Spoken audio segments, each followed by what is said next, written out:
60 Minutes with Angela starts right now.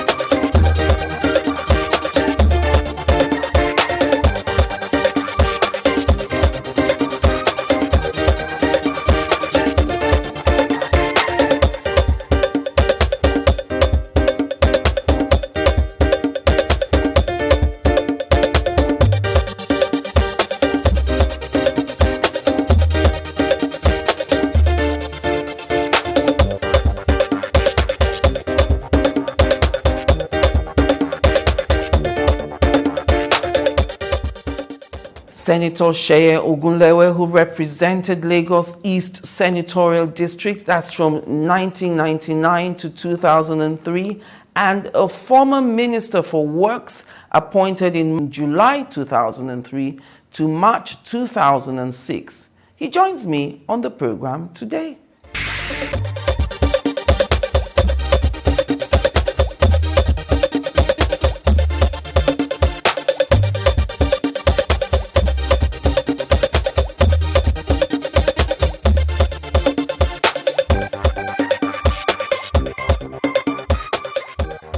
The interesting thing about your political journey is that when you were a senator under another party. AD, that's Alliance for Democracy. Yes. And then you were a Minister for Works as a PDP member. Yes. Right. So today you are in the APC. Yes. Why did you leave the PDP for the APC?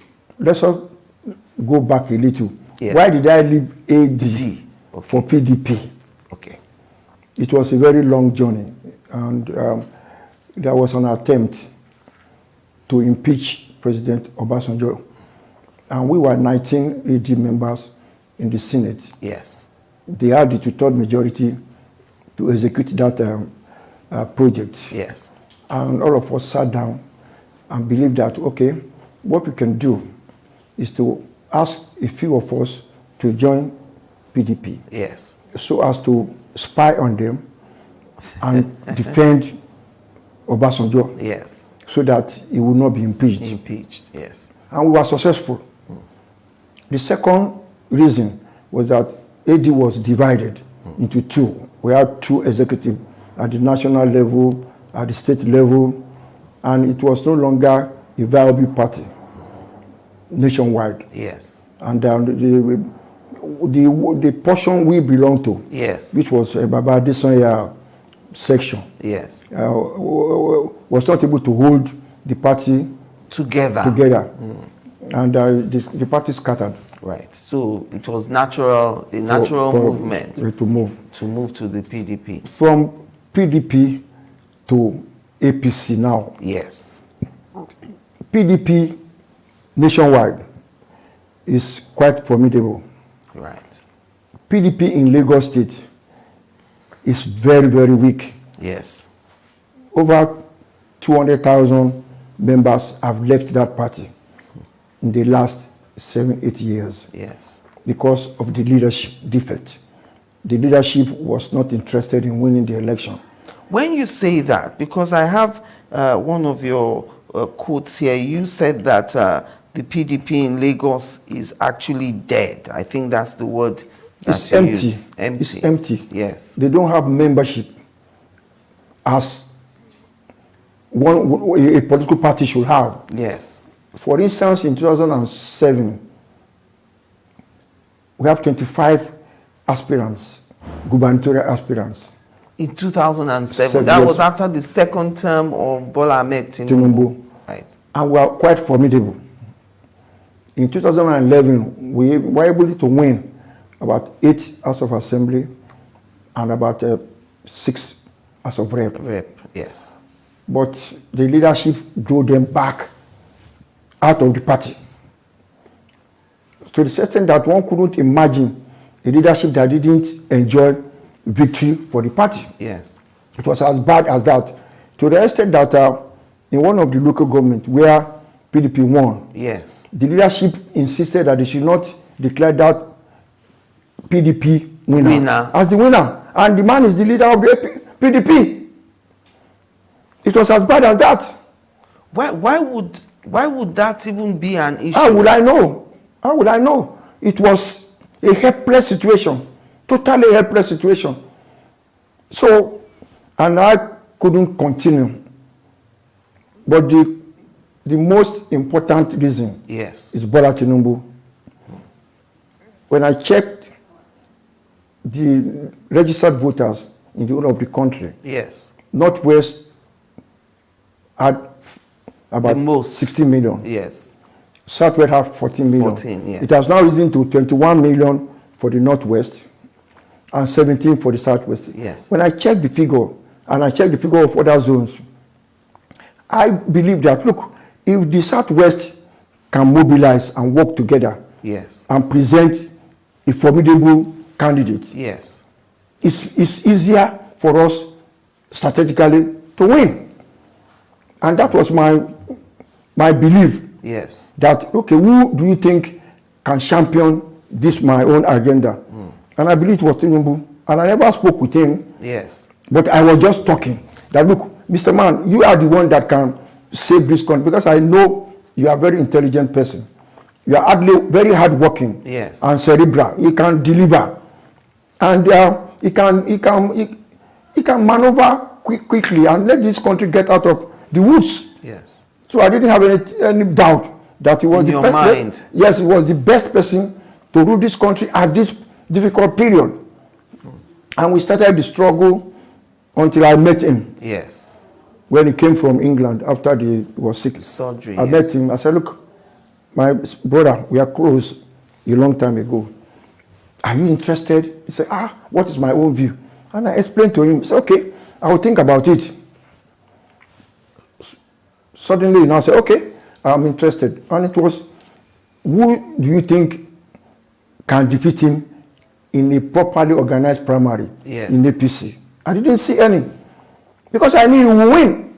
It's just like this presidential election. No matter the acrimony, no matter what people are saying, the man is already a president.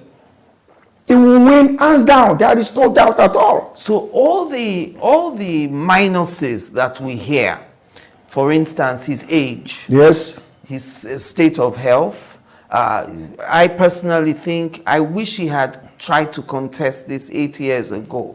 He would have been, for me, the man to beat. But coming now, he doesn't seem so strong. He may be strong mentally, but there are doubts about the physicalness of this game. We heard the presidential candidate of the NNPP, Rabiu Kwankwaso, expressing worry that a presidential campaign, is not for the faint-hearted. You are not worried in spite of all these minuses? In terms of campaign, he's not going to campaign alone. He's just going to do spot check campaigning at state headquarters. He's not going to go to the local government. He's not going to go to the wards. He's not going to go to the zone. So it now depends on the structure he's able to establish that will now deliver the votes. In terms of governance, he's so capable and efficient that he will create a government of national unity. The best hands will come on board. He will never say because you are a member of a party, he will put you in the position of a minister. No. You have to be a proven person, somebody that can add value to whatever program he has. He will lay down the program. He will lay down the manifesto. The execution will be done by experts. So the function of a president is just a coordinator and give direction for people to follow, and then you report back at the Federal Executive Council. So it's not going to be it's not going to be doing the work physically. It's not going to. It's not a fighting contest. It's not a physical contest. It's a brain work, and the brain work is get the best to do the job. Whether you are an APC, whether you are PDP, whether you are NMP, whether you are from Labour Party, if you are competent, you come on board. and you be given the assignment to salvage the country. After the election, there will be no need for party anymore. Everybody will sit down and will now farm out, a policy that will deliver this country out of this doldrum. It's not going to be him alone. It's going to be one out of several. The interesting thing about what you're saying is a lot of people express this opinion that if he knows so much about governance, he knows so much about what to do. He's been a part of the party that's been in power for the last 8 years. Why didn't he give any suggestions? Why didn't he give any direction to the ideas that he has to this administration? He did. I asked him. Some of the policy they are executing now were from him. But who is the person driving them? They were not chosen by him. You can have an idea. Yes. But who are you going to be allowed to pick the person that will drive that your idea? Yes. So once you are not in control of who to choose, you are handicapped. And that is the problem of this country. It is not that the policy are not there. Yes. It's who to drive the policy that is lacking. And there are so many Nigerians, brilliant, who can come on board and salvage this country. Yes. And that is what I expect of him. Liberal democracy. Yes. Government of national unity. If you have something to offer, come on board. Let's listen to you. You must be open. If you are a closed door president that is in a cocoon, in a jacket, you will not have access to information. You will not have access to what is going on. But that is not Bola Tinubu. Every day we will sit down to solve problems. If you have any idea of solution, you can come and see him. It will be an open door policy because my experience in government, and I've been in government for a while, is that the more you open up to advices, you listen to people. Some will be not too, good, convincing. Yes. But the majority of them will be so convincing. You cannot govern as an individual without listening to people. You must listen to people who are a lot more knowledgeable than you can imagine, to add value to whatever you are doing. Open up. The problem of this administration is because they don't open up. They don't listen to advices. They don't have contact with people. If you have contact with people, there will be less problem. Look at ASU strike. Yes. Call all the vice chancellors to a meeting. What is the problem? Okay, today if you go and give a proposal, go and solve it. They will solve it for themselves. They are the one on the saddle. Ground. Yes. You cannot say external people will solve their problem for them because they might be biased.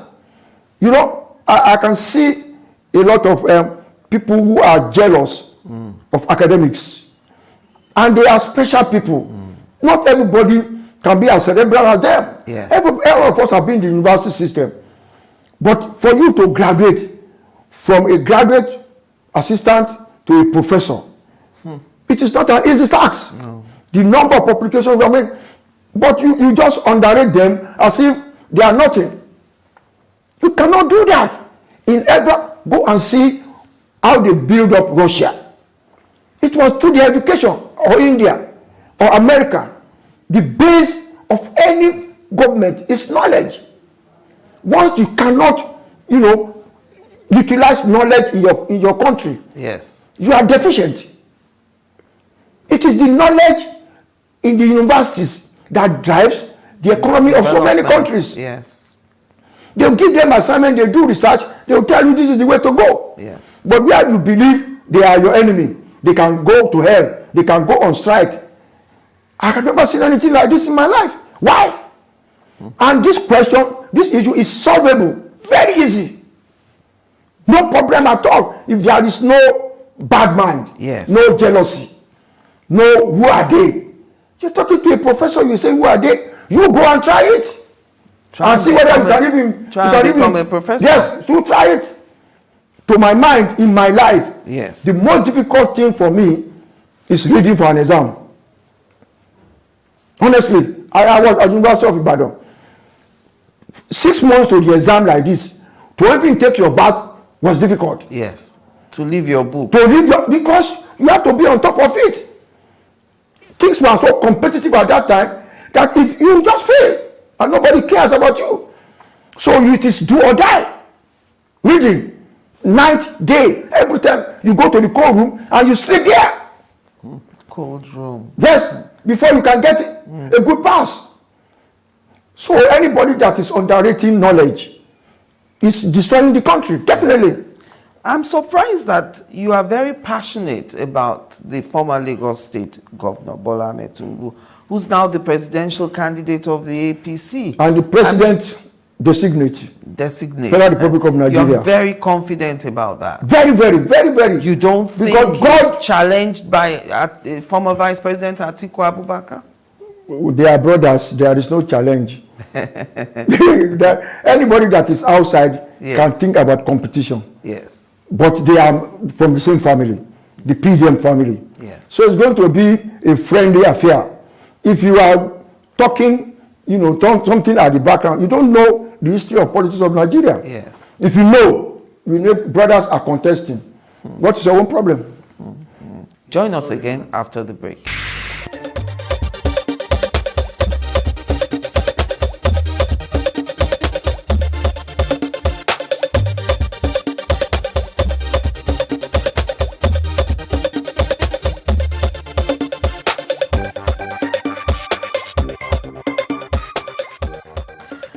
When Tinubu's ambition was still a rumor, you supported the move. Now, in the light of all the events recently, I'm talking about events at the primaries, the loss of Osun State recently, the win in Ekiti, and of course his choice of a Muslim running mate. Are you still confident that Tinubu will be president? I am concerned, but it is solvable. Because the future of this country is far, far more important than religion. The CAN members will come and sit down with him. And they are very knowledgeable people. They are all professors, as we are seeing them. They have universities. They have, educational institutions. Anybody that established an educational institution knows the value of education. Yes. So let us sit down. Okay, you have chosen a Muslim as your vice. Okay, which other position is coming to the Christians? We have Senate President, we have Speaker, we have Chief Judge of the Federation, we have Chief Judge of Court of Appeal. Okay, let us now, we have Attorney General of the Federation. But why not the vice presidential ticket? That one is gone. You don't see that as a problem for the I'm telling you it's a problem, but you can now negotiate with people that are afraid. Okay, if you don't get the vice president, what is there for us? Yes. Which one can we get to be comfortable with your government? Then they will sit down. It is not only one position. Okay, Osinbajo now is the vice president of the country and he's a Christian. What has been his impact on Christianity? Nothing. So we should not, yes, it's of concern, but it is solvable. One of the reasons it's of concern is because people keep referring to 1993 and the SDP, NRC, the period when MKO also had a Muslim running mate. I always say to them that at that time, we didn't have Christians being killed on grounds of blasphemy. So it's very worrying for any Christian now.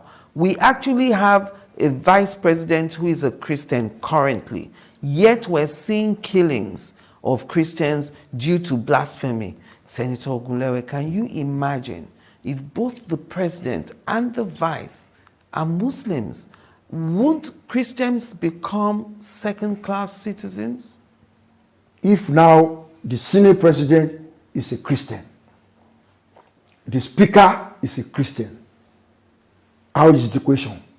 Who is more powerful, the Senate President or the Vice President? The Speaker or the Vice President? Who carries the burden of a mandate of a people. Who can speak on behalf of people? The vice president cannot speak. He doesn't. On behalf of the people, because he has no mandate to do so.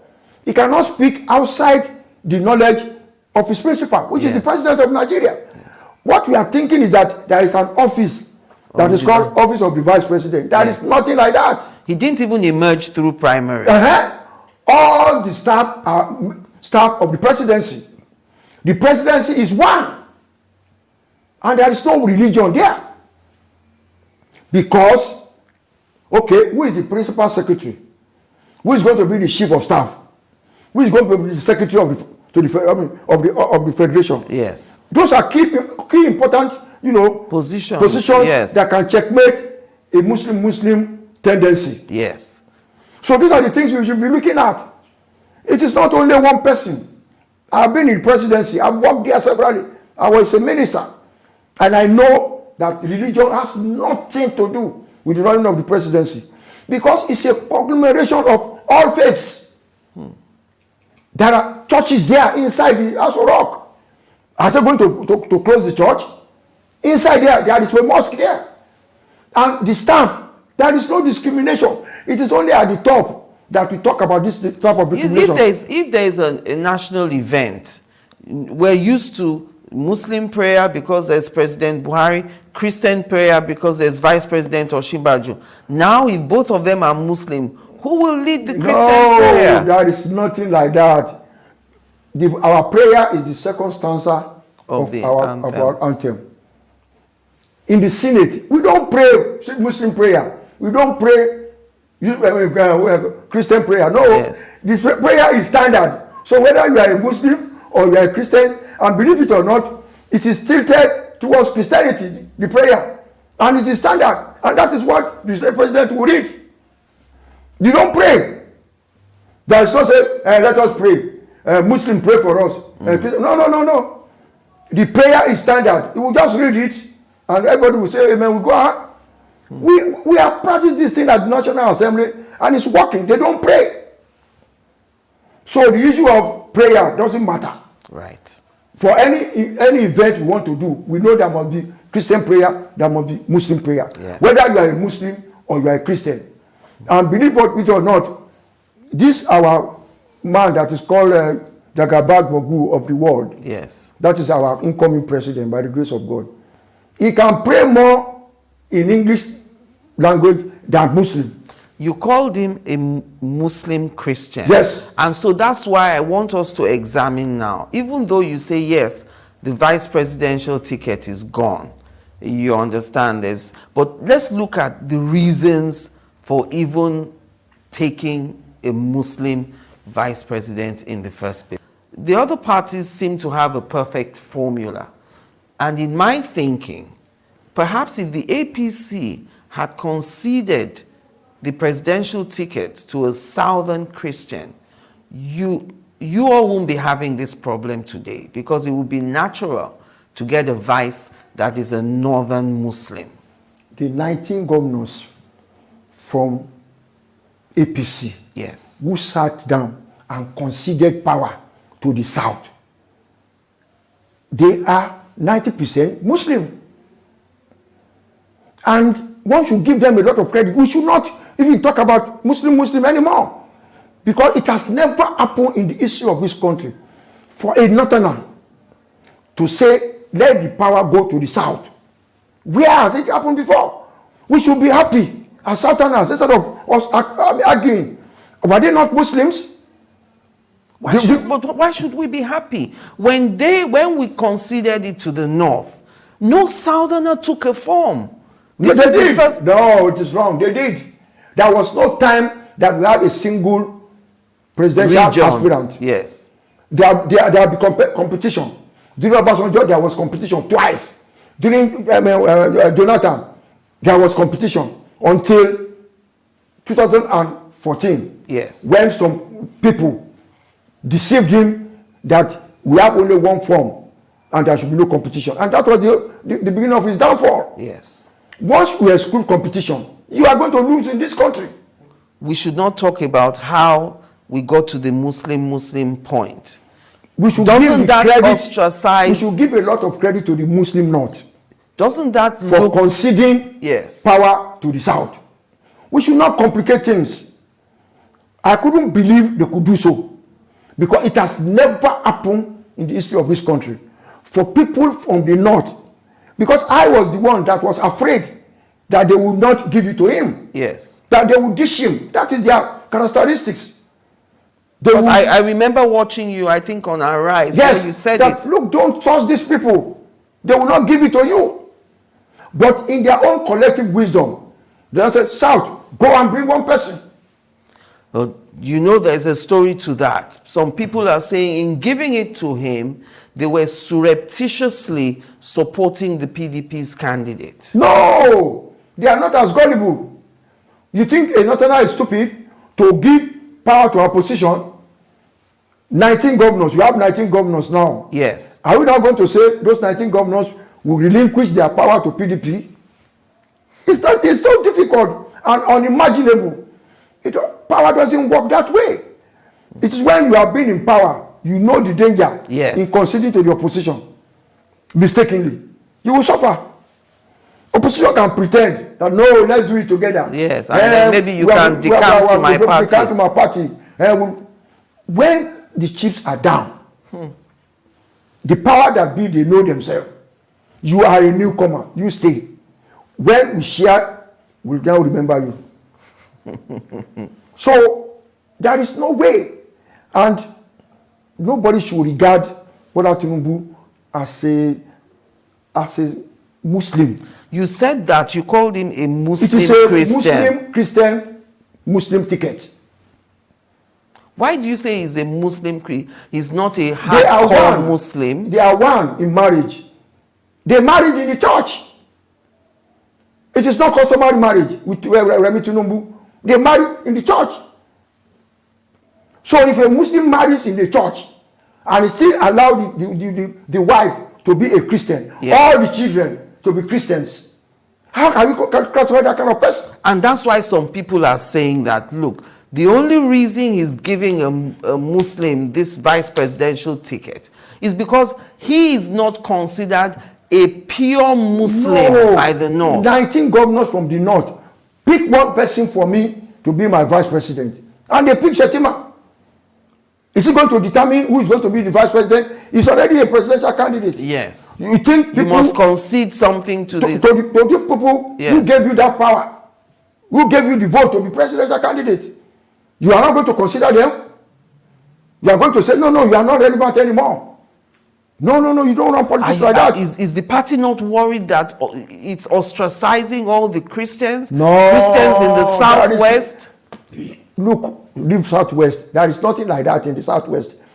All these people that are making noise in Lagos, they should go back to their state and talk about religion. In the Southwest, we don't talk about religion at all.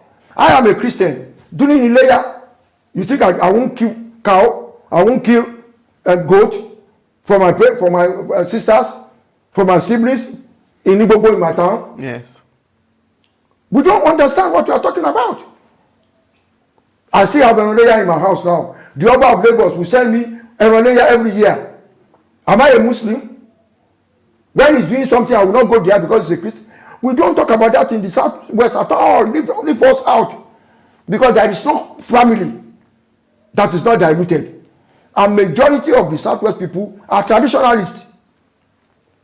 If you are an Ijebu person, yes, and you don't belong really to the traditional, you are not part of them. So, and you don't preach Christianity there or Muslim. For you to be the chief imam of Ikorodu, yes, you must be part of the native. If you are not part, you cannot be chief imam. We know ourselves. They will tell you are not part of us. And to be part of us, you must be indigenous. Of course, you must be indigenous. And it goes all over the Southwest. And we are going to Ijebode now. You are going to say you are going to be the chief imam of Ijebode. They will say, where are you coming from? Where is your father? Are you part of us? Or you think the Oba of Ijebode, who is my father, he has been to our church several times. Elijah. Yes. So, this thing you are talking about, I don't understand. Look, I won't mention a former governor of Lagos State. Yes. During fasting, came to our harvest. Yes, the present senator. Yes. Was the chief launcher for Maryland Church, Catholic Church. Yes, St. Agnes. St. Agnes Church. Go and check the record. He was the chief, chairman of their harvest, and he was there. And he's a Muslim, and he gave them plenty of money. So, and they didn't reject the money because it's Islamic they money. invited him now. They didn't know he's a Christian. It didn't even matter at all, either to him or to the church. Who? What is our business? My best friends are Muslims, and we don't even talk about it because it is not relevant. The head prefect of St. Gregory's Grammar School, St. Gregory's College, Lagos, was our brother Kayode Erugbogbo, a Muslim. The senior prefect of St. Gregory's College. So what are people talking about? That was a Catholic church. I have a friend who is a Muslim. He was serving in the altar. Altar boy. Boy of our church when we were in primary school. St. Patrick's Primary School in Dumagbo. All the Muslims there were serving. I attended in Lekeu because during the fasting, if you want to eat, you have to pretend that you are fasting. So we will go there and fast because they will give us food in the morning, and when we will have eaten in the afternoon in the school. Yes. But we clear our mouth because Alaji will say, okay, about Tunu. We'll go there and Tunu now. There was no difference at all. I'm listening to you passionately defending Bola Ahmed Tinubu, and it's surprising because I read Chief Bode George. He says you need to be consistent because you had previously criticized Tinubu back in the day. In fact, you even said he was from Osun State, he's not from Lagos State. So what do we do with that criticism of yours now that you are supporting him? I'm a Yoruba person. They zoned the presidency to the southwest. A Yoruba man was interested in getting the presidency. What do you want me to do? Unless you have hatred, which is not necessary. Yes. You can criticize yourself politically, but when it comes to hate, I don't believe in it. Once you are competent, I follow you, okay. My junior brother was made the head of service in Lagos State under his watch. And he gave him. And I was a PDP person. Why did he give him? People were believing, Governor, what is happening? How can you give this thing to Michelle Ogunlewe's brother? He said, well, he's the most senior civil servant, and I cannot deny him. And I was in PDP. Why did you do that one for me? You know, it's dynamic. This world, don't be too rigid in whatever you do. Whatever God has ordained will happen. You are just there to follow the wish of God. God is a God of miracle, and God has ordained Senator Bola Ahmed Tinubu to be president of Nigeria, and that is the wish of God. And all the people in the southwest are what's this word? They are committed to this because it is a southwest agenda. Yes. So if you are outside, please come in. This is the opportunity we have in the next 60 years. We can never get it again. What about the southeast? We had it before. The southwest had it in 1999, 2007. The southwest has just done vice presidency again. Why not give it to the southeast? If it were like mathematics and you are doing WAEC, you will say it is the turn of southeast. Yes. But somebody in the southeast must spend his resources, must spend his money to galvanize that support throughout the federation. If you don't have that mentality to spend unwisely, because politics is wasteful. Unwisely, yes, you said. It's wasteful. You will give thieves money. You will give mentally detached person money. You will sponsor this one. You sponsor House of Assembly. You sponsor Senator. You sponsor House of Rep. You sponsor governors. That is when they can believe that you are a rallying point. We can rally around you so that you can give us something. Yes. But if you are a businessman, you cannot be a politician. And I've told them, people in the East are very, very competent business people. And a businessman does not waste his money. So, how can you mix the two? Yes. You must be an unwise spender. To invest in politics. In politics. Because it is a gamble. You can expect billion and then you fail. You will be able to get the shock and move on. So, it will be their turn one day. But they must do the work. They must do the work. Because nobody is going to say, come and be. Come and take. No. You must invest. You must be stupid. You must be unwise. It's not a tea party to be a president of Nigeria. No. Some people, they talk and say, look, you must have the structure in every zone. The people of the Labour Party, Peter Obi's followers say, people are the structure. And that is their own definition. Let the election come. They will fail woefully. Which one? Look, it is not an easy thing. And it is not, look, Peter Obi, yes, good person. Cerebral. Does he have the friendly. capacity? But, it is too, it's coming out too late. I think he should have started in 2019. Yes. You need that is short. You need 10 years of planning. 10 years of planning. Because it is not, okay, Lagos State alone, we have 13,250 polling units.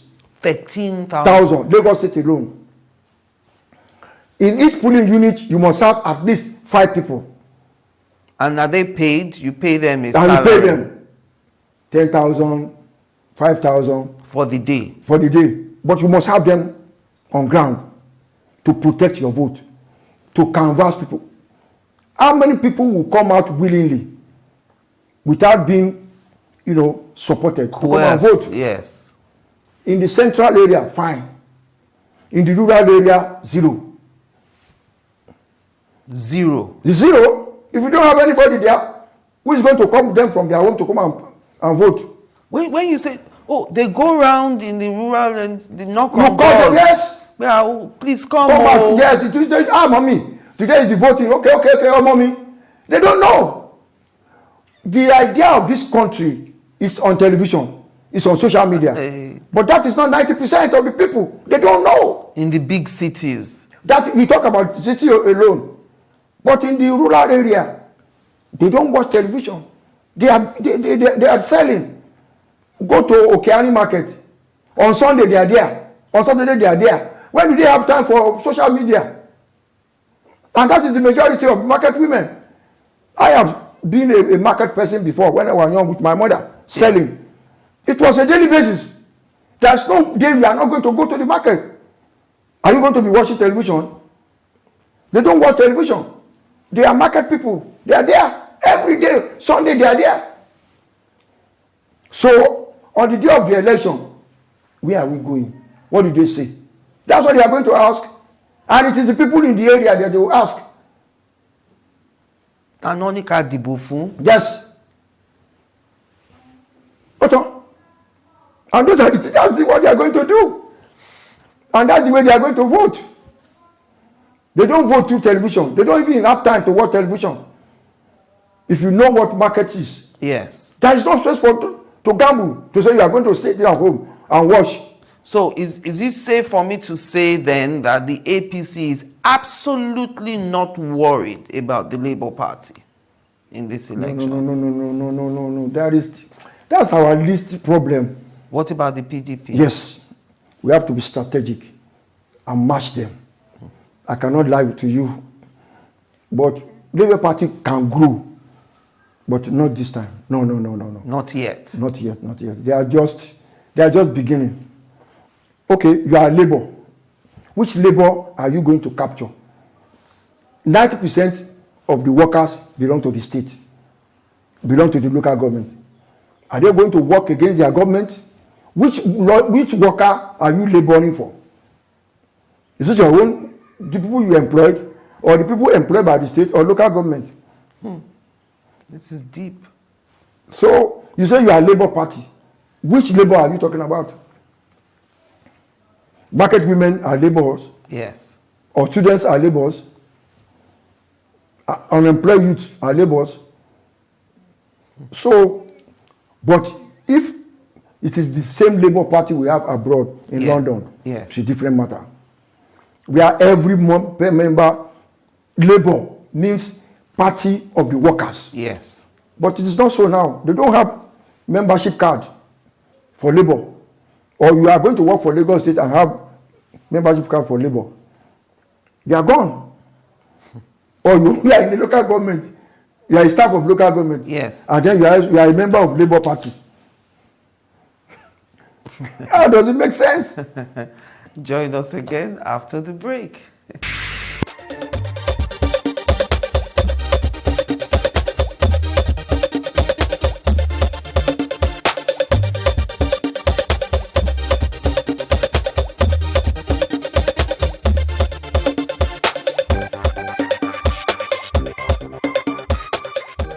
Welcome back. So now we know that the APC's administration of President Buhari has succeeded on some fronts. We've seen great infrastructure. We've seen the railway revived.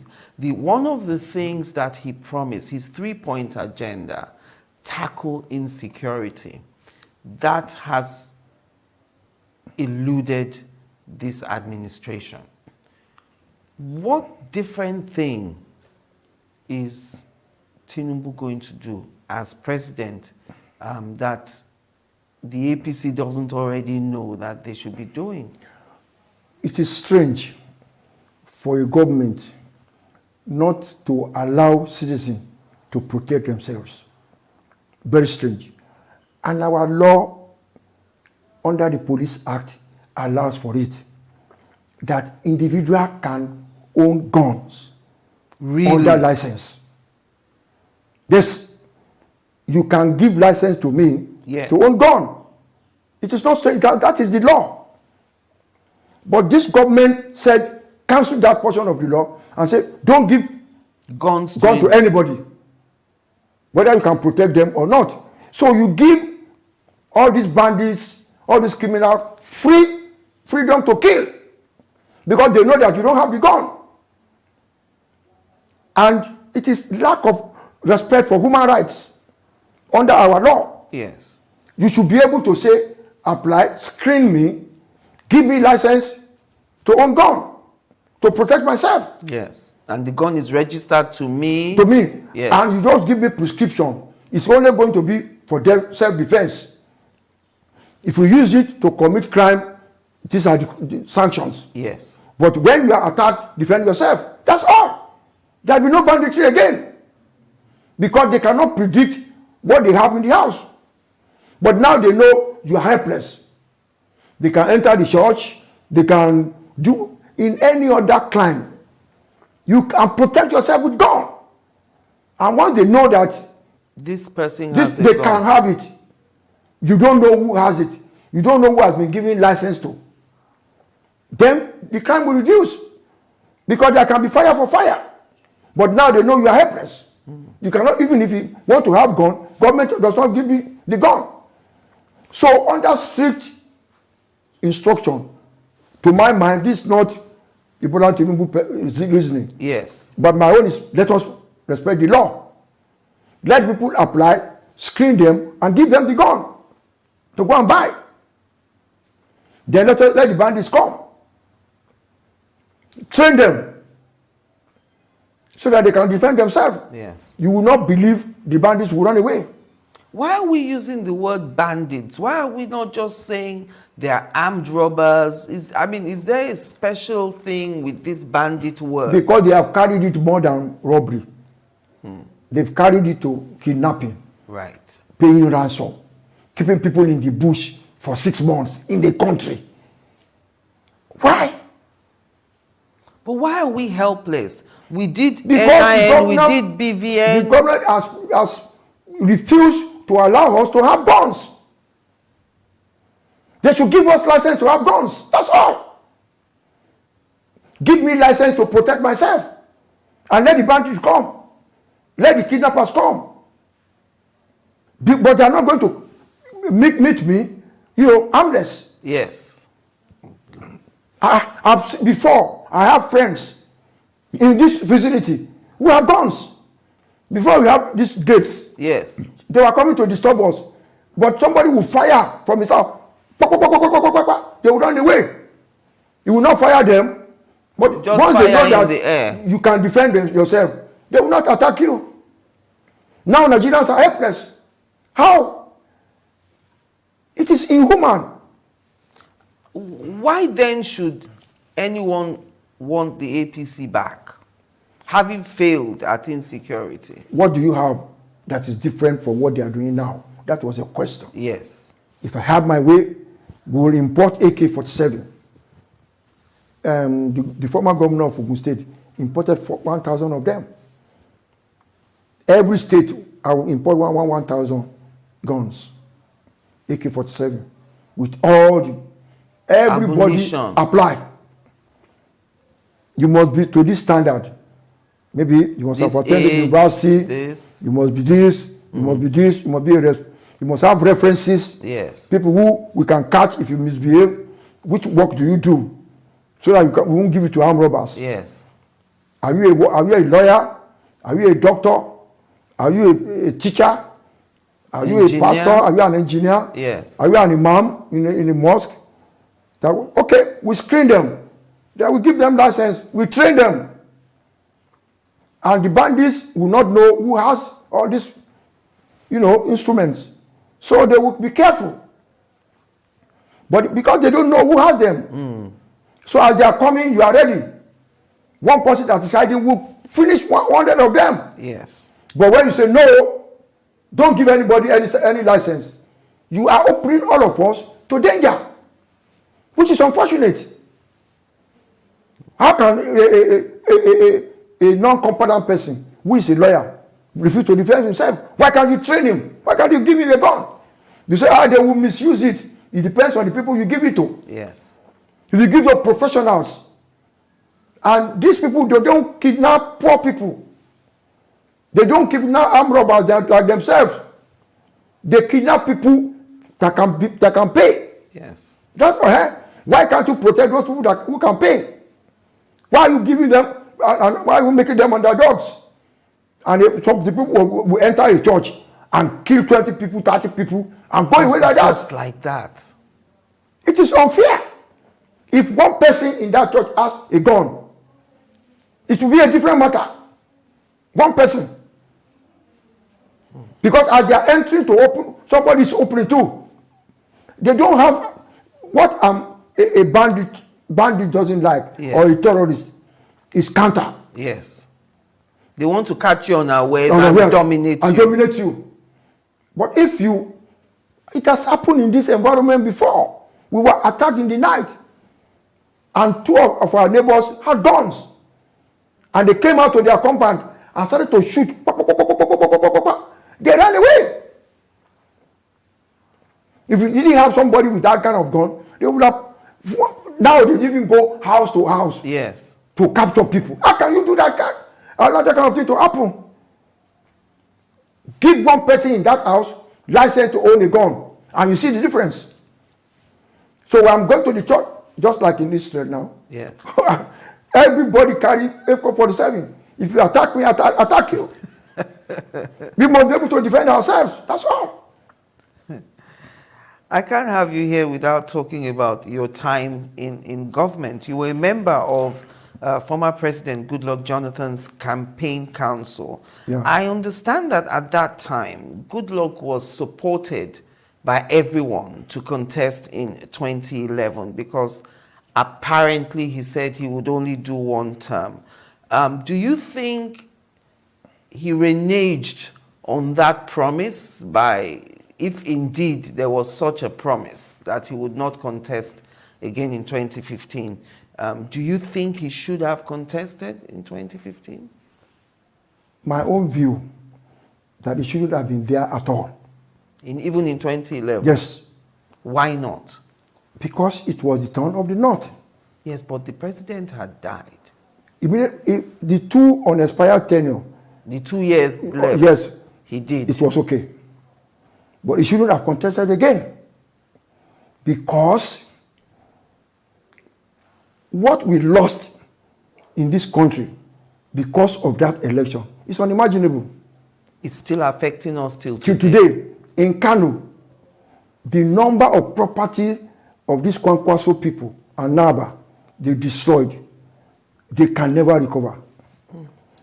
26 NYSC members were killed in Bauchi during that election because the mentality of the Northerners at that time was that it was deliberate to impose a Christian on us. And that was what they preached. At our meeting at the campaign council, yes, our members from the North will tell us, look, this election of 2011, we are going to risk our life because we cannot campaign. We cannot go out and campaign for PDP. We couldn't go out and campaign for Jonathan. It was so terrible that, but if it were now, yes, that election was where we have this electronic system, how would people have won? It was impossible. They killed so many people. That was large riot. That was okay. Okay. So when it now got to 2014, yes, that was the climax. And I knew we were finished. Because in 2011, at the meeting of the council, the Northerners warned us that, look, this thing you are doing, we are doing it because, yes, we want to satisfy Obasanjo. Because Obasanjo was their father. Yes. But it at the risk of our life. We will not allow it again.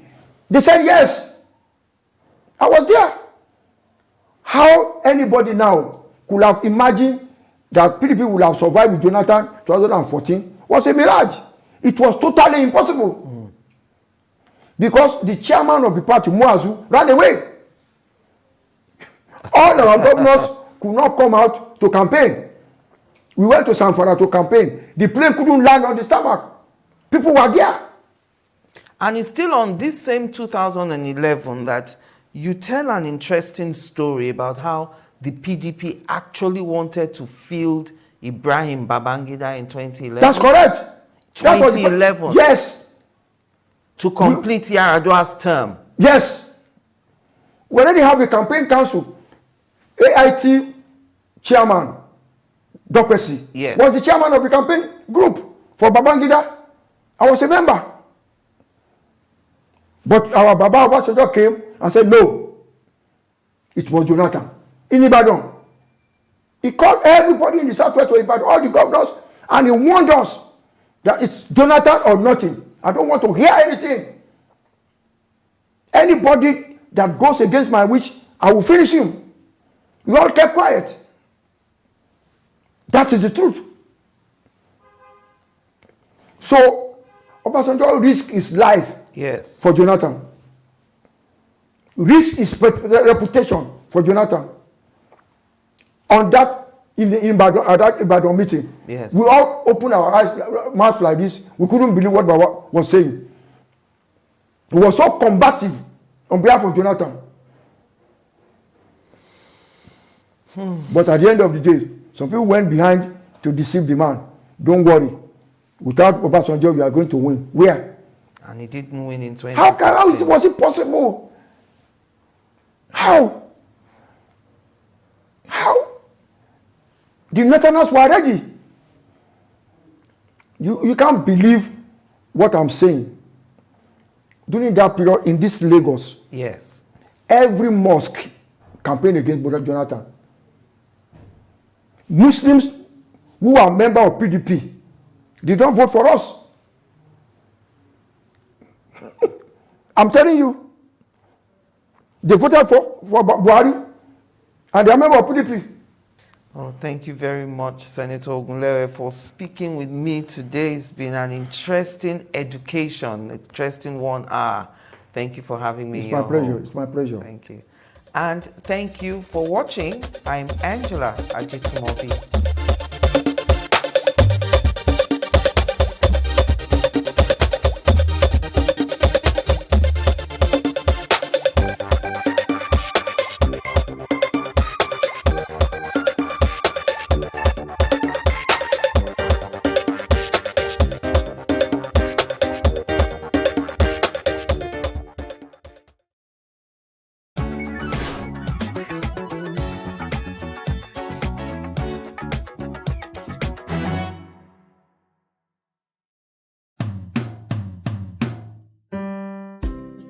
My name is Demola Bakri. To the new entrants to my world, I am Honorable Justice Demola Bakri, a prince from the Jibosho ruling house of the Bagura nation. I was born in Ibadan, then the capital of Old Western State, now the capital of Oyo State. Those were lovely days of peace and tranquility. I attended UMC demonstration school at Okeado, Ibadan. And I remember after school work with my sister and other students from school compound through Imale Falafia College Crescent area. Then, we all never knew what life had in stock for us. It was a life of K, Sera. We had fun, just sleeping and waking up for school the next day. I remember the midday meal, sometimes yam, porridge, and vegetables. I remember fan milk. The dream was to be an electronic engineer, to understand how a voice from the box could reach so many homes. I remember rediffusion, also my neighbor's television in the early 70s, and my father's struggle to buy one. I remember later my mother's struggle to buy a radio cassette player for the family. It was a compensation for our hard work at cleaning the compound. I remember the creation of states in 1976 and our usual weekend trips from Abeokuta to Ibadan. I remember the Ibadan-Abeokuta road and the Odeda sharp bend with inscription, "Sharp bend ahead, many have gone, be careful." It was indeed an era to behold. I remember the good old days of common entrance into secondary schools and the right to choose based on your ability when it was only 5 kobo per term as allowances. Today in reflection, I wonder why we cannot have a brighter future. Yes, our children deserve more. Let each of us rise to contribute our quota to see to a bright and wonderful future for Nigeria. We still have an opportunity to print our foot boldly on the positive sides of sands of time. Our children deserve a brighter and better tomorrow. Not just the good old days. Let's change the narrative. I join Shemore in this collective drive towards a greater tomorrow. Thank you.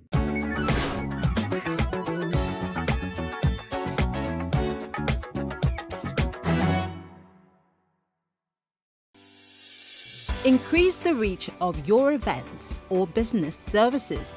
To advertise on Plus TV Africa, please call 0906 000 5719 or 0909 040 8408 or send an email to marketing@plustvafrica.com. Plus TV Africa. Big stories live here.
On Plus TV News Now tonight, terrorists threaten to kill, sell hostages, kidnap Buhari and El Rufai. A Serap sues INEC for allegedly failing to prosecute vote buyers.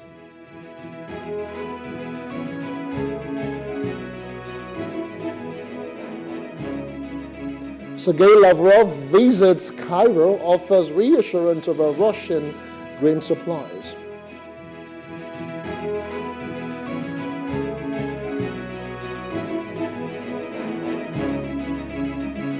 And Israeli forces kill 2 Palestinian gunmen in World Bank clash.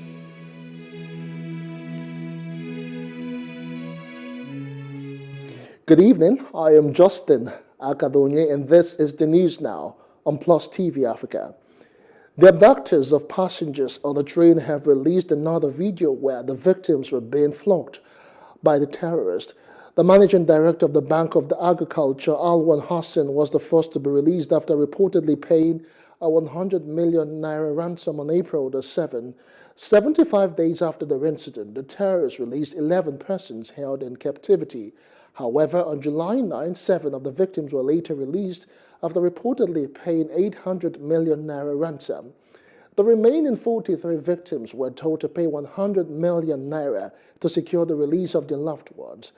In the 2-minute video, 50 seconds, or 2-minute 50 seconds video, the male victims were crying as they were being flogged by the terrorists. They called on the federal government to pay off the demanded ransom. They also called on the international community and the United Nations to come to their rescue. Meanwhile, one of the terrorists in the video vowed to abduct the president, Muhammad Buhari, and the governor of Kaduna State, Nasir El-Rufai, and other prominent Nigerians, and destabilize the country if their demands are not met. Meantime, the presidency has issued a statement on a recent video by terrorists threatening President Muhammad Buhari and flogging kidnapped train passengers. Several passengers were kidnapped by terrorists after an attack on an Abuja-Kaduna train a few months ago. On Saturday, the terrorists released a video threatening the president and the Kaduna State Governor, Nasir El-Rufai, and flogging the kidnapped victims. Reacting to the development via a statement on Sunday evening signed by the presidential media aide Garba Shehu, the presidency described the video as propaganda, adding that security agencies were on top of the matter. The presidency said, quote, "The president has done all and even more than what is expected of him as commander-in-chief by way of moral, material, and equipment support to the military, and expect nothing short of good results in the immediate." End of quote. Meantime, families of kidnapped passengers of the AK-9 Abuja-Kaduna train have announced plans to embark on the protests tomorrow in Abuja. They said they can no longer cope with the silence of the federal government and security agencies. Though the exact location of the proposed protest is unknown, they said they would occupy government facilities to drive home their point. According to some family members, the ill treatment of their loved ones and the perceived silence by the relevant authorities necessitated their decision to embark on the protest. They also said the latest video by the terrorists has thrown them into shock. The victims were kidnapped on March the 28th after an attack on the Kaduna-bound train. Now, one of the family members, Evelyn Asiribo, whose husband is among the victims, said she and her children are in pain. Also, the coalition of northern groups, CNG, has expressed worry over the plight of kidnapped train passengers and urged the government to rescue them immediately. The CNG flagged the latest twist in Nigeria's security situation, which it said has exposed the failure on the part of the government to check growing national threats. The spokesman of the group, Abdulaziz Sulaiman, said, in the face of the latest development, Nigerians would be right to resort to self-protection because the bandit and insurgent have sensed a huge vacuum in the capacity and political will to challenge them. Now, the police command in Kaduna State says its operatives have killed 2 suspected bandits and recovered an AK-47 rifle and motorcycle on Saturday in the state.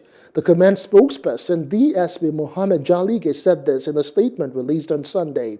Jalige reported that a sustained onslaught on banditry yielded a positive result, with 2 bandits eliminated, an AK-47 rifle and a motorcycle recovered. He explained that a report was received through the DPO Kindandan on Saturday at about 800 hours that some armed bandit had kidnapped an unspecified number of farmers working on their farms at Timbuktu village, Galadimawa, ward of Giwa local government area. According to him, the Commissioner of Police, Yakini Ayoku, immediately ordered the mobilization of the nearby detachment of Police Operation Restore Peace, hitherto codenamed as Operation Path Other 2, to the area. The spokesperson, however, enjoined the public to provide information on any person or group found nursing bullet wounds. Now, residents say scores of people are missing and hundreds have fled across River Donga to Nivo in Donga local government area after suspected Fulani herdsmen attacked Manya and Sabongida Basimbe communities in the Takum local government area of Taraba State. But the Taraba State Police Command said nobody is missing and the personnel have been deployed to the area to maintain law and order. This is even as the member representing Takum 1 state constituency in the Taraba State House of Assembly, Honorable Garba Ajia, said no life was lost in the 2 attacks. A resident of Manya who fled to Takum town, Tanko Sokwa, told our correspondent that the attackers in their numbers invaded the community and started shooting around 5:30 a.m. When contacted, Police Public Relations Officer Gambo Kwache said the command has deployed more personnel to the troubled area to maintain peace. Now, there has been a protest in Ameshe, Uguta 1, in the Uguta local government area of Imo State today after Ibubago security operatives allegedly shot dead 25-year-old Kelechi Obonna. The killing of the undergraduate sparked protest in the areas even as the suspect reportedly injured other youths who had been hospitalized while trying to escape. Videos of the suspect shooting into the air were seen as they tried to escape from the mob. Driving in their Sienna vehicle and clad in black attires, the enraged youth jeered them as they zoomed. It was alleged that the police later intervened to quell the situation and avert more casualty.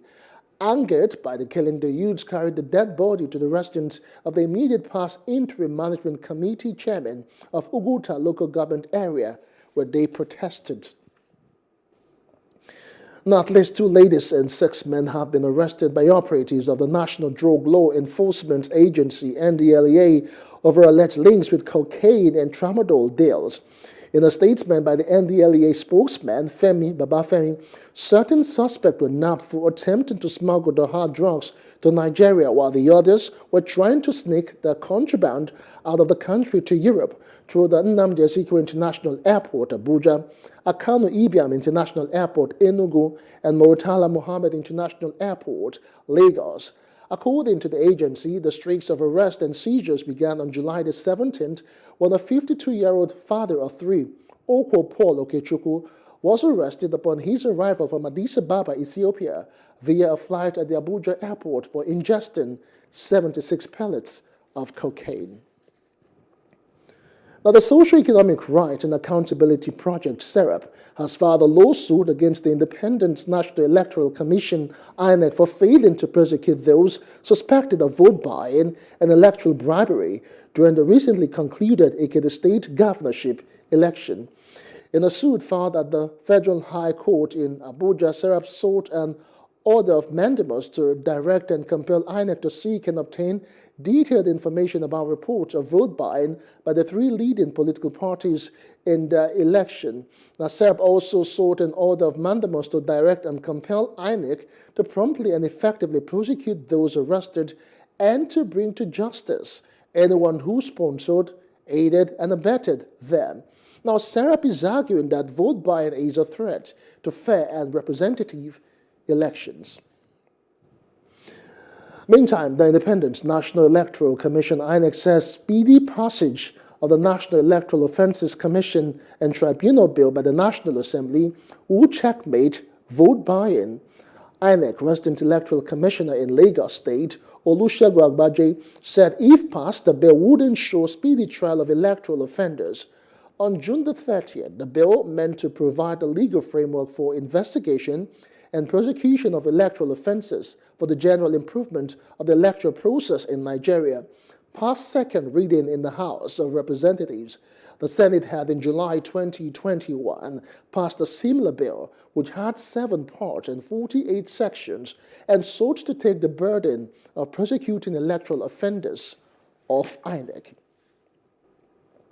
Now, more reactions have continued to throw the Muslim ticket adopted by the presidential candidate of the All Progressives Congress, Bola Ahmed Tinubu.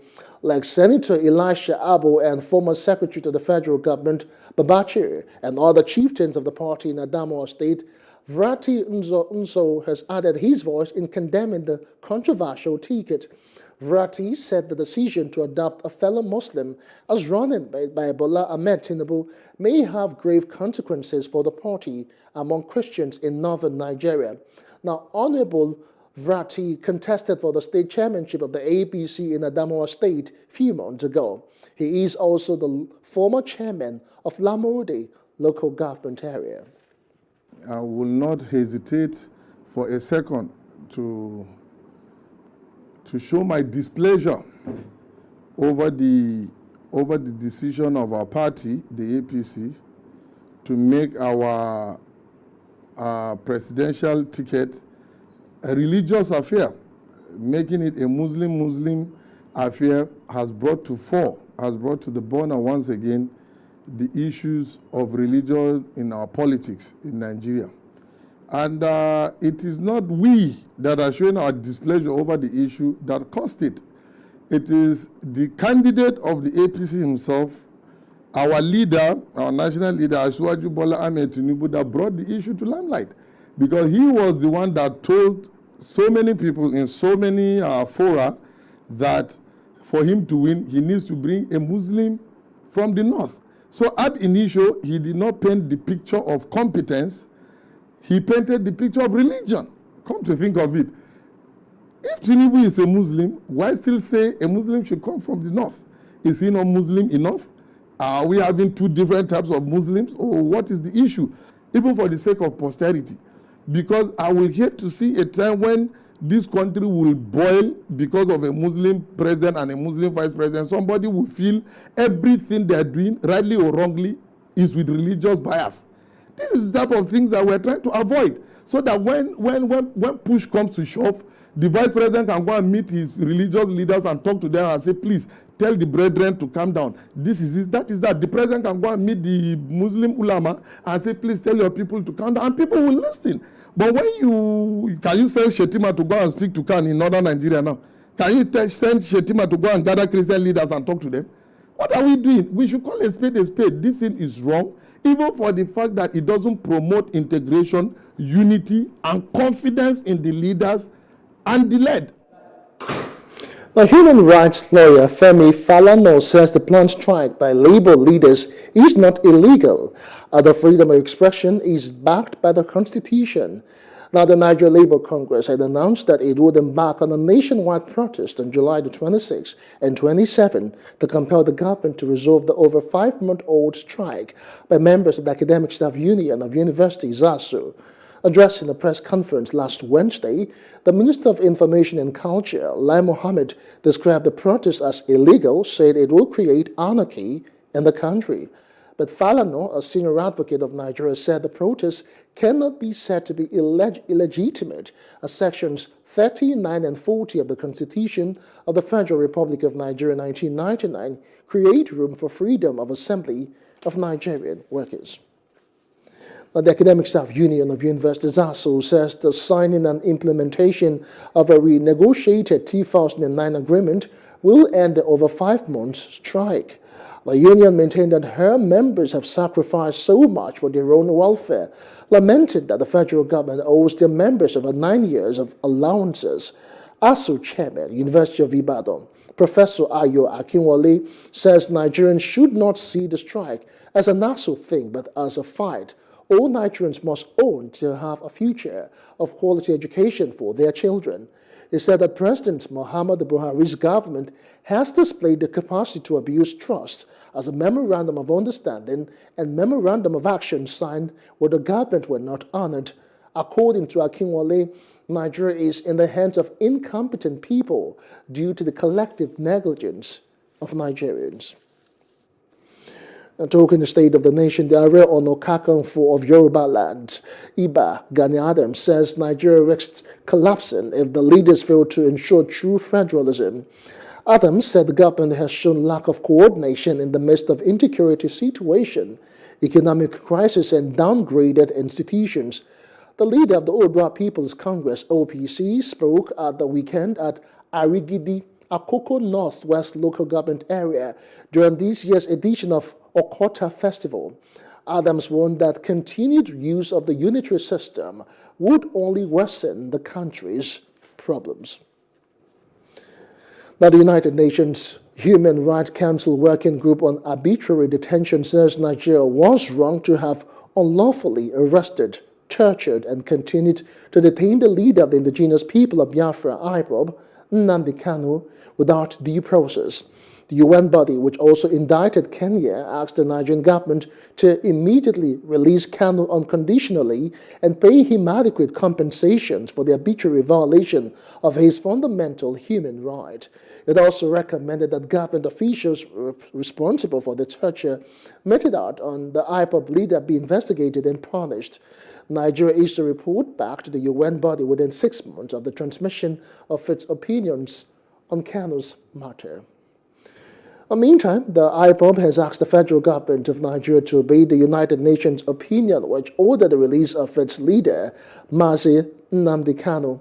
In a statement signed by its media and publicity secretary, Ima Powerful, IPOB also commended Attorney Bruce Fain for the professional job he did, leading to the recently issued UN opinion which condemned the extraordinary rendition of Kanu and directed the government of Nigeria to release him unconditionally and to compensate him. Away from all of that now. About 1,000 illegal refining camps across the Niger Delta have been demobilized by the Nigerian military in the past 3 months. The commander of the Joint Task Force, Operation Delta Chief, Rear Admiral Aminu Hassan, stated this when a European Union delegation visited the region on a fact-finding mission to ascertain the federal government's commitment to the fight against illegal refining of petroleum products and other harmful environmental practices. Our correspondent, Jesse Ese, has more. This illegal oil refining camp located somewhere around Aodo West local government area of Rivers State is one of the many sites visited by the European Union from Brussels after it was demobilized by the OPDS. They are accompanied by NNPC officials in this risky adventure into the den of oil thieves, a step taken to rekindle the EU's trust in the Nigerian government in the ongoing war against illegal refining. These ovens, completely destroyed by the JTF, are being evacuated. This is aimed at stopping illegal operators from gaining access and reconstructing them again. In one site, you can get 50 to 100 units. Everybody operating is just like a market. They are very fast in constructing distance. So if you really want to succeed, you have to be faster than them. You have to work ahead of them. And that is why the introduction of this equipment, so that we'll be on top of the situation, so that we'll be ahead of them. To a greater extent, we are getting support from the communities, and I want to use this opportunity to urge them to please continue. In line with the unbundling of the NNPC, there are high expectations that more illegal refining camps will be closed to boost the nation's oil production output. We are here with our development partners to see how much work is going on, how we can also be of assistance and support to this endeavor so that ultimately we can restore sanity in this environment, we can restore oil production in our country. We thank our troops most sincerely, and we thank them for the great work they are doing, and they will continue to work for us. And ultimately, and we believe that by August, we'll be able to bring down this menace to a level that we can say is, hurrah, we are done. and definitely that this will be sustained. The European Union assures the federal government of its support in tackling illegal bunkering. Clearly, some of this production is used for local markets. Some of this is going into international markets, which is clearly a problem. And we'll be discussing with the Nigerian authorities to find the best and the most appropriate response to tackle the problem. Clearly, we have a very serious problem here, which has merited a very serious and strong response. And I really want to thank the Nigerian Army and Navy, led by Rear Admiral Hussein, and the group chief executive of NPCC for the tremendous work that's being done to restore the confidence in the Nigerian oil and gas sector this way. Jesse Ese, Plus TV News. Now, the Lagos State Domestic and Sexual Violence Agency, in collaboration with the Alimosho local government, Egbe Idumu and Ikotu Igodo local council development areas, have organized a program to sensitize the people on the dangers of silence in the face of sexual and gender-based violence. The sensitization program took place in Alimosho local government area. Our correspondent Paul George reports. Gathered in the hall are mostly women and a few men adorned in T-shirts with the inscription, "It's on us." They've all come out to listen and get more information on different forms of sexual violence. This is like the first phase of our project at the local government, but we are coming back to also train the WAPA people and also the CDCs and CDA chairmen. Recently, I can say vividly that on an average, we get a case of nothing less than 10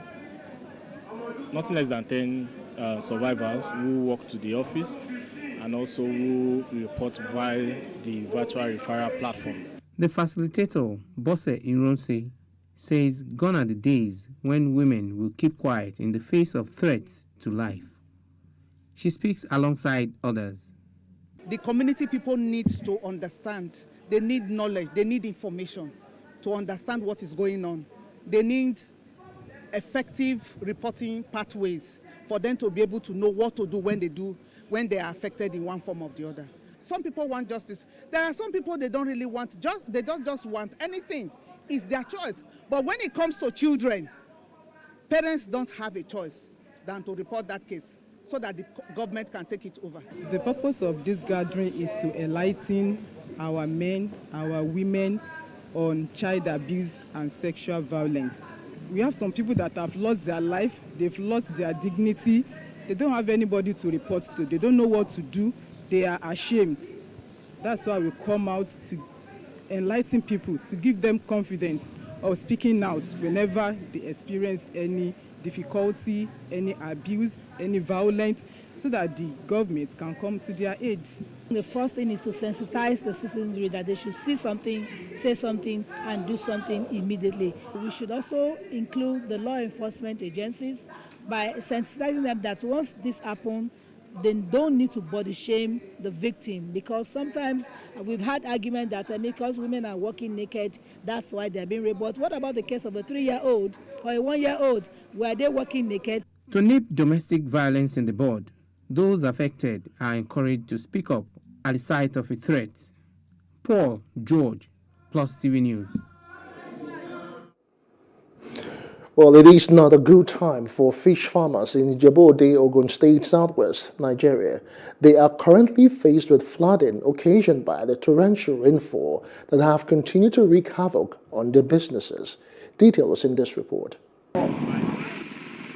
Over 200 farmers whose ponds are located at Ikonbago of Ijebu-Ode in Odogbolu local government area have continued to suffer the disaster caused by flooding. Rather than being a blessing, the rainfall to them is a curse on their investments. Pond at the back there, and this one in front here. There's no fish inside again. Everything wiped away. Fish of over 1 year. Fish of over 1 year. Everything wiped away. Everything wiped away. No fish again. We don't know where we're going to start the business again. We want you to help us. Please help us. I'm standing here. Over 75,000 kilograms of fishes was swept away from my farm. And I have a lot of workers, everybody, and I got loan from different sources also. As I'm standing here right now, I'm only standing by the grace of God. And no government, when we graduated from school, provided jobs for us. We are hustler. About 5 clusters exist in the settlement, which include Ifeoluwa, Ashejire, Progressive, Joye, and Kajola. Catfish worth millions of naira have been lost as a result of lack of basic infrastructure by good road network and proper drainage system to channel the flood waters. Again, precisely on the 8th of July 2022, this year, we experienced another flood disaster of unimaginable magnitude after the terrestrial rainfall that lasted for several hours non-stop, resulting in huge losses involving more than 5 fish farms cluster, with hundreds of farmers suffering heavy losses in Ifeoluwa, Progressive, Ashejire, Kajola, and Joye. All they want is the government's responsiveness to their plight. Several complaints. Official of the NEMA, National Emergency Management Agency, and SEMA, Ogun State Emergency Management Agency, approached us for information gathering the losses we incur occasioned by the flood, with assurance to recompense farmers to at least mitigate and ameliorate the losses suffered by farmers. To date, nothing has heard from both agency and collecting our data regarding what we lost.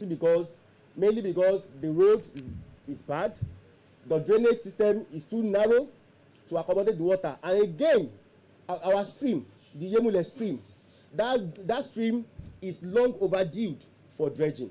So we are appealing to the state government, to the federal government, to assist us in dredging that stream so that the waterways can be widened and the depth can also be increased. All efforts to get the authorities to comment on possible plans to remedy the challenges did not yield results. The farmers are demanding the dredging of Yemule River, immediate reconstruction of Ikongba Road, and self-loans with low interest rate to ameliorate the effects of the damage on their businesses. Now, the Nigeria Center for Disease Control, NCDC, has commenced an investigation into a mystery illness in Delta State. Just last week, a student was said to have died with 9 others hospitalized after the outbreak of an ailment in Boji-Bojowa in the Ika Northeast local government area of the state. In a short statement on its Twitter handle, the health agency said it is aware of the strange illness reported among secondary school children in the state and is investigating the situation. The NCDC said it is collaborating with the Federal Ministry of Education, the Federal Ministry of Health, and the Delta State Ministry of Health. It also pledged to update Nigerians on the situation. Still ahead on News Now, United States aid agency promises $1.3 billion to countries hit by severe drought. The details when we return. To join us again.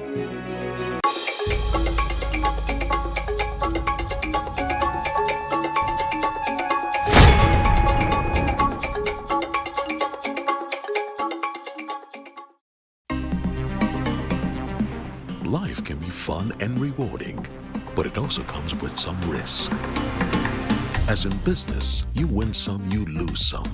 And that's why you need to be wise in the choices you make. It's like placing a bet. Again, you need to be wise. Wise in choosing an innovative platform with the highest market options and highest odds ever. That's why Winners Golden Bet, the leader in online, in-shop, virtual, and live sports betting, gives you enhanced platforms that offer you the best chances of winning. For betting on live soccer matches, live dog races, and virtual games. Winners Golden Bet is your best bet. Instant payment of winnings guaranteed.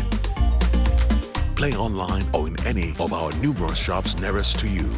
Hey guys, be wise. Play on Winners Golden Bet. Winners golden bet, the wise choice.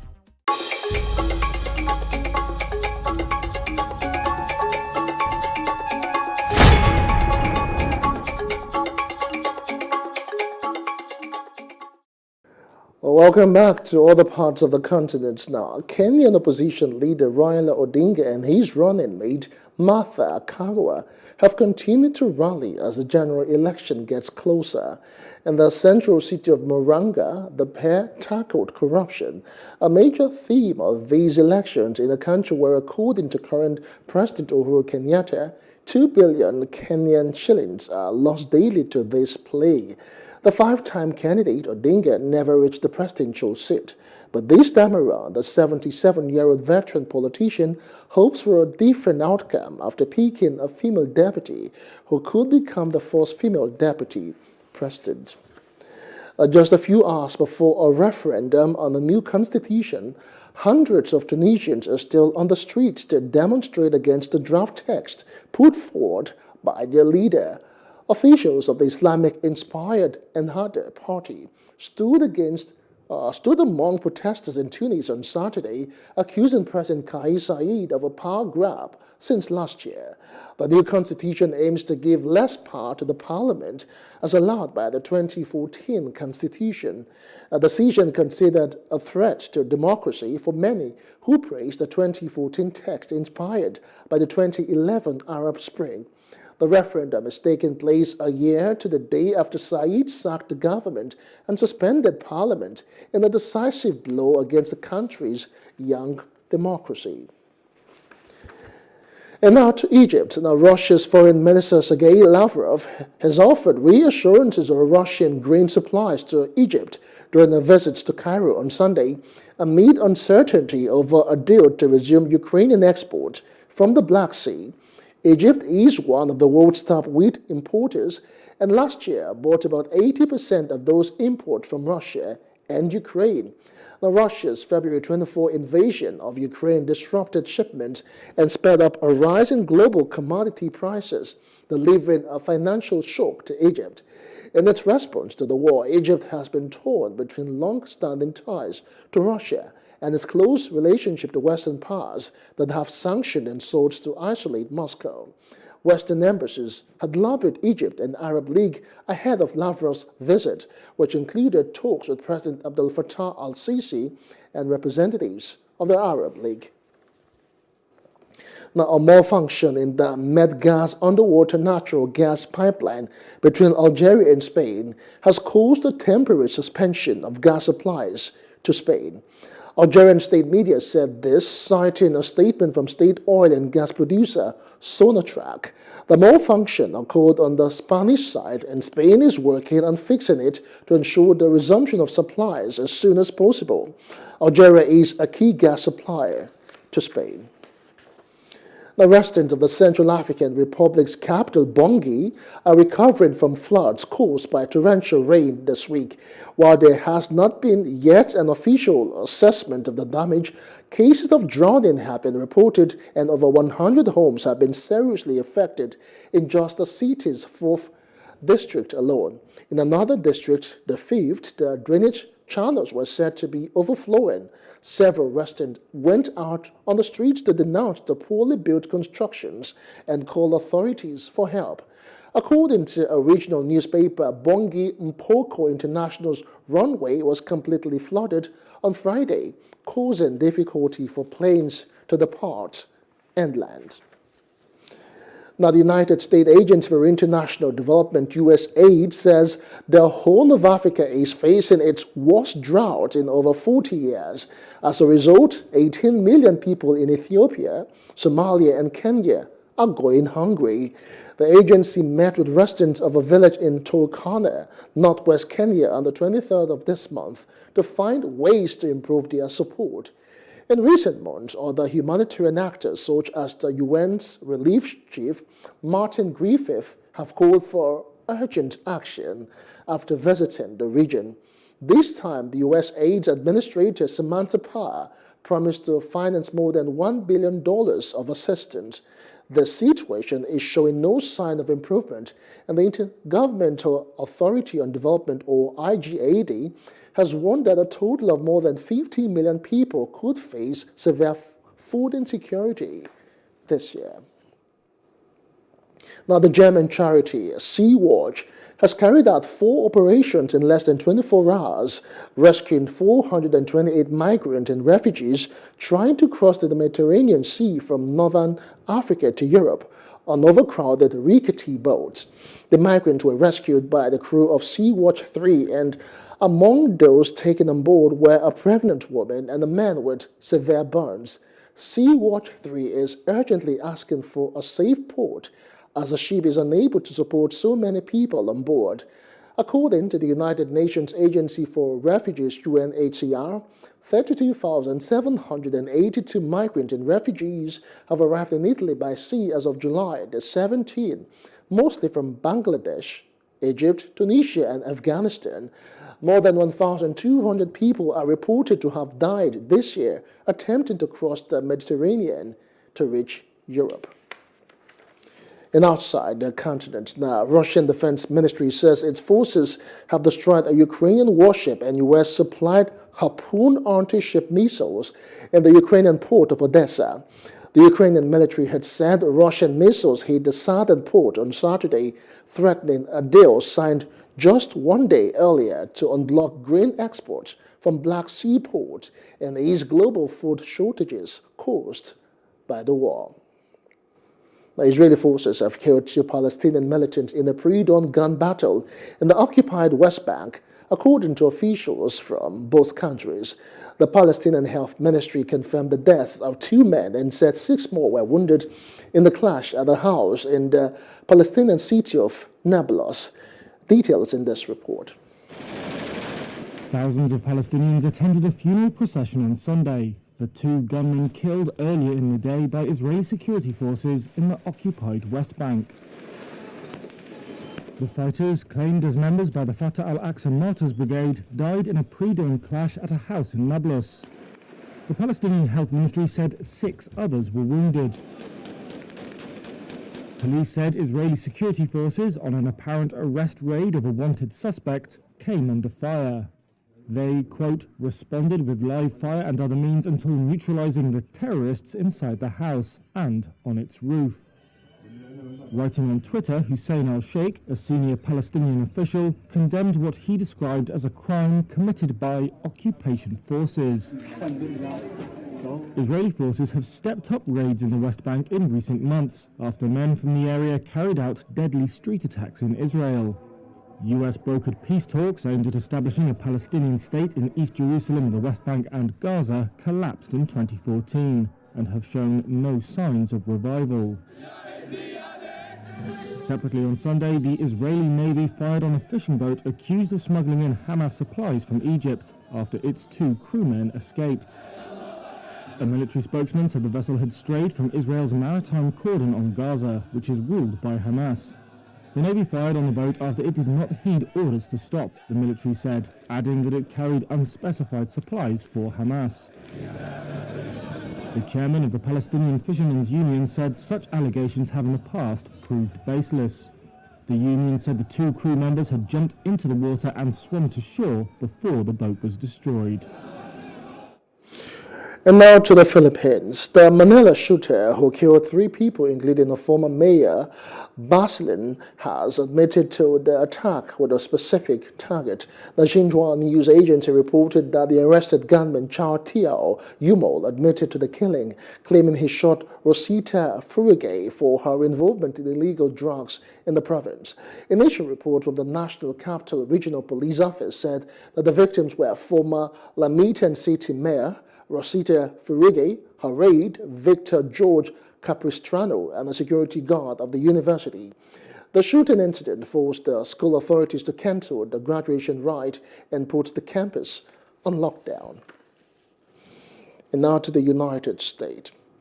A fast-moving brush fire near Yosemite National Park has exploded into one of California's largest wildfires of the year, prompting the governor to declare a state of emergency.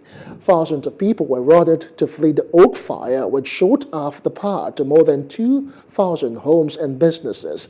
Officials said the fire began on Friday afternoon southwest of the park near Mead Pines in the Mariposa County, according to the California Department of Forestry and Fire Protection. By Saturday, it had grown to nearly 19 square miles. A Syrian National Forest spokesperson says evacuation orders were put in effect on Saturday for over 6,000 people living in the sparsely populated rural area. The fire officials called the blaze explosive and was fueled by hot weather and dry vegetation. It erupted as firefighters made progress against an earlier blaze that burned to the edge of a grove of giant sequoias in the southernmost part of Yosemite Park. Now, the United States climate envoy John Kerry says President Joe Biden is considering announcing a climate emergency. The move would give him additional powers to push his renewable energy agenda, which has been held up by lack of support in Congress. Now, Kerry said it was less than ideal that Congress was not full-throatedly in favor. But he said nobody was more committed than President Biden to replacing carbon-based energy. Kerry also said recent Supreme Court rulings restricting the government's environmental policies had not helped. He said Biden was prepared to use every tool available to him to tackle climate change, including executive orders. In India, where the capital New Delhi has reported its first case of monkeypox, according to officials, adding that the man has no history of international travel, the guy who brought it to the country. The 31-year-old, currently admitted in central Delhi's Maulana Azad Medical College Hospital, has reported symptoms of fever and skin lesions. He first reported symptoms of the infection at least 10 days ago, when he developed fever, followed by lesions on skin. Officials said, according to Hindustan Times. Medical Director of Government Facility Lok Nayak Hospital, Dr. Suresh Kumar, said the patient was currently in a stable condition. Though the man does not have any history of traveling internationally, he did travel locally. Authorities have initiated contact tracing as the man reportedly attended a stag party in northern Indian Hill Station, Manali. Up next, the news now. World Bank says Nigeria's human capital development among world's worst. And that's in business news after the short break. Stay with us.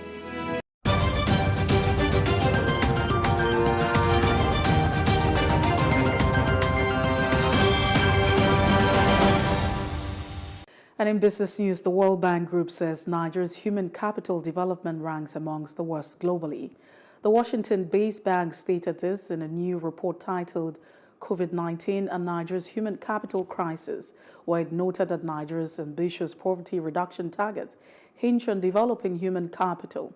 According to the report, learning poverty, which captures 10-year-olds' ability to understand simple sentence or perform basic numeracy tasks, likely proliferated in Nigeria during the pandemic. While learning poverty cannot be estimated directly for Nigeria due to lack of data, it now affects up to 70% of children in low and middle income countries, the World Bank notes. A report by the Nigerian Association for Energy Economics says the total installed power generation capacity of about 13,000 megawatts in Nigeria can only give a healthy life to 632.4 people out of over 200 million citizens across the country. Although Nigeria has installed power generation capacity of about 13,000 megawatts, it however generates far less than the figure daily. Industry figure obtained from the Federal Ministry of Power showed that power generation on the national grid on Friday was 3,945.8 megawatt, a far cry from the 13,000 megawatt installed capacity. This also implies that the number of persons who enjoy healthy living in Nigeria within the quantum is 300,945.8 megawatt of electricity generation is far lower than the figure 632.4 figure captured in the report. The umbrella body for domestic airlines in the country, Airline Operators of Nigeria, has notified passengers of air transport services that the sector has been hit by a major crisis of acute scarcity of Jet A1. Similarly, the management of Ibom Air has alerted its passengers of impending flight cancellation due to the continuous unavailability of aviation fuel in the country. Ibom Air stated that the fuel scarcity had greatly impeded on its operations, adding that it might now result in some flights being cancelled. The airline made the disclosure in a statement signed by the General Manager, Marketing and Communications, Anyekan Esienete. The cost of fuel subsidy is estimated to increase by 369.93% from 2021 to 2023. In 2021, the Nigerian National Petroleum Corporation said fuel subsidy gobbled 1.43 trillion naira, although there was no record for under-recovery in January. The Minister of Finance, Budget and National Planning, Zainab Ahmed, had said on Thursday at the presentation of the 2023-2035 medium-term expenditure framework and fiscal strategy paper in Abuja that the federal government had projected to spend 6.72 trillion on petrol subsidy payment in 2023.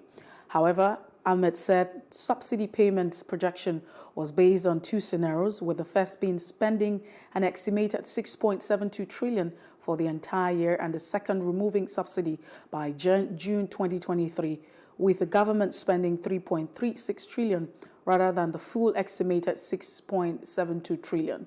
She further noted that both scenarios had implication for net accretion to the federal account and projected deficit levels.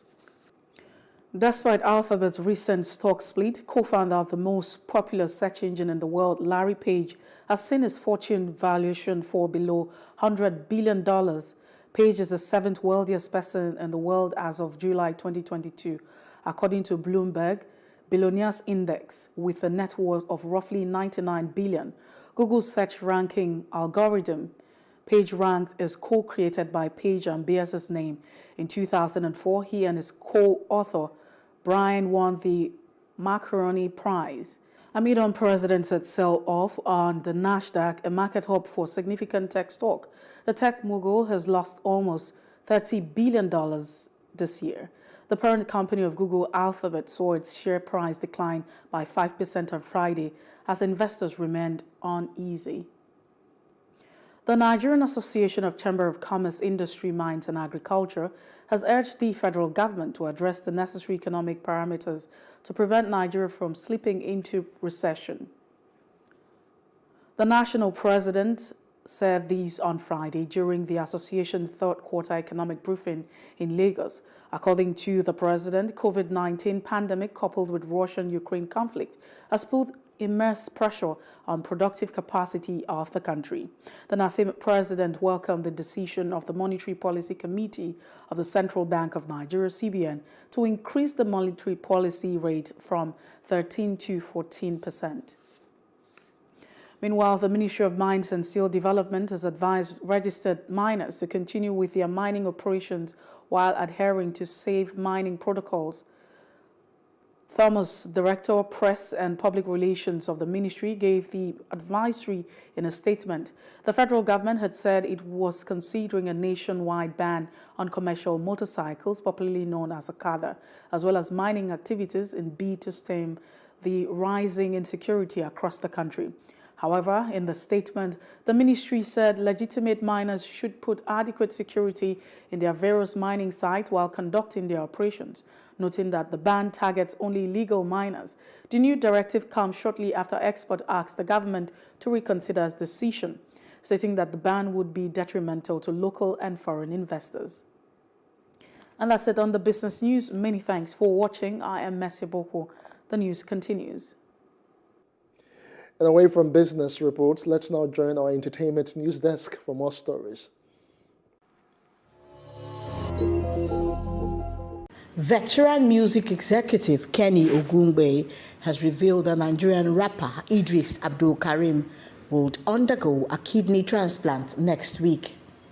Recall that some weeks ago, Abdul Karim revealed that he was diagnosed with kidney failure. According to a statement by his management, Lakim Entertainment, the singer has been undergoing dialysis at a hospital in Lagos State. Idris also shared a video of himself in a Lagos hospital. During a red carpet interview with Channels Television, Ogungbe stated that Idris will undergo surgery next week. Nigerian singer Yemi Alade has been denied a visa to perform in Canada over fears she might not leave the country. Le Devoir, a French-language newspaper published in Canada, reports that the singer will no longer perform at the festival's final closing concert on Sunday, July 14, due to visa denial. Yemi was listed as one of the headliners of the Festival International PlusTvAfrica. Commenting on the development, Susan Roser, the festival co-founder, said the visa denial was due to financial reasons and for fears that the group wouldn't leave Canada. Roser also lamented that the process of applying for a visitor's visa has been difficult for at least 5 years. Marvel Studios has unveiled the trailer for November's Black Panther, Wakanda Forever, to eager fans who roared their approval in a boisterous session at Comic-Con in San Diego. The film is the sequel to 2018's Black Panther, which starred the late Chadwick Boseman as T'Challa, the heroic crime-fighting king of Wakanda, a fictional African country and incredibly advanced technology. The trailer opens with a female vocalist singing "No Woman, No Cry," but there were some tears on stage as Boseman's castmates spoke of how much it meant to them to honor his memory through this new project. Ryan Coogler, returning as director, spoke about how excited T'Challa actor had been to see the first Black Panther footage 5 years ago at Comic-Con. He is returning to direct Wakanda Forever, which appears to involve in a conflict with Atlantis. Keanu Reeves has made Comic-Con history in San Diego. The actor is the creator and co-writer of the comic Berserk, which has become the first comic book to feature in the convention's prestigious hall, where first previews of new projects are featured. Although the hugely successful comic book series will come to an end in 2 more editions, Keanu told thousands of Comic-Con fans it won't be the end of the story. Johnny Depp has filed an appeal against his conviction for defaming ex-wife Amber Heard a day after his ex-wife sought to have her convictions for defaming him overturned. In new legal documents obtained by Daily Mail, it was revealed that the actor's legal team filed the appeal in Fairfax County, Virginia, on Friday, July 22, just 1 day after Heard filed her notice to appeal the 3 defamation charges she was convicted of. Depp, 59, was ordered to pay her $2 million in damages after he was convicted of a single count of defamation for calling her domestic abuse claims against him a hoax. Although the judge ordered her to pay Depp $10.35 million after she was convicted of 3 counts of defamation in June for branding her ex a domestic abuser. And up next is sports news.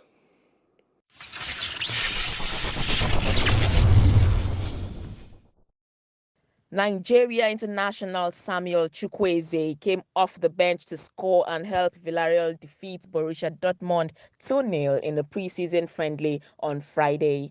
The 23-year-old has missed the opening 2 preseason matches but was introduced in the 60th minute as the Yellow Submarine cruised to victory courtesy of his goal and that of Gerard Moreno at Cashpoint Arena in Austria.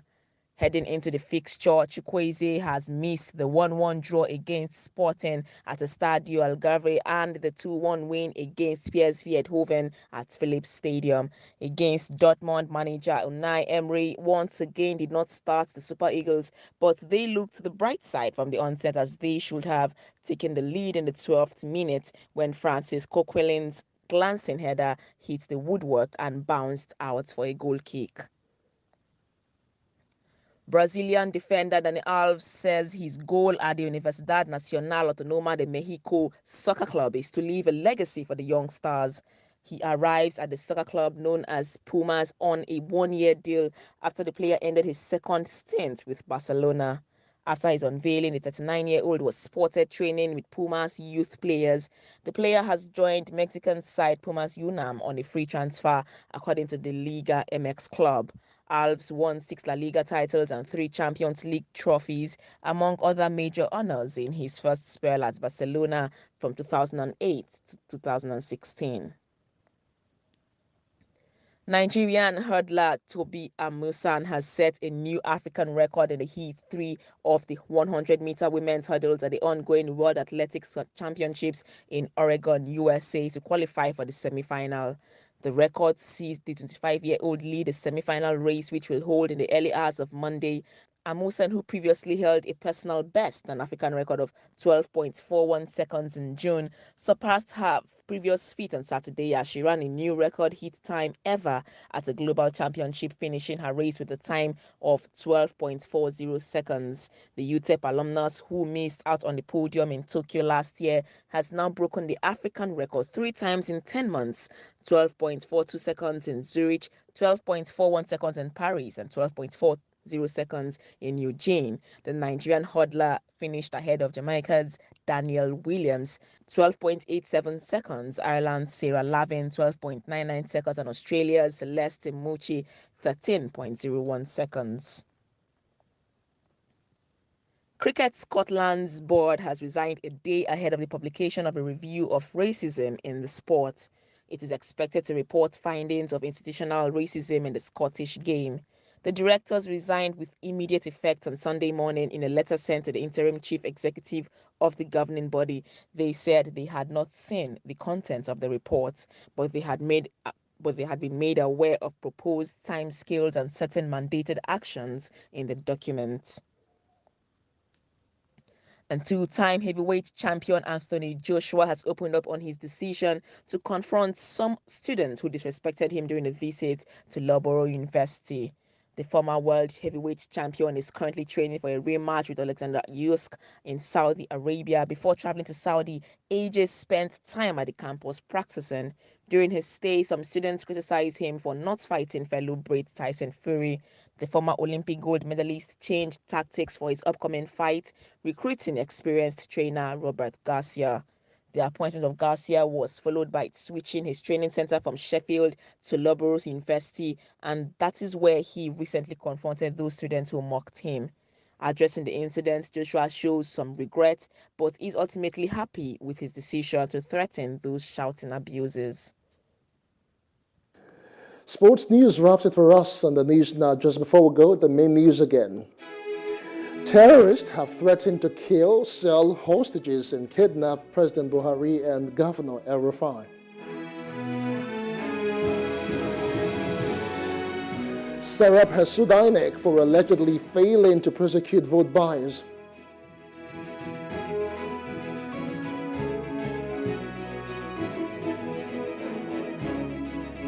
Russia's Sergei Lavrov has visited Cairo, offered reassurance over Russian grain supplies.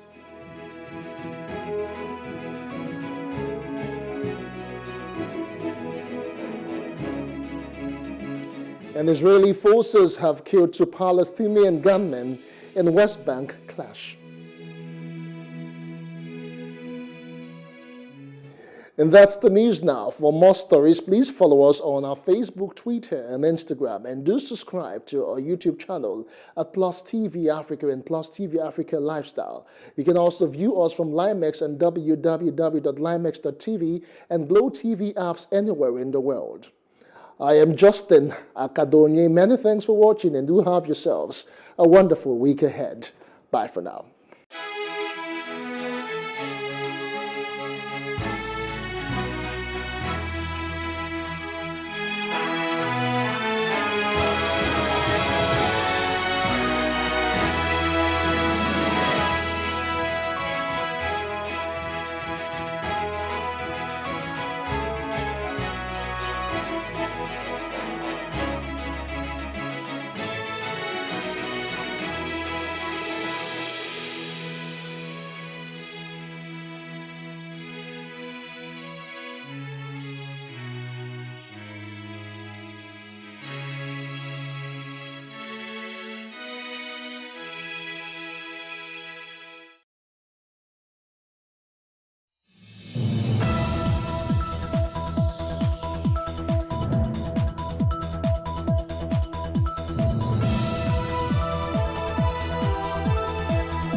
Hello and welcome to Plus Events, your #1 diary show that brings the best and biggest events to your screen. I am Antonia Oshili, and on today's show, we have 3 exciting events that you would very much enjoy. On our first event, the Institute of Chartered Accountants of Nigeria, ICANN, organized an event to inaugurate Alexander Wilcox as its 20th chairman. PlusTvAfrica was there to cover the event.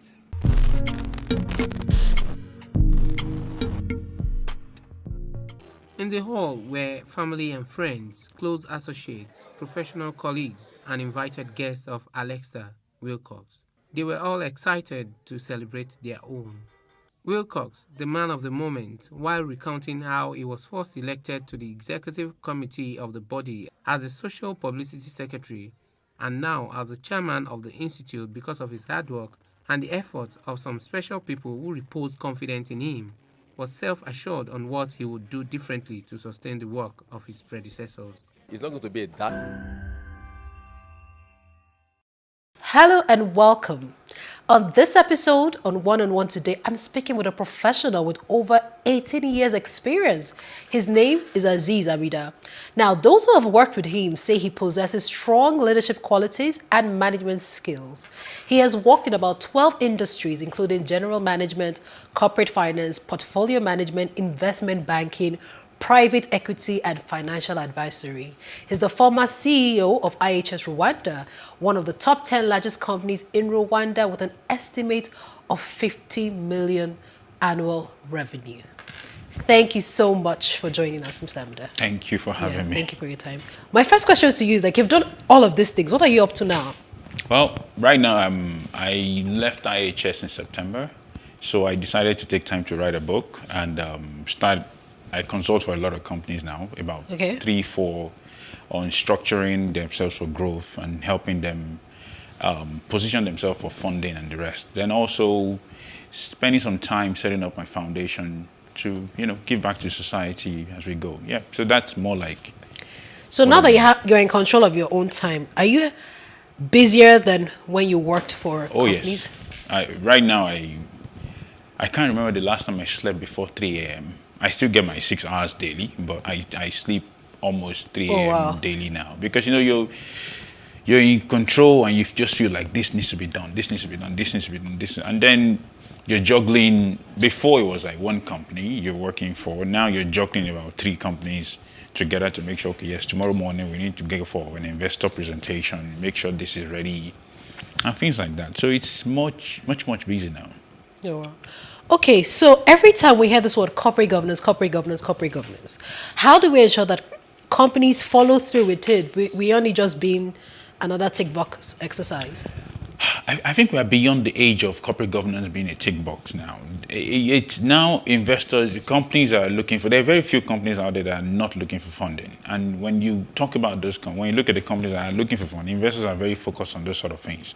You cannot just come to an investor and he says, okay, if I give you money, how do I ensure it's safe?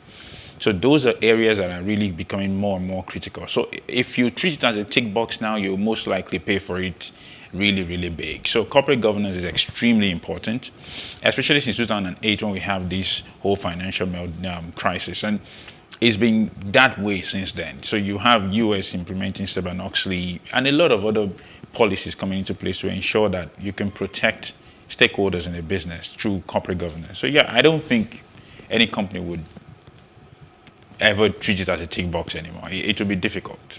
Okay. Well, if you say so, now let's talk about leadership. Okay. In Nigeria, everybody goes on about how we have a leadership problem.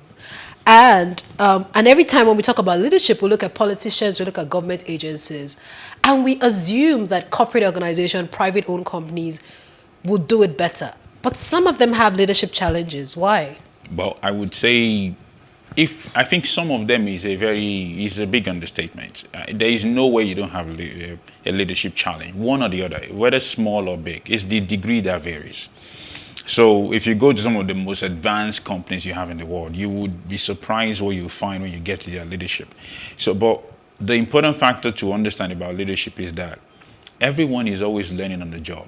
We treat leaders as if they are these super robot human beings that are just there. They can't make mistakes. They would make mistakes, but they make it in different degrees. And a lot of them realize, they take a step back, and then they go forward again. So, but what differentiates a leader from every other person is actually that bird's eye view, that, okay, even if I'm making a mistake, I still see the impact on everything. And then you just start filling in pieces. So you can't really say that there is no challenge of leadership anywhere. Private organizations have a lot, from controlling politics to controlling employee engagement to making sure everybody is equally treated. It's a lot of problems on the leadership side. So yeah, I don't think it's private organizations have it better scenario. Well, we all assume they have it better.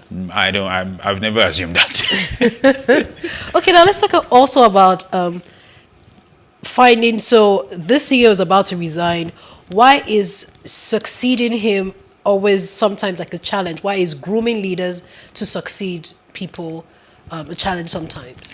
Well, you can't really know a successor is good until he succeeds. So it's like I always say, if I have you as a staff, you're fantastic at what you do.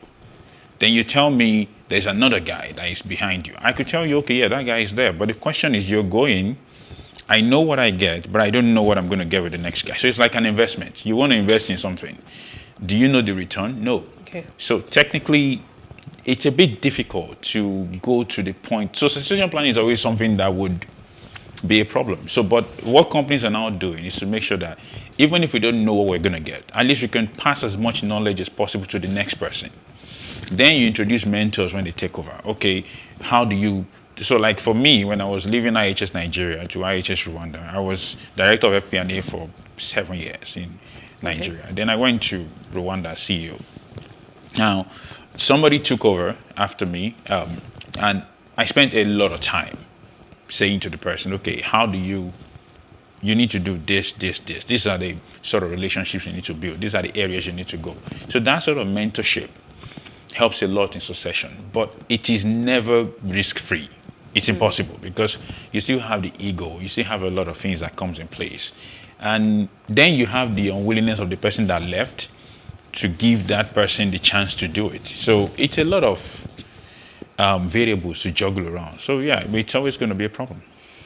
Is it not possible that beyond, even though of course the leader makes the company, is it not possible to create a system such a way that regardless of the leader, we're able to develop whosoever might want to succeed the CEO or the MD when he's leaving? Is it possible to ingrain it even from when they come, when we take them in as trainees, so ingrain it just before they move up?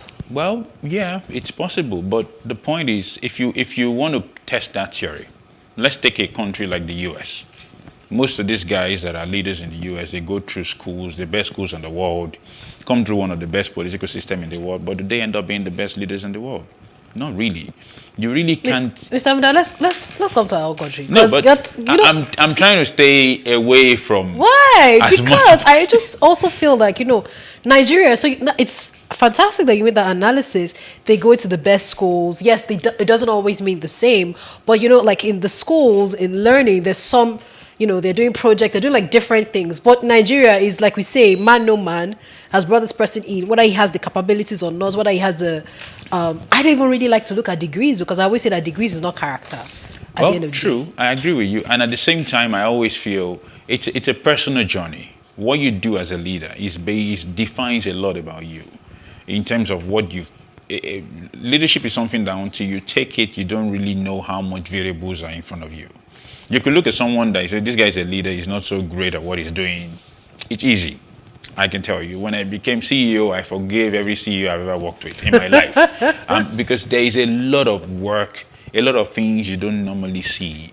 And someone told me once and said, oh, maybe that's not something, oh, is that something you think you want to do? I said, that's the best experience in my life. I would do it anytime, any day, because it gives you so much, the pressure is huge. The government wants something, they call you. Your boss wants something from your holding company, they call you. Everyone that wants anything relating to that brand would call your name. So it's a really different ball game. So how do you balance that? Well, you need to find a lot of balancing everyday stuff. One, I like to distract myself a lot. I like to take myself away from work significantly. I play games, I go play games with my friends, go watch the game. Just do something that takes me away completely from everything. And I play football as much as possible. I do almost every sport that is available to do. But the aim of that is to ensure that I don't have any reason to pressure myself to the point where I can't function. And that's important because you could really go hard on everything and then next thing you find out, boom, you're taking it out on the staff or taking it out on a peer or something. It's really hard to master. So I don't really believe, I believe systems work, but when people take roles, they decide what they do with it significantly. There are controls in place, but they still have a lot of role to play. So that you can't really rule that out, no matter what. Okay, let's talk about you as a leader. So I'm glad you've talked about. So your leadership style, I don't know, you correct me if I'm wrong, you're the one who has been a CEO here. I feel like there's some people that have there's an innate leadership style that they're born with. And then, along the line, as they begin to work and relate with other people and mentors, it changed. So tell us about yours. What's your leadership style and how has it evolved over the years? Well, I think one thing that stayed constant all through me being in leadership is that if you want to lead people, you need to remove everything they can worry about outside of you. Now, what am I trying to say?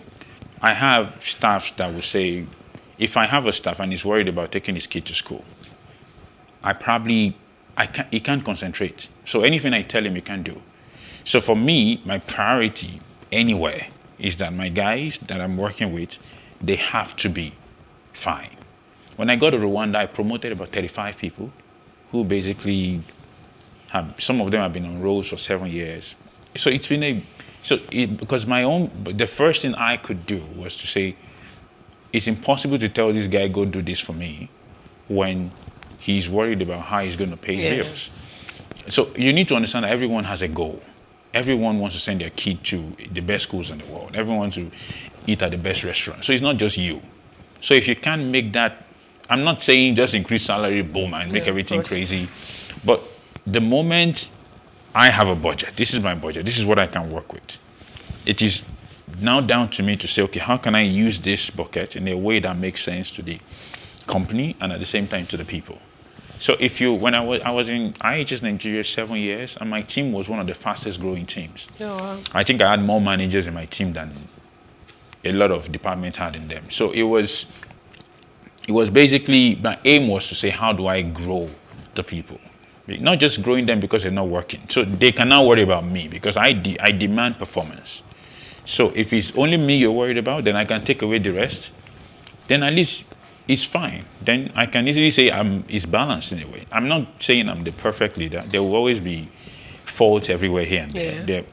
A staff once told me I should go back to school to learn management.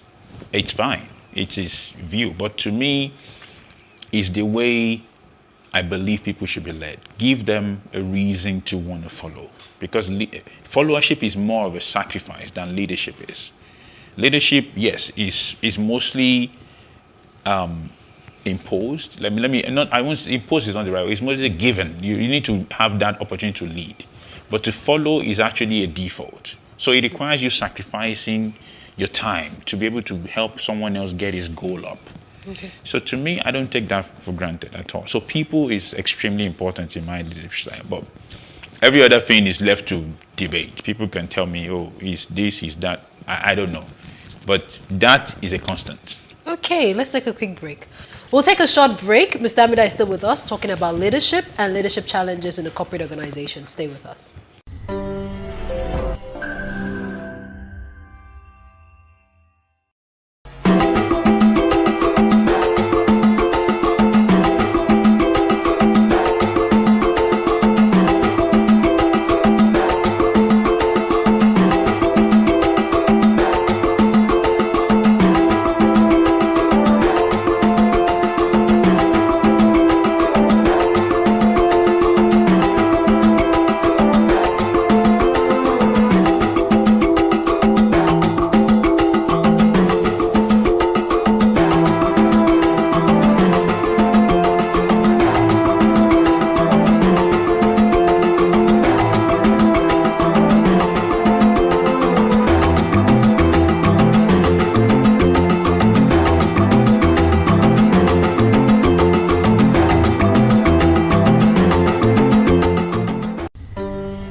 Thank you for staying with us on One. I still have Aziz Amida with me, and we're talking about leadership and leadership challenges in corporate organizations. Okay, so you've talked about your leadership style. What will you consider as the critical success factors for a leader? People. You can't do without it. It's, you know, we could. I always say, if your worry is about targets, most likely you don't have the right people. If your worry is about a lot of things, people would make everything happen. But if you cannot sort that problem out, it's impossible to conceptualize any other problem, because you will spend your days dealing with, oh, maybe you're overpaying one person compared to the other guy. This guy is not happy. This lady here wants to be somewhere else. You spend a lot of time around. There'll be a lot of friction in the organization. So to me, having the right team that could work together, creating that environment that people could say when they wake up in the morning, they don't feel like they are under any pressure to come to work. You know, I once had two staff who got into a very big conflict, and it lasted for a while. And I remember there was a time I was speaking with the manager. One was a manager, and they were like, one reports to the other. So they were, and I said to her, I said, the important factor for me is that at the end of this whole thing, at no point should this lady feel she doesn't want to come to work. So I'm not going to tell you how to run your team, but just know my concern is that she needs to be happy with the job. So if you feel this conflict makes her happy, it's fine. If you feel it doesn't make her happy, then get it resolved. So it's important to understand that those things they're salient, because one tiny problem, you know, can basically wreck the entire chain, because what you do affects what the next person does, and it goes on and on and on like that. So if one person is not functioning well, the whole team can't function. I feel like I should ask you follow-up questions to that. Like, how do you ensure? Because, you know, leadership, like you said, I really don't envy leaders, because leadership is a lot of work. Yeah. You're managing someone's not only personality, whatever self-confidence issues they have about themselves, how they were raised, and all of that. And you have to battle and balance that and ensure that you still get, you know, your results at the end of the day, because... Yeah. Because what has worked for me, because I think I can read people a lot. For me personally, I could almost tell how to deal with you in 2 minutes after talking to you. I could almost tell, okay, with this person you need to be extremely firm. With this person, be soft. With this person, I used to work in an environment where we shout a lot. And there was this lady that was working with me. I never shouted on her for 6 years. Oh wow, how did you do that? It would be like, okay, how does it? But to me, that's her personality. She works better when you're able to like explain. Okay, you know what? Just take it easy.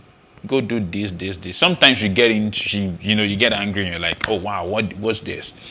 But I never really got into that position where I'm like, unlike some other people, and you're going hard at them.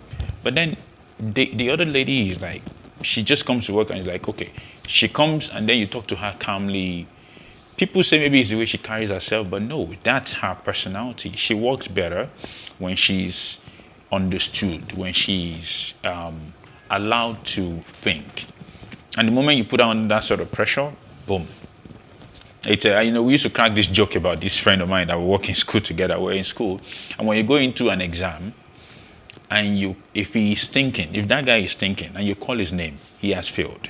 Oh wow! He would literally forget everything he wants to write. So everyone in the class will just say, in his exam, just let this guy be. Don't talk to him. Don't do anything. And it works. So your ability, discernment is important in leadership. So these things, they look so small, but they go a long way. People look at you and think, oh, it's just that guy that does it. But no, you're paying attention to all those things because they are extremely important to you being successful.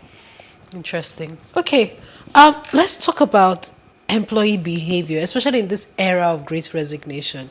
Okay. How should leaders, handle that? How should companies handle that now? Because it's almost like anybody, if you just resign, they're going into, I was reading a CNN report, and it was talking about how a lot of people, are resigning even from the jobs that are well paid and just, moving on. Was it the pandemic? I don't know. Tell us about it. Well, it has two sides to it. I can't really confirm or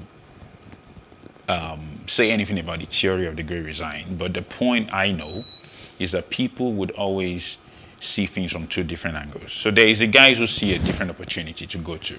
They would resign. They will go because human beings are rational. So it is impossible to see a high return and go for a lower one when all things are the same.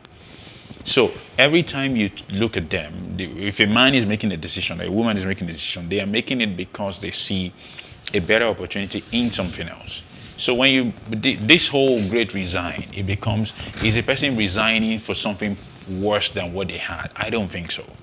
So the same thing would apply. So, and it comes down to what I said earlier. If you can make people believe and have goals, and you can meet their goals on whatever they are doing, they would always feel that joy to come to work daily. But if it's the other way, if I'm stressed every time I come to work, and I know that I'm probably going to lose my life or something else if I don't pay attention, then I'll leave. So you might call it anything, but the real problem is that everyone leaving any opportunity is leaving to what they believe in their mind is a better one. Whether it turns out to be better is a different thing. But as of the time that decision is being made, that's the background. All right, interesting. Thank you. Let's talk about work cultures. How do we create sustainable work cultures? Culture. Culture is hard because you build culture from the little things. You build culture over time. You really can't. I've seen people do presentations around building culture, but I don't believe culture is something in Yoruba culture, they say if you want to greet an adult, you bow. If you're younger than someone, you give them a title, basically.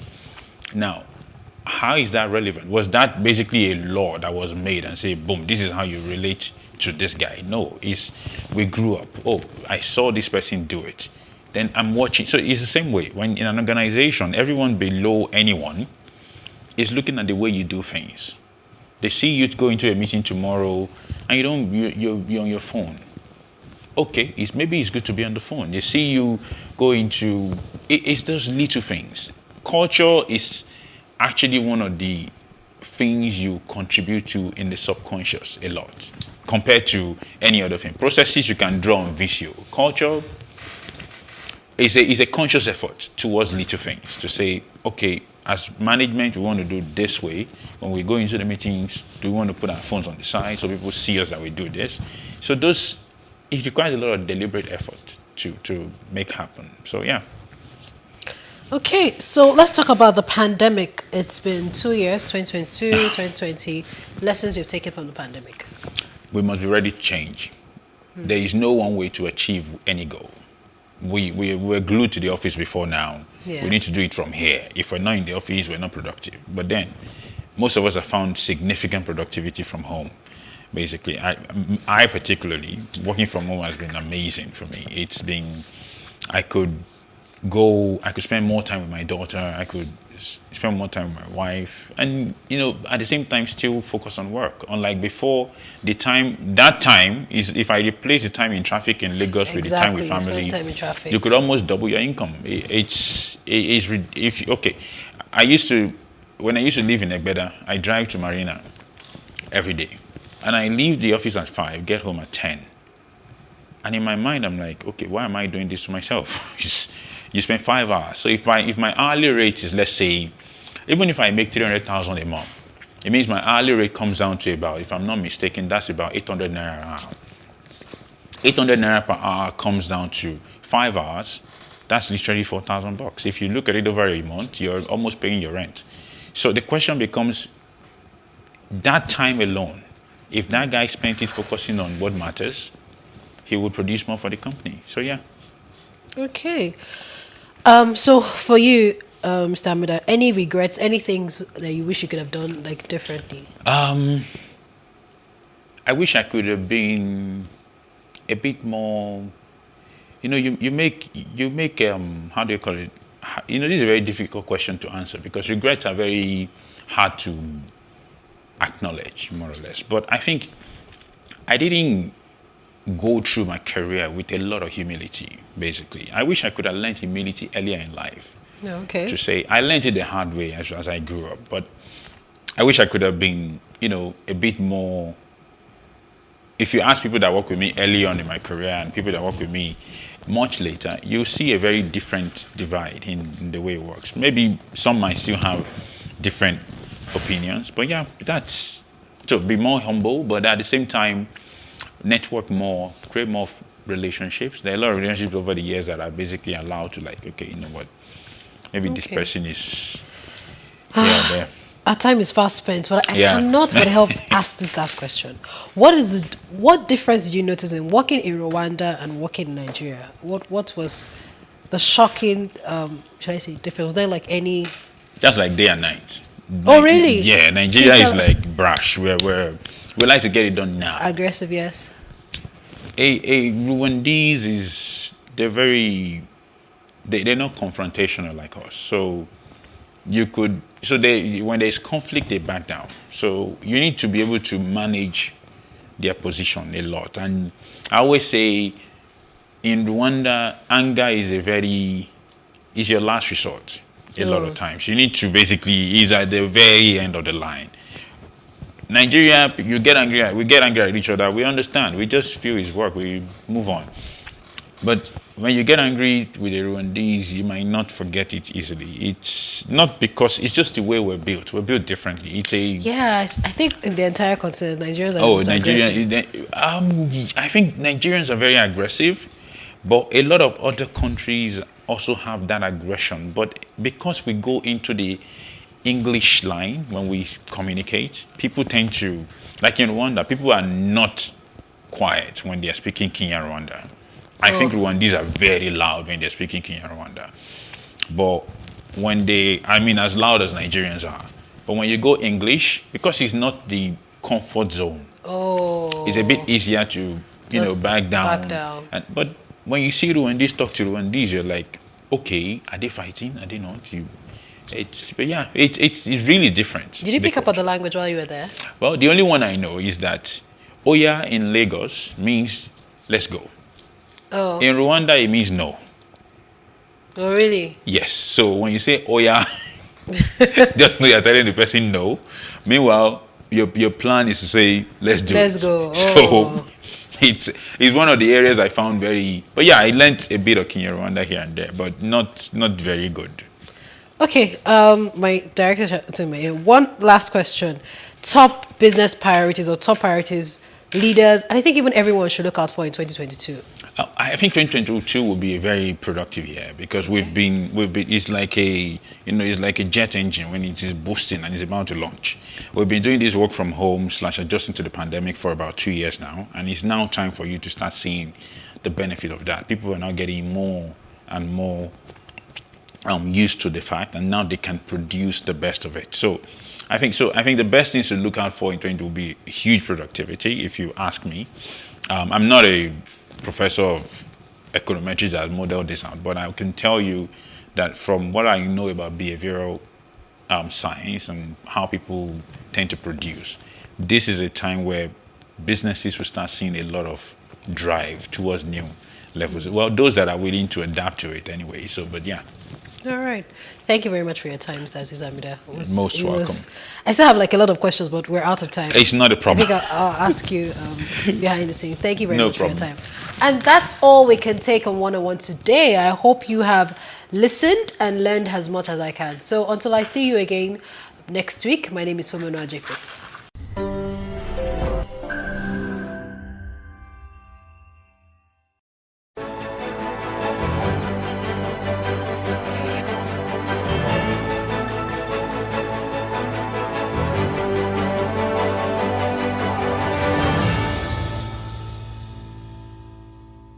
That is not good for the government to do that anyway. That is what I felt. Because in a forest, you must have a big monkey there. Understand? In a group of people, you must have one that is bad. Not everybody is bad.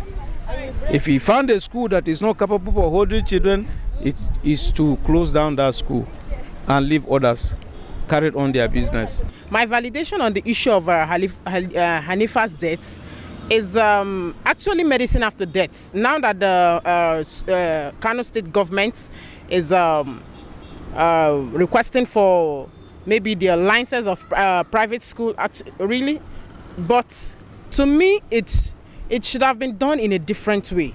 This thing should have been put in place before now.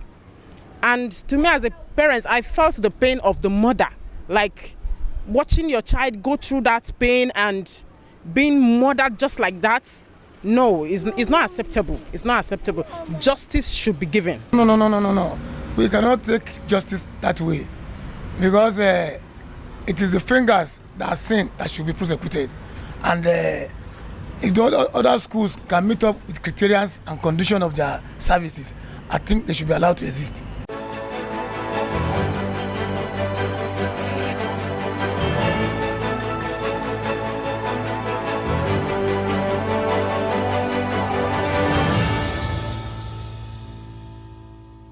I have not come across a blind person who have become sighted.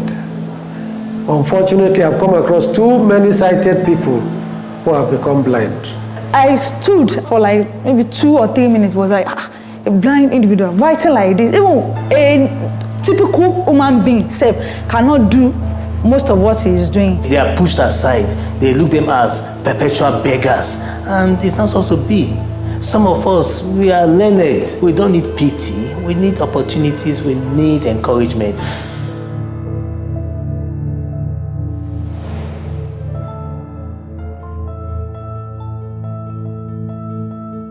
A February 2021 report by the World Health Organization says that globally, 2.2 billion people have a visual impairment. Of that number, 64 million people suffer from glaucoma, the leading cause of irreversible blindness in the world. It is projected that by the year 2030, 95.4 million people would suffer from the disease. Being a black person is a risk factor.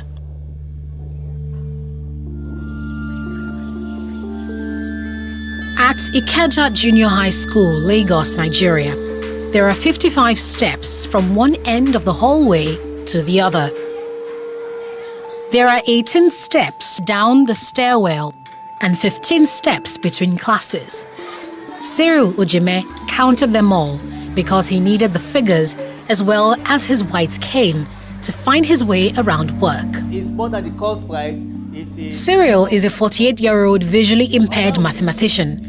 He teaches math here to students with and without hearing disabilities in junior secondary classes 1 to 3. This situation presents a peculiar communication challenge. Imagine they will do sign language, I cannot see what they are signing. I will talk, they cannot hear what I'm saying. So if they want to talk, I cannot even hear them. They will make noise with it. and it has really been a very difficult situation. How are you today? Fine. I had to learn a little bit of sign language, and that gladdened their heart. They love seeing me making that effort to communicate with them. Unfortunately, they feel, because I cannot see them back, they feel saddened about it, that I'm not seeing them sign back to me, communicating with me in their own way. Here's where 30-year-old Tawalkat Babatunde comes in. Take note, it's over the cost price, not the selling price. She's a sign language specialist at the school. She works with Cyril to coordinate and communicate math lessons to the class. I'll make sure the class is being arranged. Okay, keep quiet, watch what he's saying, explain. When he's explaining, I'll demonstrate. You do give them classwork and homework. I'll mark it, distribute it to the students. Honestly, the first day we worked together, I stood at just for like maybe 2 or 3 minutes, was like, a blind individual writing like this. Even a typical human being cannot do most of what he is doing. So I was amazed. Cyril Ojime is a 1996 graduate of Pure and Applied Mathematics from the University of Ilori, Kwara State. He's also an award-winning math and further math teacher with experience spanning 11 different schools in 5 states across Nigeria since 1999. Cyril recalls a childhood experience that motivated him to take up teaching as a career. I used to have a math teacher. He would just put some problems on the board and I would just be smiling. We would not be able to solve it. So in my mind, I said, I want to be a teacher whereby I will make math to look simpler than what this man is doing. That resolve made in the early 80s still nudges him to demystify math for children today. However, in 2012, Cyril was diagnosed with glaucoma.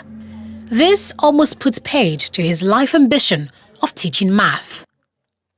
When I first of all found out 2012, it was like a shock to me. Because as a then, in my family, the extended family, we only know for maybe eye issues such as myopia or long distance issue. Then maybe at worst cataracts, but nothing like glaucoma. So it was a surprise to me. And when it started, it was as if it was an insect in my eye that was blurring my vision. So when I was told it was glaucoma, I went to Google it to read more about it. When I learned it was white blindness, I got a bit scared at first, but I said, okay, let me see what can be done. Dr. Adiola Onokoya is a professor of ophthalmology at the Lagos University Teaching Hospital, LUTH. She throws some light on Cyril's condition. Glaucoma is the commonest cause of irreversible blindness. It's a disease of the nerve of the eye. That nerve is like a cable that connects the eyeball to the brain. In glaucoma, what happens is there's some damage, inside the eyeball where you have those nerves originating from that we call the optic nerve. They are damaged. And what damages them? Well, it's either there isn't enough blood flowing into them, or because there's a lot of pressure inside the eye. And once those cells in the eye die, even the eye is opened, is looking at whatever object, but there is no connection. There's a disconnect between what the eye sees and the brain. So the eye looks normal, but no image processing is taking place. What causes glaucoma and how can it be treated? Nobody knows the cause. And if the cause of a disease is not known, then there's no cure. It's commoner in blacks than in the Caucasian. There's just an inherent, risk for us to develop glaucoma, being blacks. And then if you have a family history, because genetics is at the basis of glaucoma, really. And then if that pressure is high, that's eye pressure, intraocular pressure, if it's high. And then people who have severe hypertension, people who have very low blood pressure, even people who are using low blood pressure medication but they are overusing it. Management of the glaucoma, we can give eye drops. And if the eye drops are not working well, then you may have to go to surgery. it's a lifelong disease. But suffice is to say that once you have lost vision from glaucoma, it is not recovered.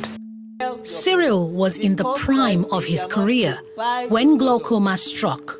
He was deputy head of the math department, mathematics coordinator, and was vying to be head of senior school before he began to have challenges with his vision. The new reality devastated him. He began to struggle with tasks that were once easy. Then, to be moving around, it was difficult for me. There are times I would just miss my way when going to the class. I would not really know the right class that I'm going to until I therefore come back and count my steps again. Some of my colleagues will be assisting me in typing, to be marking that I'm going through a phase. And I thank God for my colleagues then who rallied around me to see that I was not failing. Being a private institution, they were not looking at whether you are going through a phase or whether you are going through a medical situation. The other was for you to be effective, no matter what it takes. Be effective. Don't go down. Don't relent in your effort. So I was trying to meet up. He sought medical help in 2012. However, the doctor's strike paralyzed healthcare services for 6 months. In that time, his eyesight worsened. For 6 months, when they were on strike, I could not get medical attention, and that was when the eyes deteriorated. Thereafter, when they called back the strike, it was a bit late. The pressure in the eyes became very high and uncontrollable. Despite eye drops and medication, it just skyrocketed. If the doctors were on ground, I would have been able to get the proper medical attention on time. I would be able to at least know the right eye drops to take to preserve the vision. And I'll be able to at least, if it was not becoming better, at least the doctors would have been able to refer me to Lutz or even to another institution entirely for me to get proper attention. Indeed, the lack of a reliable healthcare system in Nigeria does jeopardize the health of citizens. Additionally, glaucoma does not show symptoms. Therefore, Cyril only began to have signs of visual impairment in the advanced stages of the disease. We usually advise that we should get our eyes tested regularly. Once you are above the age of 35, you should make it a point of duty to get your eyes examined once in 2 years. But if you have a family member who suffers from glaucoma, or you have a family member who is blind, you don't know why, you should check your eyes for glaucoma. So regular eye examination is the way to detect it at the very early stage. And once it is detected, treatment is started, and we can then slow down that rate of progression. As Cyril's eyesight was deteriorating, his work at Olashere Grammar School in Osun State was failing. In March 2015, he made a decision he never imagined he would take in his early 30s. Cyril Ojemen resigned.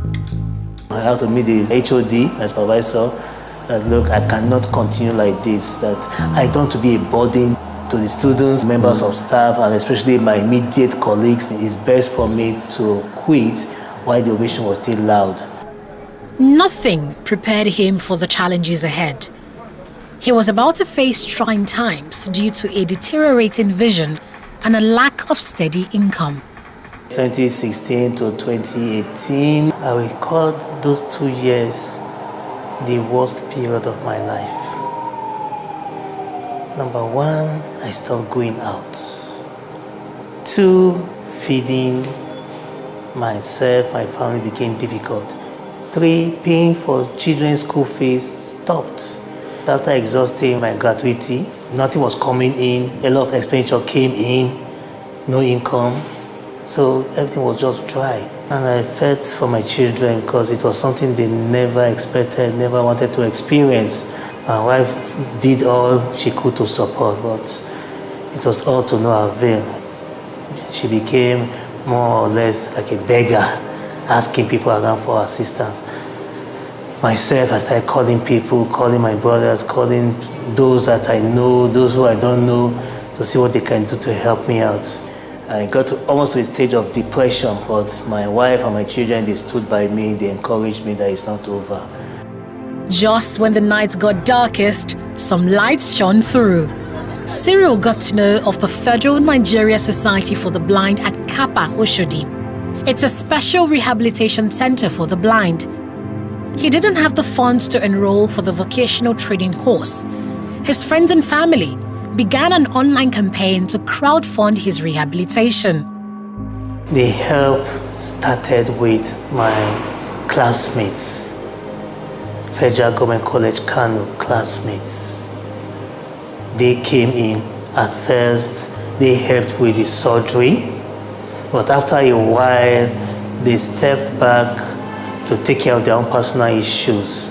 But by the time I now raised the voice again in the wilderness to say, please, I need help, they came again, sent one or two things just to keep body and soul together. My elder brother came in, then ex-students, those that I taught, came in as well, and they rallied around, helped me out until I graduated.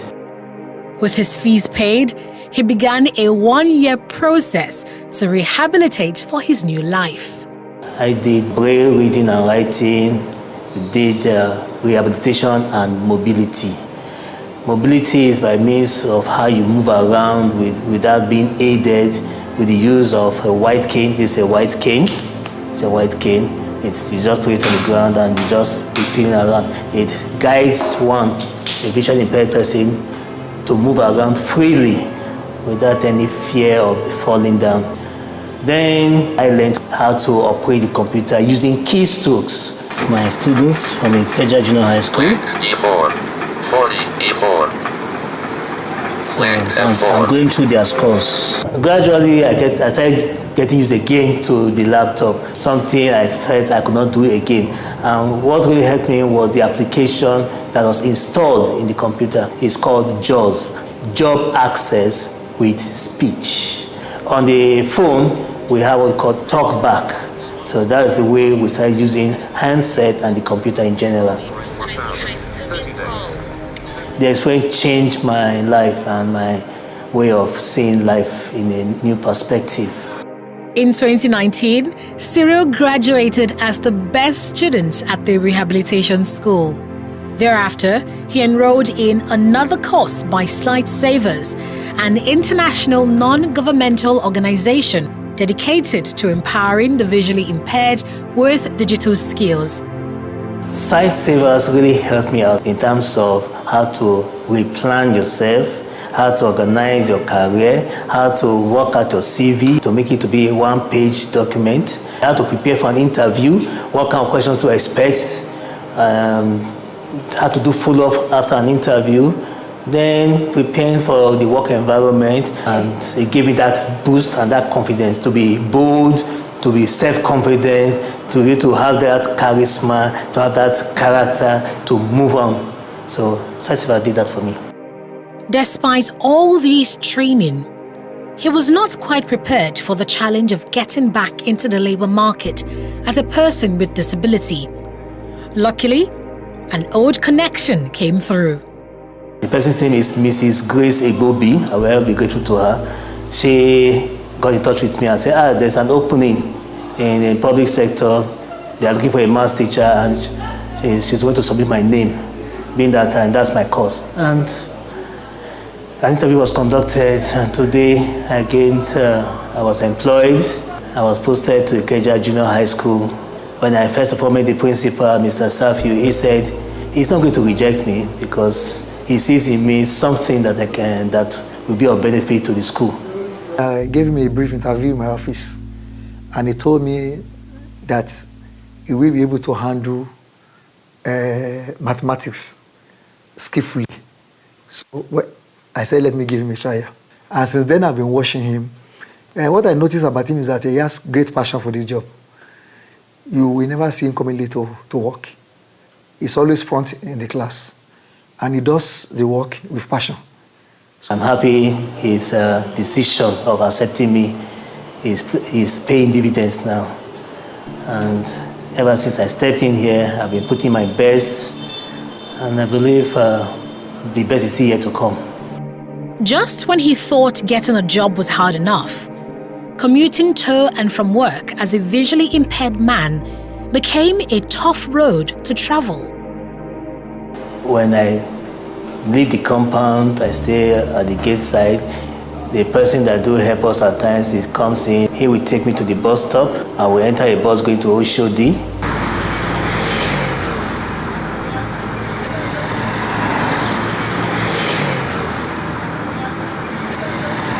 I will drop at Kappa. From Kappa, I will take a bus coming down to PWD. Drop at PWD. When I get down, God has been faithful. Somebody is always there. They will take me across the railway track and to the other side, bring me over to this side, to the GRA side, drop me at the gates. At times it will be a teacher, a fellow teacher. At times it will be a student. At times it will just be a passerby who has a measure of kindness in him or her. This is David Okon, former president of the Nigeria Association of the Blind.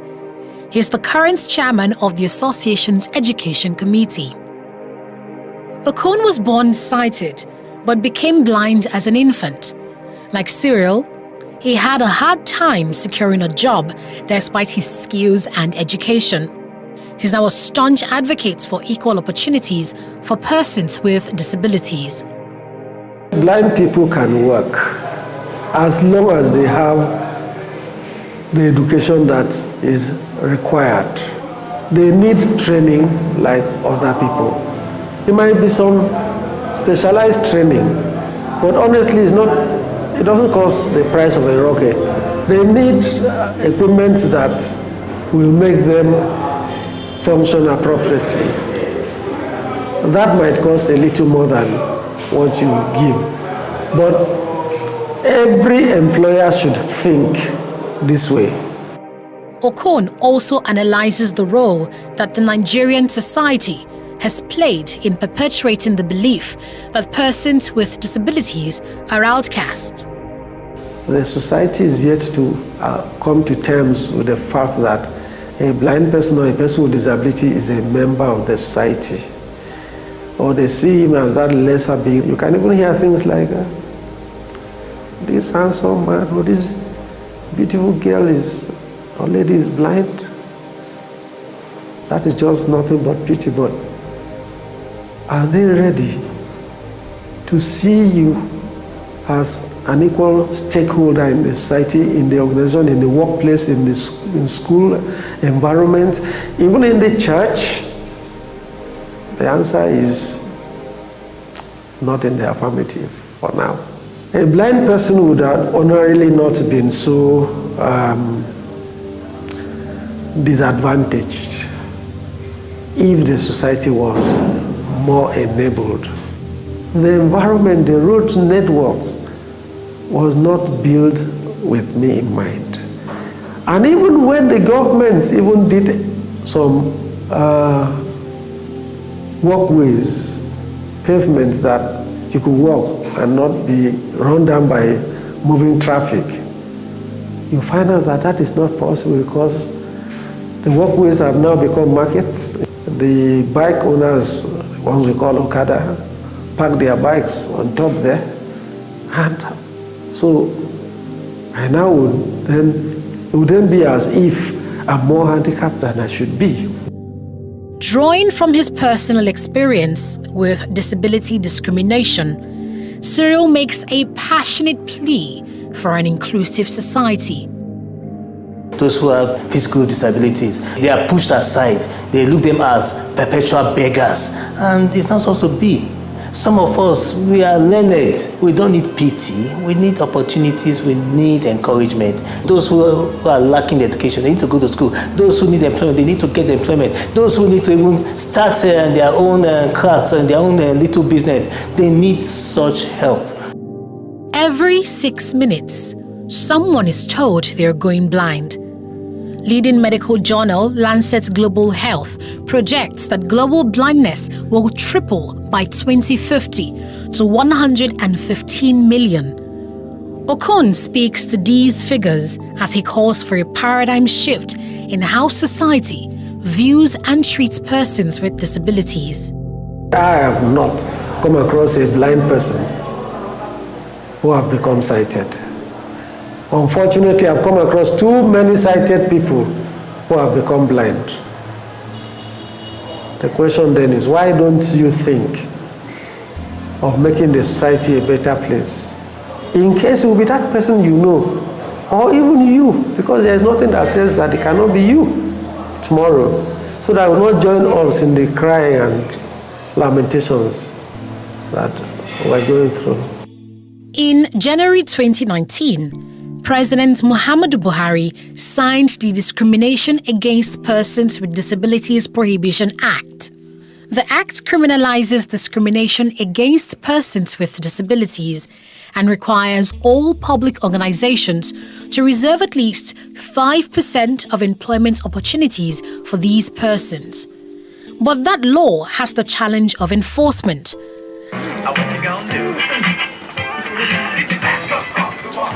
As for Cyril Ojemen, he has found a job that pays him 2 times Nigeria's minimum wage, and he plans to retire in the teaching profession. However, many other PWDs are not as lucky. They can be found on the streets, begging for alms to survive, or locked up in homes, hidden by their families for fear of discrimination.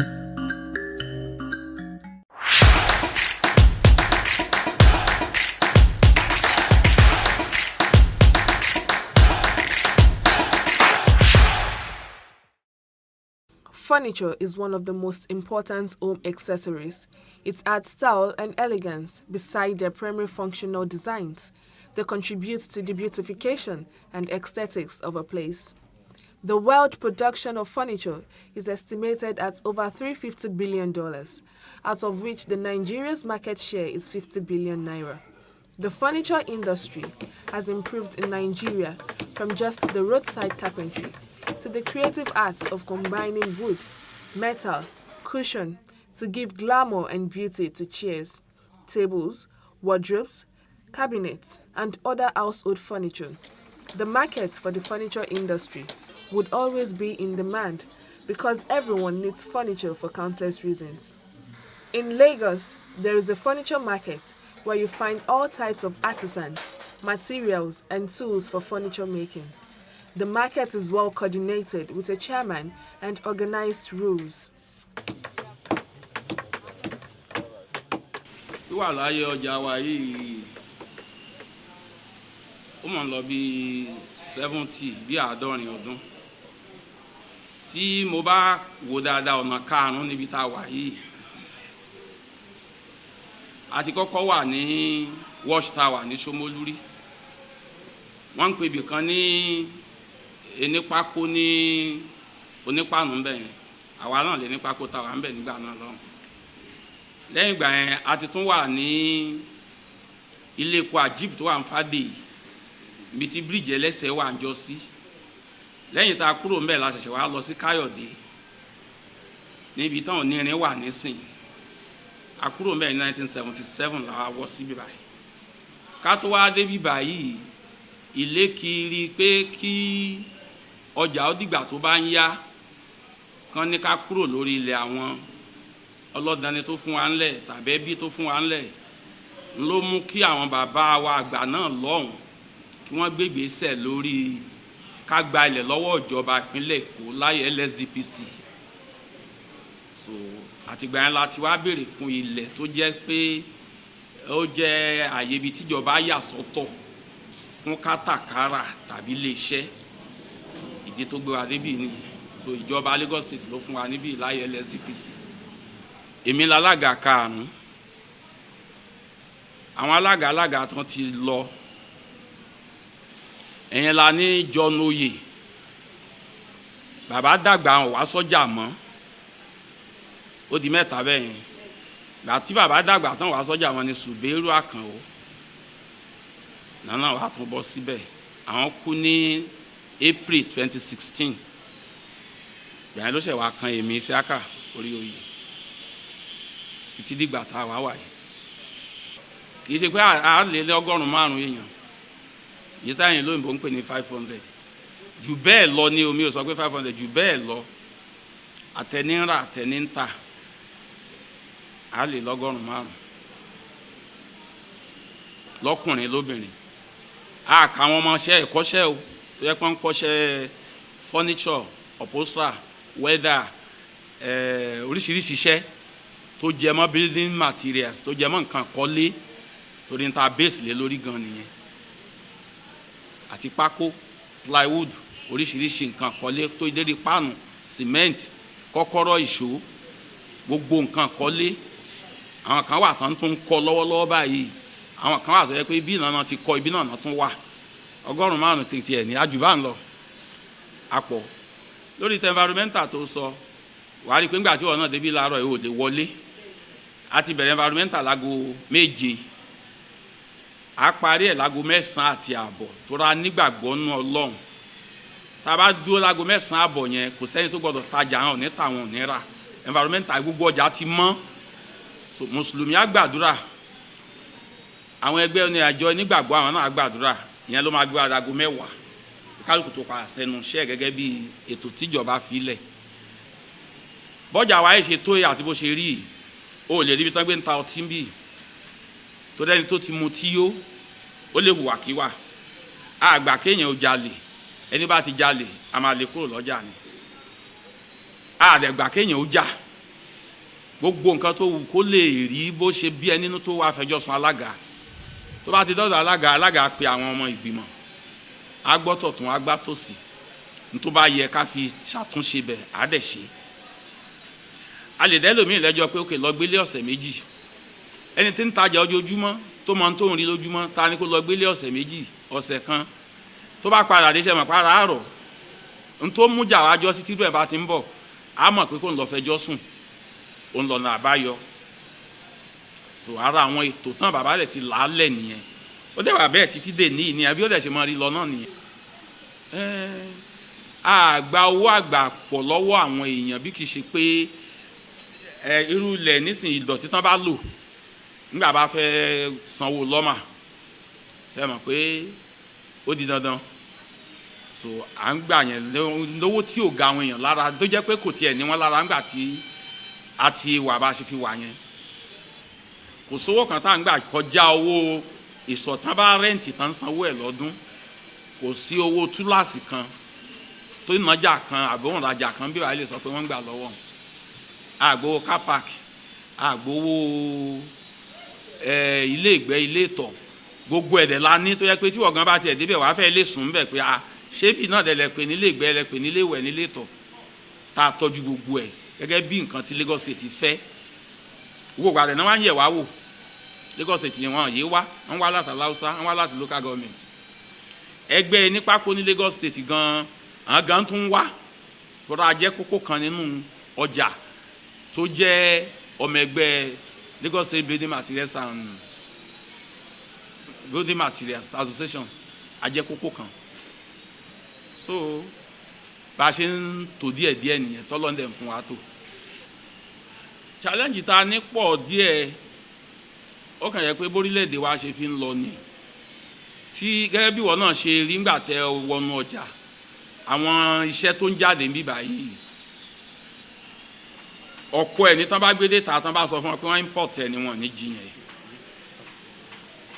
torí aláwọn òṣìṣẹ́ tí wọ́n kájú ẹ̀ anything furniture bó jẹ́ ìtàn fi irin ṣe bó jẹ́ ìtàn fi gi ṣe bó jẹ́ ìtàn fi bọ́ọ̀dù plywood ṣe ṣùgbọ́n ọ̀pọ̀ nǹkan tá à ń wí ló nídìí ọ̀pọ̀ owó materials tá a dẹ̀ ń lò jù local materials ní tó yẹ jẹ́ pé tán bá ṣe finishing ẹ̀ tán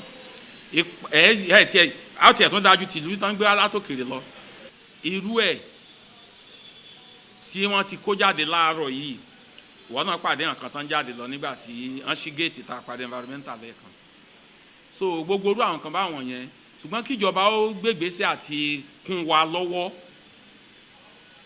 kí nǹkan yẹn lè di tí ó kárí gbogbo Áfíríkà tí ò ní mọ Nàìjíríà nìkan bọ́jà wa ṣe fi rí yìí láti Àbújá àwọn kan wà tó yẹ pé ní showroom wọn ibi náà ti wọ́n produce sales wọn ọjà tó ń tà ibi náà ti ń ṣe tán lọ kó sí showroom náà báyìí ti tan náà sí adúpẹ́ lọ́dọ̀ Ọlọ́run Ọlọ́run fi ń pọ́n wa ló dẹ̀ fi ń yìn wá so tíjọba bá kún wa lọ́wọ́ nípa pé kán finance wa béèyàn bá ṣe lówó ṣòwò mọ́ ni a ṣe jèrè mọ́ bẹ́ẹ̀ náà dẹ̀ ni a ṣe rágbéga lẹ́nu òwò yẹn tó wò ní nìyẹn wàá rí i pé ẹni tó ń fi 1,000 ṣòwò èrè ẹ̀ ò lè dàbí ẹni tó ń fi 10,000 ṣe ẹni tó ń fi 1 million ṣòwò a lè fi ẹni tó ń fi 50 million ṣe béèyàn bá ṣe lówó ṣòwò mọ́ náà lè rí ẹ̀ ó ṣe pọ̀ tó náà dẹ̀ ni ayé á fi mọ̀ ọ́ sí.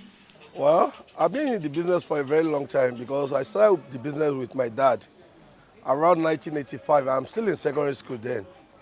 At earlier stage, I have the mind of be a first man, but my dad said he want me to go into business because he have a lot of achievement that he made in doing the business. And as time goes on, I later joined my dad in doing the business. I later have interest in doing the wood business. I give glory to Almighty God because the business is a good business, and if you can try to have interest in what you are doing, at least I know that you never regret in doing whatever you are doing. We have a lot of different type of woods that is even uncountable, most especially in Southwest here. We get wood from different states in Nigeria here. Starting from anything from Ijebu, the Shagam, Ore, Bini, Ondo, Idori, Owo, Ifon, Sobe, Agbanikaka Empire in Onwa, all that kind of we get wood in many different states in Nigeria here. Just for example, we have mahogany. Mahogany is a redwood and they're used for furniture wood. Just like bed, shelf, door, architrave and so on. They're used for many things.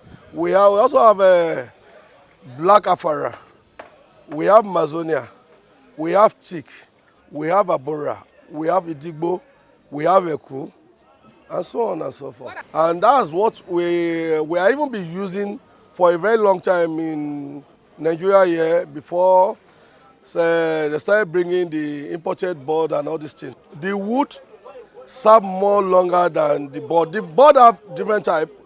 You have the one that lasts longer, and which we have the one that don't even last longer. But I still prefer, due to me, I still prefer the wood than using the board. If at all, if I'm doing anything in my house, I always prefer using the wood. The difference there is not very much, but difference between the local one, the local board and the wood that we use here, the wood lasts longer than the imported board, and most of this imported board, they process the wood here, which they even take down to that place to go and made as board, and they'll still bring it back for us here. That due to the government, because the government supposed to even work on that, which if at all, if something will even happen like that, what we have here, they're supposed to produce it here. Not that they will take it over there and then later do the processing and then later bring it for us here, which is not even an idea. I didn't even support that. We encounter a lot of challenges on that because bringing the imported boards down to Nigeria make the wood business to go down, which at least the way we even enjoy doing the business, the wood business before, is quite different from the way we enjoy it now. In Nigeria, yeah, some people know the quality of the wood, which they still patronize us. Most especially, some of my father's customers that they are in old age, they normally even tell their children and most of their colleagues and family that if you want to do something like this, it's even more better for you to go for wood, because now people are now coming back to get the wood and to use it for whatever they want to use it than before that. Everybody just faced the imported material that this was, but because what they see that they gain a lot, and the time of using the Nigeria something here, they see that is even more lasting than using the imported wood. Under the normal procedure, you're supposed to learn whatever you want to do. Probably because if you don't even learn, you will not be able to go far in doing it, because along the line, you see people that they will tell you that they want to supply you wood. At the end of the day, they will just collect money from you, and which the something will not be done. But once you learn what you want to do, after all, if anybody even want to bring what is not supposed to bring into the business, you say, no, that's not the way I'm supposed to go. This is the right way I'm supposed to go. It depends on how the person have the sense and the knowledge of learning. Because some people may even be there between 1 year, they will capture whatever they want to capture about learning about the wood or to do a wood business. But some people, they have a dull brain. Maybe they will use about 3 to 4 years. Wàá rí pé mo sọ nọ̀rọ̀ mi pé à ń tà à ń rà ni. Àwọn ọlọ́dàn ni tí wọ́n wá rẹ́ǹtì ṣọ́ọ̀bù ń bí ọ̀pọ̀ wọn ni wọ́n na pàápàá àwọn ọmọ kéékèèké ìsìn. Ìmí parí ní polytechnic, àwọn tó parí lọ́fà, tó parí Yaba, tó parí káàkiri tẹ́ pé bíi náà tí wọ́n á ń ṣiṣẹ́ wọn. So àwọn ọmọ yẹn ń gbé sórí social media, but àwa gẹ́gẹ́ bíi bàbá ọjà tẹni ó lọ́jà, àwọn ò tí ì wọ social media. Tó mọ̀ pé ayé jọ́sí ńlòbí ń sọ fọ́mọ pé iṣẹ́ ìdandan ni kò kọ́. Níbi tí ayé dé nísìn iṣẹ́ tó bá wu ọmọ láti kọ́. Nígbà tó ọmọ báyìí ti sọ fún ìyá àti bàbá ẹ̀ pé iṣẹ́ yìí ló wu òun kọ́. Àwọn tó mọ̀ wá ń bí báyìí tán mọ irú nǹkan tó ń jáde ń bí. Àwọn náà mọ̀ wá sọ́dọ̀ ọ̀gá tí wọ́n mọ̀ tó ń ṣiṣẹ́ lábẹ́ àkóso ọjà títí wa. Tírú ọ̀gá yẹn bá ti wá gbọmọṣẹ́ yẹn, á jẹ́ káwa tá a já lákòóso ọjà ó mọ̀ pé ọmọọmọṣẹ́ kan wá fóun o, iṣẹ́ báyìí tó fẹ́ kọ́ rẹ̀, iṣẹ́ tó fẹ́ ṣe rẹ̀. Á dẹ̀ fàdúrà sí pé kán máa lọ ṣe. Irú àwọn bẹ́ẹ̀ yẹn pọ̀ tó jẹ́ pé ńgbà kọ́ṣẹ́ tán, ibi náà náà ti tó ń ṣiṣẹ́ yẹn náà. Tán bá ti kọ́ṣẹ́ yẹn, èyí tó bá ráyè síbi á dúró ń bí, èyí tí ò ráyè, bọ̀tọ̀ pọ̀ wọn gan-an dúró ń bí torí wọ́n mọ nǹkan tí ibi ń bí. Ẹ sì mọ̀ pọ̀rọ̀ ṣẹ́rè kò èèyàn mọ̀ tán. Bọ́n bá kọ́ ṣiṣẹ́ mi tó bá dàbí pé ó fẹ́ pa wọn lórí, asáré lọ fún bọ́ọ̀gá tó kọ́ wọn. Àwọn ọ̀gá tó pọ̀ mí, sọ́mọ̀ pé ọ̀tọ̀ lọ̀gá, ọ̀tọ̀ tún ni ọ̀gá. So wọ́n pọ̀ mí báyìí bẹ́ẹ̀. Ìgbà tí state government fún wa nílẹ̀ ń bí ọ̀pọ̀ nǹkan náà máa fún wa. Ṣùgbọ́n nígbà tán tiẹ̀ ti fún wa nílẹ̀ tá a ti ń rí bí tajà wa rajà wa, àwa náà ò béèrè mọ́ òbọ̀ tó bá gbé wa lọ́la à ń retí ẹ̀ o. Tó dá déhùn wa ni wọ́n máa fún wa ní transformer tó máa fún wa níná. Ìgbà tán ò fún wa, àwa la lọ rà fúnra wa. Wọ́n láwọn ò fún wa ní tar road, àwa la mọ̀ bá ń ṣe ń ṣe ọ̀nà wa. Ọ̀pọ̀lọpọ̀ tóbi dórí omi.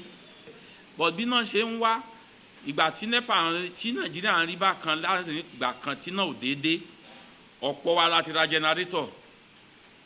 Ọ̀pọ̀ àwọn oníṣẹ́ ọwọ́ yẹn torí ń gbé èèyàn bá gbaṣẹ́ níṣẹ́ tí NEPA fún wa níná tó dẹ̀ lásìkò tó dá fún eníṣẹ́ ò ní fẹ́ gbọ́ pé iná ni ò sí, ó mú kápọ̀ wa ra generator. Gbogbo àwọn ọmọ táwọn wí, gbogbo àwọn ọ̀gá wọn yìí náà ní generator tán fi ń ṣiṣẹ́ wọn. The furniture market is not without its challenges. The unavailability of raw materials and the constant lack of power supply does not just affect the furniture industry, but the Nigerian manufacturing industry as a whole. Challenges pọ̀ gan-an níbi iṣẹ́ yìí. Ìgbà míì wà tó yẹ pé iná máa disturb wa, a ní rí iná ṣiṣẹ́. Generator tá a dẹ̀ ń lò kò powerful bí iná, ó ti yé yín. So àwọn challenges tá a máa ń face, tá a máa ń dojú kọ lórí iṣẹ́ nìyẹn. So táwọn oníṣẹ́ bá dẹ̀ lọ́wọ́ fẹ́ gbéṣẹ́, kò dẹ̀ sí nǹkan tá a lè ṣe ju pé ká wá means láti fi parí iṣẹ́ yẹn. Iná generator náà la lè lò.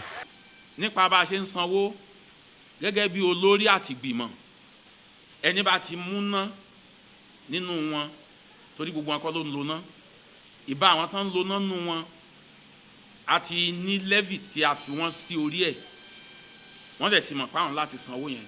A tún wá ṣe débi pé ìjọba ní ká máa lọlé láago 6, tá a bá lọlé tán àwọn ìgbìmọ̀ kan wà tí a sẹ́ẹ̀tì kalẹ̀ hàn tó bí hàn 8, àwọn èèyàn ní lọlé láago 6, wọ́n á yí ká gbogbo ọjà, a dẹ̀ ṣe àwọn ṣúìsì kan síta tó yẹ pé òun ló control gbogbo nǹkan téèyàn ń lò ní workshop ẹ̀ tó ní on and off.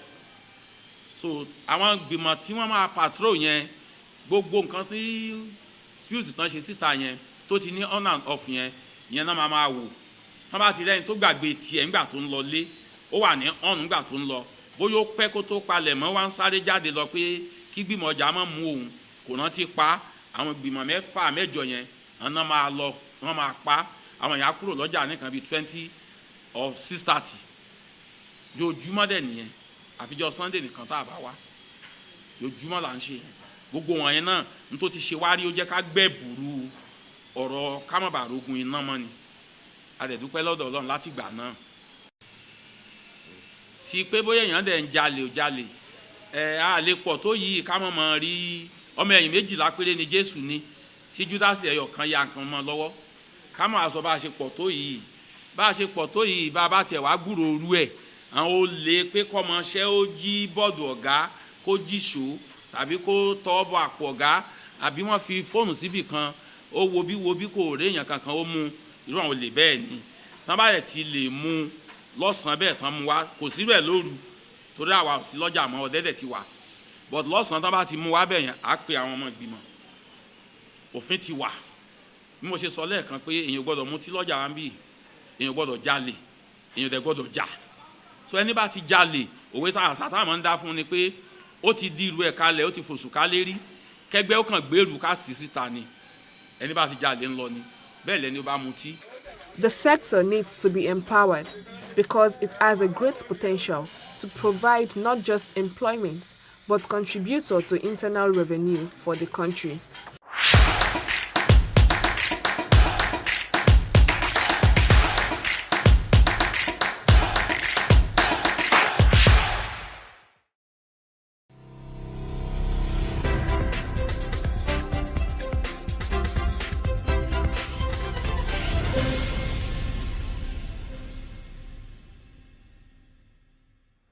Hello and welcome to Ladies Talking Business. I'm your host, Marimi Akonwo.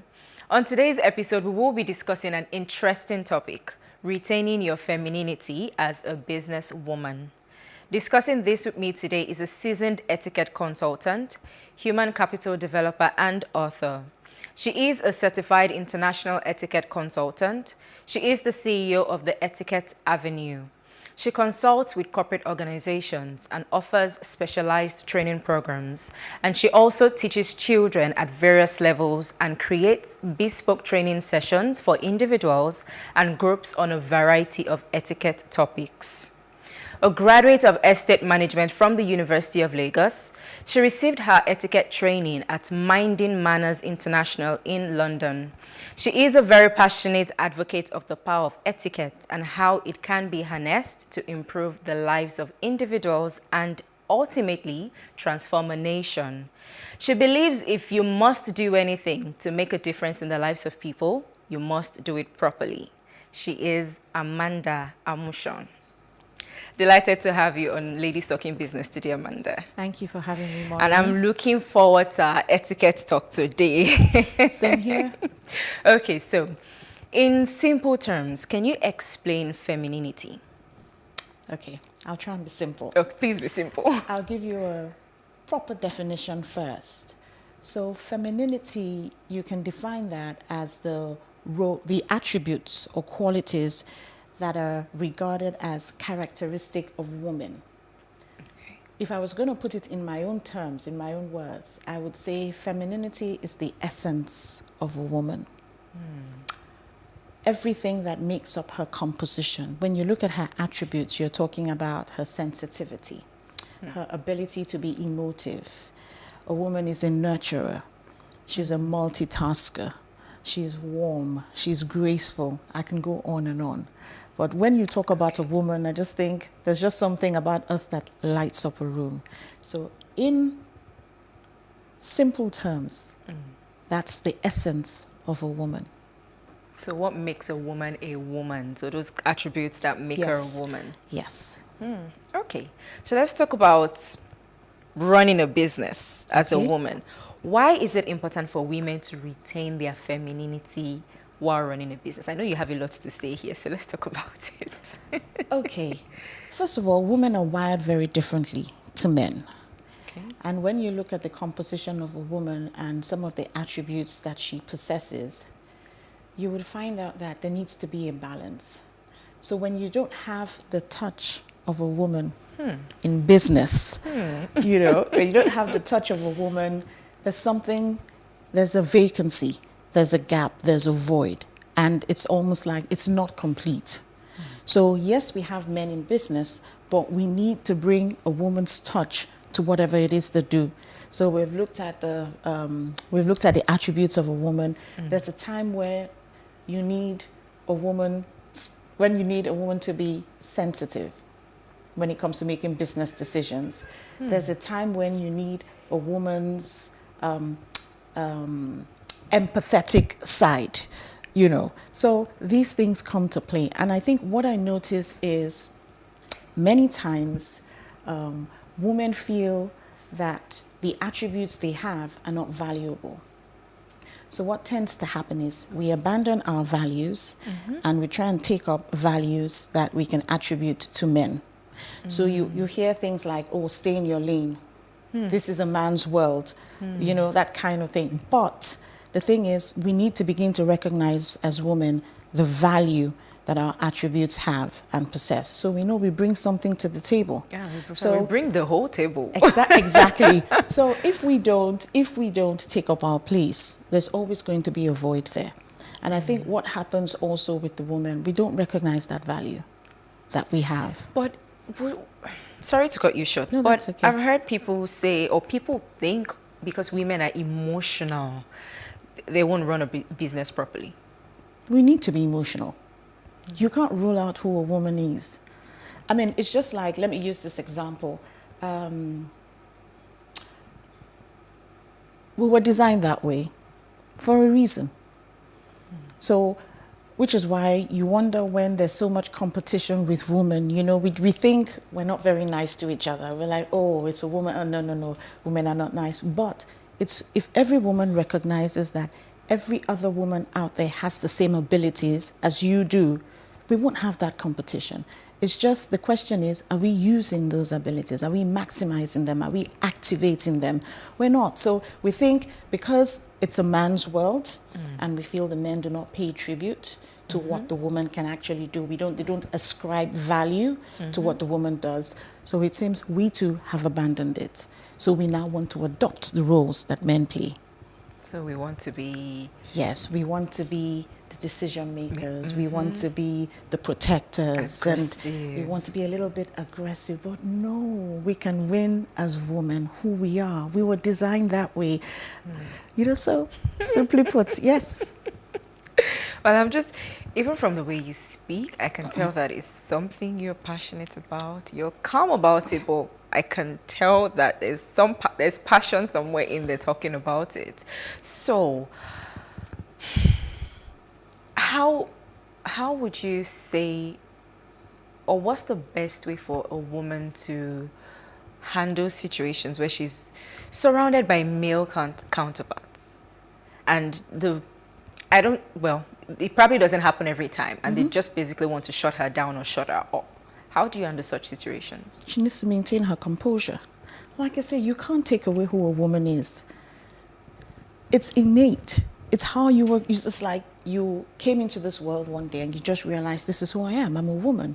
And God put certain emotions in you. You know, you need to be warm. You need to be gentle. You're a nurturer. You can't change that overnight, no matter how hard you try. So it's who we are. So the thing is, I would only advocate just fill in that role. Okay.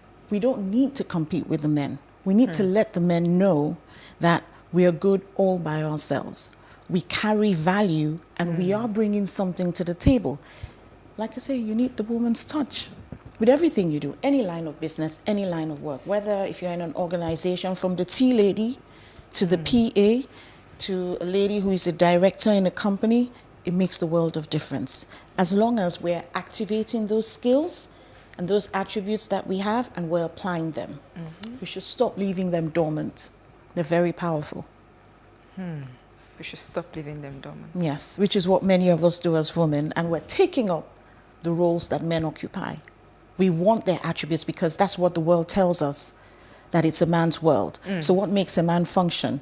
You look at his attributes, so you see the woman a little bit more aggressive. I know not all women out there would agree with me, or we're a little bit more aggressive, we're pushing the envelope. No, let us be women. Oh. Yes. Amanda, we'll speak more about this shortly. Okay. Please stay with us for more of this conversation after the break.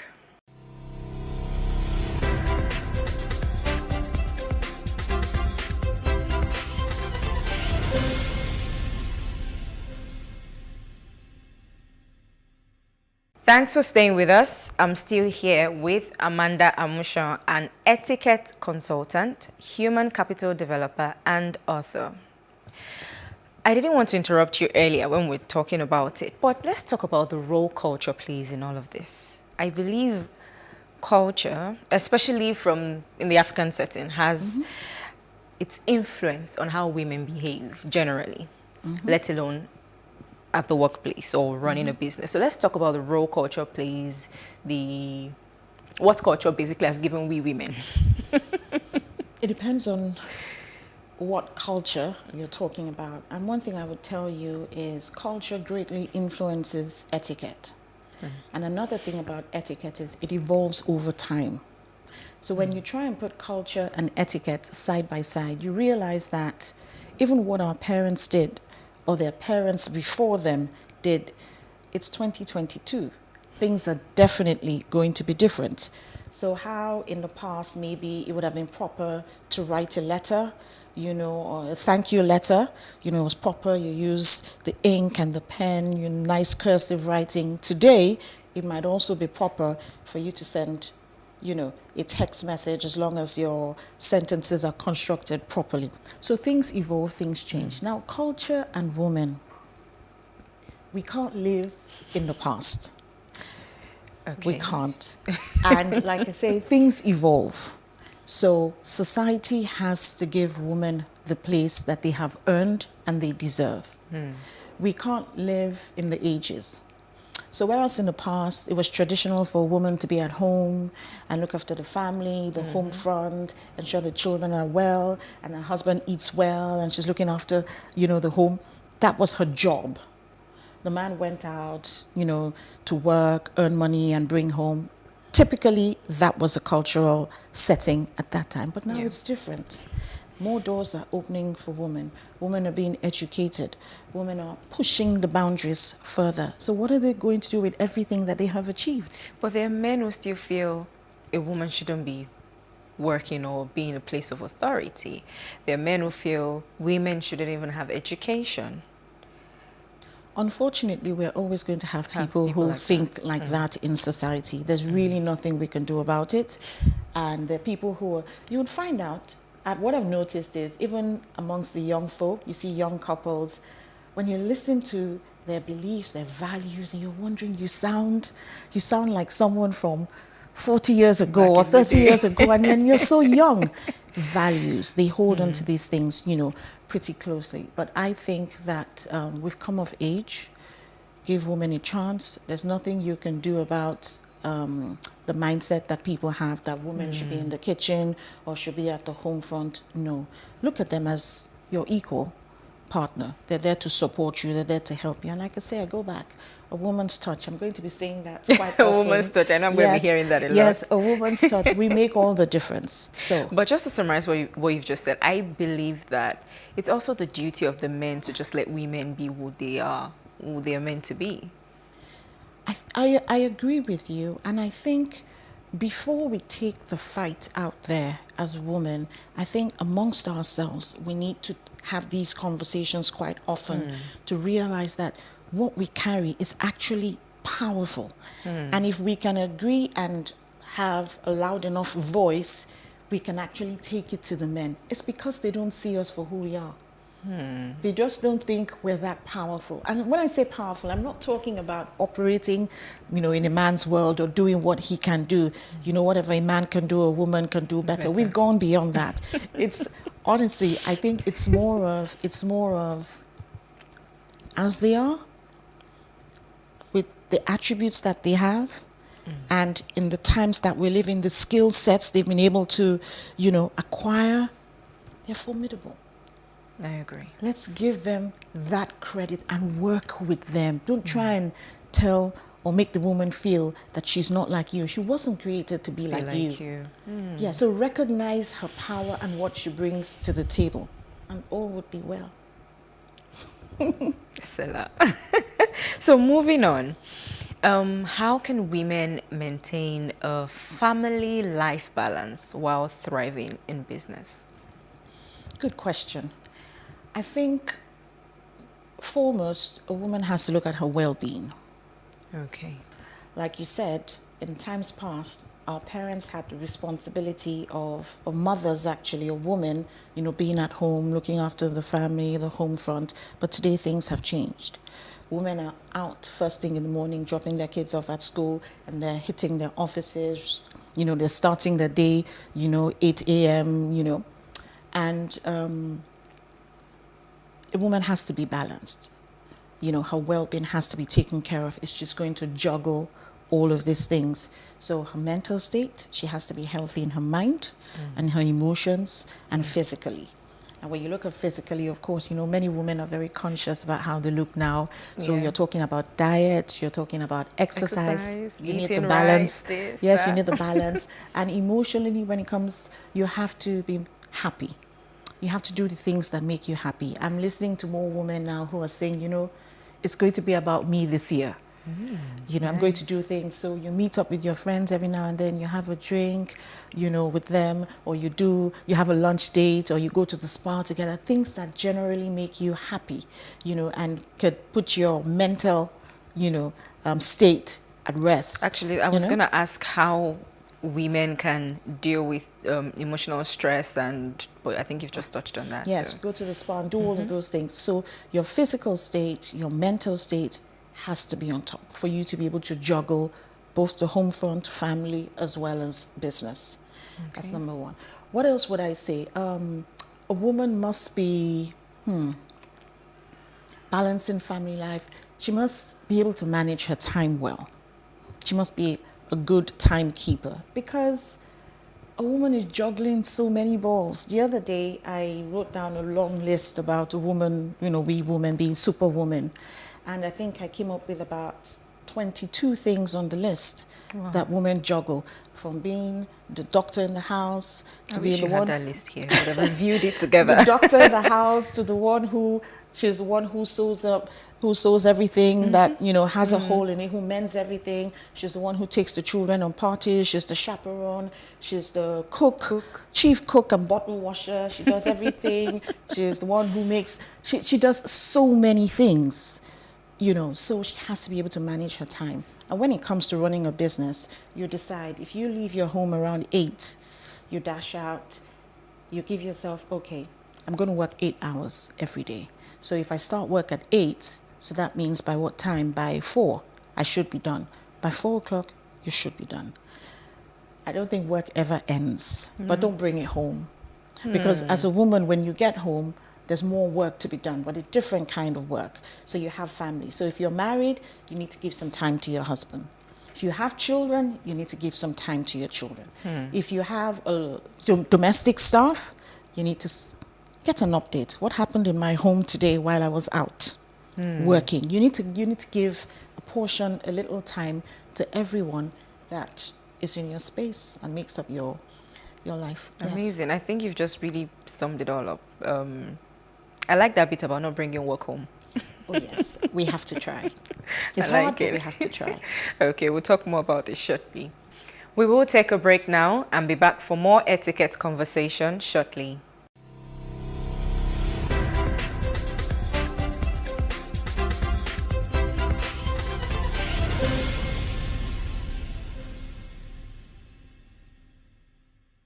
I'm still here with Amanda Amushon, CEO of the Etiquette Avenue. Amanda, it's been an interesting conversation so far, the old etiquette talk. Why do you think it's important for businesses to have women in top positions? I know we've talked about why you should have them in business, but why should you have them in top positions? At the top is where all the decisions are made. Okay. So the next question is, how do those decisions favor you? I'm not even talking about favoring you as a woman, but favoring you as a business person. You know, we have to stop. We're in business. Okay. Forget the fact that I'm a woman. No one goes into business without wanting to make profit. You know, so whenever decisions are being made, you know, you want them to favor you. You're in business to make profits. You're in business, you want to grow your business to another level. So at the top is where decisions, you know, are being made, and you want to have a say. So women, it's pretty simple. We need to have a say. We need to be at the top there. We need to be sitting at the table where it's like, do we take this project on? Or who do we go with? It's like, no, let's go with this person. I'm like, and you know, when looking at the attributes of women, when you say things like, you know, maybe the MD says, or a fellow senior person in the office says, no, they submitted their proposal late, so we're not going to go with them, you know, da-da-da-da-da. But it's like, look, the other company bid it as well, and they, you know, they're equally, you know, they're at par and everything. But I know they submitted theirs late, but I have that feeling. She can't explain it, and the guy's probably getting irritated, feeling, really? Now, that's part of what we bring. It's the intuition. It's just that, you know what, there's just something about them that will go, you better listen to her. You know, so again, like I say, it's that woman's touch. You know, there are certain things that the man is not wired to sense that the women are. So it just goes without saying. We just need to ascribe more value to what is already. So we need to be at the top right there with whoever is making the decisions. So if there are 20 women there, let's join them. If you have four men up there, it's okay. The more the merrier. Let's join them as well. I agree. So how do you feel about, I mean, over the last, I think, year or two, we've had more female MDs in top banks, top positions. How does that make you feel?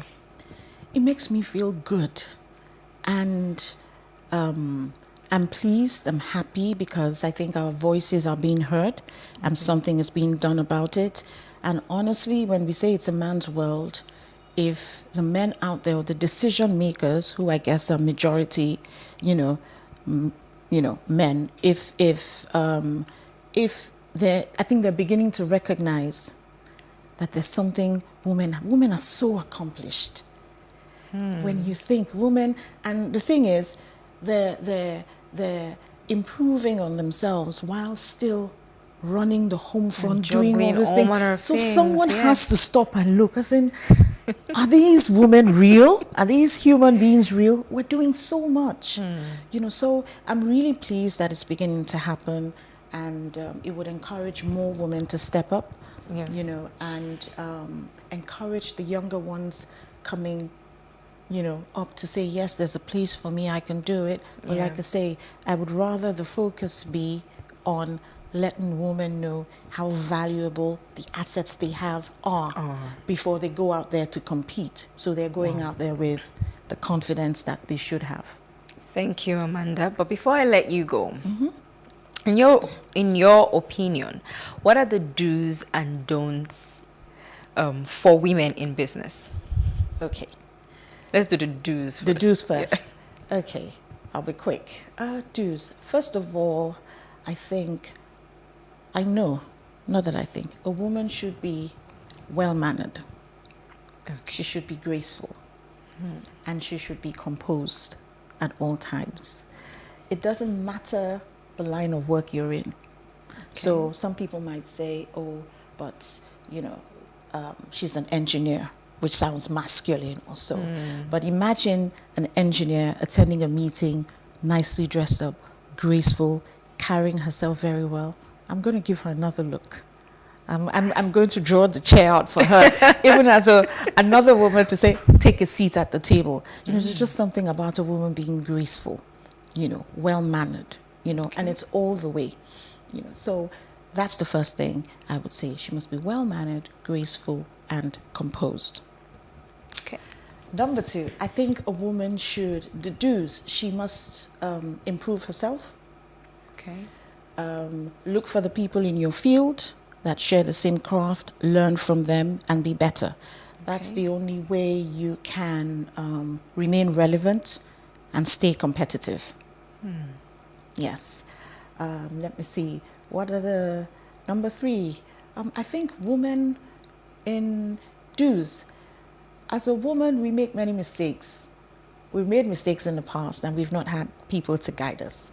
When we have telephone calls, some in the past, well, I know it still happens. There's a tendency it can happen, but we need to ensure that everything we do in line of business is in writing. So you have a telephone conversation with someone, it sounds interesting, let's do this, let's go for it, everything. But a telephone conversation can be forgotten in a hurry. So as women in business, those are the things that maybe the men might think we overlook. Make sure every conversation you have, every business deal you're about to go into, everything is written. And let me just quickly add this, she should maintain a strong network. And when I say network, I think some people might just think, oh, it's all about, the people at the top, my network of friends and everything. Yes, it's okay, but also at the lower levels, because a strong network is a strong network. We all need each other.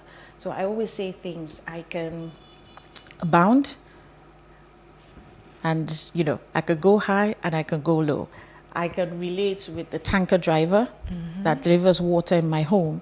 And I think I can very much, sit with the Queen the next day. So you can. So that's what I honestly feel. We should have a strong network, but it should be a network of people at all levels, because you never really know who you need tomorrow. True. So I'll leave that with my dues. So. Okay, so don'ts now. Don'ts. Okay. I think women should never let their emotions run away with them. It's one of the reasons why I think, when men look at, oh no, she's too, you said it, she's too emotional, or no, I don't know, she's too, no. We are aware of who we are, but let's fine tune that attribute and work it. Fine tune. Yes, we need to fine tune. So yes, because I could sit down and cry about something the whole day. And I could also be emotional and get something done and sign that $1 million contract. Right. Yes. So, do you have one more don't for us? Let me see. One more don't. Let me leave it there okay. because of time. Thank you so much for coming on the show today, Amanda. Thank you very much. Wish you all the very best. Thank you so much. I'm sure you'll agree that it has been an enlightening etiquette episode of Ladies Talking Business today. Many thanks for watching, and do join us this same time next week for another episode. Don't forget to follow us on PlusTvAfrica Lifestyle on YouTube to catch up with our programs. I am Marumi Akon. Bye for now.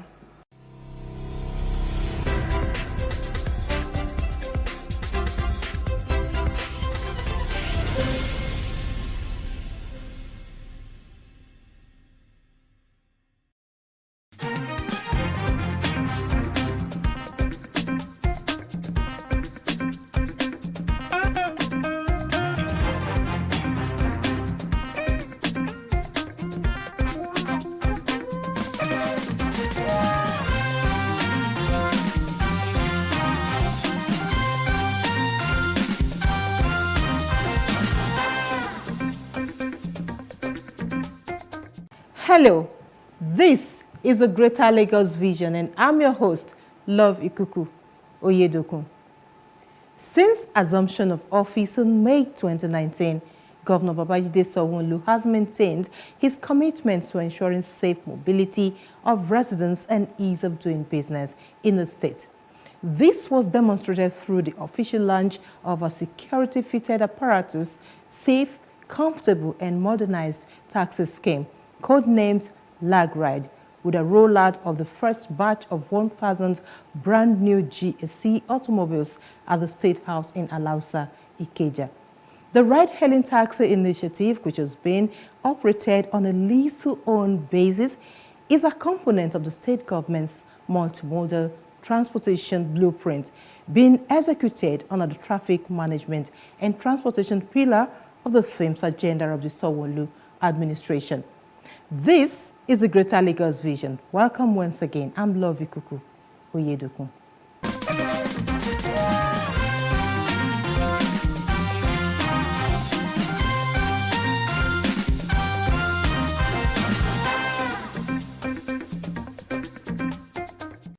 This episode features infrastructure, Sanwo-Olu restates commitment to ensuring seamless mobility to deploy technology for enhanced movements. Transportation. Lagos State set to host Maiden National Transport Technology Conference. Lagos Blue Line Rail. Sanwo-Olu says project will be electrified once vendors to stay away.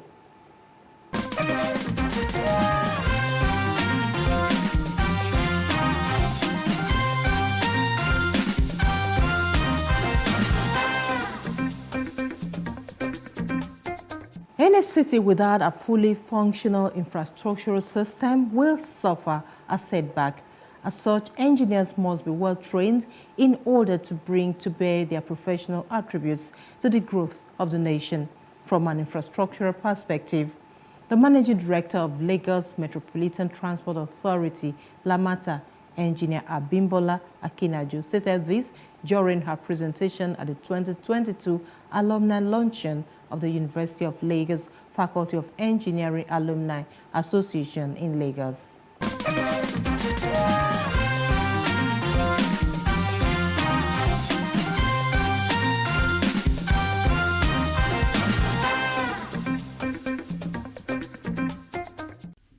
It was a reunion, a veritable networking opportunity for the alumni of the Faculty of Engineering, University of Lagos.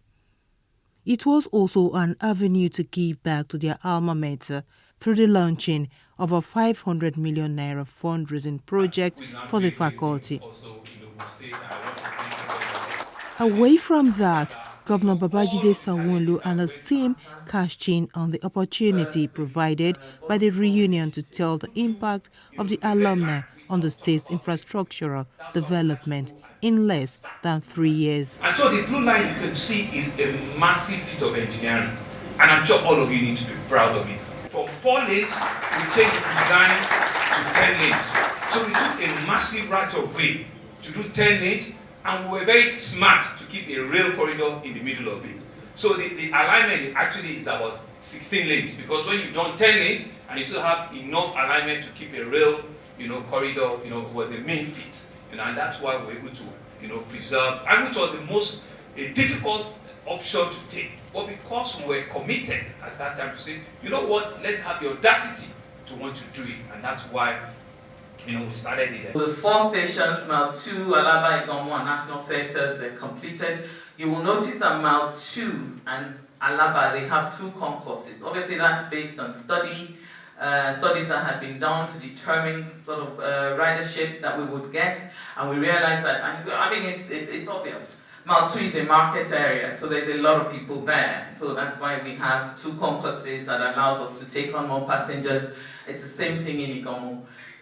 Same thing in Alaba. Igomo and National Theatre are also completed. We have pedestrian bridges at each of those stations that allows us to bring passengers from one side of the expressway to the Managing Director of Lagos Metropolitan Area Transport Authority, LAMATA, spoke with journalists on the sideline of the event. Infrastructure is owned by all. So it means that as an individual, you have a responsibility. Something has been built, not to destroy it, not to vandalize it. And so therefore, people also need to be aware and also take ownership. And that's what I always say. If something belongs to you, you are not likely to go and destroy it. She also told the forum that over 5,000 people affected by the construction of the rail have been compensated by the Lagos State government.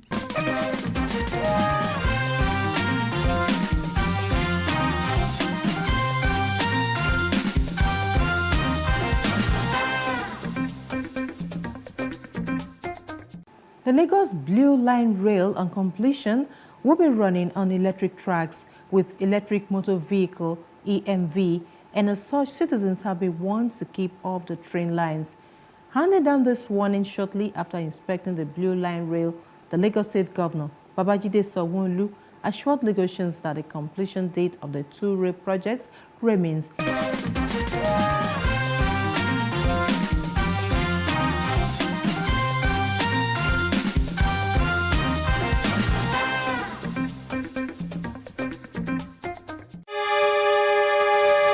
The train took off from the National Theatre Igomu to Orile, through Alaba, Mile 2, and back to the Marina axis of the state, having Governor Babajide Sanwo-Olu, some members of his cabinet, officials of the Lagos Metropolitan Area Transport Authority, LAMATA, and contractors handling the project on board. The governor inspected the ongoing works on the Blue Line Rail project and stations and a new 4-coach train, which according to him is a typical train that will be used on the Blue Line.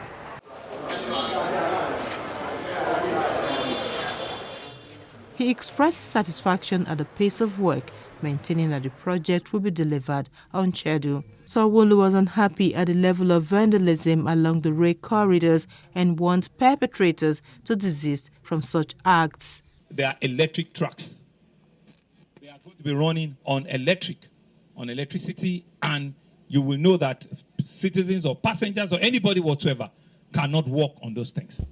Right? So, gentlemen of the press, you have that responsibility. From now, we begin to mention that. For the next 6 months, 8 months, we begin to mention that this track is not like the red line. The red line is DMU, but the blue line is EMU. So these are some of the communications that we need to begin to pass out, and they are electric train lines. The governor also assured that adequate security would be put in place at every station and platform with the use of CCTV. He disclosed that the state was set to bring in from China additional 2 sets of 4 train coaches by September and October. The additional trains that were procured for the Blue Line, we're going to be going to China when they open up, maybe in May or June, when it's completely completed, just to have a look and send it on shipment to probably get to the country before September, October. So based on the promises we gave you at the beginning of the year, we are still on track at both the red line and the blue line.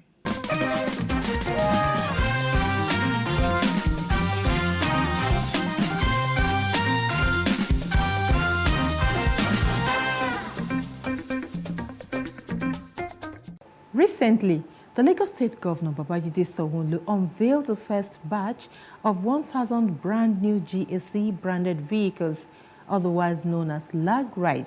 This for sure is another step forward in the state government's drive to develop an efficient transportation model in tune with modernity and comfort.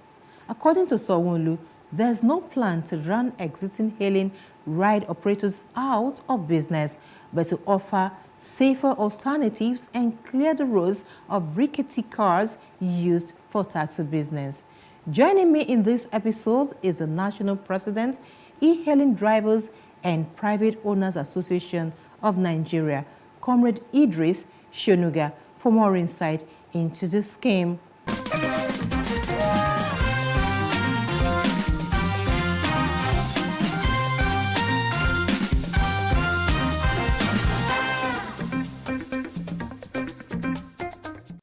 Thank you so much, Comrade Idris Shonuga, for joining us today on the Greater Lagos Vision. Thank you. Right, you are the president of the National President, Professional E-Hailing Drivers and Private Owners Association of Nigeria.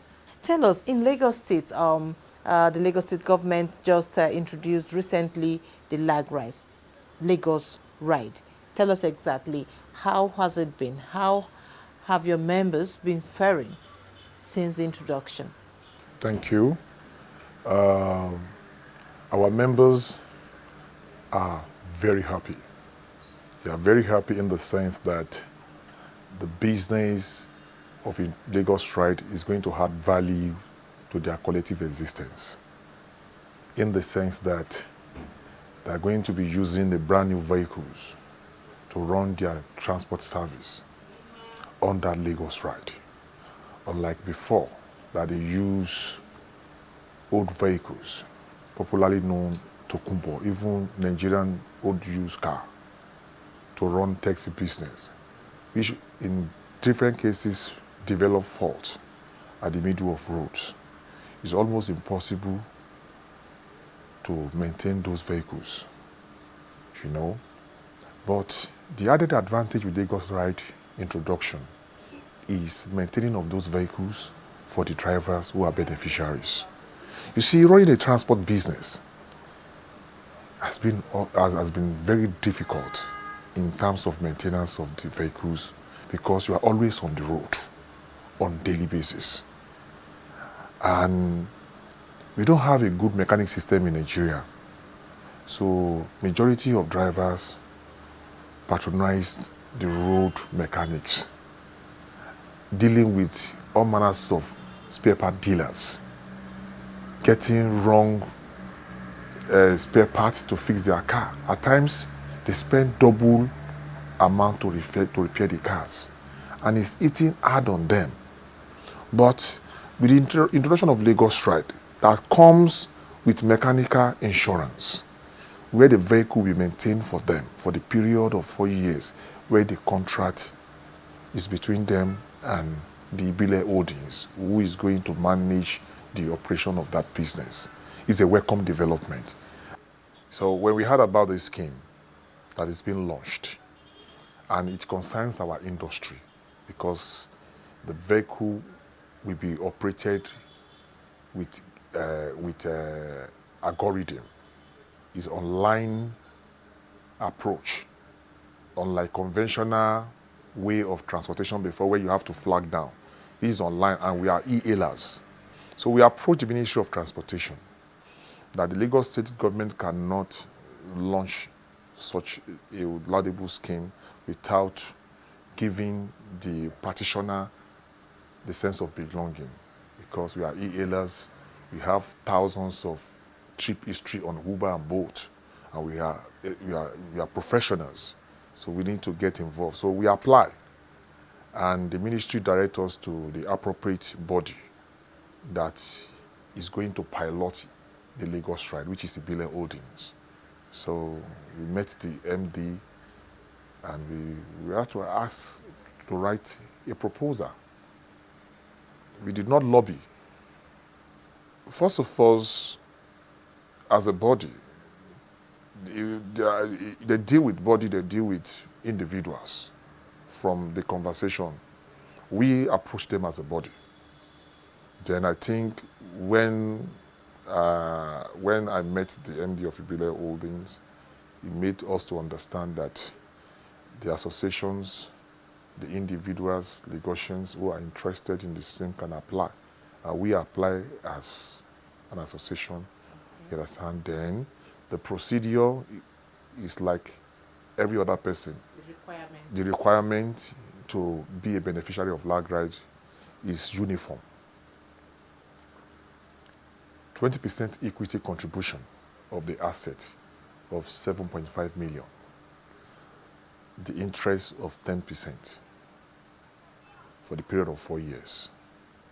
You have the equity, you have the down payment of 1.8 million, which we see it will be very impossible for our member, ordinary e-hailing drivers, to benefit from this scheme with such amount, because it's so huge for e-hailing drivers to sum up 1.8 million as a deposit.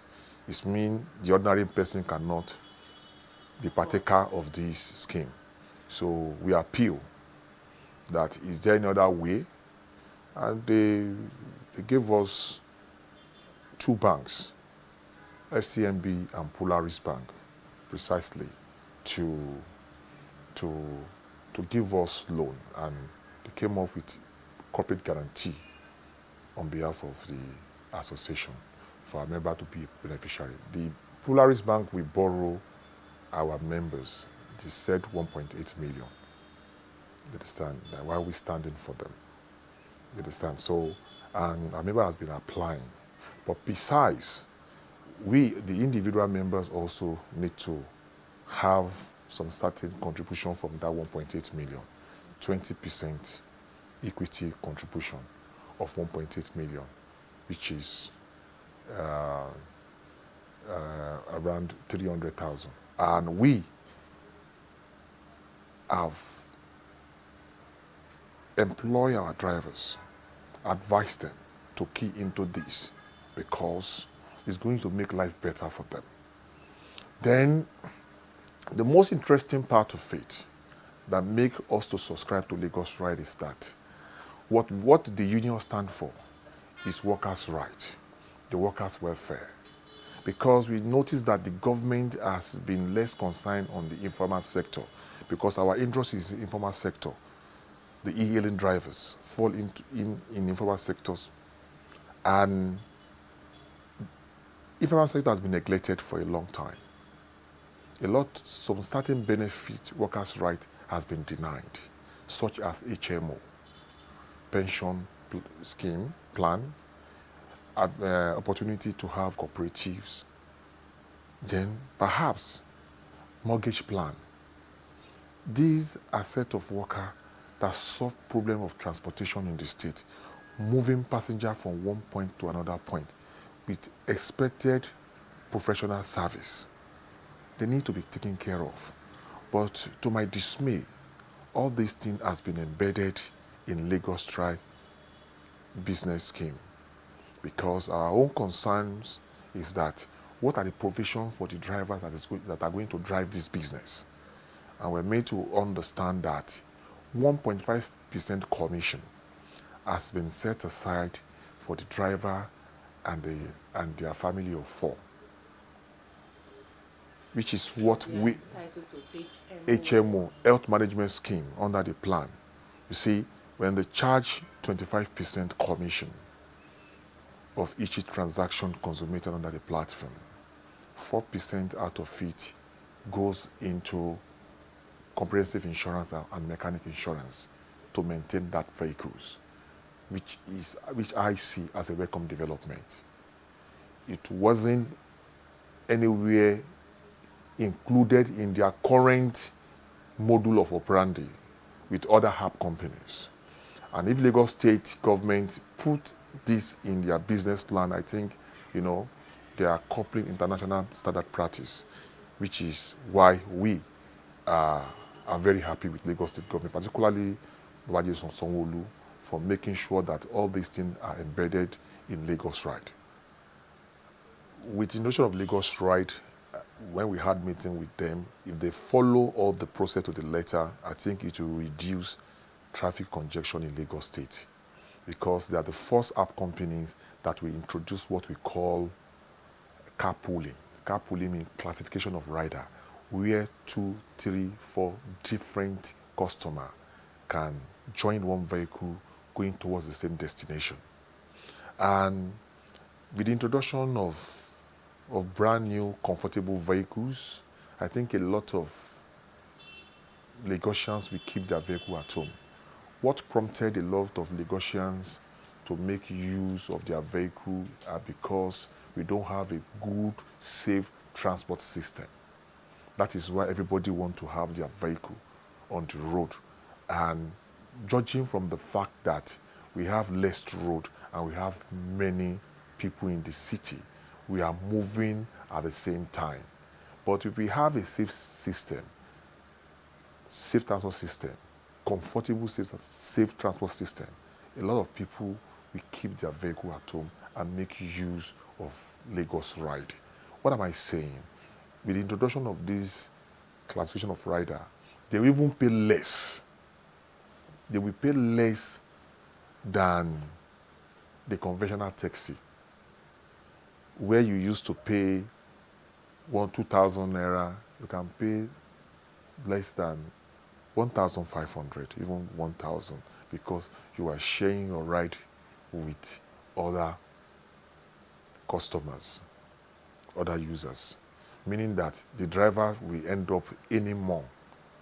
In the sense that the driver is supposed to have earned 2,500, and he collects 1,300 or 1,200 into 4 places, is getting 5,000 instead of 2,500. And the same distance cover when you pick only one person. That will reduce a lot of traffic congestion if we can actually accept this concept introduced by Lagos Ride. The traffic will be entirely reduced. But if Lagos Ride deploy enough vehicle, the 1,000 vehicle is not enough. I must be sincere with you. If we have more than this vehicle, handing over to those who needed job opportunity to pilot it, a lot of Lagosians will keep their vehicle at home and will make use of Lagos Ride. Lagos Ride can enter anywhere in the street of Lagos State because the majority of this vehicle are SUV. They can enter some bad area. And we have sampled it. You understand, it's not low vehicle, it's high on the ground. It can maneuver some bad spot. I see it as a solution if it's being piloted appropriately. Online transport system is already a smart system way of transportation, coupled with a lot of mechanism being embedded in it to make transportation easy, using a stone to kill 2 to 3 birds. Number one, the lag ride is not going to be conventional taxi. You take request, the driver take request randomly, you know, and it solves the problem of moving within the city. 2-3 people can enjoy a ride. And this ride we are talking about is a global standard. Even a lot of people since the launch of this vehicle have been getting a lot of reports from our members that they are asking them, is it real? You know, because this is the first time we are seeing that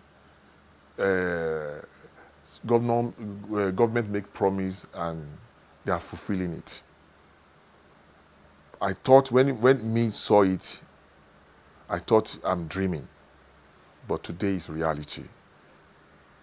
You see, if it's being piloted properly, it will fit in what we call Smart City Lagos, because that is no different from what is being practiced in Dubai and what is being practiced in Lagos. The e-hailing service in Lagos State is already a smart way of transportation.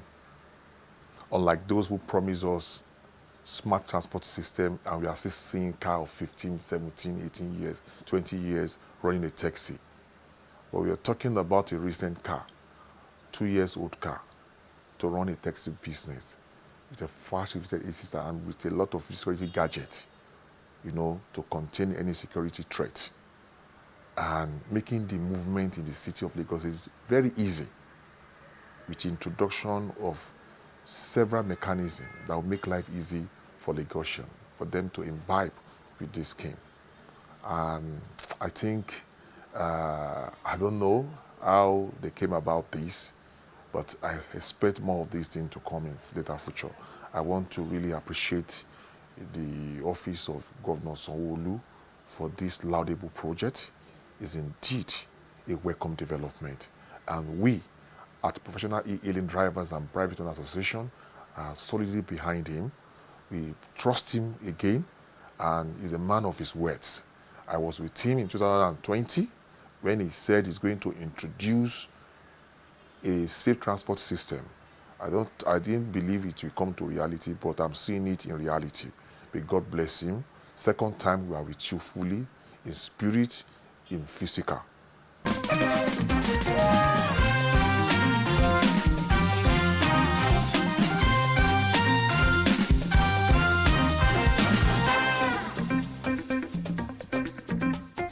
That's all we have in this episode of the Greater Lagos Vision on Plus TV Africa. I'm Love Ikuku Oyedokun. Bye for now.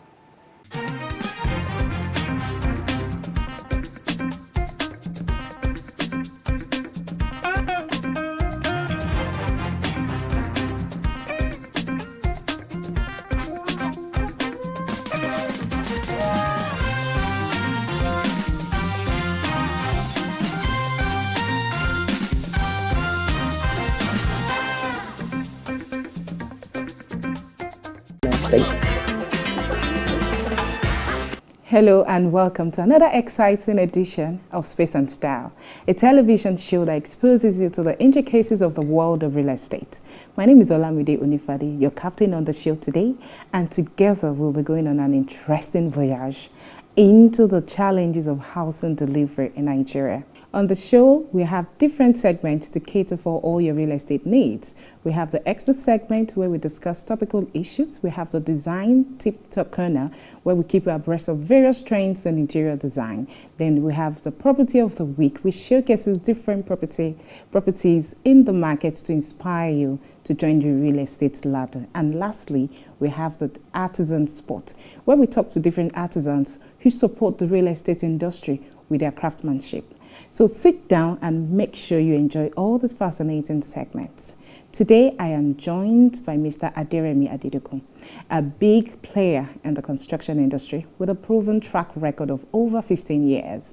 He founded his real estate company, RT Shemlash Company Limited, in 2006 after working for so many years in the banking industry. He is an accounting graduate of Ogun State Polytechnic Abeokuta, now known as Moshood Abiola Polytechnic, and he also obtained an MBA from the Lagos State University. He has developed over 10 projects ranging from affordable to luxury homes. He will be beaming a searchlight into the very many challenges impeding the growth of the real estate industry. Thank you for joining us today, Remy. Good afternoon. Good afternoon. Why are houses so expensive in Nigeria? Because I think that's the bane of the housing deficit we have in Nigeria, because of course you see houses and it's unaffordable. So when we say there are housing deficits in Nigeria, but there are houses being built every day, which is not within the reach of the common man. Why is this so? I don't want to agree that houses are very expensive. It depends on the area, the location you're looking at. So if you want to live in BI, live in Ikoyi, you should be ready to pay the price of Ikoyi. If you don't have that amount of money, then you have to go to the suburb, go to Mowe, go to Ikorodu, go to Agbara, and the rest of them. So you'll find houses at affordable prices there. However, prices have even gone up a little bit on those areas as well. And why is that? This is because of the dollar exchange. Why is dollar such a great impact on construction? Don't we manufacture anything locally? Why is everything dollar? And even cement, we produce cement here, which is, I don't know, I stand to be corrected, the biggest part of what you need of a building material. So why is everything dependent on dollar? Okay, let's put it this way. The people that are selling sand, for example, yes, we are not importing sand. Yes. We get sand locally here. Yes. Yet the price of sand has doubled. Why? Because the people selling sand will tell you that when they collect that money, they're going to spend it in the market where dollar is being used. The people that are bringing things to the market are getting it, buying with dollars. So their prices are up. So they need to up their own prices too in order to level up. So are you saying that Naira devaluation has a serious impact on the housing industry in Nigeria? It has a serious impact on everything. I know, on the construction business. Construction and so every other thing. So why is cement expensive? I'm not in a position to tell you why cement is expensive. The manufacturers, the likes of Dangote, Lafarge, will be in a better position to tell you. All we know is that we go there to buy cement, and today it is 2,000, tomorrow it is 2,500, next tomorrow it is 3,000. As I speak to you now, it is 4,000. And the most annoying part of it is that the unavailability. How do you mean? It's expensive and it's unavailable.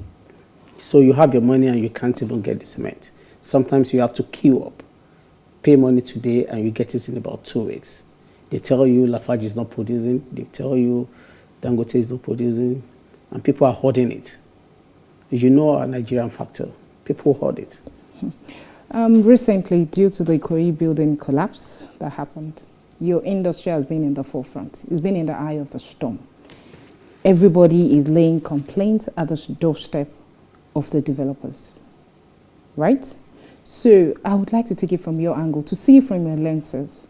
Why is this so? Is it true that developers cut corners? Is it true that you cut, when it comes to the regulation, you manipulate regulations? Is it true that you do a lot of, shady things in the industry? I would like to see from your angle. Okay, I'll start this way. There's nobody that is doing business, spending his hard-earned money, that wants to cut corners when you know it's going to boomerang at the end of the day. So it's going to be a penny-wise, pound-foolish. Yeah? So when you're doing business, you want to put everything in place. Take, for example, the man that is doing a 5-story building. Sometimes when you want to start your construction, you make provision for 7 so that you can sit very well. It depending on what your structural engineer tells you. He's the one that designed it. He's the one that tells you this is the capacity, this is how far you can go. So we're not cutting corners, we're not manipulating the authorities. And as a matter of fact, the authorities comes every now and then to come and say every stage of your work. So if that is it, why do we still have building collapses in Nigeria? It's unfortunate. As much as I said, nobody wants to, we don't cut corners, we still have some bad eggs, which happens everywhere in the world, which happens in every facet of businesses. Some people still want to do some shoddy things, but not in the highbrow area like Ikoyi. So what could have happened to Ikoyi building? Honestly, I can't say exactly what could have gone wrong. I can't place my hand on it. But what I know for sure is that the man will not put up a 21-story building and compromise, and want to deliberately compromise. It's just unfortunate. Very unfortunate. So, talking about money, how do you raise finance to embark on these businesses? Because it is capital intensive. So how do you raise money to ensure you do the right thing? Because it's not every developer that has money to do the business, and they're in business. So how does the financial institutions in Nigeria help your businesses? Yeah, thank you very much. That's a very important aspect of the business. The area you are doing your construction determines the amount of money you're going to spend, because that will determine the luxury you're putting in the apartment. You will not spend the same amount you're spending in Ikoyi, in Moe. So this is the way it is. Unfortunately, our financial institutions are not helping matters, because by the time you look at the interest element, when you're done with the project, you find out that you make absolutely nothing on the project, and you don't want to work for the bank. Few of them are helping, and if you can sit down with them, sometimes my banker, they're doing well with me. I can say that. I don't know if you okay. I would have loved to. I mean, we have a very good relationship, and they are financing most of our projects. They're doing really well for us. So most people, I think, you go to friends, just like you're doing any other business. Some friends can help you, family can help you with funds, and some people want to start big. Okay, so that's a problem. That is a problem. You start from, a child has to crawl before you stand. You have to walk before you run. You have to run before you fly. But these days, people just want to start flying like that.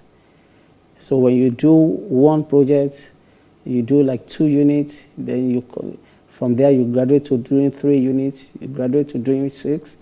But some people just want to do 20 units the first time and without experience.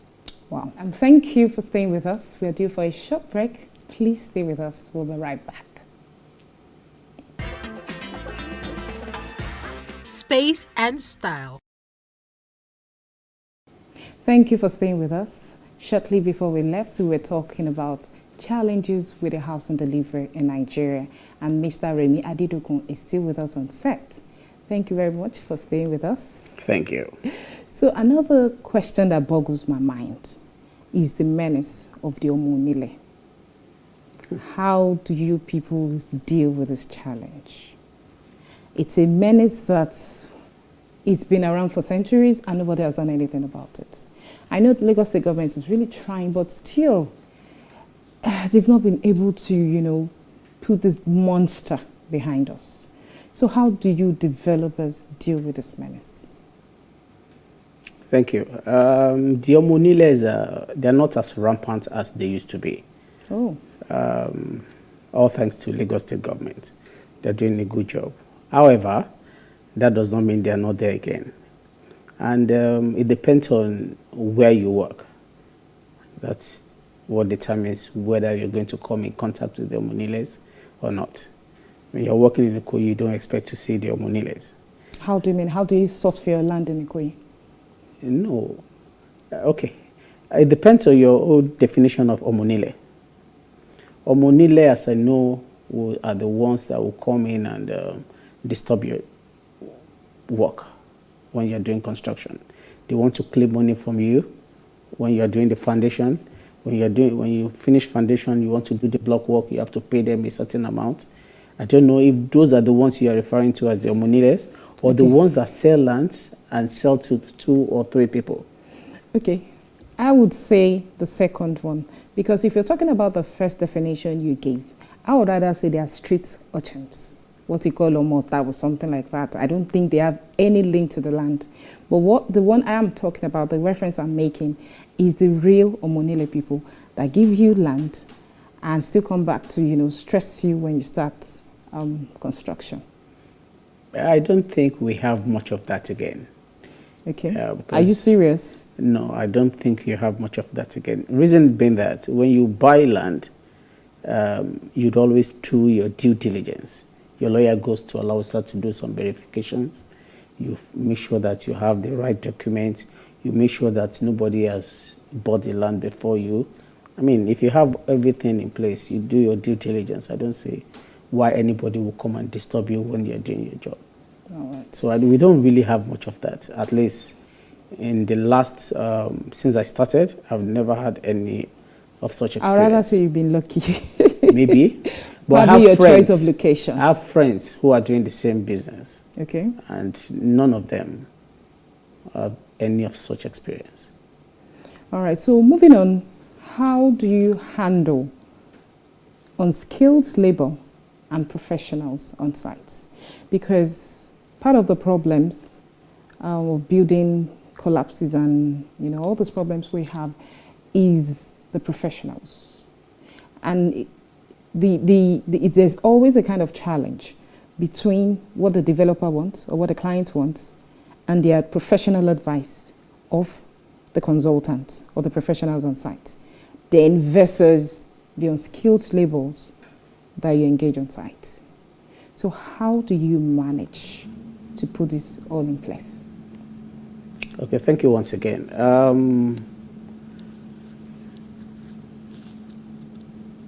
The modus operandi of your business will determine how you go about this. I'm a developer, not like I'm building for anybody. Yeah? So I have my team. We have the architect, we have the structural engineer, we have the civil engineer, we have the builder, and all of them, the mechanical and electrical engineer on site. Those are the professionals. Yes. They are always on site.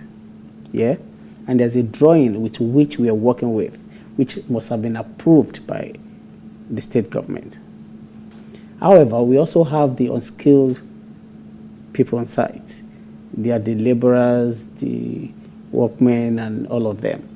All these people, the skilled workers, tells them what exactly they expect from them. So, and they are there to monitor what they're doing. Take, for example, you are supposed to mix cement and sand together. So the professional will tell you, I want 1 bag of cement and 10 bags of sand for this mix, hypothetically. So if they are there to control the unskilled laborers, I don't see why there will be a problem. Unfortunately, some people don't have the skilled people on site all the time. That is when these people does whatever they like. Wow. Okay, we are due for a break and we'll come back. Thank you for staying with us. We're going for a short break. Don't move. We'll be back in a jiffy. Space and style.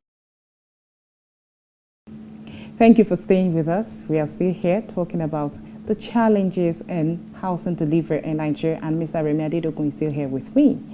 So, Mr. Remi Adedokun, what impact does taxation have on your business? And I would say double taxations, because you hear people you start from the approvals, then you go on to local governments, pay this, pay that, and all that. And of course, it does affect the business because you put all this cost on your consumers, on your customers. So how have you been able to manage these situations? Yeah, it's a very big challenge in the sense that when you're getting your approval from the state government, whether you like it or yes, they would ask you to go and pay tax. Even if you are a taxpayer in Lagos That is exactly where the problem lies. Even when you are a taxpayer and you present your tax papers, they still go ahead and still ask you to go and pay tax. So are you saying, I'm sorry to butt in, for every project you embark on, you have to pay Lagos State government taxes for each project? Yes. Even if you pay all your taxes in the previous one? Exactly. Wow. They still ask you to go and pay tax. We have references to people who already have, they're taxpayers. Somebody who works with with a company. Take, for example, you work with a bank. They deduct your tax from source, whether you like it or yes. But unfortunately, when you want to develop a building and we are seeking an approval for you, Lagos State will still ask you to go and pay tax. Even on the land, when you're trying to do perfection of your title, you pay taxes. Exactly. You want to do approval, you pay taxes. That's double taxation. So this is what we have been fighting against. They should look at it objectively and say, okay, if you are a taxpayer, they don't need to charge you tax for construction again. But how have you been engaging the authorities? What have you done to engage them? Yeah, we've gone there, we've told them, sometimes we write letters to them to tell them that this person is a taxpayer, we attach all the papers to it. Sometimes they listen, sometimes they just bring the tax down. Maybe if they have given you 5 million, they just say, okay, go and pay 2.5 million. So you are not coming as an association, you're doing it in isolation? Something like that. Is there like an association of real estate developers in Lagos? Of course there is. So what is the association doing? They are as also an fighting. association? Yeah, they are also meeting with the government to resolve it. Then you should. I'm sorry, but you see, it's not easy with the government here. Anything you want. What have you gotten done on the platter in the country? You have to go extra length. You have to keep going. You have to keep talking about it until you get it done. So your association would rather choose negotiation than probably litigation? Why would we go litigation? The courts are there to ventilate your rights. Maybe after we must have explored all the available resources. So in a nutshell, what would you advise for potential customers who want to join the property ladder? How do I identify structures that structurally, that have structural integrity, and probably location and, all other factors that should influence a first-time buyer? What would you advise? Okay. If you're buying a property, from my little experience, I know that the number one factor that every buyer looks out for when they're buying a property is security. In terms of location, how secured is the location, is the environment. So if you're buying a property, apart from that, if you want to know the structural stability of the building you're buying into, it is advisable for you to get an engineer to go and do an inspection. So you'll ask them questions like, do you have a permit to do this construction? So if you have a permit, you are sure that these people have been coming to check every stage of your work. Of the construction. So that gives you a bit of comfort. If you have the permit, you know that Lagos State will not come tomorrow to come and mark the house. Yeah. So, and your engineer will come and ask some basic questions. How did you do can I see your drawing? What's the foundation like? What is the mix of this? Where are your test results for? Because for every phase that you do, we do a test of the cubes of the mix, the cement mix. So the engineer will check. Once he's comfortable with all of that, then you're good to go. Lately, I saw something in the news talking about certificate of completion. What does that indicate? What it means is that if during your construction, you're carrying the authorities along, they come to do the inspection, they come to do everything till you finish. When you're done, you apply for the certificate of completion. So which they will give you, that confirms that they have checked everything you did from start to finish. So that's a big comfort to anybody who is buying. But you know, most times people buy off plan before completion. So there's no way they will have access to that certificate of completion at that point. So how do people who buy, off plan, so how do they still have the comfort? Yeah, I just told you now, get an engineer to go do an inspection. But my money is already with you. So before you do the payment at all, okay, this man comes in. Okay, another thing is that before you buy, you have to make sure that this developer has integrity, has a pedigree.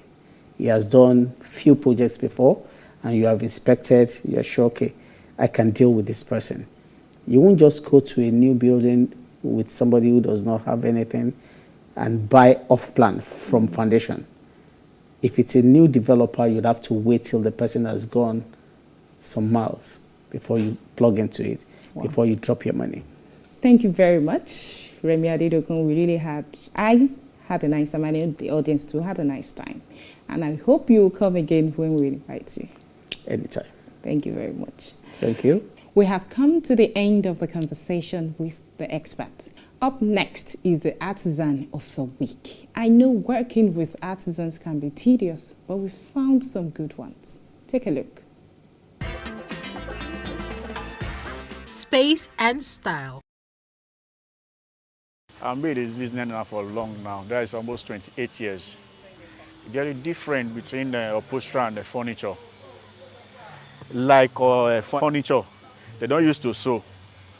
We are the upholsterer, we used to sew and wear all those fabric on the chair and maintain the quality of the chair and bring the beauty out when furniture cannot do it. We maintain the quality. If you want to know the quality of the fabric, once you touch this fabric of the chair, the fabric, you know the quality between the fake and the original. Is not the one is not original. There are many challenges upholsterer. Like some of customers, they used to complain upholsterer used to delay, all those kind of things. If it's normal, upholsterer used to delay. They want to delay, like they have like 3 to 4 work on their hand. They were used to please, they want to please all of them. For that moment of pleasing all of them, at least you must to delay one and please one, or you need to please all of them. You delay one and please the other one first before the other one. Like us, like me, when I learned my own, I learned for 2.5 years. Then I served my August for 6 months, making 3 years. There is like this one now, this is leather fabric. If you want to say this one, this is leather fabric. This is leather fabric, this is ordinary fabric. If I want to advise a client, I will advise them to go for this. Because if you don't have like AC in the house, you cannot enjoy exactly something like this. If you have AC that used to blow every minute, you can use this kind of fabric. The difference is pure than this one and this one. Like this one and this one will last than this. This one will take long years We prefer dust. We prefer dust and dirty than this. Like this one, this is just fancy and the house. This fabric, this is better than this. Like what I said before. If you are using this fabric now, customer can use it for like 10 years.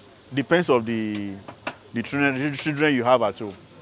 You can use this one for 10 years, 8 years. Some people, they used to use it for 3 years. They'll bring it back. They'll bring it back to come and change it. Depends on the children you have at home. What I enjoy about the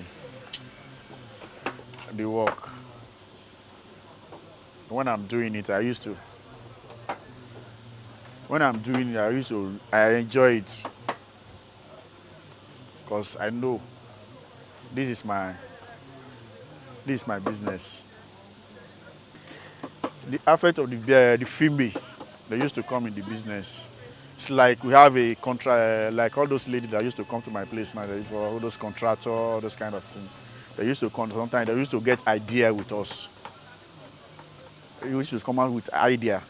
If they want to collect like something like this, they come. Ask some of idea before they went to go and collect the job, all those kinds of things. Space and style. We have come to the end of the discussion this week. I hope you learned some good ideas from the designer and the artisans. Join us next week at the same time for another interesting edition. Thank you for watching. Thank you.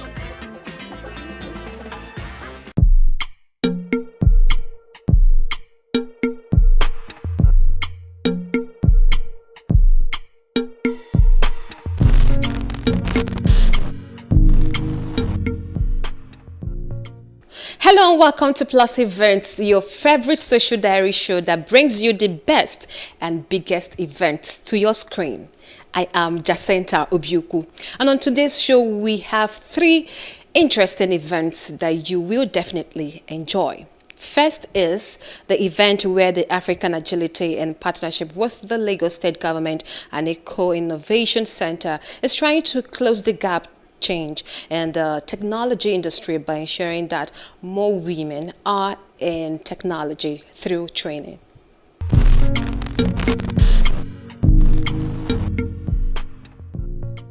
Women are an ever-growing part of the technology landscape, but inequality in pay and opportunities persists. There are many systematic problems that need to be addressed for women to achieve great quality in technology. Deloitte Global predicts that large global technology firms on average will reach nearly 33% overall female representation in their workforces in 2022, up slightly more than 2 percentage points from 2019. The Girls in Tech program is organized to bridge the gender gap between men and women in the tech industry by developing more girls with agility, machine learning, data science, and web development. In 3 weeks, the girls have been able to work together and develop projects that use tech to solve life issues. Another election is around the corner, and it will interest you to know that we do not have sufficient information about our candidates and aspirants. Our team has developed a solution to this. Like my colleague said, information is liberating, and we hope to give you political liberation. So we've developed Political. And what is Political? Political is a web application that seeks to provide a comprehensive database of politicians in Nigeria across all levels, from the federal, state, and local government. I bet you a lot of us do not know the political holders of local government positions in this room. Express Wings is a logistics company driven by technology. Our objective is to provide unparalleled means of supporting our clients and also becoming an extension of our client's business. This way, that even if our client's objective is to provide excellent services, Express Wing will also extend that hand with their deliveries. You might be wondering, how are we different from the normal and from other companies that operate logistically? Express Wing, we have several competitive advantages. Number one, our rates are fair. And we also have a live track and trace solution. That way you easily go to our website and input your tracking ID to enable you to see real-time data and real-time status of your package. You don't have to call the rider every time. Where are you? Where? You don't have to make up lies. You simply put in your tracking ID and you're able to check. A panel of judges at the event rated the project performances of the girls. So put your hands together for Connect 10. Come forward. Good job. Come forward. Put your hands together for them. Put your hands together for them. Put your hands together for them. Developer manager at Microsoft Cloud, Iduaba Sichunwiki, shares her experience in the tech industry and encourages the girls to continue to do their best. Today it's not about me, it's about all of you. Have been the biggest believer of having loads of women in the tech sector. So for some of you that know, beyond my Microsoft life, I run an organization called Wenters. And I do know that most of you are part of the Wenters team. Thank you, thank you, thank you, thank you. To the amazing Wenties that are here, thank you. And it's been because of my experience in the tech sector. So when I started on my career, I started on managing the cloud penetration in Nigeria. And what that pretty meant was, it was at a time when cloud technology was just a thing. So think of conversations that were happening between most of the corporate organizations. I was the one having this conversation. The good thing was that I was in Microsoft, right? Microsoft had a really good diverse background of men and women. So at the time even when I had finished school and I had done a master's, I was very glad where I worked. But the interesting thing was, when my role was external facing. So in my external facing role, when I'm getting into conversations, I'm pretty much in a room with a lot of board members of IT, sort of just trying to say, the cloud is the way forward. And then you sort of turn around the room and realize you're the only woman. I didn't see that as a deterrent, right? I saw that as, this is an opportunity to get a lot more women, to do more, to be more. Anugo Poud, the founder of Africa Agility, says in the next 10 years, 5,000 female youth in the tech ecosystem will be trained. We want to launch the new CUDA Flutter Wave Pace Stack of Africa, and especially build, the founders are women, not just the men, because when you look at the top tech organizations in Africa, they are mostly male.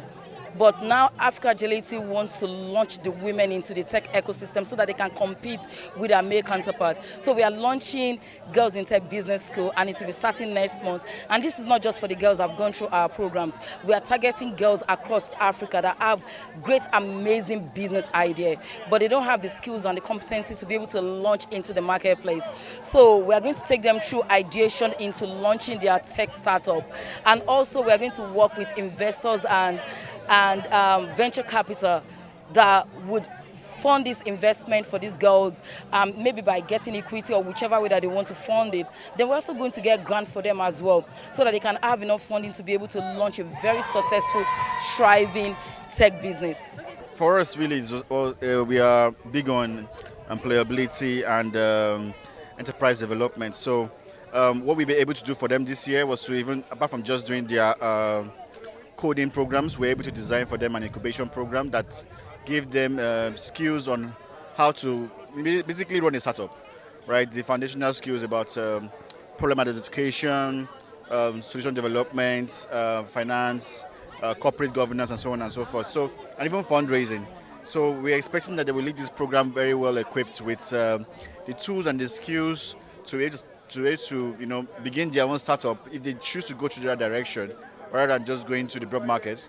And of course, as Eco Innovation Center, we are big on supporting startups. So the doors always open for them to come back to us with their ideas, and we will fund them, we will mentor them, and we'll provide them space for them to collaborate with all our seasoned entrepreneurs to be able to grow their products and scale their products and get them to commercialization.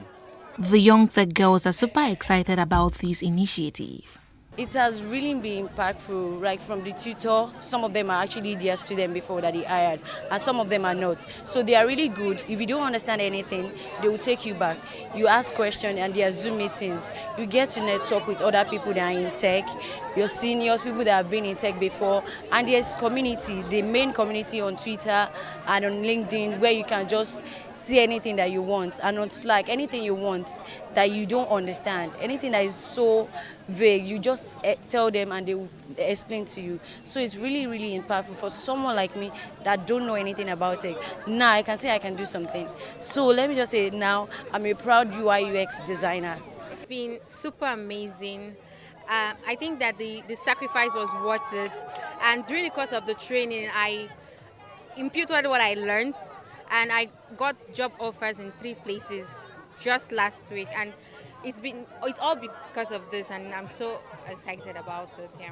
When I made up my mind to come for this program, because it was looking like it was not going to be possible distance-wise, and my baby, because my baby is just 3 months, one thing I told myself is I am looking forward to invade and to explore the tech world, and this is one way to do it. I have to give sacrifice to make what I want come to pass. And so I believe that once I have learned what I need to learn, I will definitely be able to assist others to come up to and to encourage both mothers and young girls to do what they have to do to make it here. Despite the rapid growth in Nigeria's technology sector, there is no question women are in the minority in the tech industry, from the general workforce up through management and leadership roles. More trainings like this will help bridge the gap.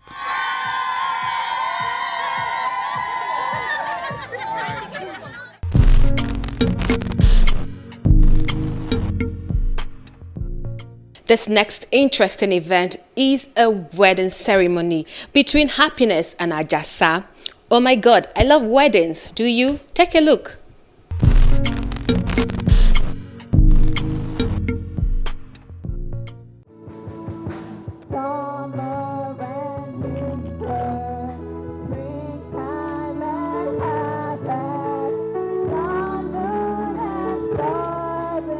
On Saturday, the 5th of March, Happiness and Sano Avi Ajasa got married in the presence of their family and friends in Lagos.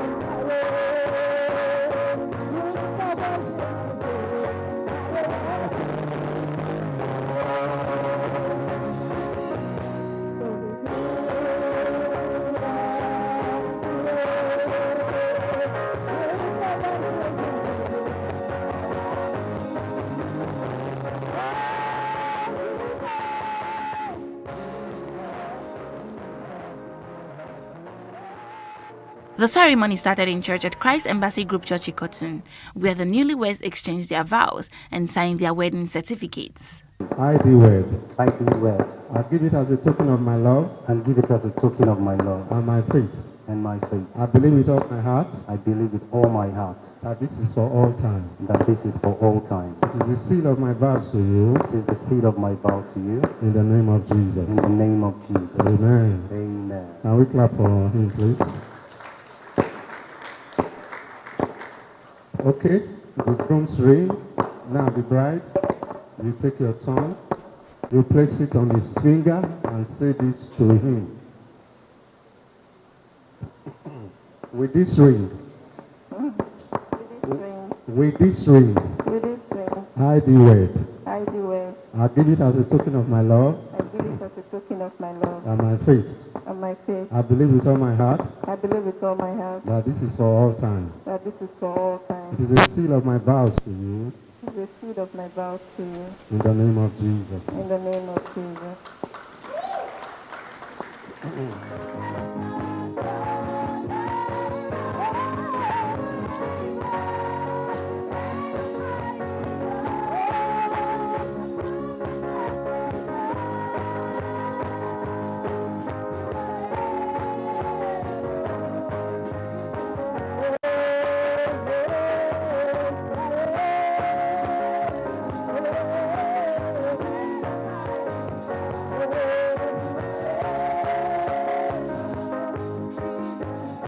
After the church service, guests proceeded to Hammond Hall, the reception venue, where there were lots of dancing, games, fun, and food.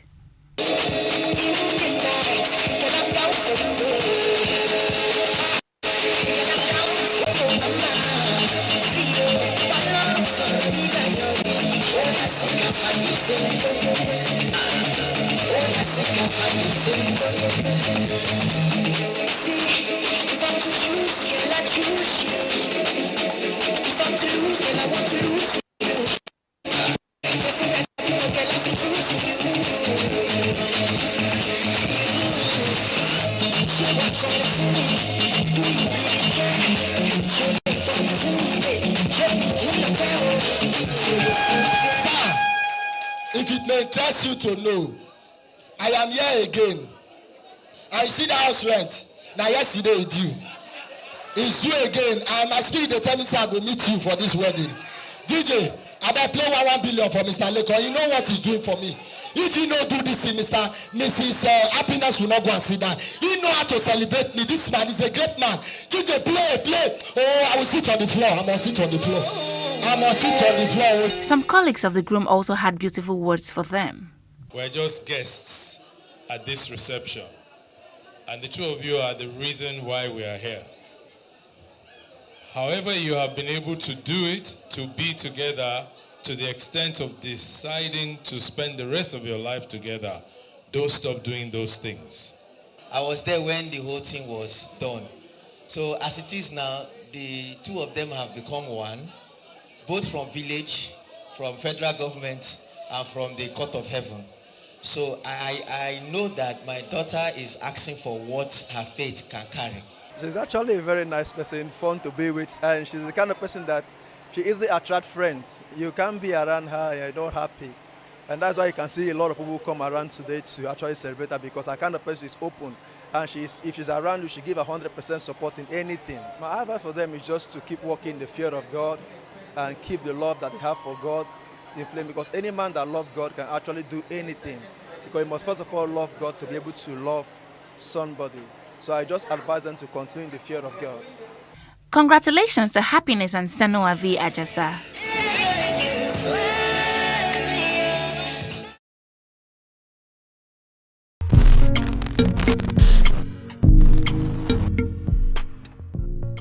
And finally, on this edition of Plus Events, we've got another wedding between Grace Peters and Dixon Osage. Enjoy.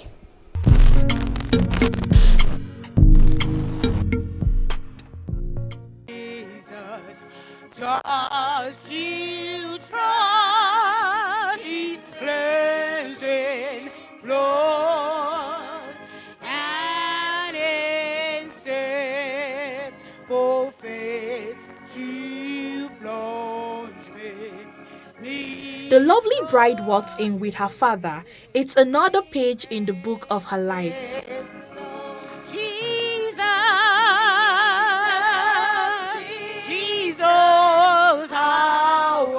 The church was filled with friends, guests, and associates who have come to witness the holy matrimony between Grace Peters and Dixon Osage at the Redeemed Evangelical Mission, Trem, Bagada, Lagos. What paraclete is where you get the word one who is your advisor.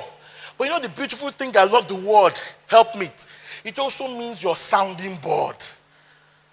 Grace and Dixon, Grace is your sounding board. That is when you are going through stuff and you need somebody to just sort of share your burdens and your pains. What do? You turn face to face. It was time to exchange their vows. Say to her, I, Brother Dixon. I, Brother Dixon. According to the word of God. According to the word of God. I leave my father and my mother. I leave my father and my mother. My father and my mother. And all my relations. And all my relations. From, I mentioned your village.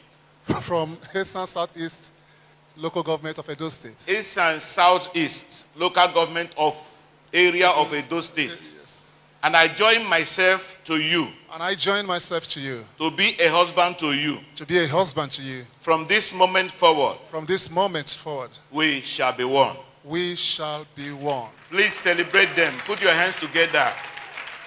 I, Pastor Grace. I, Pastor Grace. According to the word of God. According to the word of God. I leave my father and my mother. I leave my father and my mother. And all my relations. And all my relations. From your village. from East and Southeast local governments of Edo State. From East and Southeast local government area of Edo State. And I submit myself to you. And I submit myself to you.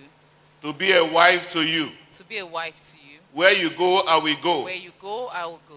Where you lodge, I will lodge. Where you lodge, I will lodge. Your people will be my people. Your people will be my people. And your God, the Almighty God, shall be my God. And your God, the Almighty God, shall be my God. From this moment forward. From this moment forward. We shall be one. We shall be one. And then to the signing of the marriage register. Hey! See what you have done for me. See how you set me free. Come and say to the Lord in the highest.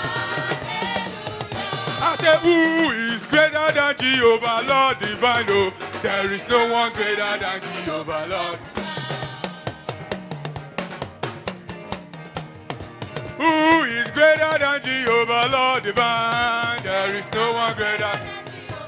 We call him Jehovah, marvelous. Yeah. Greater than Jehovah. They sealed it all as they were pronounced husband and wife. Been around the world,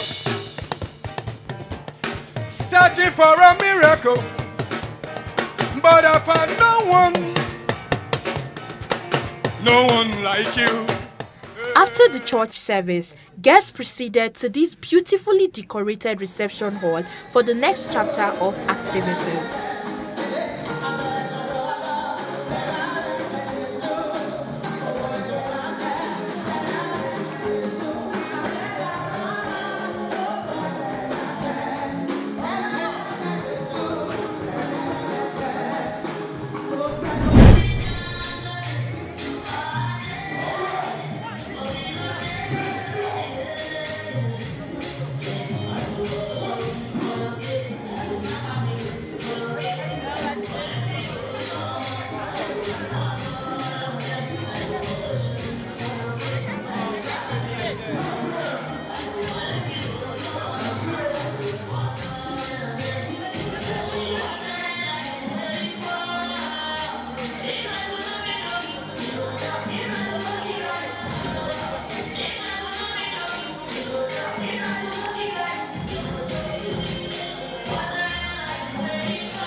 It was so much fun with lots of dancing, singing, games, food and drinks. Plus Events spoke with the family members of the new couple. I feel very happy. I'm elated. I feel good because Grace is a large-hearted person, loved by everyone who comes around her. She has been wonderful. And it is my joy today that God has given her a man who is also large-hearted, kind, loving, caring man. That gives me joy. I feel fulfilled because I long for it, even late to marry. I wish him to have married for long, but now that he consider it possible to marry, I give them my blessing. Marriage is an honorable institution instituted by God Himself.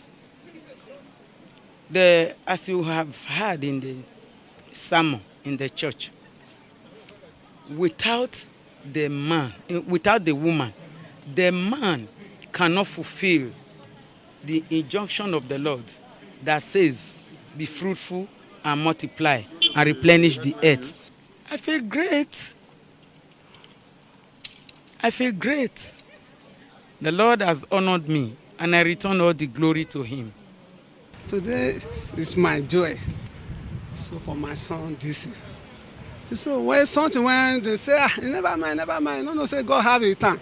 And today, Jesus will do it. And very time, God will join them together with happiness and joy. It started like a joke, like a dream. I think somebody introduced him to me. We didn't click at first. It took a year. I think we quarreled from the very beginning. It took a year before things started working out. And then, of course, it's been smooth, actually.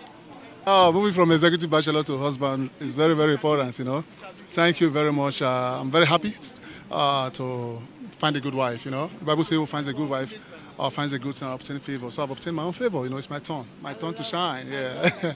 Friends of the bride and groom also had this to say. Yeah, it's exciting to see a young man and a young woman get married. Nothing can be better. Young people of these days want to live together without doing the proper things. So for them to choose to be different is interesting. Congratulations, Grace and Dixon Osaje, as they begin a new life.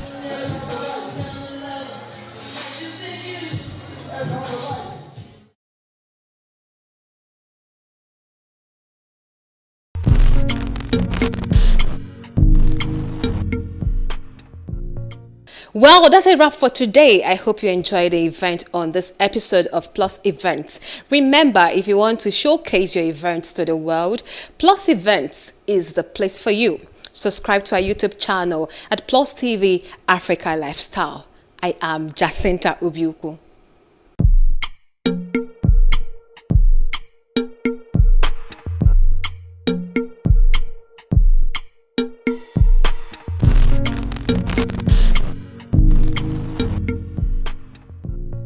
Hello and welcome to Plus Reports, is where we bring you some of the stories and events that made the news recently. In case you missed out on some of these stories, we've got you covered in this edition. I am Adebanke Odunui.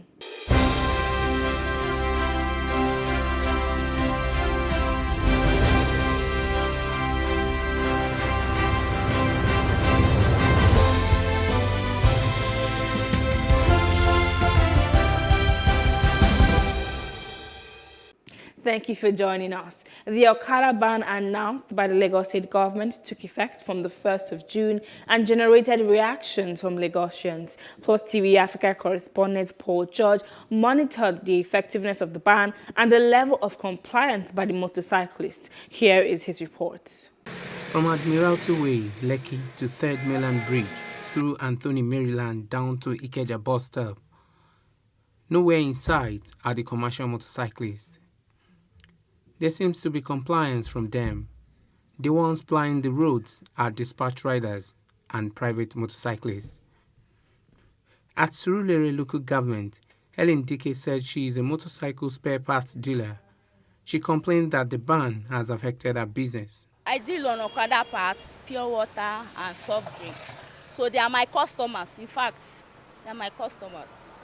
In fact, all my customers have traveled back to their country, because mostly they are my customers.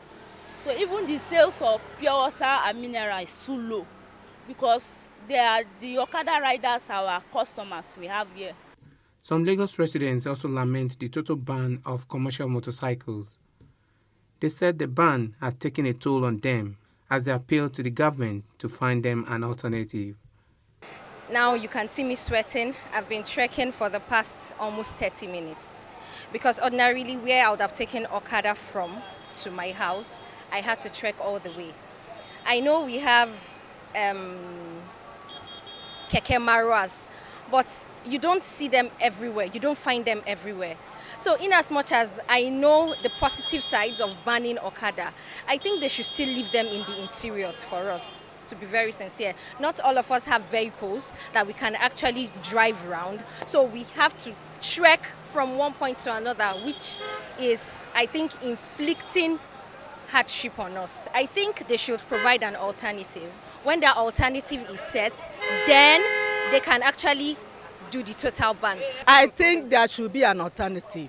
Something else should be provided for them to make things easier for them, to make life easier for them, so that they find another means of living. As the ban takes effect from today, Nigerians are waiting to see whether in the coming days the motorcyclists would gradually find their way back to the roads, just like it happened under the administrations of the former governors of Babajide Raji Fashola and Akinwumi Ambode. Paul George, Plus TV News.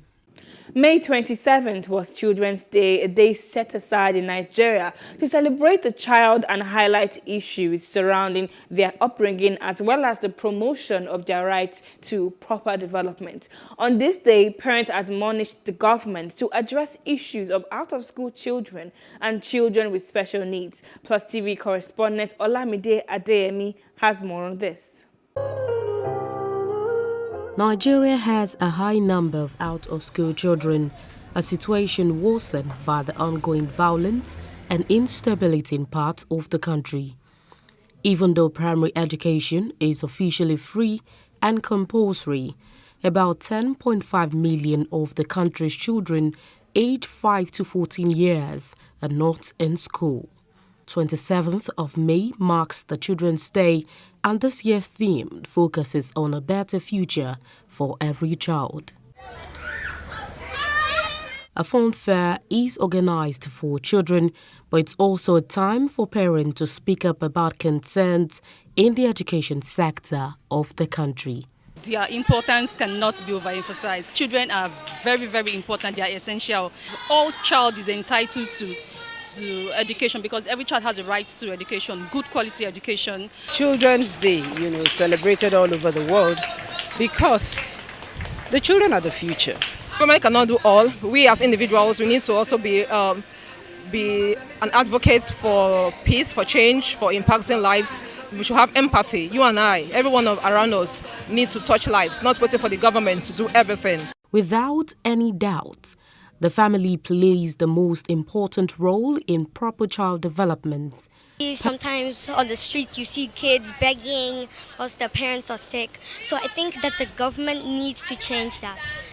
But the government needs to do more. They need to take care of children on the streets, children in the hospital. They need to raise awareness. We need to raise awareness. It's children. To celebrate them, they'll give them gifts. I prefer to go to school. I don't feel like celebrating Children's Day. I'm celebrating, I'm helping my mom to sell food stuff. It should help them to provide parents shelters and take them to the motherless baby home, take them to schools. On the street are underprivileged children. Some fend for themselves and their families. They can just try and just study the children. Number one, trying to remove kids from the streets and gather them together. An appeal to our government to prioritize education and to give education the importance that it deserves. In the 21st century, children are increasingly susceptible to the influence of technology and modern means of communication. And the sooner they're made aware of society's functions, their role in it, and how they can work to achieve what's expected of them, the better it is for the world at large. Olamide Adeyemi, Plus TV News. Education remains the veritable means of attaining a greater future. Therefore, you must continue to dream of a better nation. Lagos State Governor Babajide Sanwo-Olu handed out this charge at the 2022 Children's Day Celebration Parade and Rally organized by the State Ministry of Education at the Police College Ikeja. Our correspondent, Love Ikuku Oedokun, was there, and here is her report. This was a traditional march past by students drawn from across Lagos. Children's Day was established by the United Nations to honor and promote the welfare of children. The event, celebrated annually, offers governments the opportunity to draw attention to issues that affect children. In Lagos State, Governor Babajide Sanwo-Olu was represented by the Secretary to the State Government, Folashade Jaji. He used the occasion to restate his administration's commitment towards ensuring that children have access to quality education. Recognize the role education plays in ensuring a better future for our children. As part of our efforts to improve teaching and learning in our primary and secondary schools across the state, we have embarked on and commissioned over 1,449 projects covering 1,036 schools across all 20 local government areas and the 37 LCDAs. The governor also said that the state would continue to ensure all its educational programs introduced to develop human capacity are sustained. Congratulating the children on the day, Commissioner for Education Folashade Adefisayo said the Governor Sanwo-Olu's administration will continue to work for a better future for children in the state, regardless of any circumstance. Focus is really on integrating technology into teaching and learning, because this is critical. We cannot have students who are not tech savvy, because that is going to be their life going forward. So again, that's another area of very serious focus. But while we remember that focus, we must also focus on values. We must start to think about the children's focus, their passion, their values, the way they run this country when it comes into their hands. So again, we have to remember to instill time-bound principles and values in all our children. She thanked teachers, school administrators, and the state government for the commitment, investments, and genuine interest in improving the quality of education in the state. From Lagos, Love Ikuku Oyedoku, Plus TV News. A fresh political crisis seems to be brewing in the Rivers State chapter of the All Progressives Congress, as one of the governorship aspirants, Senator Magnus Abbey, vowed not to accept the outcome of the party's governorship primary. At a press briefing at his campaign office in Port Harcourt, Senator Abbey said the process that produced the delegates for the primary was not credible. He also vowed that he would not withdraw from the 2023 governorship race. The report. In Rivers State, the APC governorship primary was still being conducted at the Adoki Amisimeka Stadium in Port Harcourt when it began to bubble. One of the governorship aspirants, Senator Magnus Abbey, was getting uncomfortable with the process. With the look of things, it just wasn't going to have it.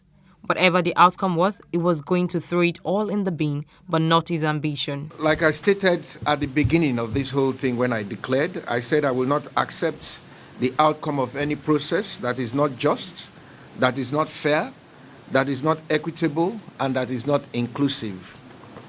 The indirect primaries being conducted today by the former Minister of Transportation and his cronies in the All Progressives Congress in Rivers State clearly does not meet that standard.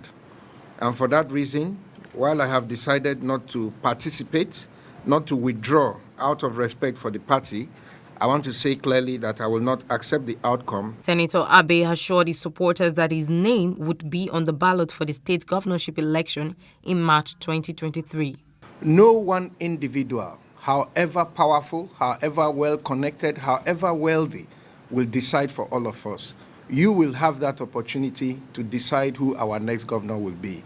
Meanwhile, the winner of the primary, Tony Cole, in his acceptance speech called on Senator Abbey to sheath his sword and join hands with him to deliver victory for the party in the 2023 governorship election in Rivers State. I want to state firmly that we have always said that as soon as anyone emerges through the primaries, that we will all come together as one family to support.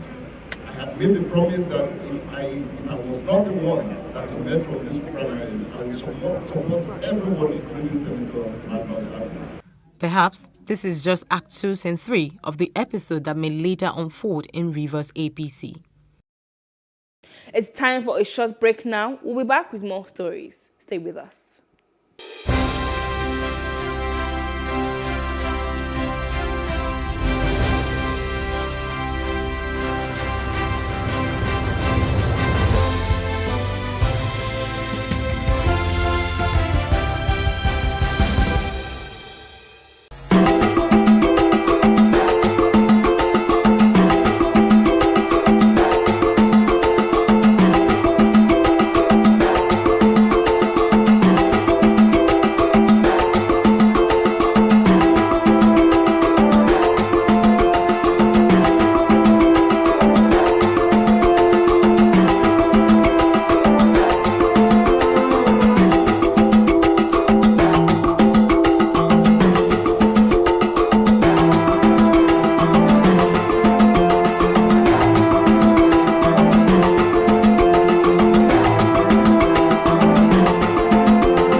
Welcome back and thank you for staying with us. Ahead of the 2023 general elections, media practitioners have been tasked to strive to be professional by putting national interests above individual or group interests in their reportage. This was said by the president of the Nigerian Union of Journalists, Comrade Chris Isiguzo, at an awards and lectures day in Kaduna with the theme Media Role in Political Campaigns, Elections and Crisis Management. Plus TV News correspondent Bilal Darufai's report is presented from our studios. Over the years, the media has been on the forefront of contributing to peace, economic and social development in any society. This has made it more accountable to the citizens, a watchdog of the society and voices of the masses. Speaking at this award and lectures ceremony, the NUJ president, Chris Isiguzo, said there is need for journalists to uphold the virtue of patriotism. Speaking at this award and lecture ceremony, the NUJ president, Chris Isiguzo, said there is need for journalists to uphold the virtue of patriotism in their reportage as the nation prepares for the 2023 general elections. Isiguzo harped on the need to imbibe the habit of setting positive agenda for national discourse. As journalists, this is a season where so many things will be happening. It's important that we become journalists that are responsible. Let's not be carried away by pecuniary or mercantile considerations and interests. You must bear in mind that at the end of the political campaigns, at the end of the political activities, we must have a country that works for us. We must have succeeded in enthroning leadership that will be able to take us to greater heights, that will take us to the next level of governance, the next level of good governance, the next level of democracy dividends, the next level of accountability, the next level of integrity, the next level of credibility in governance. Also, the chairman of NUJ Kaduna State Council, who is also the first female chairman in the northwest of Nigeria, Ajia Asmau Alilu, said the event was organized to enlighten members on how to report elections and crises professionally. She urged journalists in the state and the country at large to remain neutral and apolitical in the discharge of their duties. Keynote guest lecturer Malam Ahmed Balarabe Said urged journalists to be socially responsible to the society while reporting election matters. Actually, the drive behind these things is the support we enjoy from members.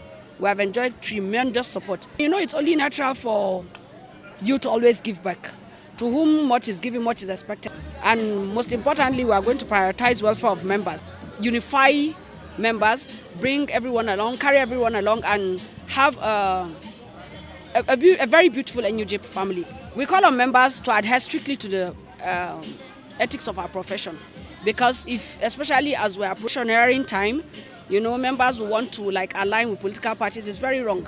There is a need for the media to scale up massive public enlightenment through content and coverage of campaign and election matters in the interest of the electorate. Bias and unbalanced reporting must be eschewed.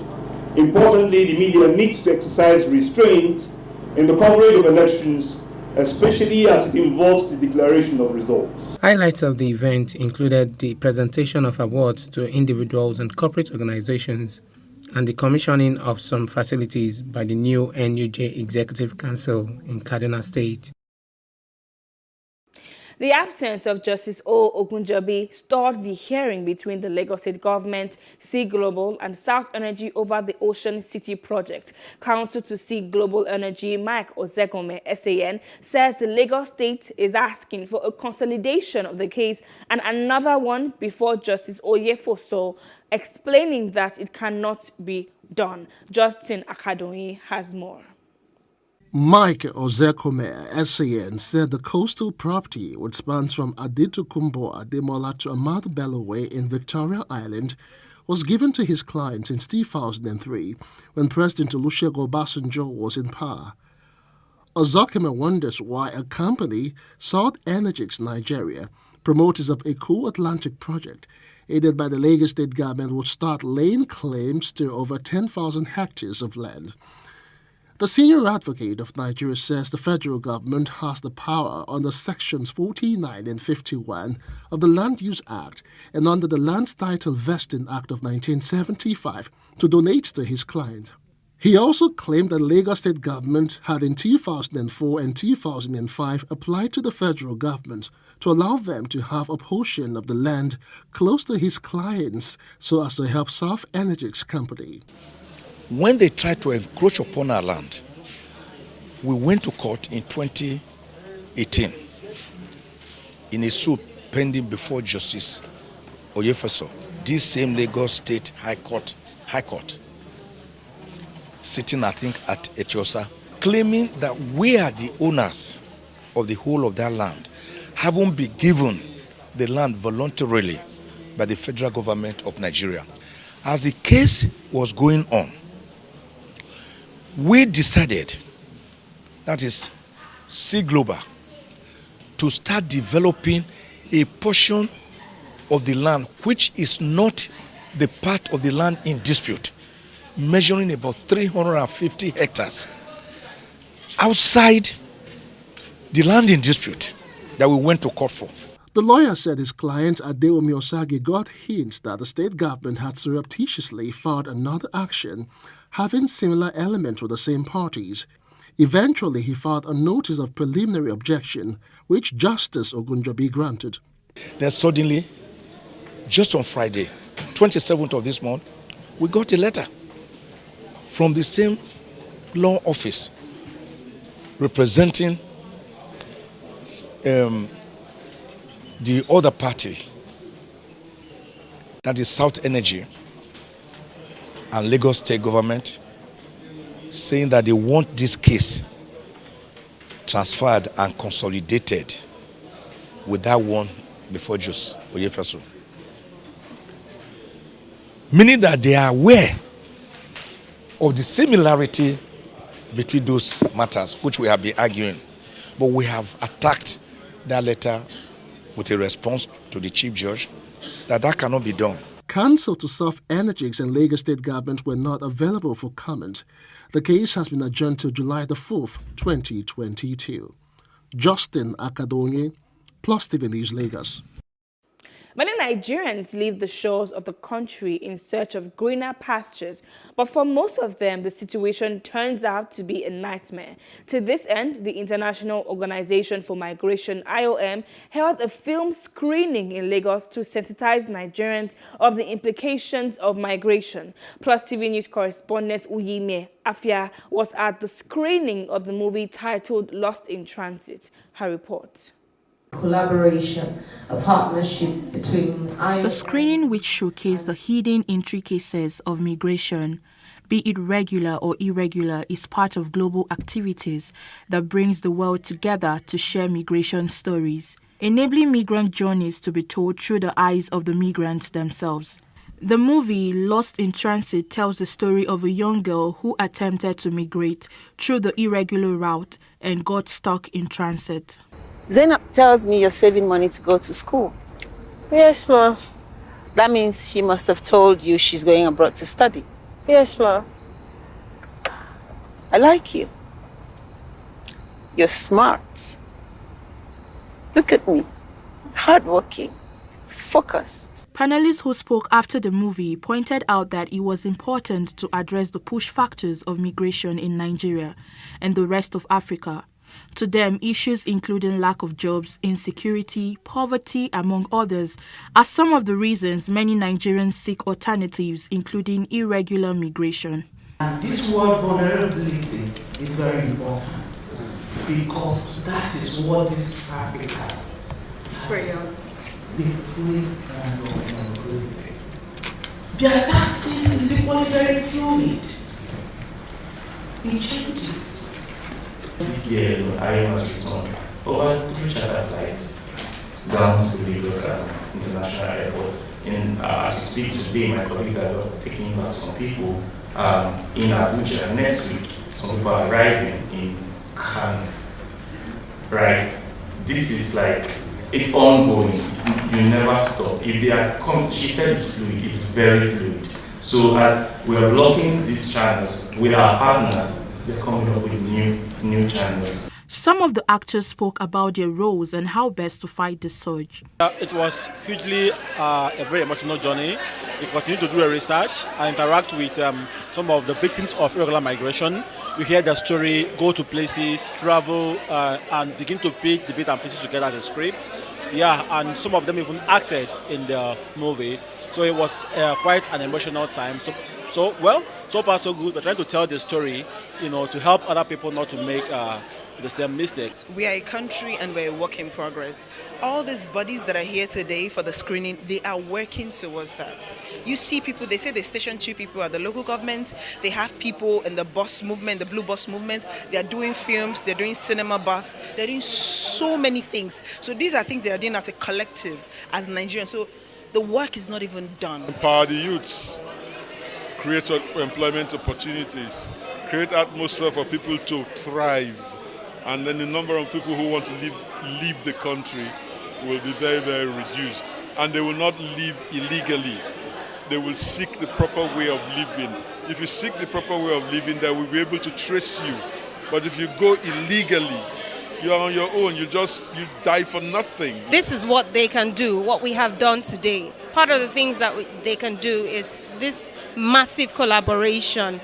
We have, a private production company as a consultant working with different government and intergovernmental organizations like NOA, NAPTIP, IOM, and all the likes that we saw today. So it's this type of huge partnership that can make creating such awareness and advocacy and coming up with beautiful, mind-blowing solutions that can nip such a menace in the bud. The OIM, however, pointed out that even though the regular migration was preferable, every information, including the kinds of jobs to do, must be thoroughly sorted before any Nigerian leave the shores of the country. Uyime Afia, Plus TV News. The National Emergency Management Agency, NEMA, presented some relief materials to the people of Okun Alpha Beach, Etiosa local government, Lekki, who have been experiencing ocean surges for years. Plus TV News correspondent Paul George, who covered the event, reports that the honorable member representing the constituency, Ibrahim Obanikoro, facilitated the presentation. The report. Honorable Obanikoro, who was represented at the event by his legislative aide, Sheun Shonaike, promised his continuous support for the community. Today we are here to present items from NEMA, facilitated by Honorable Obanikoro, to the communities affected by this ocean surge. The items, as you can see, range from palm oil, vegetable oil, rice, nail, beans, gari, cement, roofing sheets, and then roofing boards. Some time ago, when they had this issue, they reached out to the constituency office, and then the Honorable took it upon himself to drag the federal government to come and assess the extent of damage in the community. The Baale of Akinlade town, Shakiru Akinlade, who was on ground to receive the materials on behalf of his people, also appealed to the state government to please help find a permanent solution to the problem.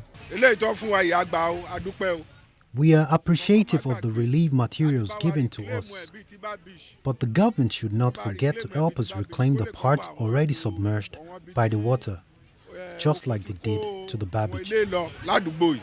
Some of the residents lamented that the water has taken over most of their land and called on the government to help fill the shores of the water so as to prevent it from completely submerging the whole of the houses of Itiosa Okun community. Before, we have a standard tourist here, whereby we have a tide road, chalets, coconut trees, and buildings. But now it's no more. For example, now, like this place we are looking at is our former health center to the community. But for now, that's cut it away, that's submerged.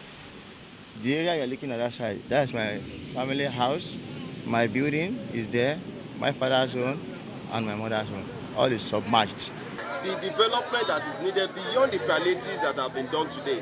Yes, we appreciate NEMA for the provision of our palliative, but beyond the palliative, we need government to reclaim the land, just as we have in the Babbage Atlantic estate there. So we need a similar redirection as far as the area is concerned. Whenever there is a storm surge, it ravages the whole community. It causes a standstill as no one will be able to move around. It floods everybody's houses to the point that some of us will put our luggages on top of our cupboards. We are begging the government to help us fix our community. This village, the third village is there now. 2 has gone inside the water. What they want us, the government to do for us is that block where they take, make that stone, make them take them. The other, as they do it like this, make them cross them again. Some of the relief materials presented were food items such as rice and beans, as well as bedding materials. Paul George, PlusTV News. And that is all on this edition of Plus Reports. But before we go, let's remind you to please follow us on PlusTV Africa on Facebook, Twitter, and Instagram. Also, do subscribe to our YouTube channel at PlusTV Africa and PlusTV Africa Lifestyle. I am Adebanke Odunoye. Thank you for watching.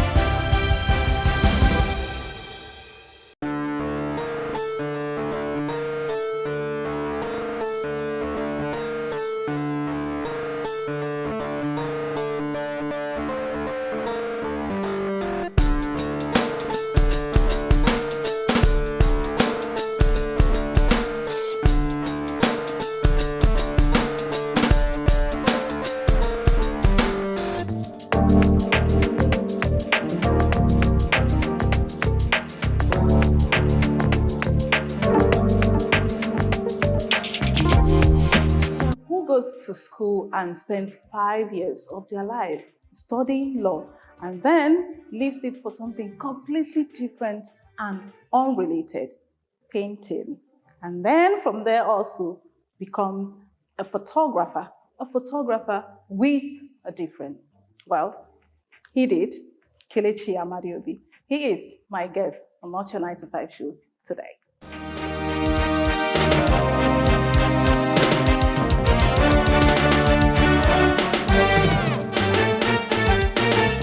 I've always been an artist, right from primary school, you know? You know, the usual best artist of the class, all those kind of things. Drawing comic characters and all those. And this has always been my life. I've always been an image maker in one way or the other, just telling stories with visual art. And I mean, I grew up in Omahia. My father was a high court judge. My mother was the headmistress of our primary school. And there was no gallery, there was no art school. So I didn't know anybody makes a living as, with art. I don't know if you get that kind of thing. So I decided that, okay, since in my house, there are only two professions that are recognized, law and medicine. I decided that I'm sure I'll be okay as a lawyer. So I went to study law in University of Nigeria. And that's when I realized that, whoa, wait a minute. There are people living that life. But before then, I was absolutely obsessed with the whole concept of being an artist.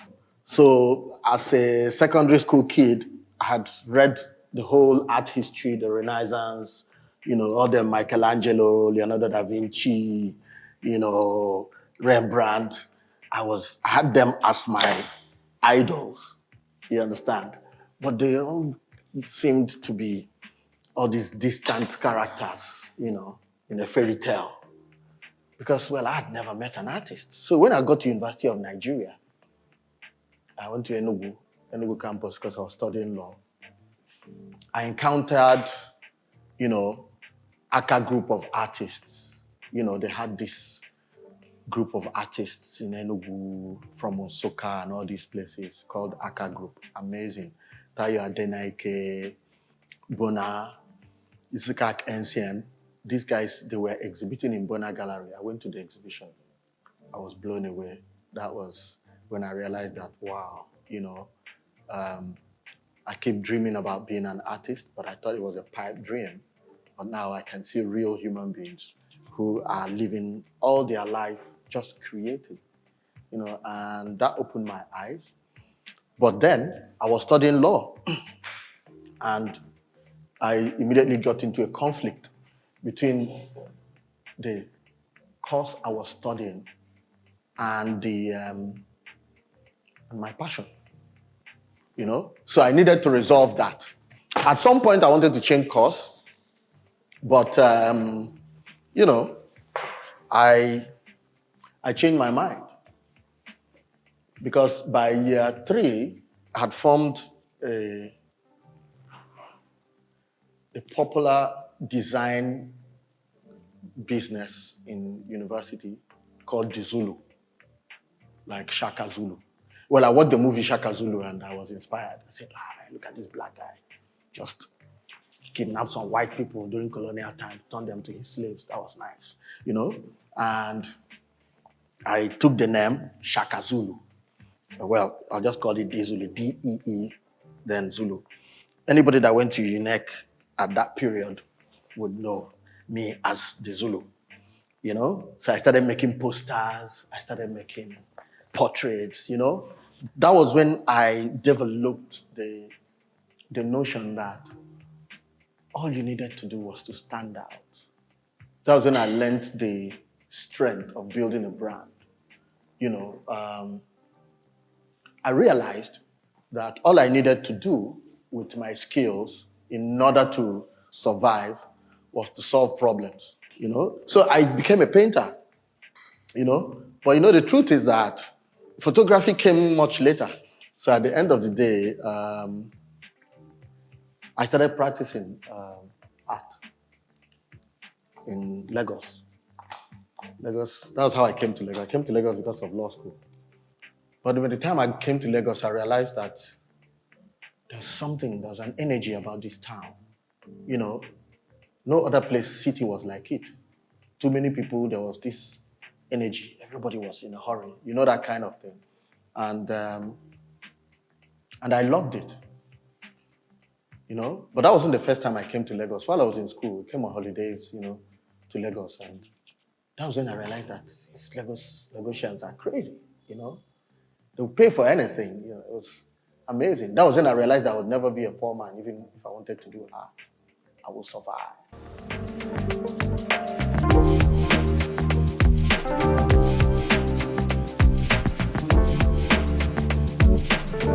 The first time I came to Lagos, you know, I also noticed that people were willing to pay even, you know, quite a bit, you know, for art. So by the time I got to law school, I had already decided I was going to be an artist. But I didn't want, you know, to drop out of school. I wanted to make sure so I graduated from school, got my BL, and then, you know, went to law school and made sure I didn't flunk law school either. And I'm so happy I did that, because at the end of the day, some of those things I learned, you know, are becoming very useful, you know, in my life as an artist. Being a lawyer sort of prepares you, gives you kind of knowledge, a feeling of authority, you know, because they say ignorance of the law is no excuse, which means everybody should be a lawyer, actually. So the more you know about the law, the more confident you are about your environment. You know the rules of engagement.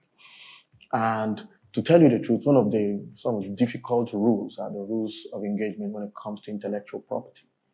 You know, and being an artist and understanding the importance of intellectual property and the power of it put me in a bit of an advantage. You know, while creating my work, I knew the value of what I was creating. I knew the power of it.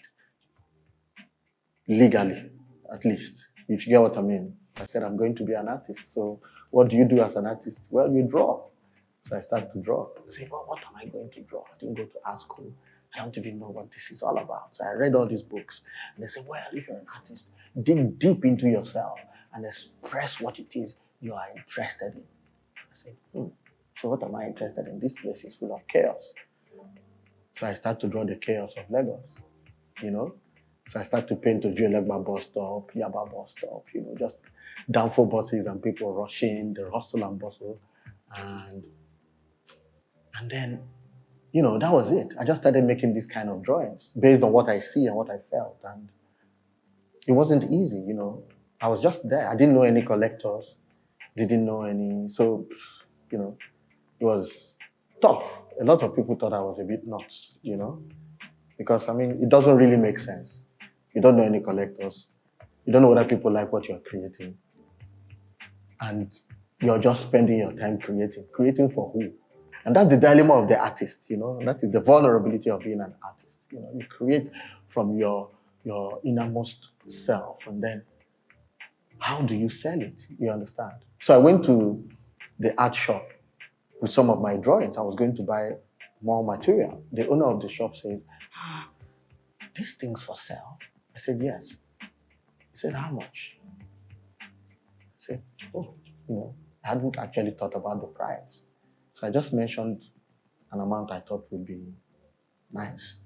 He bought everything. And I got some cash in my pocket. I said, oh, wow, okay. I'm not going to die of hunger. You know, and I quickly bought some watercolor papers, bought some oil paint and some canvas, and went back and continued painting. And that was a real shot in the arm.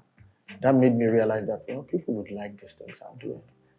I was very sure I would make it because, you know, this was something I loved doing. But you can always have that voice at the back of your mind telling you that, Kelechi, what if? You understand? Everybody has those fears. But I was stubborn, you know. But those few successes, you know, solidified my resolve, you know. And the question now is, how did I get into photography? Well, to cut a long story short, you know, I had an exhibition at Russian Cultural Center with my paintings in 1997. You know, it was huge. You know, I made big sales, and I got ushered into the League of Contemporary Artists in Lagos, and from then on, I wasn't making paintings and looking for who to buy them. I couldn't meet up with demand. I moved out of my aunt's place, moved into the house where I'm living now, and had my own studio, converted the sitting room to a gallery, the big bedroom to a painting studio, and it became very beautiful. I mean, I started having so much fun creating what I wanted. I then moved into painting the human form, nudes actually, and that became another obsession. But then I told you that there was a connection between my reading law and an understanding of intellectual property. And I realized that, each work you make is imbued with some legal real estate, as you would say, values legally, which is called copyright, the right to make copies of it.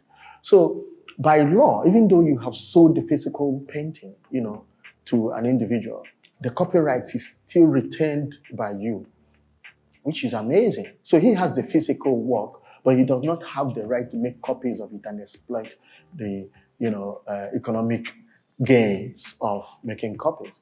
So I thought to myself, but how will you exercise your copyrights if you don't have a copy yourself? If you have sold a painting to a client, he has physical possession of it. That is his right, because you've sold the physical work to him. And he may decide to deny you access to it. It is within his right.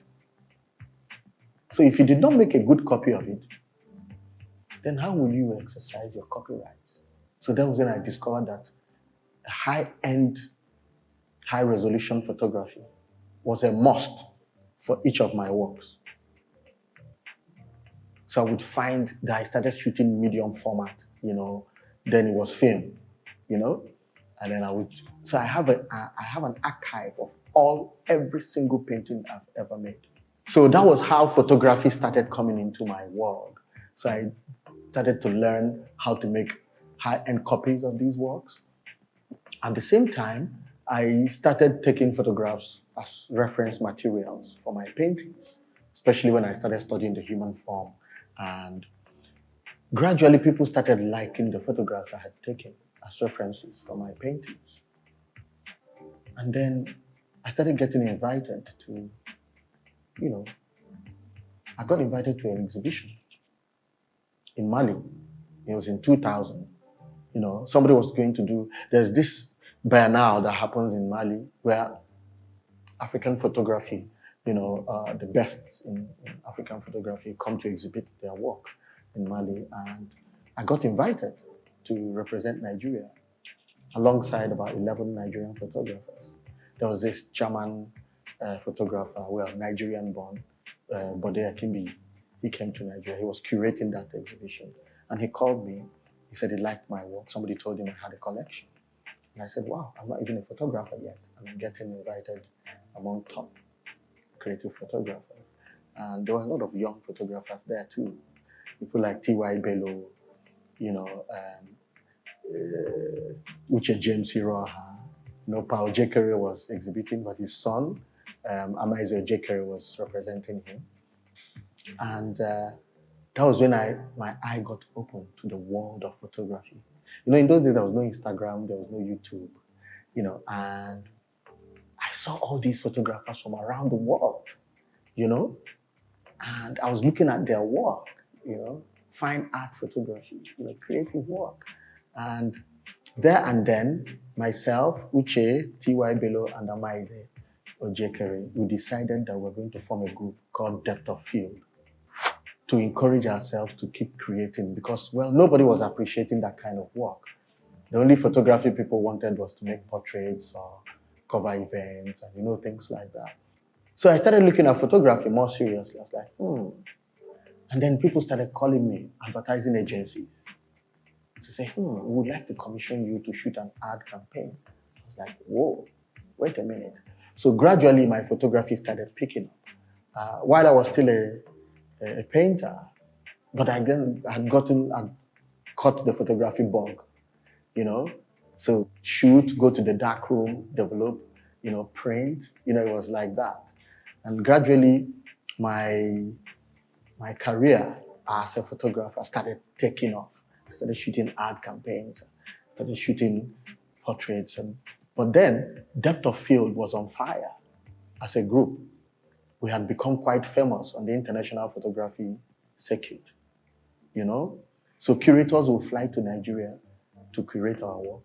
And then before we knew it, we were exhibiting all over the world. We went to France, we went to New York. I had an exhibition at South London Gallery. Had 2 exhibitions in Germany. They flew us to Brussels, So it was like wonderful. I don't know if you understand. Photography was taking me all over the world, and we were getting published, curators. It's not easy to have creatives come together. It's a very difficult thing to do, but so people are fascinated with us and our, projects. Through my travels with Depth of Field, I came to realize that all these curators that were coming to look through our work and decide what we're going to exhibit seem to gravitate towards the more gritty photographs. They seem to look more to photographs that depicted hardship and their own perception of what Africa ought to be. A little bit of grit, cracked walls, anything that is gritty. Photograph of traffic, with molars and, those exotic African perceptions. And one day I woke up and I said, who are these people and why are they so interested in these photographs? And I started to question, I said, who are their own photographers and what are they shooting? Their most valued photographers. Okay, who are the most highly paid photographers in Europe and America? And what are they shooting? So names like Annie Leibovitz, Herb Ritz, Mapplethorpe, Mario Testino, Nick Knight, they started coming to me, you understand? I start to look at what they're shooting. They're all shooting for Vogue, Vanity Fair, Rolling Stones, these magazines. They're shooting editorials, I was like, And I look at those editorials and I'm like, they're shooting fantasies, not reality. They're shooting dreams. They're shooting alternate existence that could be. So when you take Beyonce, okay, and you bring a team of hairstylists, stylists, makeup, skin, another team of retouchers, with a creative team that actually tries to tell a story, and then you put her in a certain scenario and you shoot.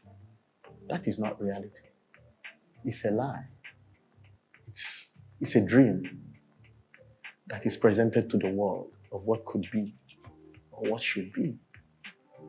It appeals to people's ability to dream. And I saw that was lacking in our place. I saw that. In those days, when the Nollywood artist is being put on the cover of a magazine, they just went to their album and picked one picture. Or they went to a roadside studio and just took a picture there and just put. I looked at it. I looked at the picture of Madonna. I looked at the picture of, I said, So I start to see a conspiracy inside my head. I said, they're paying big money to their photographers to shoot dreams and fantasies and portray them in the best light, while they give NGO and charity money to our photographers to show the worst of us. So I just decided that I was going to stop going for all those exhibitions. I was going to come back, settle in Nigeria, and only shoot the best of the best of this continent. So I decided that the purpose of my skill and the purpose of my photography was to liberate the black man. Because perception is reality. And our major problem is years and years and centuries actually of abuse, of misguided perception foisted on us through the power of gunpowder. Then I started to shoot super entrepreneurs, I want to shoot, the big oil moguls, these people who have made money and who are showing that we are not just beggars in this continent.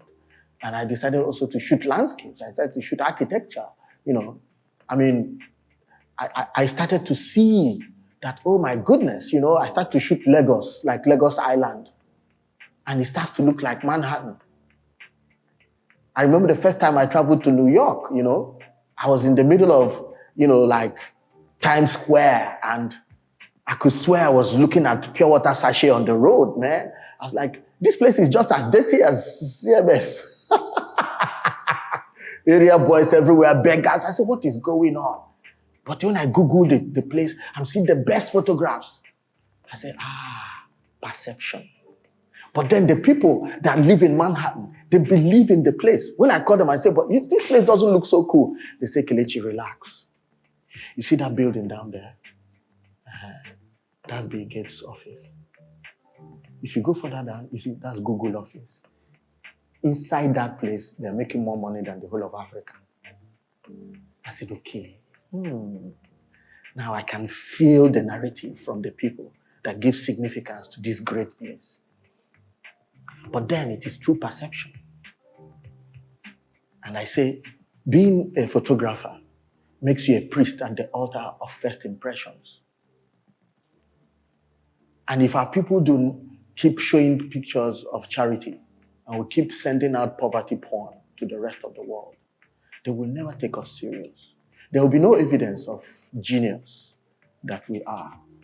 And I have nothing against shooting that. It is also a different reality, but it is not the only reality. Because, I listened to Chimamanda talk about being confined to one story. No people are confined to one story. They are the ups and downs. So why do they only play up or downs? And you see well-educated Africans telling you there's something wrong with the black man. Ridiculous. Our perception of who we are has been skewed through imagery, negative imagery. And so that is what pushes me, and that is what motivates me, and that is what created this other Kelechi Amadiobi that is shooting all these people you are talking about. It's a story of triumph, a story of defiance, and a story of progress for the continent. But I never had a 9 to 5, Well, I did go to a law firm during my youth call and spent about 2 weeks before I said, okay, that's it, I wouldn't call that having worked, but I really wanted to know what I was missing. And the truth is that art is an interesting thing. You're required to be a free bird. You cannot be caged. You need to be impetuous to discover new things. And, the 9 to 5 becomes a cage, for people like me. But we also take risks. What if nobody likes what you create? So I believe it is in my nature. It is the path I have chosen. Never go back on that. My name is Kelechi Amadiobi. I'm a photographer. I like to call myself a storyteller. These days I'm making films. It's a dream, it's an obsession with liberating the mind of our brothers and sisters in Africa and beyond. It makes me happy, provided me with enough money to take care of my needs. It's not your regular 9 to 5, it's my life.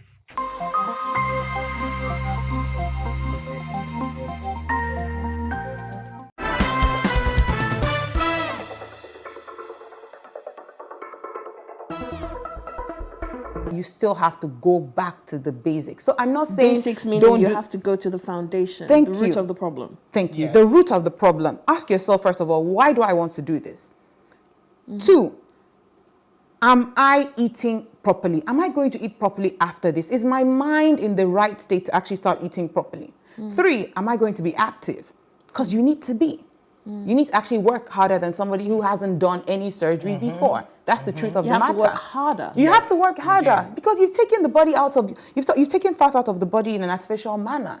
And so these, I have a problem with doctors on this issue because doctors will tell you, oh, don't lose more than 1 to 2 kg in 1 week, or don't lose more than 2.2 pounds in 1 week. And then these same doctors will happily take off 10 kg off you in a day, in one sitting. So really, who are we fooling here?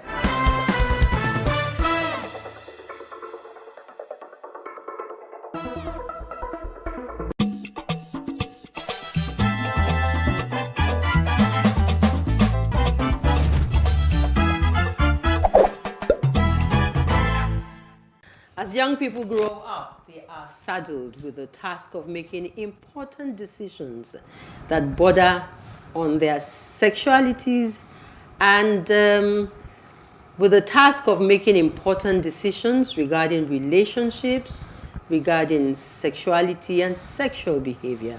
The decisions they make may impact their health and general well-being. Yes, of course, Helen.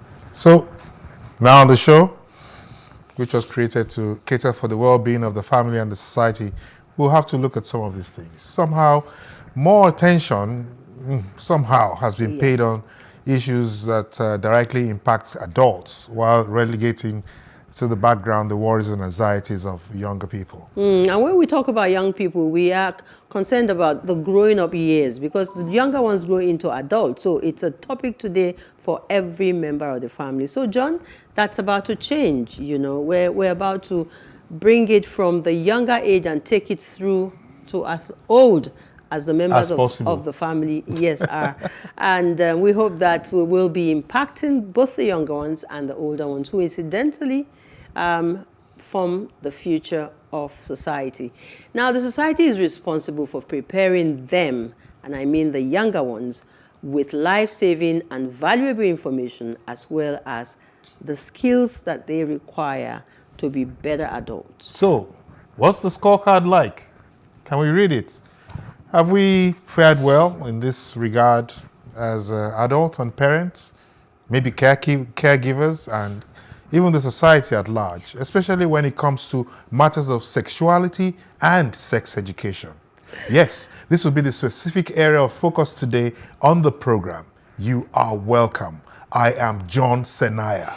John, for how long we have been pushing this off. Which is why I'm excited. Because when you talk sex and sexuality, I'm like, hey, are you sure we should be talking about this? And that's the trouble. That's the problem with us. Well, I'm Helen Onwadele, always delighted to be on the show as I warmly welcome you again to another bumper edition of Today with John and Helen. Indeed, a very special outing.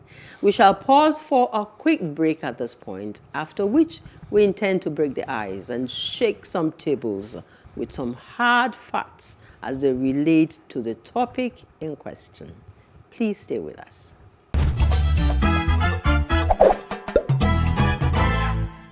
Yes, thanks for being there. And once again, you're welcome to the show. It is totally dedicated to the family, like we say, and today we'll focus on sex and sexuality with the younger ones in mind, and of course, with the older ones in focus. Okay, so much has happened this week, John. Yes. So much. Yes. A lot had many of us wondering where we are headed as a people and as a nation. Okay, and some other issues that happened afforded us the opportunity to laugh, smile, and even dance for joy. One particular one that really got me, it was mixed feelings for me, At some point, it was emotional, and at some point, I just started dancing and praising God for them. 2 young girls who escaped from the Chibok. Yeah. 7 years ago. 7 years ago, they found their ways to the U.S. And today, and they're celebrities all over graduates. The world. Yeah, the graduates. And they have spoken English. I mean, they were like completely transformed. Really? You will not believe they have those village girls from the village Chibok secondary school. So they're graduates today, and we're happy for them. Yeah. I think I'd like to talk about the Okada The ban in Lagos. Okada saga. And of course, Lagos State government crushed just a few days ago, yesterday or so, 2,000 taxi motorcycles, otherwise known as Okada. Wow. And we hear that the figure has risen to about 5,000 crushed now. Well, I will also say that I have mixed feelings about that. Rather than crush these bikes, couldn't they have done something else, something less? No, you know, the major challenge we have in this country is lack of implementation. I was saying to me that if a state governor, for a lot of good reasons, because we had so many incidences of Okada guys, you know, at the slightest provocation, No, Helen, that's not the point. That's not the point. The point I'm making is that these 5,000 Okada bikes have engines. Okay. The engines from the Okada bikes could have been converted to some kind of equipment or machinery or something that will now in turn help a few thousands of people. Okay. Couldn't it have run their whatever grinding machines or something? We could have thought outside the box rather than crush them and throw them. But do we have facilities to convert stuff like this? Of course we have. Of course we have. We have the facilities in our brains. Let's think about it. Okay. So that's my own mixed feelings about the Okada thing. Okay. And we're very scared, you know. There's so many information passing here and there to say, please stay in.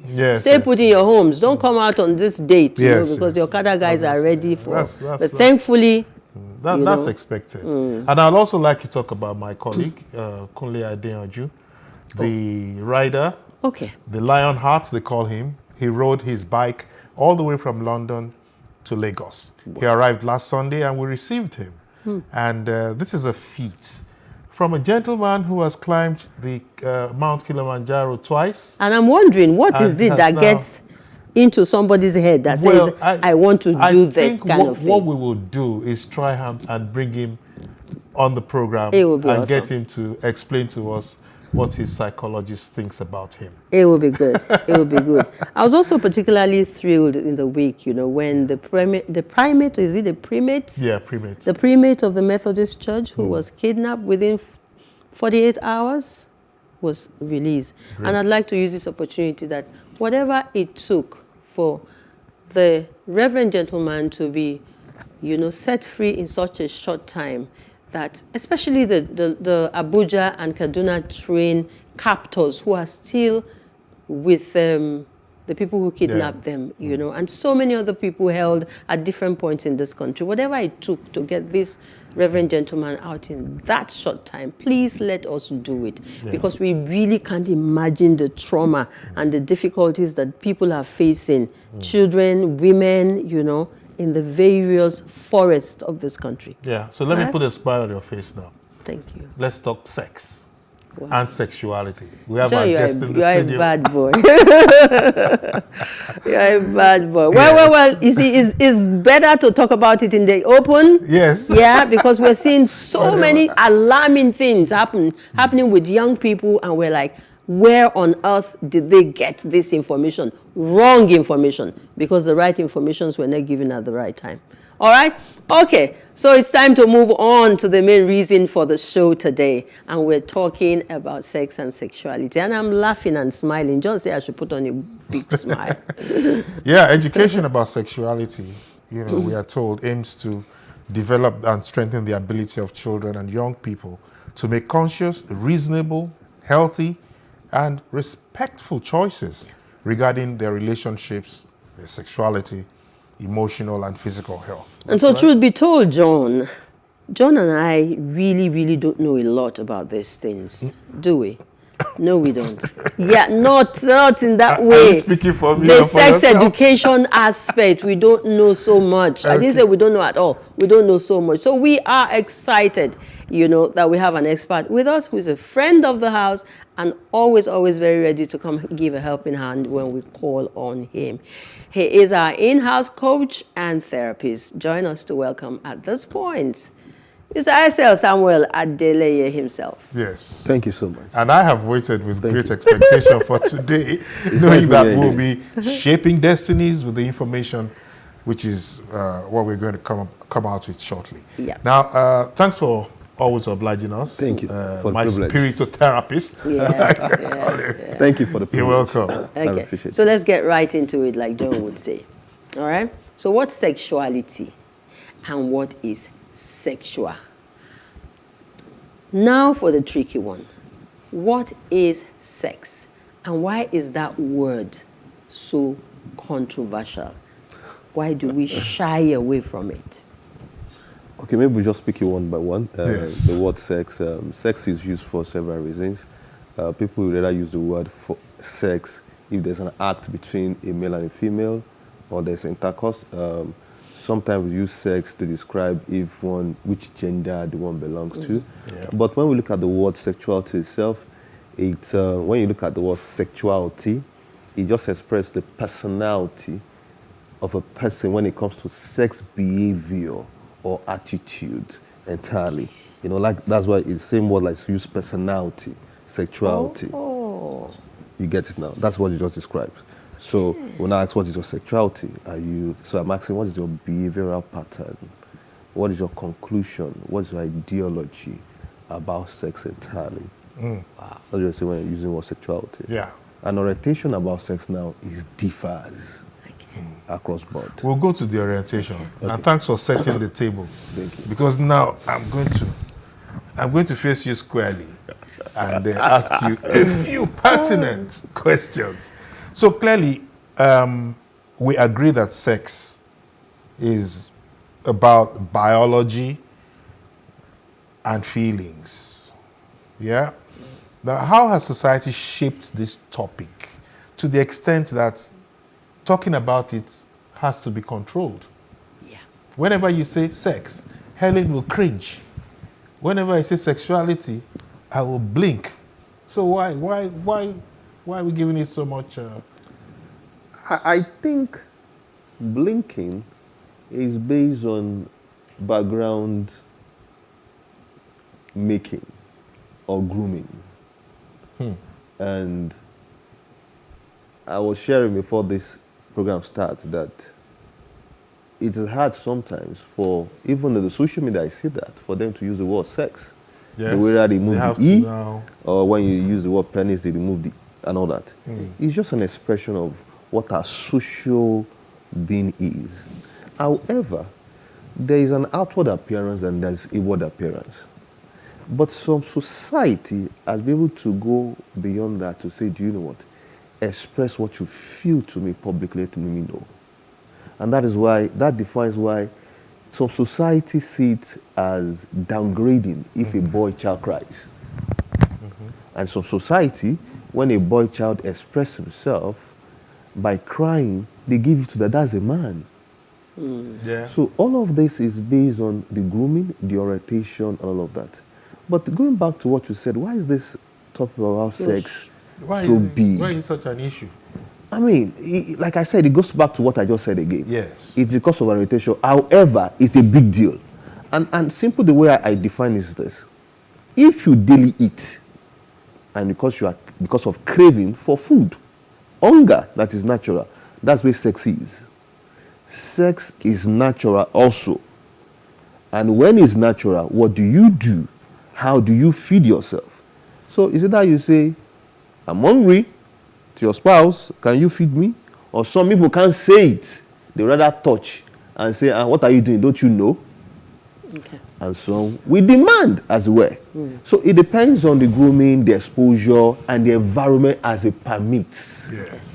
Okay, and that's pretty the reason for this show. When you talk about the environment and the grooming, you know. So let's look at sex as a gender. You are male. I am female. Is John male? I am not John sure. He will tell us. Is there anything in between? He will tell us. Is there anything in between, you know, as we delve into this topic? Yes. Really, seriously speaking. Yes. When we look at the being and biologically, it has been proven that, without me starting to use some technical words, the main species has more tendency, to crave based on their making. And that simple answer the question why men produce more sperm in their lifetime than women produce eggs. You get it now? That is why a male species can have sex with, let's use wolf dog, for example. A dog can have intercourse with many female dogs, but not necessarily female, and it can go everywhere. Because, you know why? It takes months for that lady to carry the sperm that has been dropped into the body, to groom it, to need to have a child, to groom the child. So naturally women, but to now conclude that men have more appetite than men is a lie. Sometimes biologically has not been proven. Sometimes, some cases, like you have seen in marriage, some women have higher libido than the husband. And I think that question really was seeking for... Is there any other some option? kind of, yeah, because if I get you right, you asked that we have male and female. We have female. Normal. Do we have Anything other else? Variants? Oh yes, there are a lot of variants when it comes to how some people define their own gender. Yes. Now that's you are going to gender now. Gender. Now yes, and in some advanced country, they have also even make the gender role when they are filling the form for you to specify which one you belong. So or which one. What are the other options? Oh, they are bisexual, they are different one, and it's evolving every day.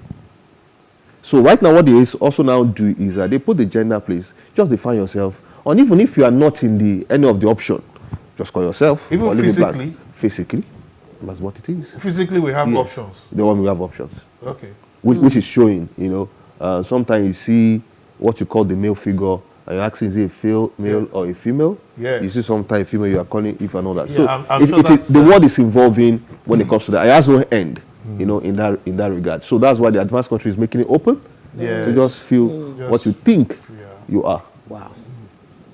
And that's the advanced countries. I don't know what you mean by advanced. No. In advanced in the sense that they are more liberal, not in Africa. What I mean, I use the word advanced not to derogate Africa. Yeah, I just because our culture also is our culture. We are advanced. You get it now, and we're advanced in our own way, depending on what. But that's what the world calls it. All right. So can we move in? Yeah, go on. Yeah, no, you go ahead. Yeah, let's move in a little deeper. Because gender is often linked with certain differences in our, the way we are. You're wired up. Wired, yeah. Could you explain to us, the various stratifications of gender? Okay, by the standard, I'm going to use the standard here, which we know male and female more. Once the female, when it's born, begin to show that she has a V, what they call the vagina, they begin to classify as a female. So what the hospital do instantly is to feel female. Or sometimes the X-ray report, when a child is taken in, already reveals which sex, biological sex, they belong. On that basis, we classify. But what we are beginning to see also is that the generation it are growing what they see physically, and somebody can see a penis and say, no, do I see a penis? Biologically, I feel I have a feminine behavior or feminine trait. And for that reason, he said, no, I don't think I am, based on what I feel, and I feel connected to this particular gender. And they are now, in some place, they have the right to say this is the gender they call themselves, and go into even the level of trying to correct their body, which now affect their hormones. Because it's important that we state all of this. Because quite frankly, the topic for today is to allow us to look at what does a man want? What does a woman need when we talk about sex and sexuality? So, good thing you've laid that straight. We'll dive into it. Okay. So, it's about sex and sexuality. It's about male and female and whatever it is that is in between. It's about the young and the adult. It's about humanity. And you touched a little bit on the expression. Now, the issue of sex and sexuality has, maybe because a lot of people don't know a lot about it, there's been a lot of problem. We've heard several issues of a father abusing a daughter, neighbors at for as young as 3 years, 10 months, and all of that. And I'm beginning to ask myself, looking at sex and sexuality, what is happening in the process of this? What is it that makes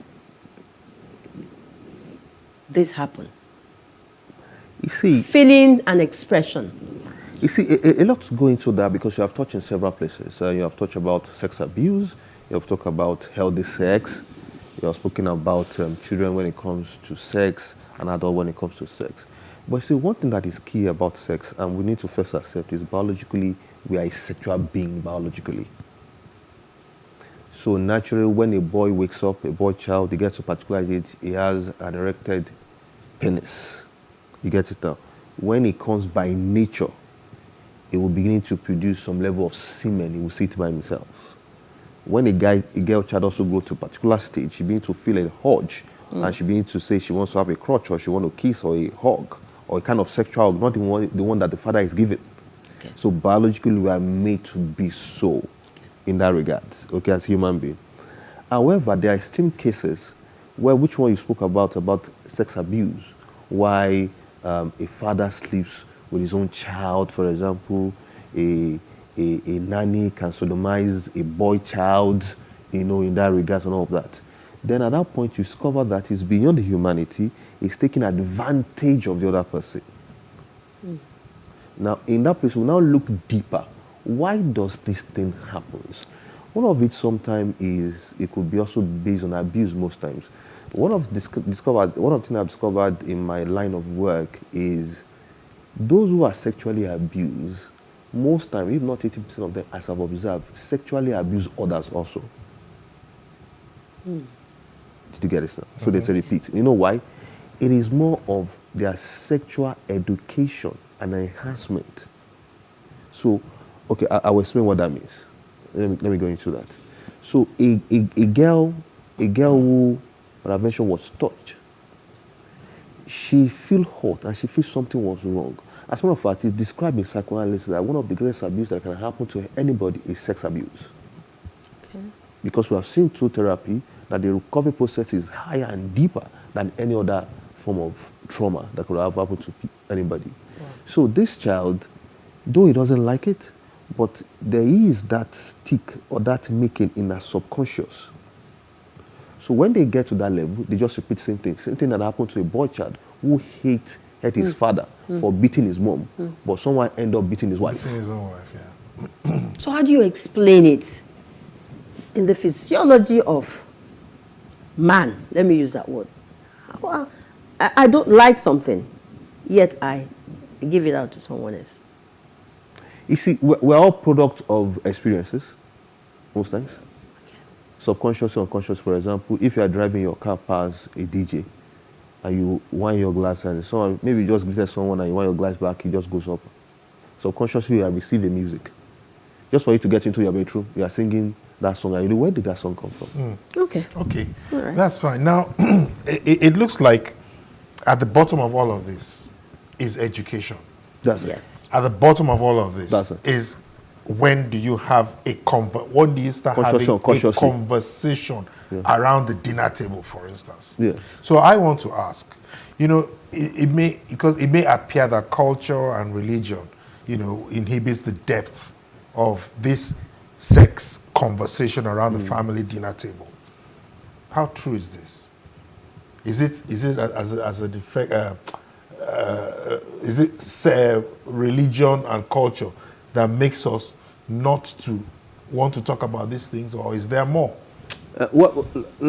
Largely in this part of the world is more of culture and religion, but more importantly, I think is deliberate ignorance sometimes. Deliberate ignorance. And I use the word lastly. Because you don't know what it's deliberate ignorance. Deliberate ignorance means that I know I need to talk, but I choose not to talk. You are deliberately ignoring what should be discussed. I'll give, for example, I once spoke to a clergyman, and I said, I noticed the syllabus of your congregation, and you guys don't have sex discussion, especially for premarital or for young people and all of that. And I said, your son is getting married soon, don't think that should be imputed to help and all that. And I said, I don't think that should be discussed now. When they get there, we'll know where he needs to learn on the and job. how we need to do it himself. Yeah. That's deliberate ignorance, and that's more. Reason why parents don't tell their children, who was the first guy who made love to you? Who was the first guy who touched your breast? Did you see pornography? How did you learn sex? Now, until we advance beyond that, to be able to converse that, it's like we want to talk about nutrition or balanced diet, for example. Okay. And there is also now age appropriate when it needs to be discussed. Now, the challenge parents are now facing is this. If you are not swift in discussing sex, they will learn from somebody.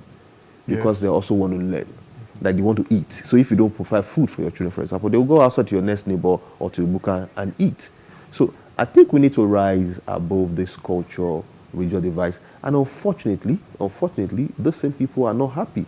I take cases and is unsaid, and you can't give how many records of people who are not happy.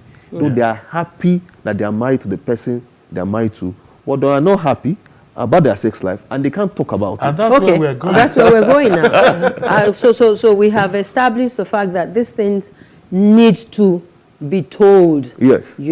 From the younger age, this information should be out there. Yes. But then, unfortunately, it's not out there, and we have lots of problems, even with married couples. The sex needs and the challenges that accompany the lack of it or the plenty of it, whichever it is. Talk to us about it. As a therapist, you would have interfaced with a lot of, how serious is this? Well, you see, it's so serious to know that when someone is sitting in front of me and they have some marriage crisis, if I ask a question about when last did you guys make love, and they gave me a long duration, I know is it that the marriage is about to broken down totally, or the marriage has broken down, or the marriage will end up very soon. That's how powerful it is. So sex in marriage is a deeper connection. As a matter of fact, couples who have healthy sex has a way of staying longer and dwell longer with themselves than those who don't at all. Yeah. And as a matter of fact, they are happier. It's so funny that their level of excitement and expression is quite different. So if you do a quick survey and ask, when you were divorcing, tell me about when last you guys had sex before your divorce or separation. They will tell, it's been a long time. In most cases, even not 90%. Love that. So it's a big one. Now that also give a question to ask, what kind of sex were they having? Was it healthy or not healthy? It depends on the both parties to answer the question, because I do say when it comes to sex, both of you are like clients and customers. You have to serve each other. So the question is, what's your client saying about the service? What service are you also giving your client? So they are the one that marks themselves of that curriculum and exam. Wow. Okay. So that is how it concerns married couples. The needs of the man, the needs of the woman. That's quite interesting. But now let me go back a bit. The issue of sex itself, the act of sex itself. Sometimes they tell you that you should be ready for it. When is anyone ready? When is the starting point? When would you advise that people should start?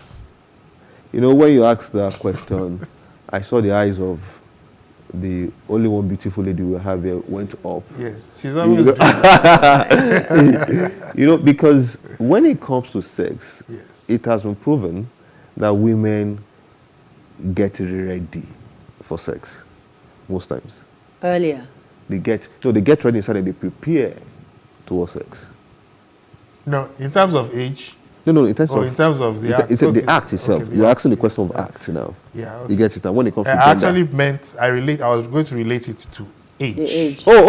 When it comes to age, well, the hormone and our biological body function differently. Research has proven that some people reach orgasm in their 50s. That's the first time they reach orgasm. And sometimes peak. A 50-something years old guy was telling me now that my hormone is higher than before. And some also research has proven that some people, when they got to menopause, female, that's when the craving start. Some in their 40s, some in their 30s. So it depends on the way your body is designed. The same way why you see a 60-year-old man who is looking very young, a 40 years, and you have a 40-year-old man who is looking older. So, but more importantly also, their experience over the time also affect all of that.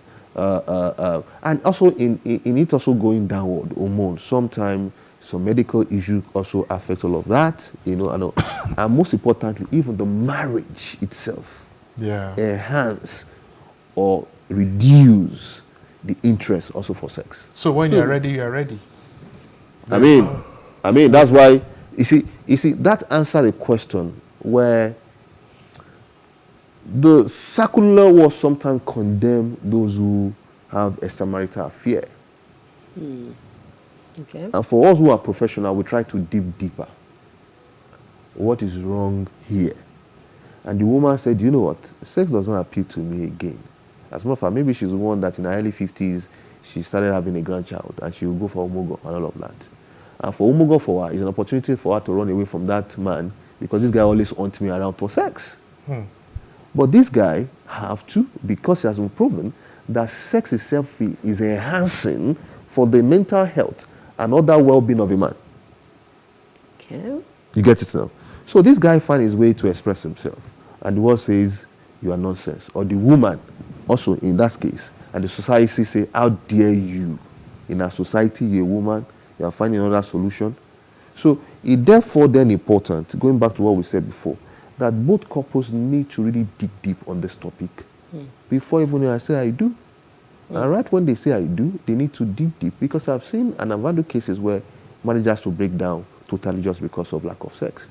Okay. When you were answering my last question, you talked about healthy sex, and that a lot of the marriages that are breaking down or have broken down can be traced to, challenges with healthy sex. We are in an environment where so much is happening. The man goes, and the woman goes, and the children come with their own baggage. Now, the need to have this conversation that will take us to the place of healthy, having healthy sex and living a better life as a family, because it's a family show. Normally, I won't be found talking about this, but if it's something that would, help family at this point in time, yes, we should.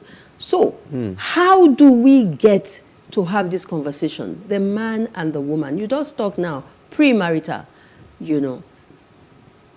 It's unheard of. People just jump into it. It's not normal that you want to marry, you go and look for someone like you to begin to talk to you about what would happen after, or when you are in a marriage and everything seems to be going rosy, how do we situate this very important aspect to have a conversation that is healthy and will help us find ourselves and meet the needs of one another? Thank you for that question. I will lay it in different layers. Number one, lots of people need to first understand and unveil the word sex first.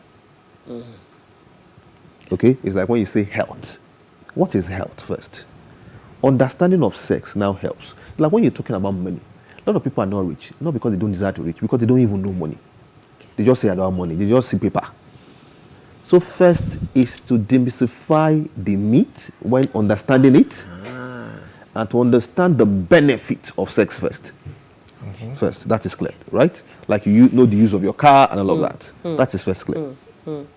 Now, what you now have an understanding of, you can now begin to place premium or value on as regards to you and your family system. Okay? Sure. So that's the second layer. On that basis, people now understand the value and the necessity and the benefit to them. I'll give, for example, it pains me when I sit on the table and the couple on the other side, and they choose not to have sex with themselves based on differences. And I look at them and I say, do you know what you guys understand, what you are missing? Sometimes they don't even understand what they are missing, because suddenly you see that the lady is depressed, she has anxiety, she has a lot of fears. Do you know what? It's based on sex. Let me shock you this. I have noticed this, that most couples who go off sex for a number of time begin to have some level of depression. very connected, especially the female figure. Yeah, and that is why when a woman makes love, and I use the word make love, and she walk into my counseling session, I just know. How She's do you bright. know? She's brighter. She's charming. She's happier. She's happier. She's more bubbling. She's You lighter. get it now? Yes, it's an unspoken body language. Yeah. You can You know, see this is not the first time I'm hearing that. it's just it, you know. And I've tried that within women sitting in a group counseling So you session. can just look at that and say, yes, and we ask how far. Yes, and they say, oh, I said yes. It was so obvious, and everybody can see that among other people. So that is understanding. So how do you understand the value of a thing and you want to deny yourself? So that's why in some environment they express themselves and they don't let any institution or policy by human deny them of what is good to their health. Yeah. Now, as I go into that, you discover that it's now about me. It's not necessarily about the other person. So why some orientation is that I am giving the other person? No, you are not giving. You are giving to yourself. Yeah. You see the reverse now. You are giving to yourself. So a denier of the other person, you are denying yourself all of the benefits. The other food, which is good for your mental well-being, your psychological well-being, and sometimes your long life. Wow. The same way, the edible food is good also for sustainability of your health. Okay. And that's what it means also. Wow. Which even further stresses the importance of education. Very key. You know, very key. so for how long are we going to rely on what we learn from the playground, dark corners of the playground and all of that, which we really, and even the internet and all kinds of stuff. For how long are we going to rely on that, and how do we do it? I wonder. I think we need to start from the home. It's very important. We need to start from home system. We need to start from group system and discuss it and make a joke. Group system. Group Yes. systems. You know, even the workplace, you need to start demystifying that because it's so unfortunate that though you are not talking about it, but you are going behind to act it. And that gives a reason why couples don't even now tell themselves what they need and what they want. It amazes that many couples, even after they are married after 30 years, they don't understand their sexual fantasies. They never express themselves. They never score themselves. They never joke about it. They never chat about it. Yeah. What they not even saw their partner's private part. That, can you amaze? It's so funny that I have seen cases where a woman does not know where their clitoris is. They don't even know if it exists. Nor do they know what is G-spot. Do you see how deep that is? Yeah. So how do you now expect them to have healthy sex? So you see reason why sometimes some people just go out for any reason and they just say, oh, I met this guy and something happened. And for the first time, I felt this I never felt before. Yeah. And I've been married for these particular years. Yes. It's just purely lack of orientation, lack of proper education, and lack of exposure, lack of critically addressing one's need. So sex denial education is as one also deny himself of other education like we do for ourselves. And it's one of it. So I believe in this life that you have come into this life to fulfill your purpose, to bless humanity, and also to enjoy sex. Okay, so the narrative has changed. Yeah. It must change. Because sex is beautiful. I like the way you put it. All right. It just made Helen roll her eyes. John, I beg your pardon. You see, let me put it that. Do you know that research has also proven that one of the exciting times on earth is during partners having an orgasm together? Okay, research is enough. I think at this point, we should appreciate the depth of knowledge that you have given us in such a very short time. Thank you. And oof. No, I think there cannot be a better wrapping up than that final word from you. That sex is a beautiful thing. It's part of life. Okay, and if you know what it gives back to you, then why deny yourself or deny the next person? And the society will be better, marriages will be better, family will be better, happier. Okay, if we get all the information that we need in that regard. John, I'm not seeing you. Not seeing you. All right.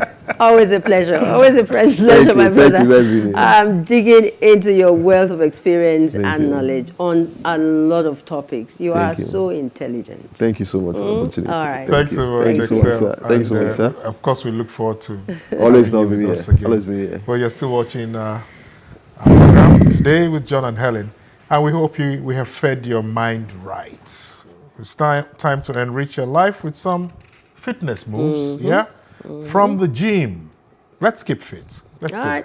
And immediately after that, for a while, she hasn't been with us. She's back. Pharaoh has a guest, and she also is talking about this issue, sex and sexuality. You don't want to miss that. But right now, let's join Dolly in the gym.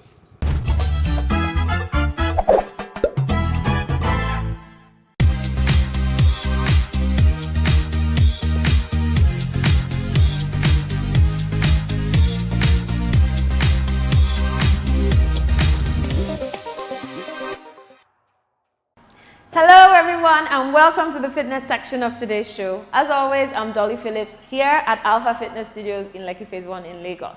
So today we're going to do a pure cardio workout. I hope you're ready. So as always, we're going to start with a quick warm-up. So let's warm up those shoulders. 8, 7, 6, 5. Bring them forward. 4, 3, 2, and 1. Circle those arms back. Big circles. 8, 7, 6, 5, and bring them forward. 4, 3, 2, 1. Clasp those hands in front of you. Turn over, push.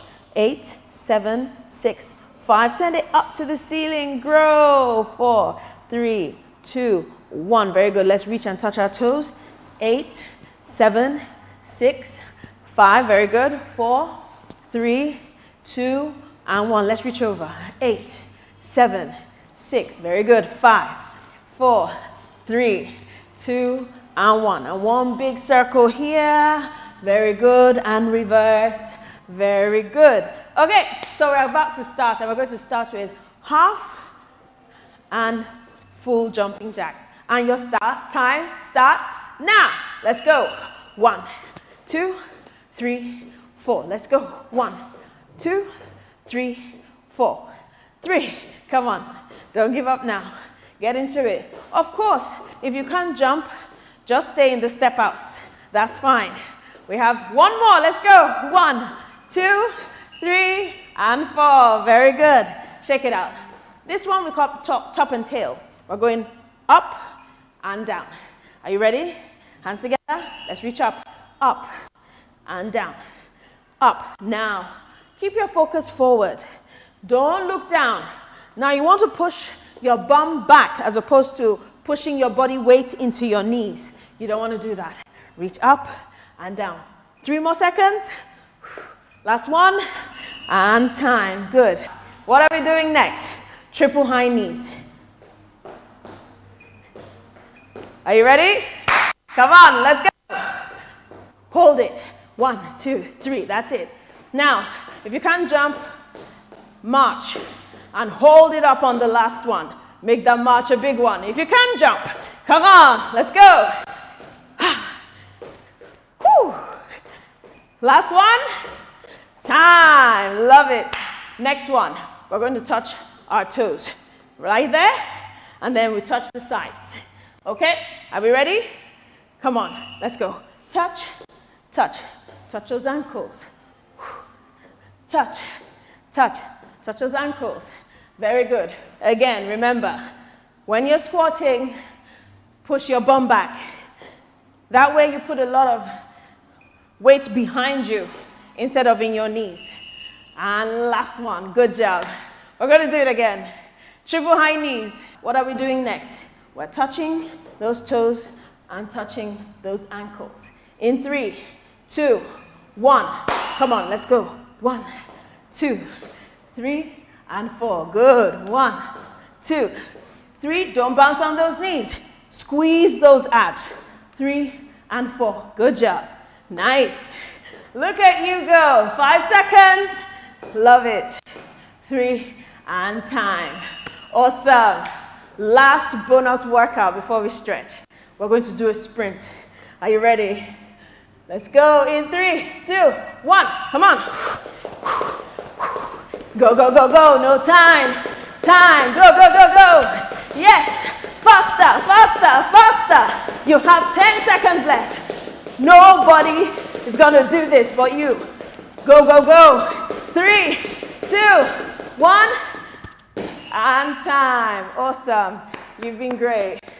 So let's stretch it out now. Deep breath in. And out. And in.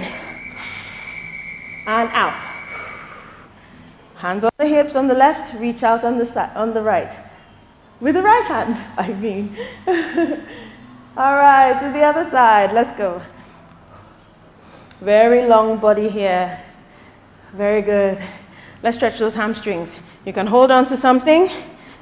Haven't got balance. I haven't got my balance today. Very good. And 45, hamstring stretch. Good. If you can't touch your toes, it's fine.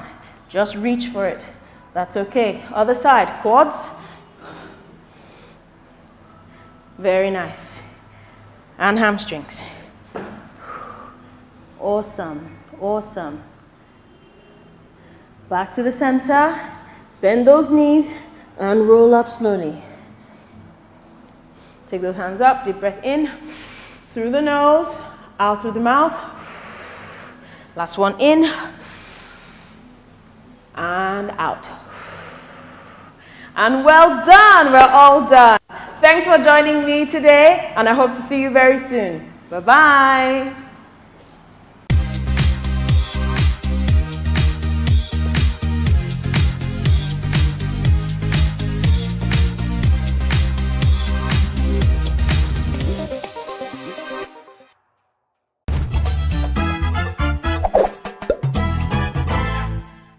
How old is too young to have the talk, i.e. the sex talk?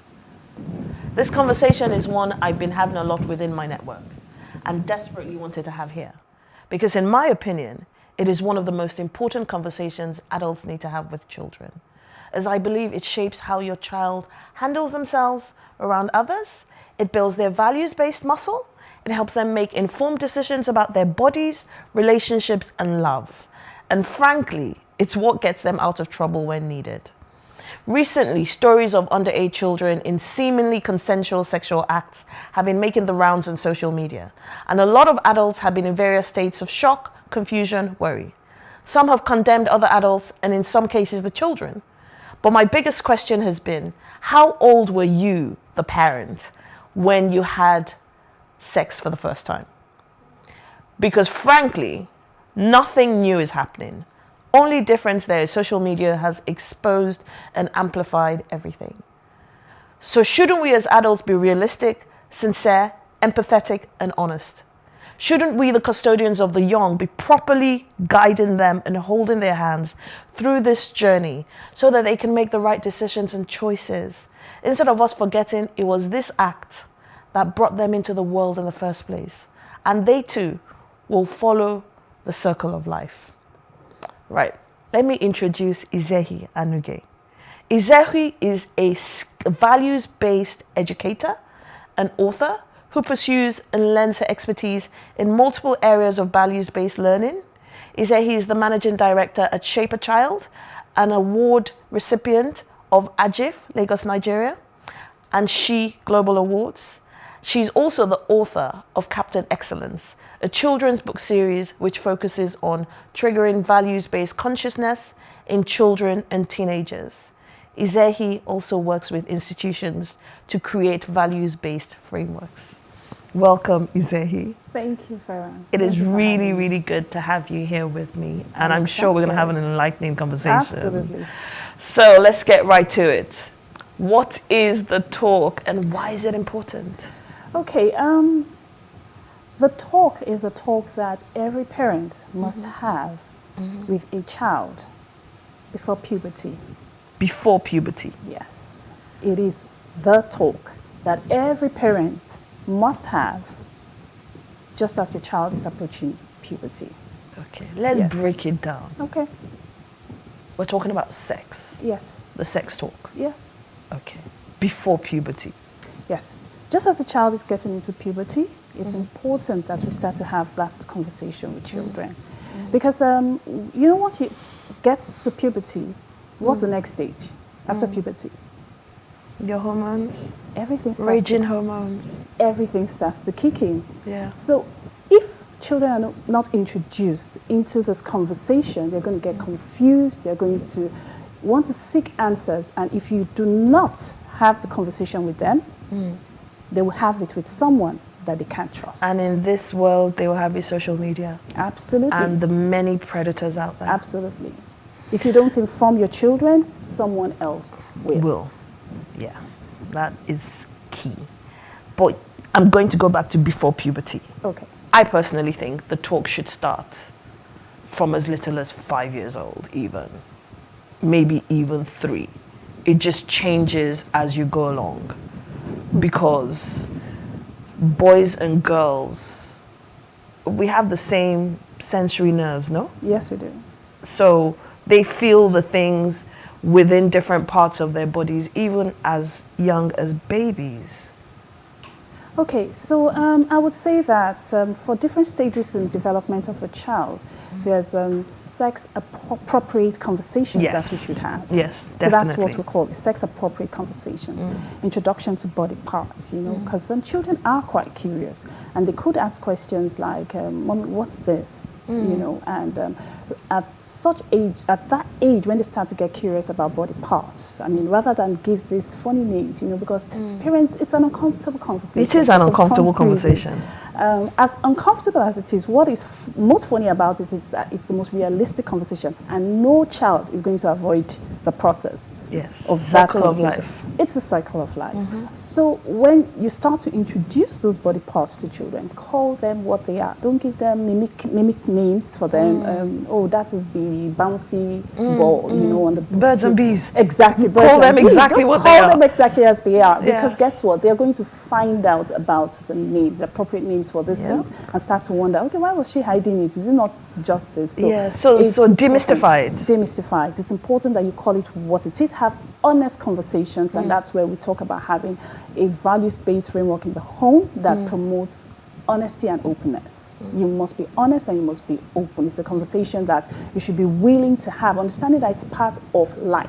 Yeah. It's the reality. It is real. So be open to it, and you know, identify body parts and call them what they are. Yeah. Yes. Yeah. And then before they hit puberty, you can then have a more robust conversation. Yes. So that they're better informed. Absolutely. So there's just sexually age-appropriate conversations that you can have, depending on the developmental stage of that child. That's where I was going to, because some children hit puberty at the age of 9. Yes, some children actually do. 9, they've already. So you know, parents need to be conscious. They need to be aware, very, very aware and very conscious, and you know, identify the children that will go into puberty. You know, early. Once they hit puberty, be open. Let's ensure that you have that open policy within your home where children feel free to come and have those conversations with you. So it's really, really important that it's a consistent conversation, not a one-off, once in a while. Consistency is key.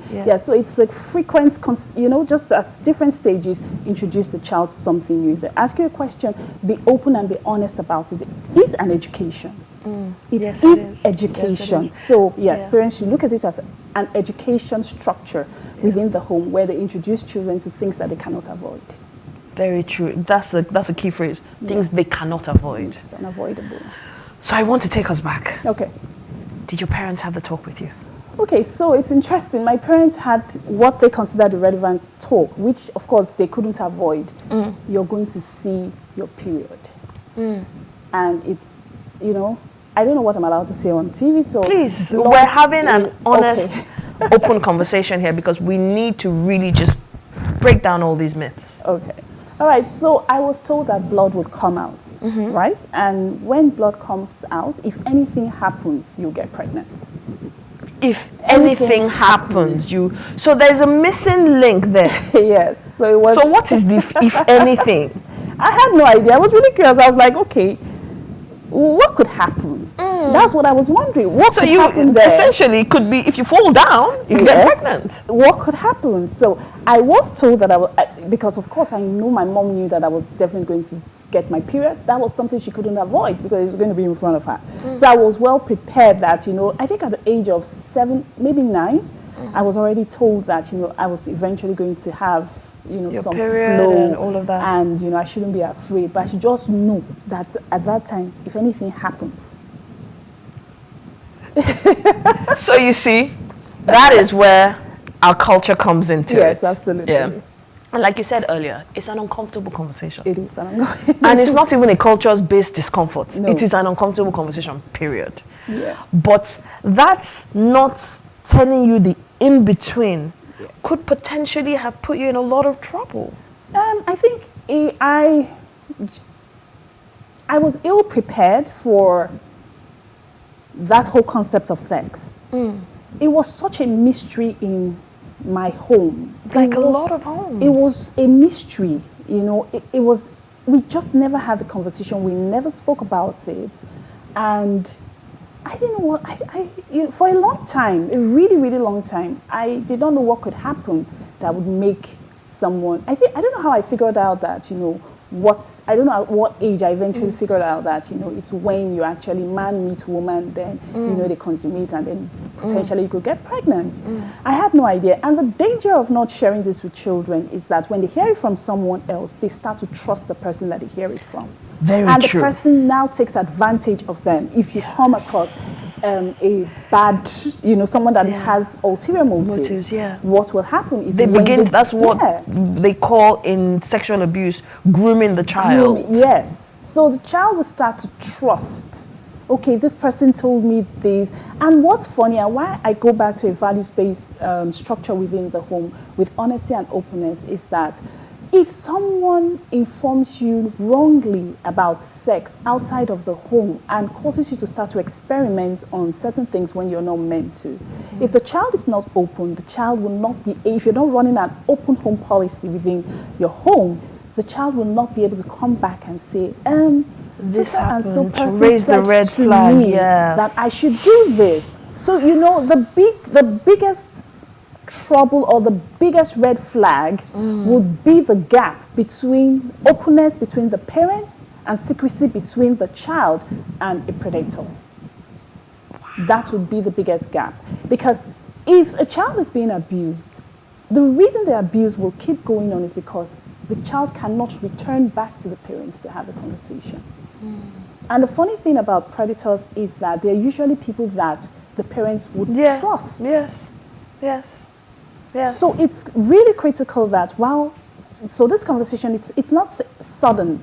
If you haven't created a structure in your home where there's an open policy, because the funny thing about abuse is that the people that abuse children, right, they're usually the closest to the family, more often than not. They're quite close. Yeah, I'm just going to interrupt you quickly because there's something I've been saying a lot recently.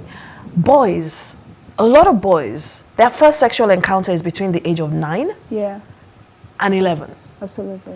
And in most cases, is with a nanny, house help, auntie, or people like that.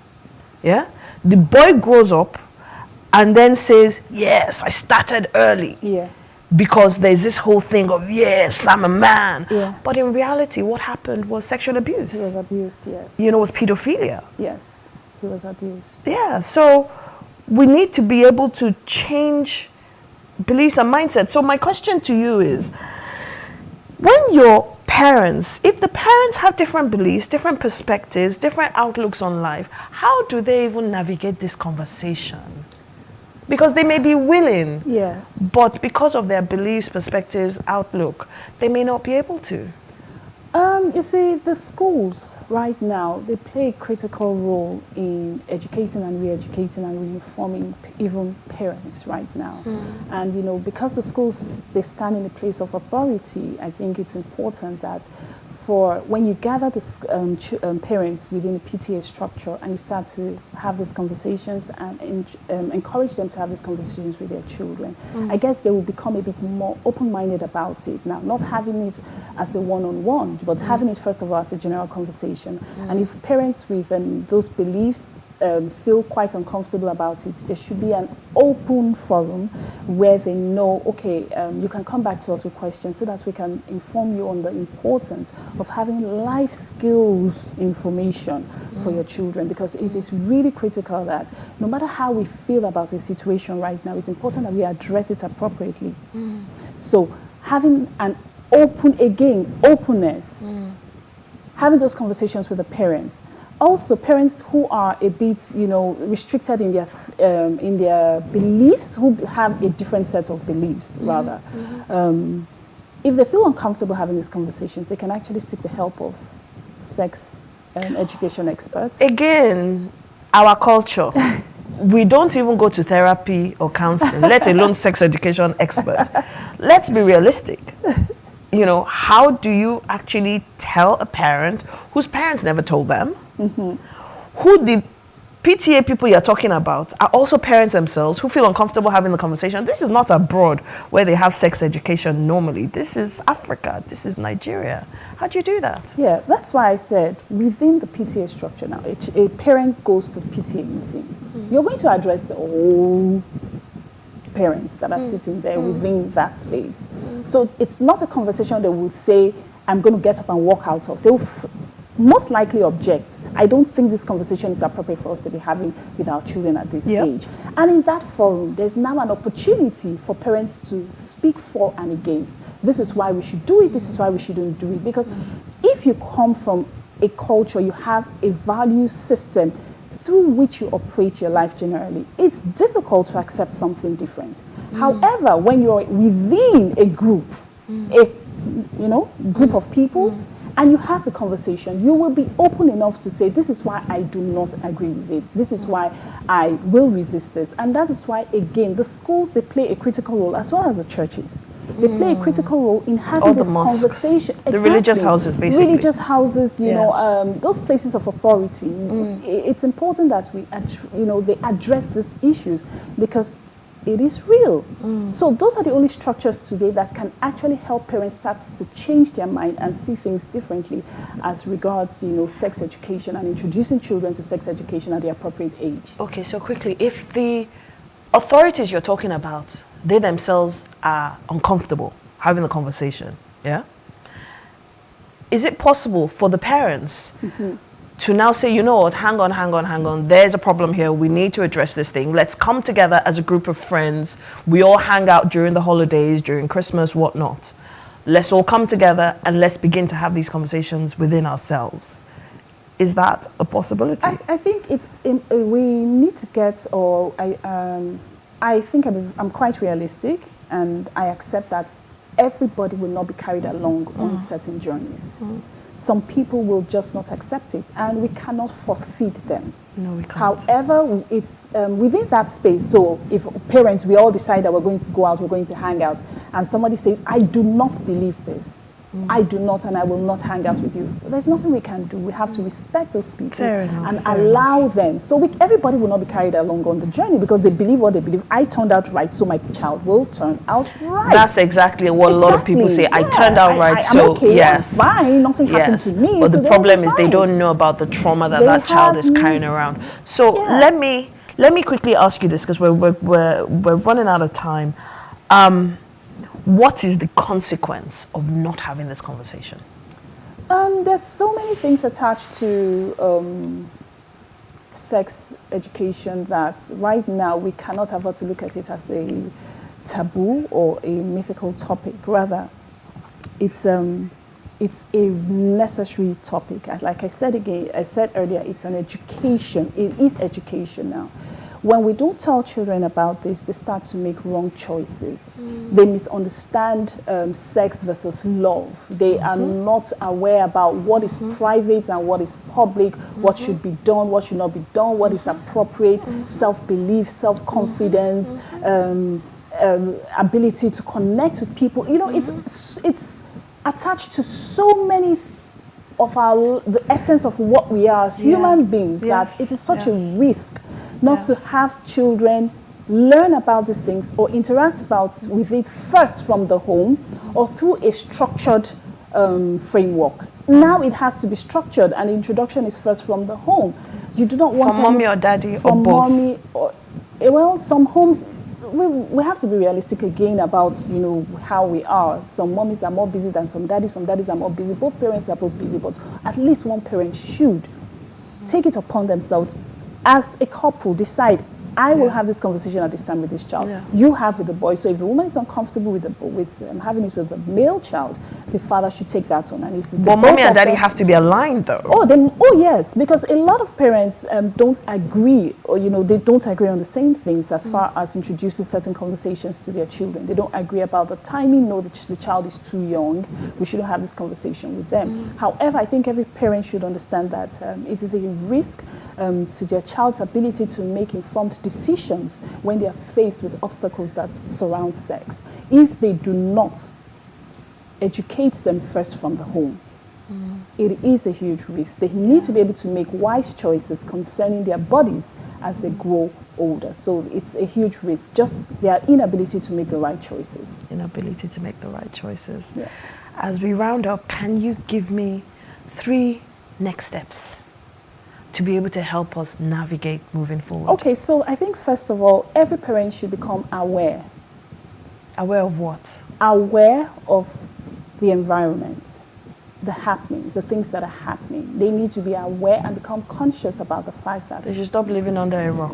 Yes, we should move out of the rock. Even if you want to remain under the rock, read about what's happening outside of the rock. But find a structure to make sure that you are aware, you're conscious. Once you become aware about what is really happening, inform yourself, then you now prepare yourself, get the information you need as much as possible so that you know what to tell your child when the time comes. So one awareness, two preparedness. And finally engage. Be ready to engage with your child and be consistent with the information and be open with those conversations around sex. Be consistent, be open. Yes. Izehi, in the short time, I think we've tried to do justice to the topic. I really do hope that everybody has taken something away today and we can begin to change our mindset, break the myths, and really, really, truly equip our children for a better future. Because this conversation, like Izehi said, affects everything. Everything in its entirety, the quality of relationships, the ability for your child to make informed decisions, everything. So thank you so much for watching. Please stay with us for a few more minutes as we wrap up the show. Thank you so much, Izehi. Thank you for having me. Thank you.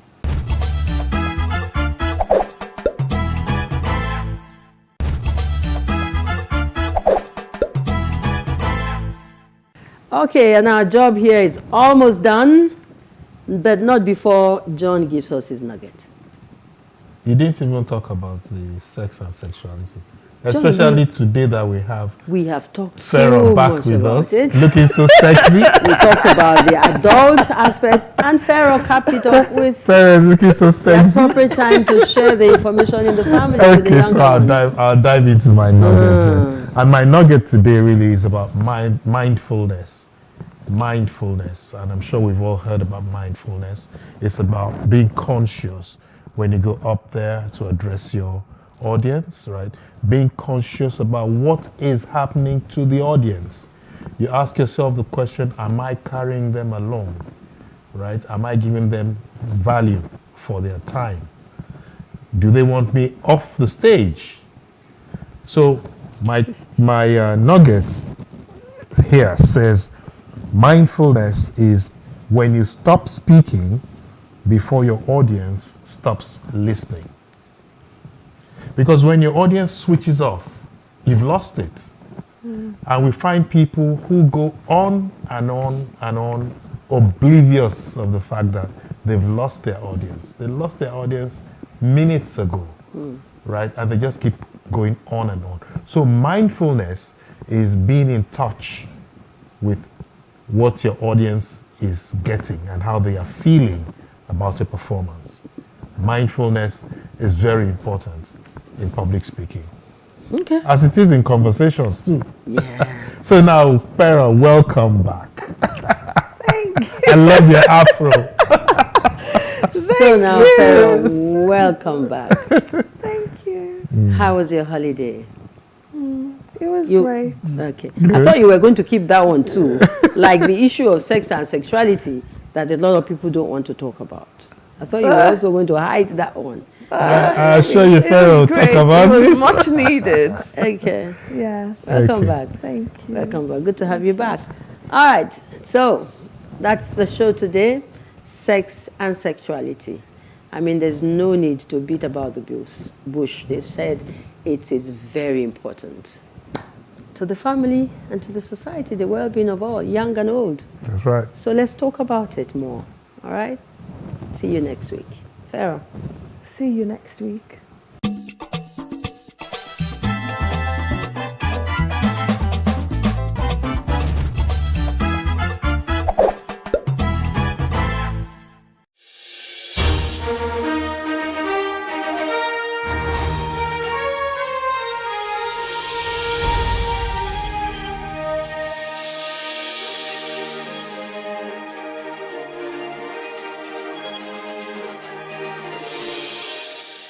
Welcome to The Advocate on Plus TV Africa, where we discuss thought-provoking topics in an atmosphere of seriousness, decisiveness, and laughter.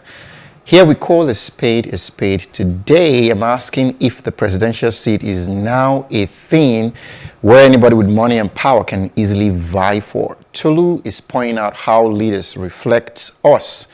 Ruth is asking if we need to take our primaries seriously. And Shola, on the other hand, is looking at the new Electoral Act and why Elijah is focusing on fixing the sham that is Nigerian politics. Sit back and relax. After this break, we'll be here to dissect it all. Do stay with us. Is the presidential seat now a joke? In the past few weeks, we've seen more and more people get into the presidential race. I mean, I've seen people who should probably be on exile now get into the presidential race. Is the audacity of impunity for me? This makes me consciously believe that Nigeria is fast becoming a comedy skit. And guess who the joke is? The masses.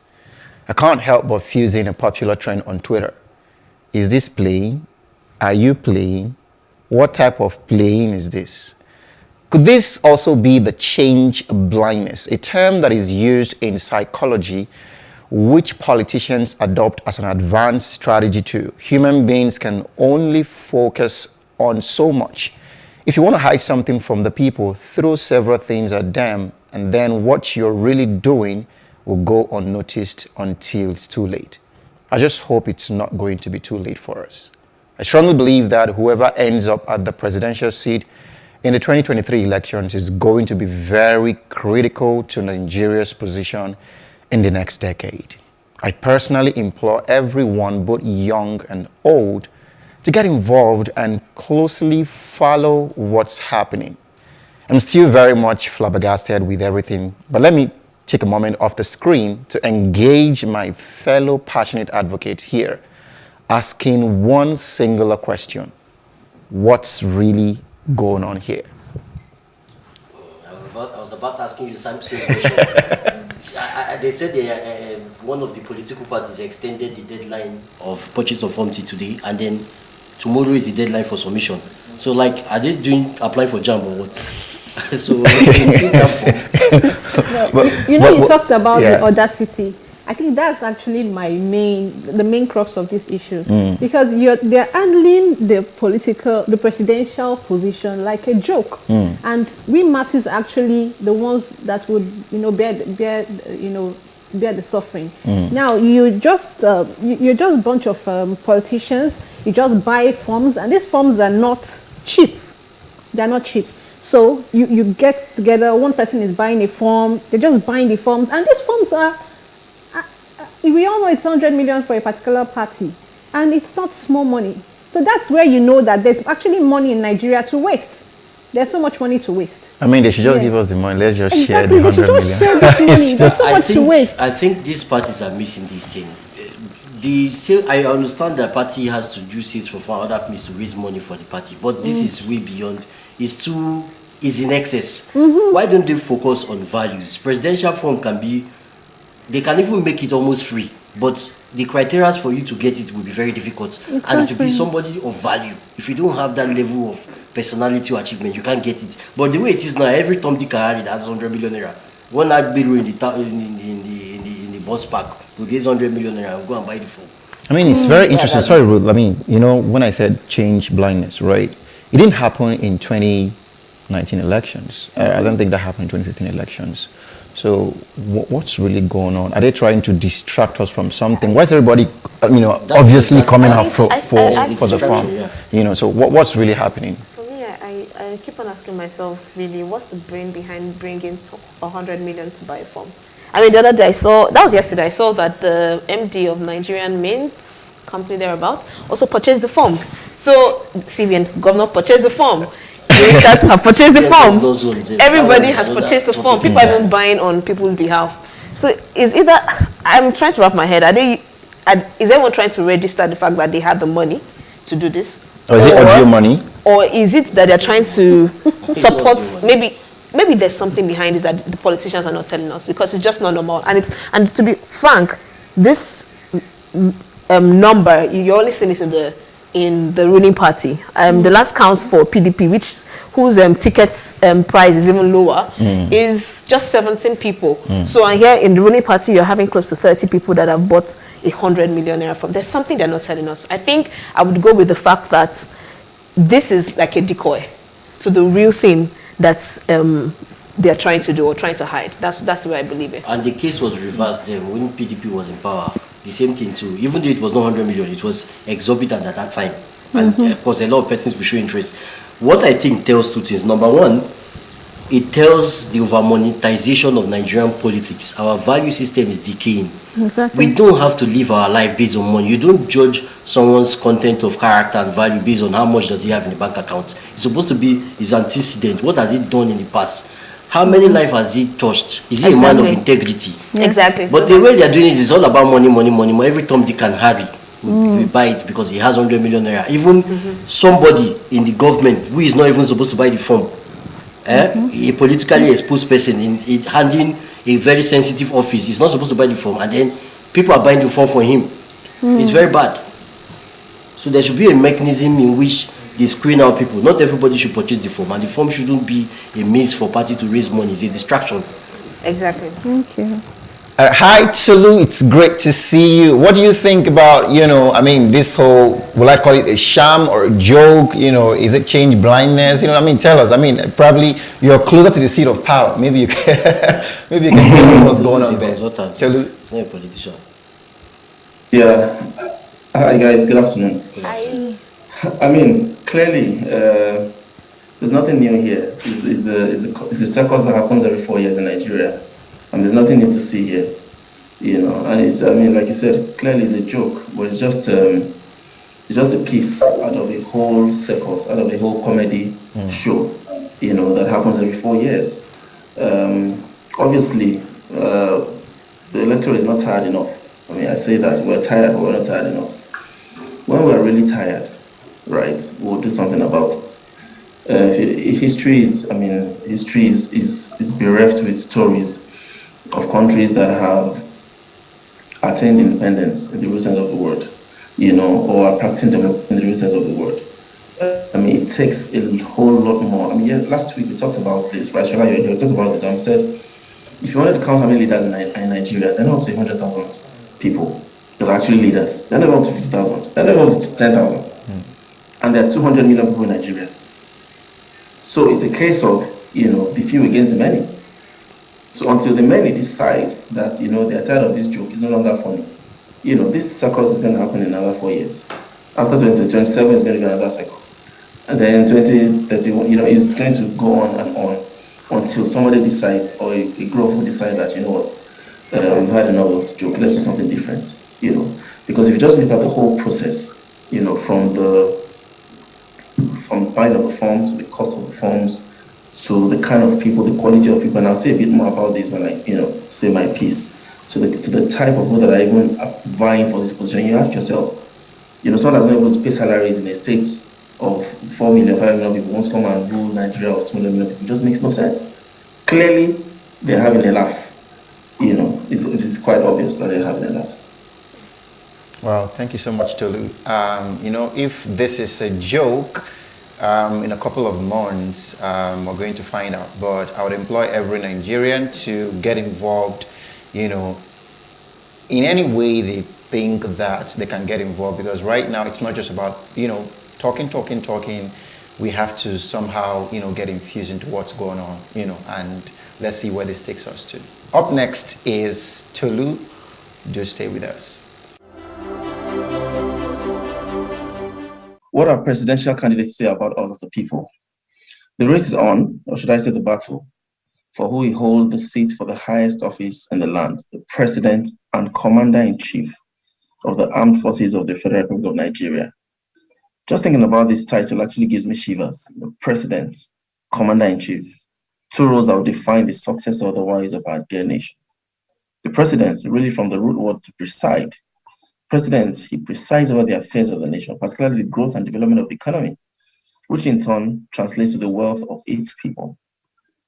Basically, the economy of a nation contributes largely to the economy of its people, which in many cases contributes to the happiness index and can contribute to your level of welfare and therefore happiness. In other words, if I may exaggerate a bit, your choice of president can contribute to your level of welfare and your happiness. If you don't believe me, I mean, just look around you today. Today is 12th of May 2022. Are you a happy citizen? Does it have anything to do with what is going on around you, rising costs of food and welfare in general, and dwindling value of your currency and your economic power? On the other hand, also the commander-in-chief of the armed forces, this speaks to the safety, security, and the protection of lives and properties of the citizenry.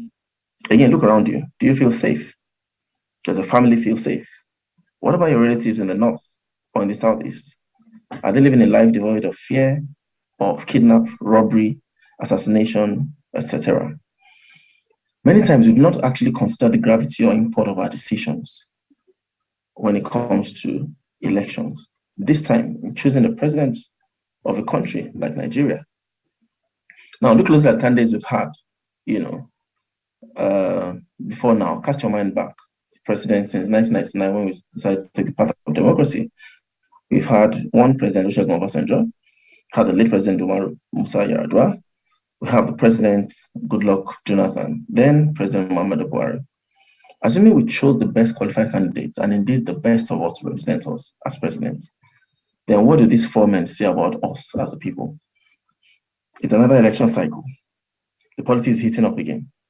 Beyond party primaries, in which these events are bedeviled with bribery and counter-bribery of delegates, which actually results in the candidates with the most money, clinching the tickets versus the most qualified or experienced candidates. So the more money you have, the more your chances of clinching these tickets. I do advocate that we actually put the candidates to the test by doing the following. One, ask the important questions, ask pertinent questions about how they actually intend to get out of this quagmire. And then that helps us to weed out those who don't have a well-articulated plan. Also, we should disqualify everyone that has been proven guilty for fraud or corruption. Again, we have to slash the salaries of these office holders to slightly higher than the minimum wage, so we can truly see who is really ready to serve. I mean, if you do this, let's see what happens.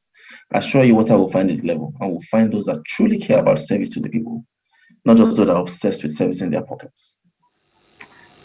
Thank you. The part you talked about slashing salaries has always been an issue over the years, but we all know that no member of the legislature or the executive or even the judiciary will be happy to do such, slash of the salaries. I'm sure our politicians would not be happy to do that. I know there was a particular politician that came online to say that his salary was about 50,000. There was a time, and a lot of people debunked that and said that it was a lie. So I believe that if you want to serve, you can still earn well. You can still earn well. We all know that in the UK, what Nigerian politicians earn is far, more than what people earn in the UK if you're serving So I just think that it's not a function of reduce. You could reduce your salaries, but we all know that Nigerian politicians are there for the money. The money is the motivation. So you should work regardless of whether you're paid well or you're not paid well. You should be ready to serve your people. You should be able, you're expected to do the right thing. And we realize that when these politicians do things for us, there's so much noise. Like, when we make so much noise. But this is what they are supposed to do. It's your duty to provide good roads. It's your duty to do all of that. But, there's this assumption that they are doing something fantastic. So that's why they make so much noise. So that's just my opinion. I think for me, my thoughts actually is around when Tolu mentioned, asked us to cast our mind back to previous presidents. I mean, it's just a reflection of our decisions. I guess some of us around here might not have been involved in that process at that point in time, but elders were siblings, or even for some of these leaders as well, we voted them in. It's just a reflection of who we are, what kind of people we have actually placed across board. I was just thinking, if probably in all of these 4 leaders that were placed, if any one of them was really qualified they were qualified to do the work in terms of not just saying that they went through school, because I mean there was a time that was the mantra, I'm an educated person. Then it moved on to I am for the people, I understand the people's plight, I've been there. But if we were selling beyond those things that are mundane, and we're actually looking for candidates that really would serve the people's interest, I can imagine what Nigeria would have been if those are the kind of people that were elected from 1999 up until today. That just helps us think that really indeed our elected officials would determine the destiny of the nation and its people in general. So we really need to make wise choices going forward. Yeah. The thing is, speaking about making money from politics, it's possible to do the right thing and make in a decent living doing the right thing. The politicians in the US and the UK, they are paid decently. But they don't see politics. Politics to them is not just a career path. It's more like an act of service. So I remember the last time I was listening, that was some couple of weeks ago, I was listening to an interview of a Nigerian who is a Briton. She is a British, but a Nigerian. She contested for an office, I think member of the parliament in Britain. And she said, they were asking her, how much was your election, the process there, everything. She said she spent less than about 8,000 pounds. Convert that to Naira, that's a chicken change. 8,000 pounds. And that money was like, some of our friends came together, gathered that money. The money was meant to send meals, letters, print some flyers, and that was all. Not for bribery. But yeah, how much, if you do the mathematics, 8,000 pounds cannot even buy expression of interest exactly. For the least political party. Right. Because their politics is not monetization. They attach value to this thing. And is it possible for political parties to make presidential form almost free, but then let it be men of values that can afford it? If it's free, but the fact that it's free, you still can't afford it. You have to meet a certain level of criteria. So we need to shift our mind from politics of money to politics of values. I'm not saying politicians should cut down their salary beyond comfort. Of course, we know that their salary is too high. But what I'm saying is that they should do the right thing. Where they steal from, where they misuse funds, they should stop it. They can earn a decent living and actually fix the country and do the right thing. You don't have to be poor, be playing politics. At the other hand, you don't have to be rich from politics either. There should be a balance. So what I hear, sorry, before you add, what I hear you say is that the filter, the set of people that goes through the system actually that we get to elect has to be corrected. That's yes, the value system, too much monetization of the process. Right. I mean, what has happened with the politics was happened with teachers. I mean, how many of us come out from school and want to go and teach? Nobody wants to go and teach. I mean, if you interview several teachers, they tell you, I'm just using this as my, writing block to my real job, so, but teachers actually, one day I was driving back home and I realized how much teachers has contributed to, where we've come, right? But nobody wants to go teach because it's positioned as something that is not lucrative. So politics is also positioned as something that is lucrative now, but we've left it to some group of people. I think we need to, it's also a shade to me personally, right? We come every here, we just talk. We need to go back and, control the options. Now, they decide back end who are going to vote. And our vote kind of like is no longer so as powerful as we think. This might look but it's the truth. We need to go back and get into the grassroots.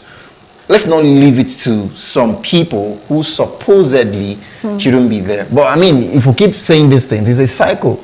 Kids will grow up and they're going to say, Dad, what did you do?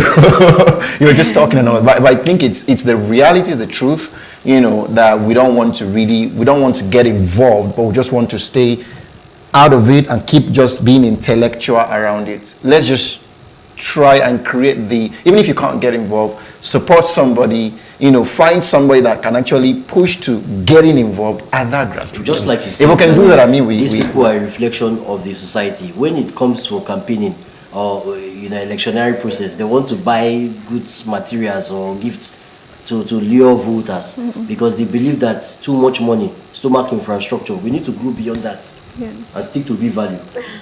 Yeah, back to Tolu. Ruth is next after the break. Please stay with us. Nigeria is preparing for elections in an atmosphere of worsening insecurity, which stares the political actors and ordinary citizens in the face. The Independent National Electoral Commission, INEC, is ready. The parties are ready or getting set, but the environment is not at peace. The climate is cloudy, particularly in the northwest, the northeast and southeast, which areas are battling with a curious sit at home and internal strife. Based on INEC's calendar, party primaries are to be concluded by June 3. Efforts to get INEC to change their stance has proven abortive. Hence, we can conclude that this month of May would be a decider for many presidential hopefuls and aspirants for other elected offices. Based on my last count, close to 30 aspirants have purchased the presidential tickets for the ruling APC party, having paid the outrageous ticket fee of 100 million naira. The main opposition party, PDP, on the other hand, has screened 17 presidential hopefuls. There is a resolve on every part of many people to get tickets for this presidential contest. It is important that we remember that our current economic and societal issues are results of our decisions at successive polls. The candidates presented at the general elections are results of the primaries. Hence, we need to understand how the primaries work in Nigeria. The Electoral Act provides that candidates for whatever public office can be elected by indirect primary, direct primary, or through consensus method. In these forthcoming elections, the two main political parties are going to pick their presidential candidates using the indirect primary method, and delegates are the ultimate deciders. There are two types of delegates, the ad hoc and the statutory. The ad hoc delegates are picked by holding congresses in the wards across the country.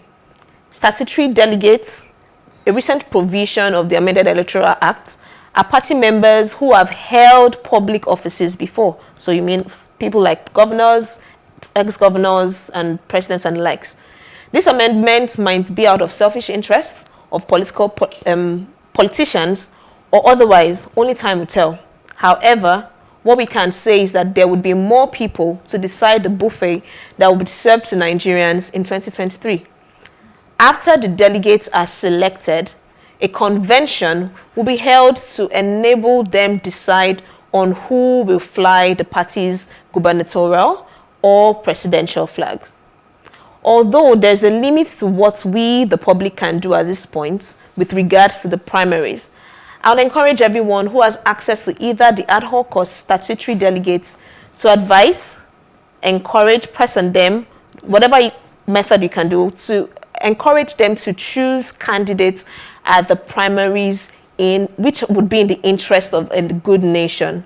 The offers from candidates might be tempting, but let's remember that the destiny of Nigeria and its people is dependent on their choices. We can become a better nation based on their decisions, we can also even become a worse nation than we currently are based on their decisions.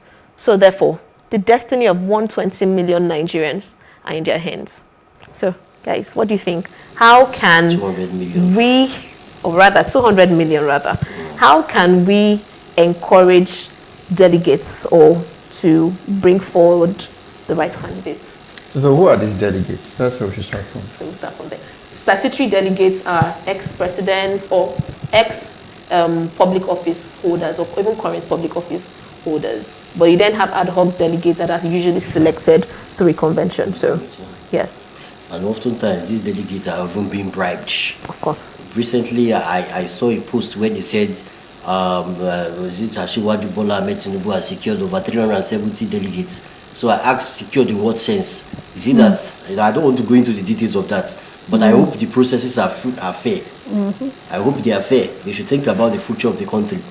So any political party now that want to contest, because this weekend, I think the election should be this weekend, right? Yes, yes. So by Monday Primaries. we'll know the primary election. Yeah. Yes. So I just pray these parties, they will do the right thing. I hope so. I just pray and hope so.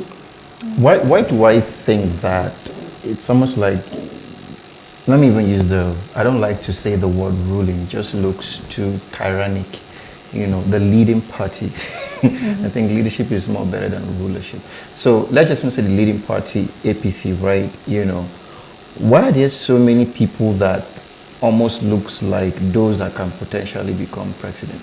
Does it, I mean, somewhere I'm thinking, do they already know the result of the primaries? I think so. So that's where, because it's so this is the corruption we keep talking about. So what is it? So why all the sham? Why all the whole this person coming out and running? You don't even know the joker that will come out tomorrow and say I've bought the form. You know, and you know. So they somehow know the result of the primaries. Who is going to come out? I mean, we have Jagaban already, you know, still in the race. So I'm just looking at this whole thing. So what's the essence? Is it even credible? If the primaries is not even credible, so what is the credibility of the main elections?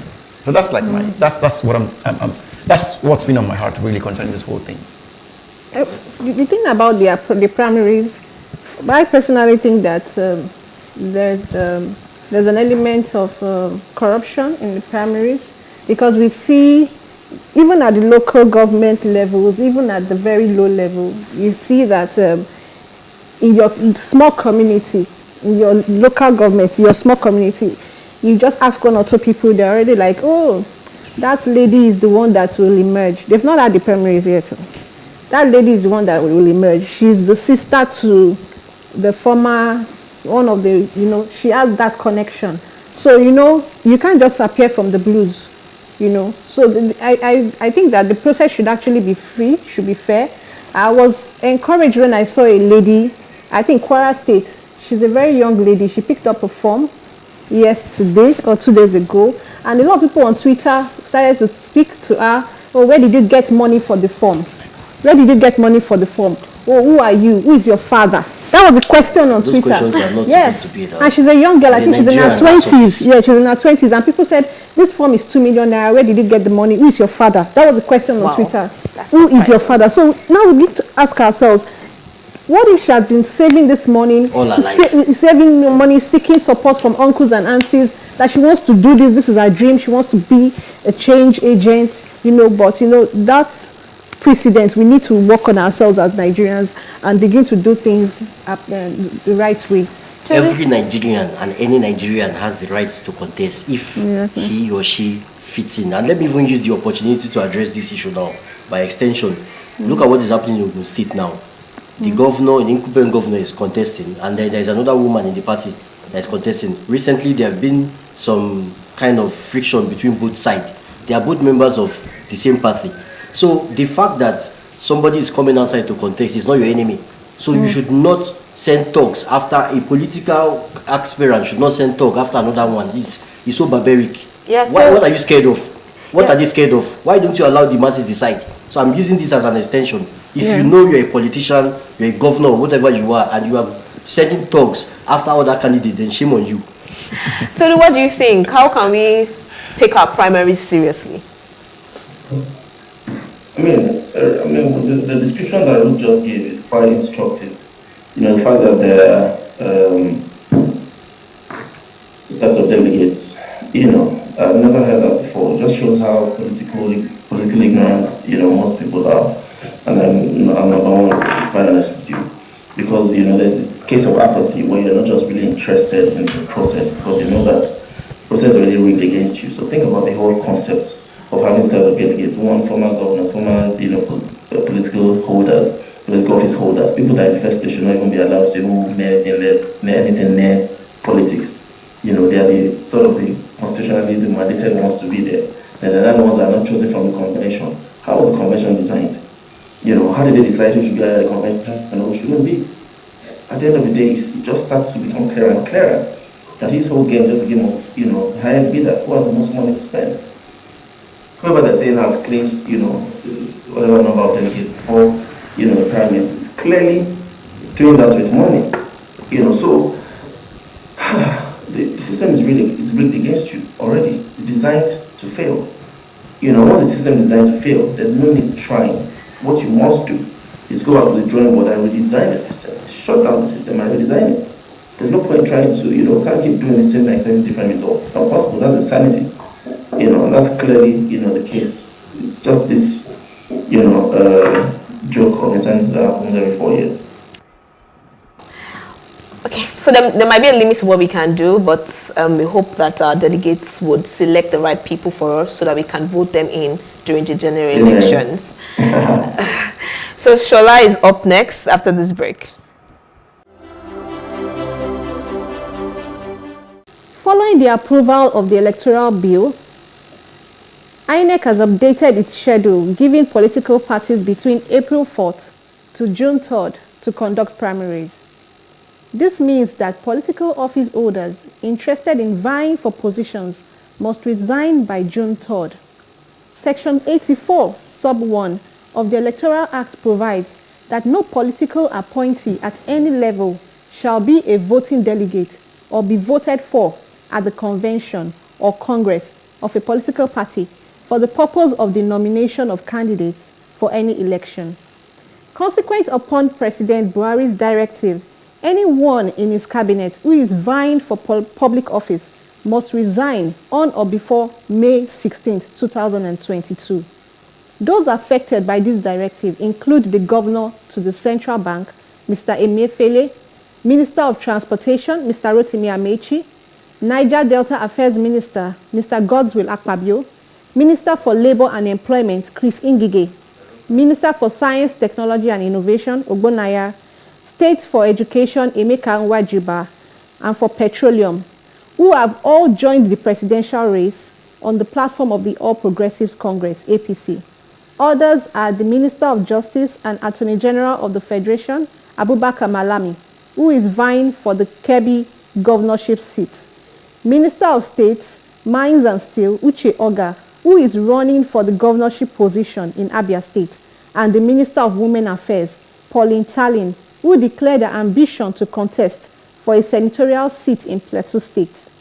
Following the President's directive, 4 serving ministers have resigned, whilst we await a compliance of the directive by the others.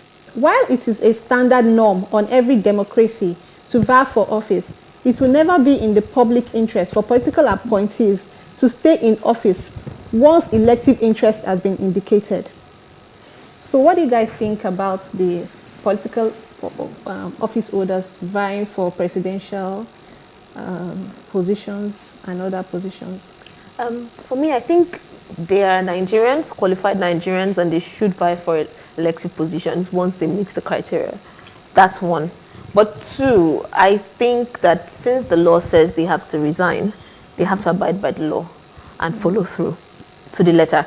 Because by not doing so, by contesting the law at this stage, it just indicates how their character, just an indication of their character. Because that just means that they would always flout the rule of law if and when they get into an appointed position. That's my take. Well, to me, you are right, but I would, 2 of the candidates there, I'm talking of the Attorney General and the CBN Governor, the 2 of them are handling something sensitive. they are not supposed to be politically exposed. Exactly. As a CBN governor, you have no business with politics. It's wrong. You shouldn't have that Even as that ambition. It's wrong. You shouldn't even think of buying a nomination form. So I don't know what we're talking about. But here. the We're entertaining. but it doesn't stop them from doing what it. What kind of precedents are we setting for the future? It's not the shame. It doesn't stop them from doing it. Central bank, the governor of Central Bank is supposed to be non-partisan. You shouldn't be interested in politics. Former governor of Central Bank is now the current governor of that's a different what's name case. of Anambra State. So it shouldn't. They should be able to vie for a political position. Case. It's different. If you had resigned some years ago, it's a different case. Okay. Yeah, not again, that you are still in the corridor. Why should you mean? That's why they have to resign. You know, that's why there's a law that says they should resign. It's too close. He shouldn't even be in his plan. Yes, it's true, really, because if you think about it, that tells you how much, politics. Yeah, I mean, it's a business here, but it's become almost like, so politics should be driven by vision.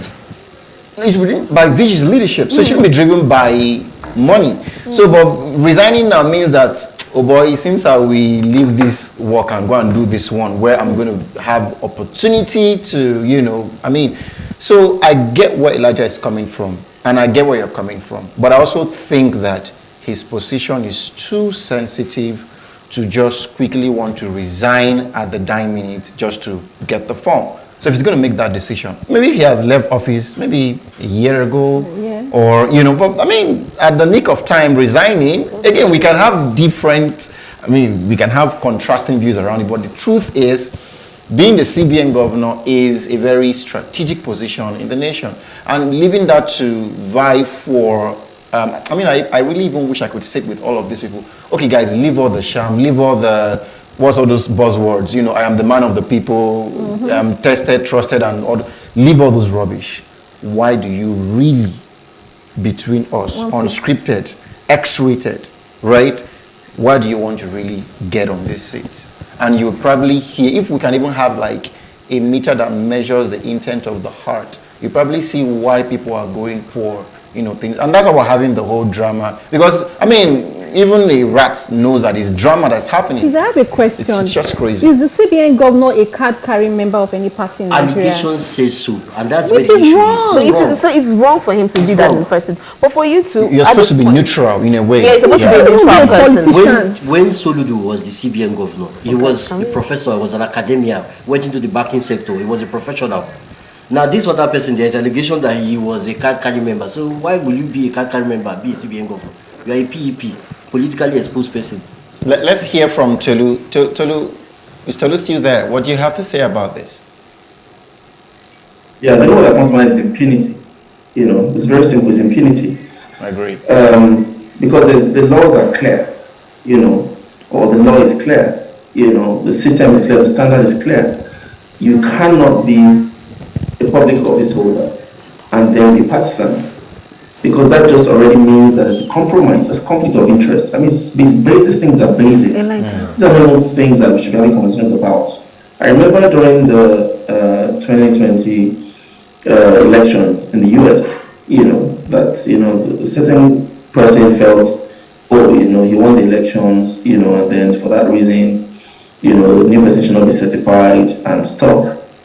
And the military was called upon, and said, we're not partisan. Exactly. All we do is just follow a laid down, institutionalized system. Very simple. We just follow an institution. We are an institution, and we follow a laid down set of rules and laws. Do you understand? We don't even have to have a conversation with anybody. These laws are already laid down for hundreds of years. One person cannot just wake up and one day and say, oh, he's president and he wants to be president again, when the law, clearly stipulates that, whoever has 270, becomes a new president. It's simple, the same thing. If you're a public office holder and when you took the oath of office, you were told that 1, you can't be partisan, 2, you cannot contest in elections, 3, you can, those things were there, and you signed the dotted line. The moment you go against that, 2 things should happen: either you resign or you're sacked. There's no need to be having a long conversation about it. Yeah. Exactly. Everybody should be. Thank you so much. Thank you so much, Tolu, for that. Yes.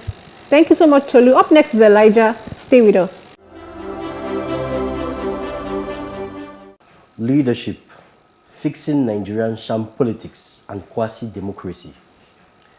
In light of the recent happening in the Nigerian political arena, the presidential race has been seen as a gateway to personal enrichment or cabal supremacy as opposed to repairing the failing system. Issues like poor educational systems, deteriorating security, poor health care, and the rise in mortality rate in the nation is being treated as secondary. And satisfying selfish political ambitions is placed above human and national development. In situations like this, it is obvious that Nigerian democracy is quasi and upturned to the extent that the people which makes up the government do not count. A position as Herculean as the presidential seat is no small feat. Thus, needs a personality with a scalable and realistic agenda to fill.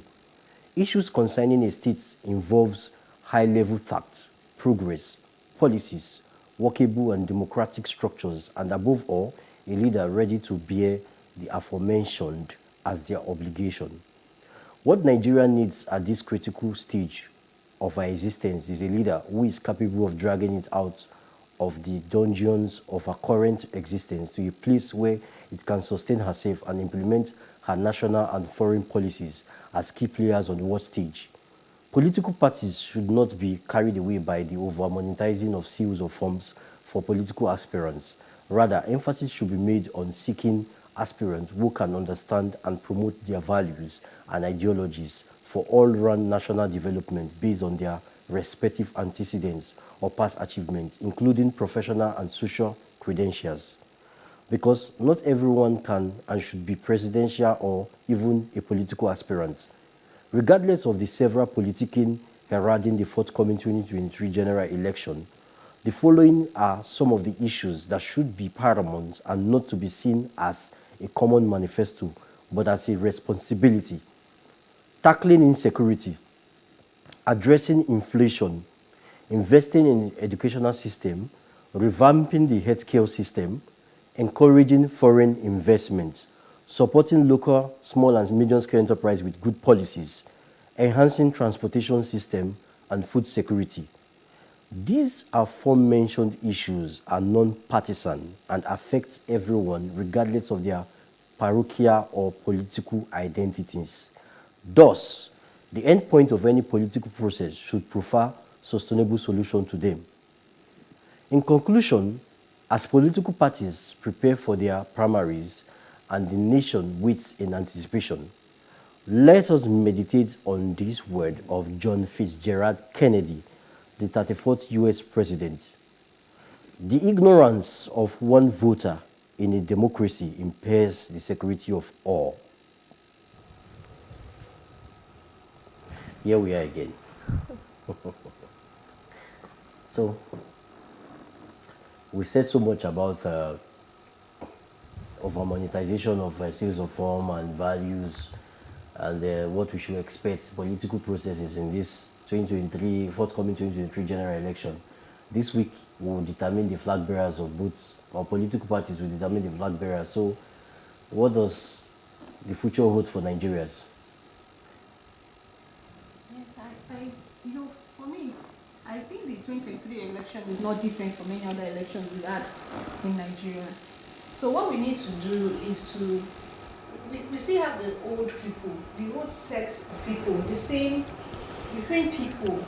We need, I don't know, there was a time somebody was talking about bringing in a young person, and even today we see that the youths are not even ready to support that young person. Like Mr. Tolu mentioned, that Nigerians were not ready. We're not ready because the same people, the same old people, the same old policies, and it's just like a recycle of the same old leaders we had. So that's my opinion. We're not ready. That's what we keep hearing. We're not going to be ready. I think what you mentioned about the fact that these issues, insecurity, inflation, education, healthcare, these are not supposed to just be become a political mantra for politicians. These are real issues we're faced with.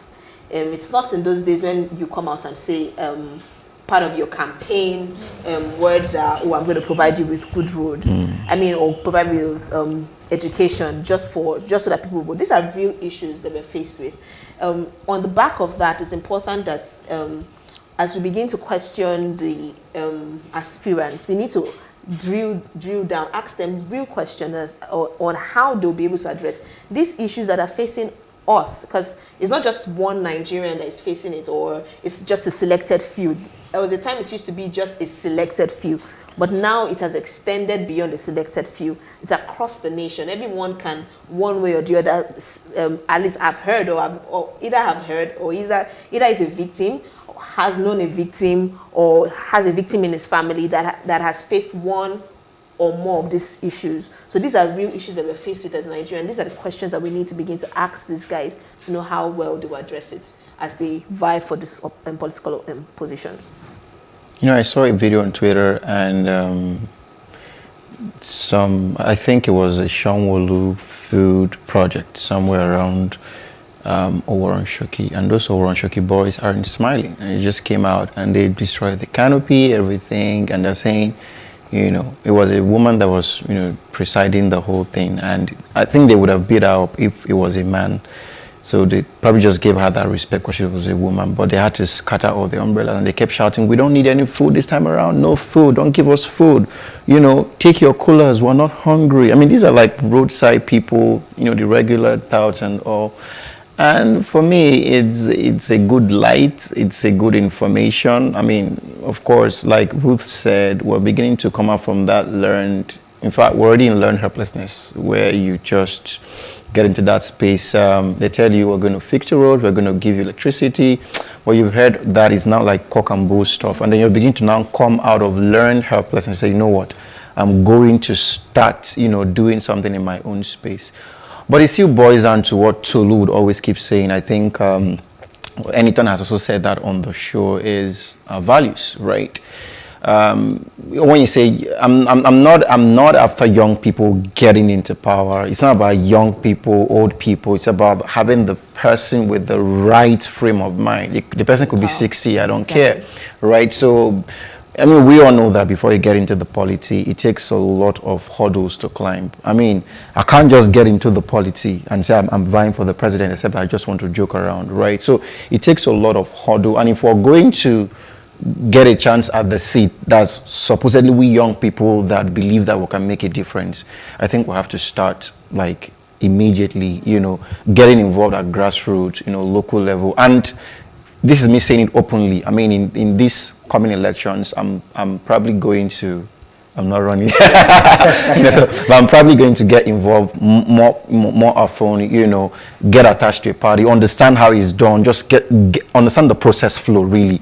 I'm going to get, I mean, I reside in Yaba, so I'm just getting involved in the whole Yaba stuff, understand what's going on there, how are they getting the local government chairman, what's the process, asking questions. That's like my first shot at just understanding what's happening. Maybe by next 4 years, I'll get, you know, a bit deeper into it, but I just want to understand how this thing works. And that's my own way of saying I want to start paying attention to things like this.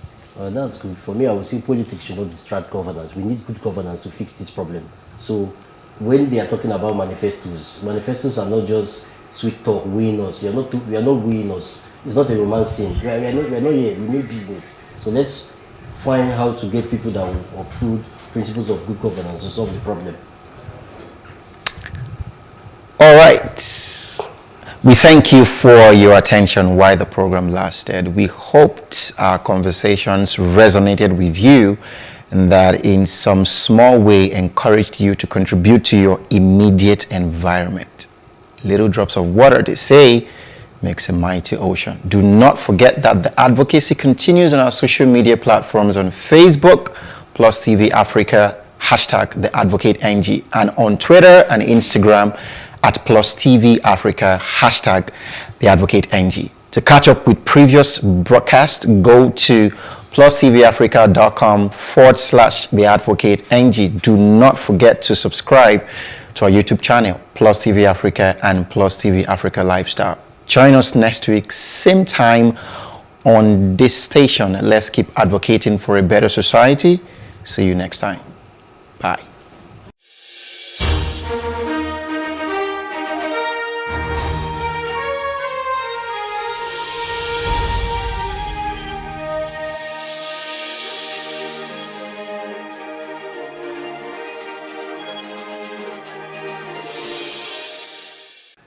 As the primaries of the ruling All Progressive Congress APC set to be held in a few days, the party appears divided on its choice of the party's flag bearer. And an aspirant of the African Democratic Congress ADC for the Lagos State gubernatorial elections joins us to discuss his plans for the state. Now this is Plus Politics. I am Mary Anacon.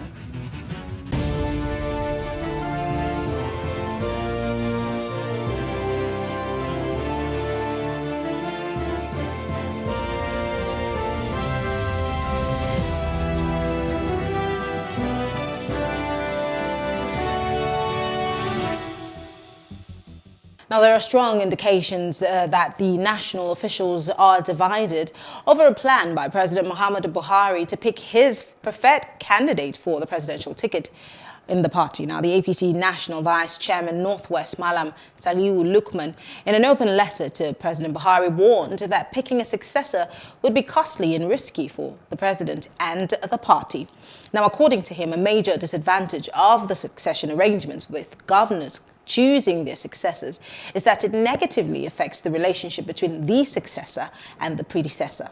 Also, feelers from a meeting of the All Progressive Congress's governors meeting on Tuesday night indicated that the governors could not agree on a consensus and the fact that the president should pick the party's presidential candidate. Now, joining us to discuss this are Biodun Shomi and Adewale, I beg your pardon, Ademola Justice. Both are political analysts. Thank you so much, gentlemen, for joining us. Gentlemen, can you hear me? Great. Good evening. I'm going to start with you. Yes, Biodun, I'm going to start with you. A lot of people have made their, deductions from the president's statement as to picking a successor. Now, for the average person, when you hear about picking a successor, what plays in your head is, let's take, for example, the Queen of England and who she anoints to take over from her, which would automatically be Prince Charles.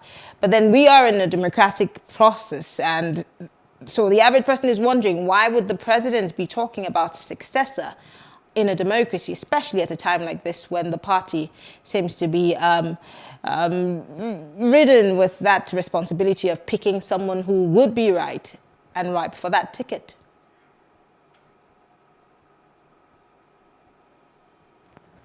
Mr. Shomi, can you hear me?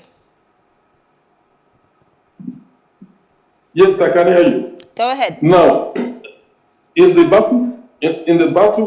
quest for succession within the major political parties, particularly the PDP and APC, we have seen Atiku Abubakar emerge, as through a process of nomination and elections within the PDP.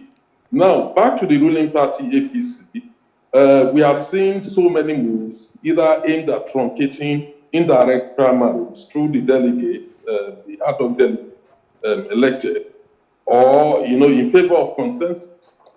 In reality, there is nothing against the law when you talk about consensus, because it's been enshrined in the Electoral Act. Also in the APC constitution, consensus is provided. But when you take account of what Mr. President is saying, Mr. President is talking about selection, not a consensus candidate. That is, somebody who he preferred, to rule the country, should be allowed to take and pick the person, and the person adopted as the candidate. That is totally different from consensus arrangement, where all the aspirants will agree on a particular individual, and then they will back that individual. Not for Mr. President to pick that individual. That is selection. It is not consensus. That is not in line with the spirit of the consensus arrangement within the APC constitution, or as envisaged by the Electoral Act.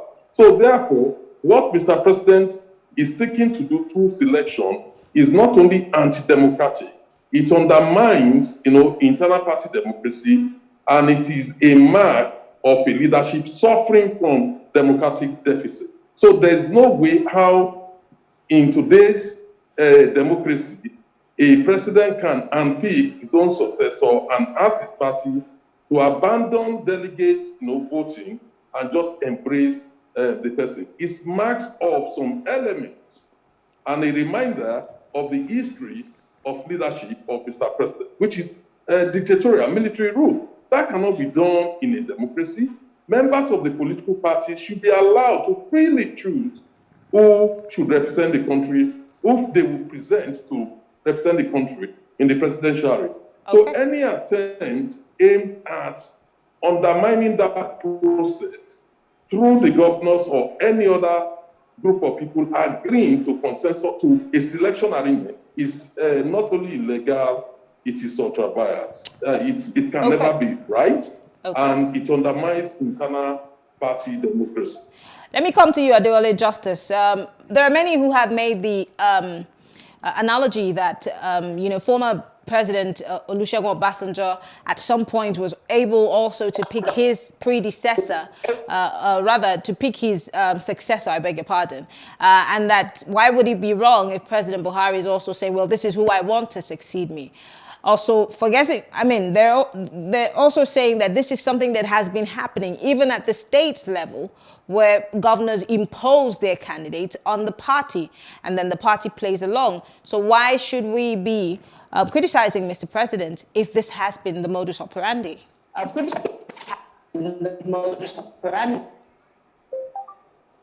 Hello, thank you very much. Hello, are we together? Yes, I can hear you. Go ahead. Hello. Yeah. Mr. Justice, I think that we're having a connection problem with you, so I'm going to let you go, and we'll try to see if we can get you on another line so that you can be clearer for us. But let me come back to you, Mr. Shomi. I'm tossing that question to you because this is a follow-up to what you just said. There are those who are on the other divide supporting Mr. President. And like you also mentioned, it's been happening in states. Nobody has criticized that. Why should we be criticizing Mr. President? And if, for example, the party at some point had come together and said, well, Mr. President, we want you to be our flag bearer, even though it was not an all-out consensus, but this is what happened in his time for him to have emerged as the flag bearer of the All Progressive Congress. Now, people are saying, well, give us a chance to do the same and pick somebody and say, well, this is who we want. And that will be by a delegate system. But what is really wrong with those who are supporting Mr. President and saying, well, let him pick his own? Obasanjo did the same thing. Well, you see, the fact that somebody stole is not a justification for another person to go and steal. Those who are arguing that Obasanjo did by bringing in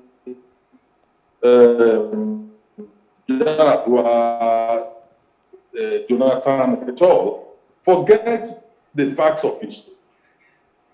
They forget the fact that democracy was at the first transition.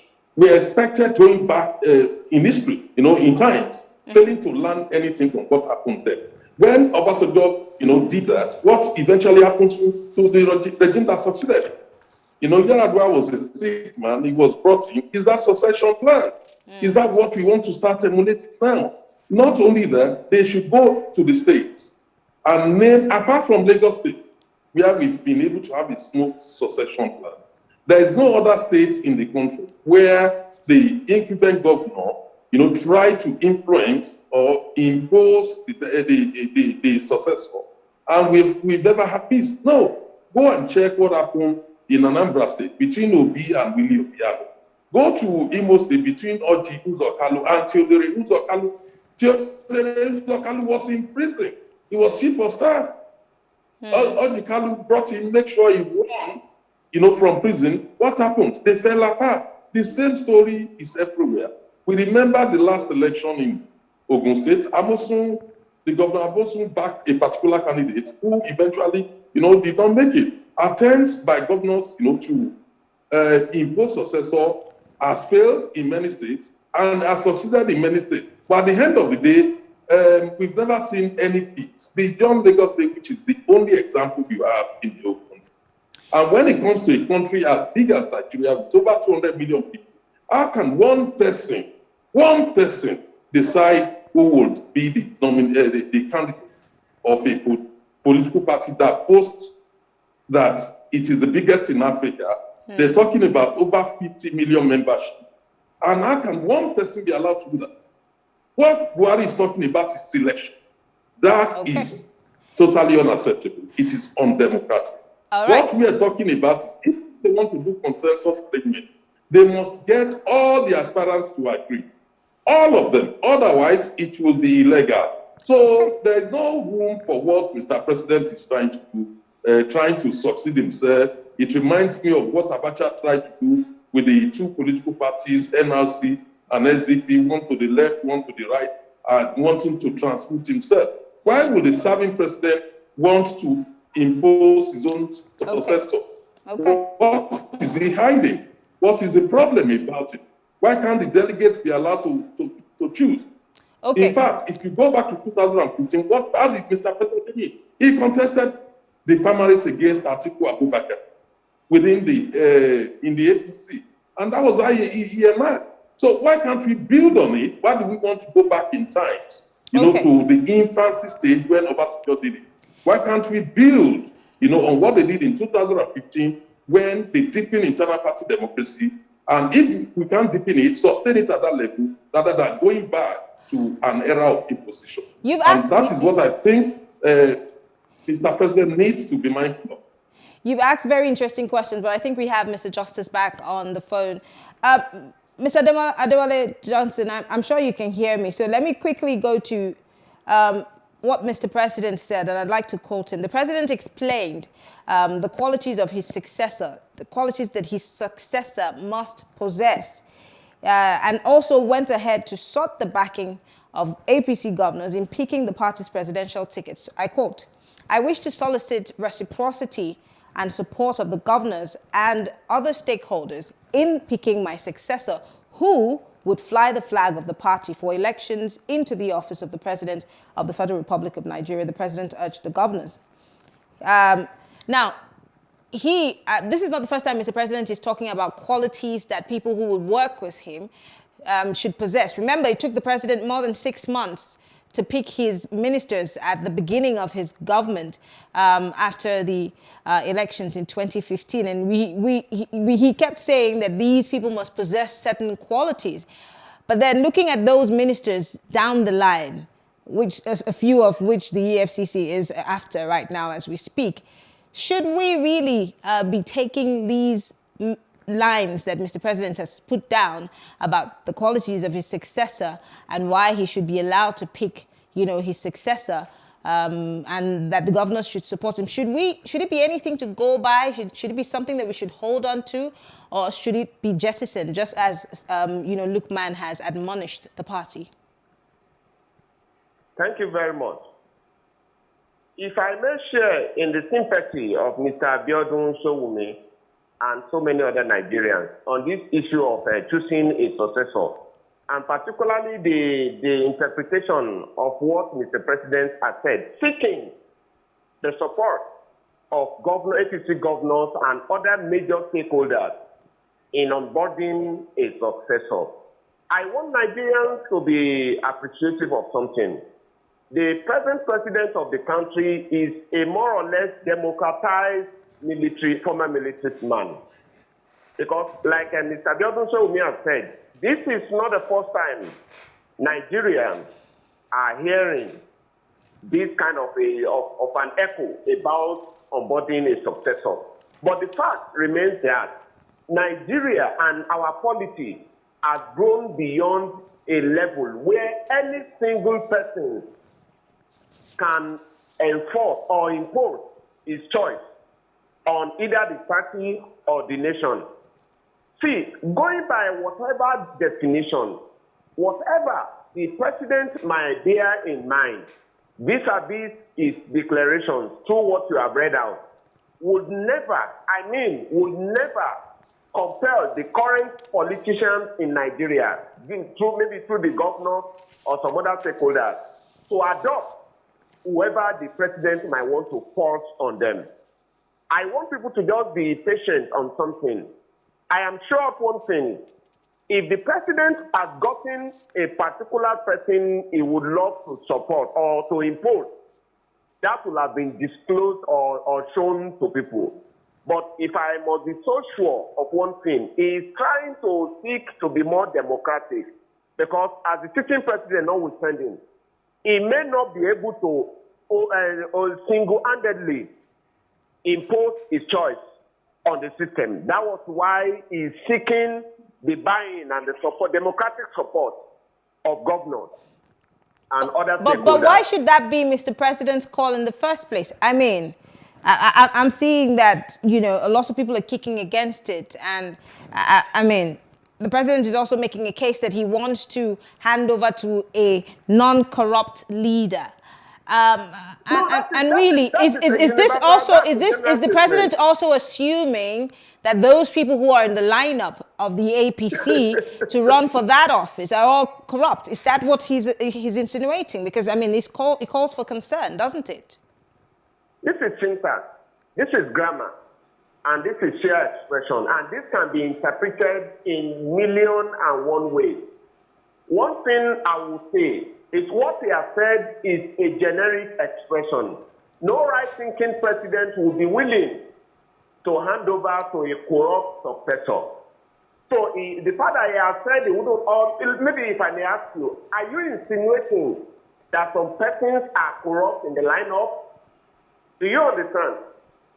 So what he has just said is that people should watch out and choose whoever runs with the qualities he would love to have.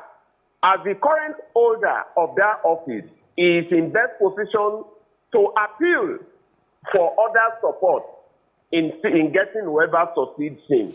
Isn't that too late in the day? And don't get me wrong. The president had canvassed for votes from Nigerians in 2014 based on the number one thing, which was fighting corruption. Number two, he was going to fight terrorism. Number three, he was going to give us employment. I do not know any of those things that has been really done. And so if the president is saying he wants to hand over to a person that is not necessarily corrupt, isn't that a tad bit late in the day? And how can he, Mr. President, be able to tell who is corrupt and who is not necessarily? And I'm asking because of the people who surround Mr. President. Yeah. Now, thank you very much. If you have been around the shores of Nigeria since the advent of this regime, you will see, in as much as the president or the executive has desired to fight corruption, you will see our polity and the judiciary has not been very helpful.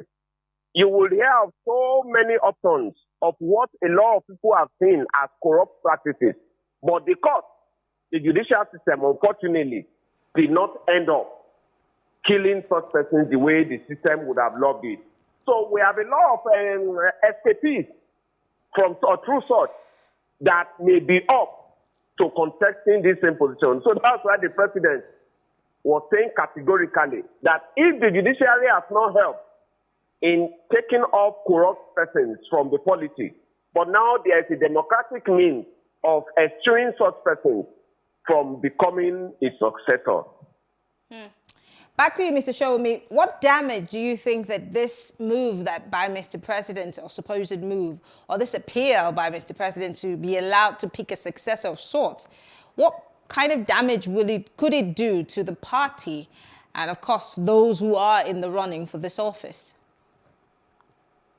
It will certainly cause a lasting damage. If Mr. President is allowed to do what he's trying to do, in the sense that, one, we should not forget that we are not in a monarchical system. We are in a democratic system of government, and therefore, the issue of internal party democracy cannot be sacrificed under the wishes of the desire of Mr. President. It will make a mess, a total mess of all the good work being done by INEC to promote internal party democracy. There is no way how only one person can be allowed to choose his own successor. That is no longer democracy. Get to that level. Again, the APC needs to worry about the electorate. Many electorates will view this as totally unacceptable. There is no doubt that many people are disgruntled in Nigeria today as a result of one of the failings of this government, which is on the security issue. I'm not saying Buhari's government failed totally. You know, there's no government that failed totally. They did well in some areas. But the most important thing, which the Constitution actually prescribed as the sole essence of anybody being in government, which is the protection of lives and the security of lives and properties of the people, the government has woefully failed. I'm afraid I need to say it as it is, you know, in that area, to the extent that the country is more divided than ever. You know, the schism is so deep, you know, and it has led to ethnic distrust, you know, and disharmony. So therefore, why should Mr. President be allowed to choose his own successor in that situation? If you talk about corruption, yes, I don't have any evidence to accuse Mr. President of corruption, but I have enough, I've seen enough to know that many people in government chosen by Mr. President were found wanting one way or the other. You won't forget about the multi-million naira gas scandal that involves Babachir Lawal. We had so many other scandals, including the current one at the Accountant General of the Federation, 170 billion naira. Only for the next person acting in his capacity is also facing EFCC. So therefore, I'm not sure Mr. President alone can be trusted, you know, to select a candidate which, you know, will be free of corruption. I think that should be left for Nigerians. Nigerians should be left to decide who they will prefer. It's like what is in the Bible, you know, when Jesus Christ and Barnabas were presented to the people Pilate, you know, the people were allowed, Pontius Pilate allowed the people to decide. Do you want Barnabas or do you want Jesus? They chose the thief. So let the people decide what they want. It shouldn't be the exclusive preserve of Mr. President. What he's trying to do is not a consensus. As emphasized in the Constitution and also the APC Constitution, what he's trying to do is selection, to select a candidate and get others to back it. I don't think that is right. That will have a huge ramifications, and I'm afraid that maybe, you know, voters backlash at the end of it. Okay, finally, Mr. Justice, quickly, what do you see happening on the weekend? Because it's just around the corner. There have been so many, you know, people have made all kinds of assumptions as to who the president wants to give, you know, his vote or support to. I mean, this obviously came to a lot of people as a surprise when the president decided that he was going to pick someone to succeed him. But what do you see playing out over the weekend as we get ready for it? Thank you very much. The weekend is so close, and one of two things will definitely happen. Either a complete dispersal of the APC or a stronger party emerging from the activity of the weekend. Because it is sure, the emergence of a flag bearer for the party definitely will result from one of many processes. If the process that will produce the flag bearer is as desired by the stakeholders of the party and the electorate presently at the convention, then there's success. But of an assurance, if any other thing comes to fore without the buy-in of the stakeholders, with what Nigeria and Nigerians are presently, I can assure you that will be an early obituary of the party. And like my brother just said that, you see, Nigerians have graduated beyond the level of imposition. Nobody can impose anybody on any party again. Gone are those days. Okay. Do you understand? Okay. So the weekend is close by, and very many things would unfold. But at the end of which, only one will be visible to everybody. Thank you. The weekend is pregnant with a lot of surprises that may come to light. Well, I want to say thank you, Biodo Shomi and Adewale Ademola Justice. Thank you, gentlemen. Both are political analysts. Thank you for being part of the conversation. Thank you. All right. Thank you all for staying with us. When we come back, we will be talking with the gubernatorial aspirant for the ADC right here in Lagos State. Stay with us.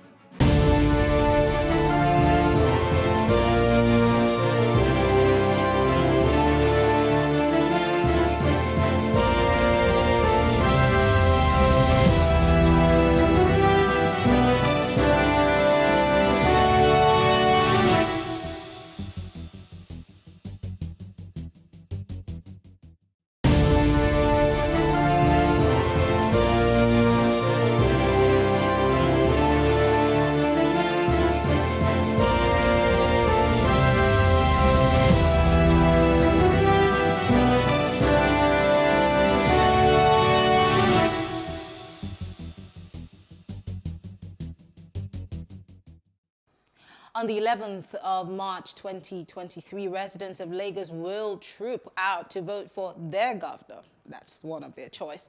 As the date of this election inches nearer, candidates from several parties, including the ruling All Progressive Congress and the People's Democratic Party, as they prepare for a showdown. Now, another party that is gearing up for the contest for the highest seat in the state is the African Democratic Congress, ADC. Now, an aspirant for the Lagos State gubernatorial election, Akin Braithwaite, joins us to discuss his plans for the state. It's good to have you join us, Mr. Braithwaite. Thank you very much. Great. We had a little chit-chat before we came on air, and I asked you a few questions, but I think the question that every person who meets with you would ask is, why do you want to be governor of Lagos State? And what made you decide? I mean, because it had to take a lot of things for you to say, well, I want to run this very chaotic state. Because I'd like to stop it from being chaotic. I'd love for this state to be the kind of place that I grew up in, a nice, wonderful city of Lagos, my Lagos. But the real push came as a result of what happened in October 2020. Which anybody who was in Lagos then, that was an experience and a half. And I just, at that point, that was a watershed moment for my life. Because everybody around me, in my household, friends, neighbors, were all similarly affected and traumatized. And the question now was, so what are we going to do about it?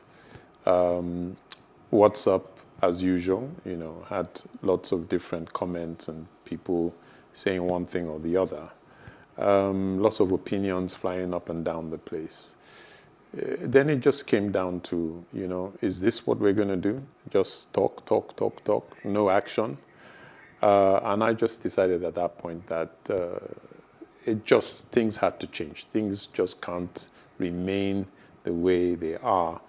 And with people like me, I thought, look, we just got to get involved in the political scene. I hadn't really decided at that time that I wanted to run. That was a recent decision. But right then, I decided I needed to get into politics. So it was a choice, either revolution or the ballot box. And I opted for the ballot box.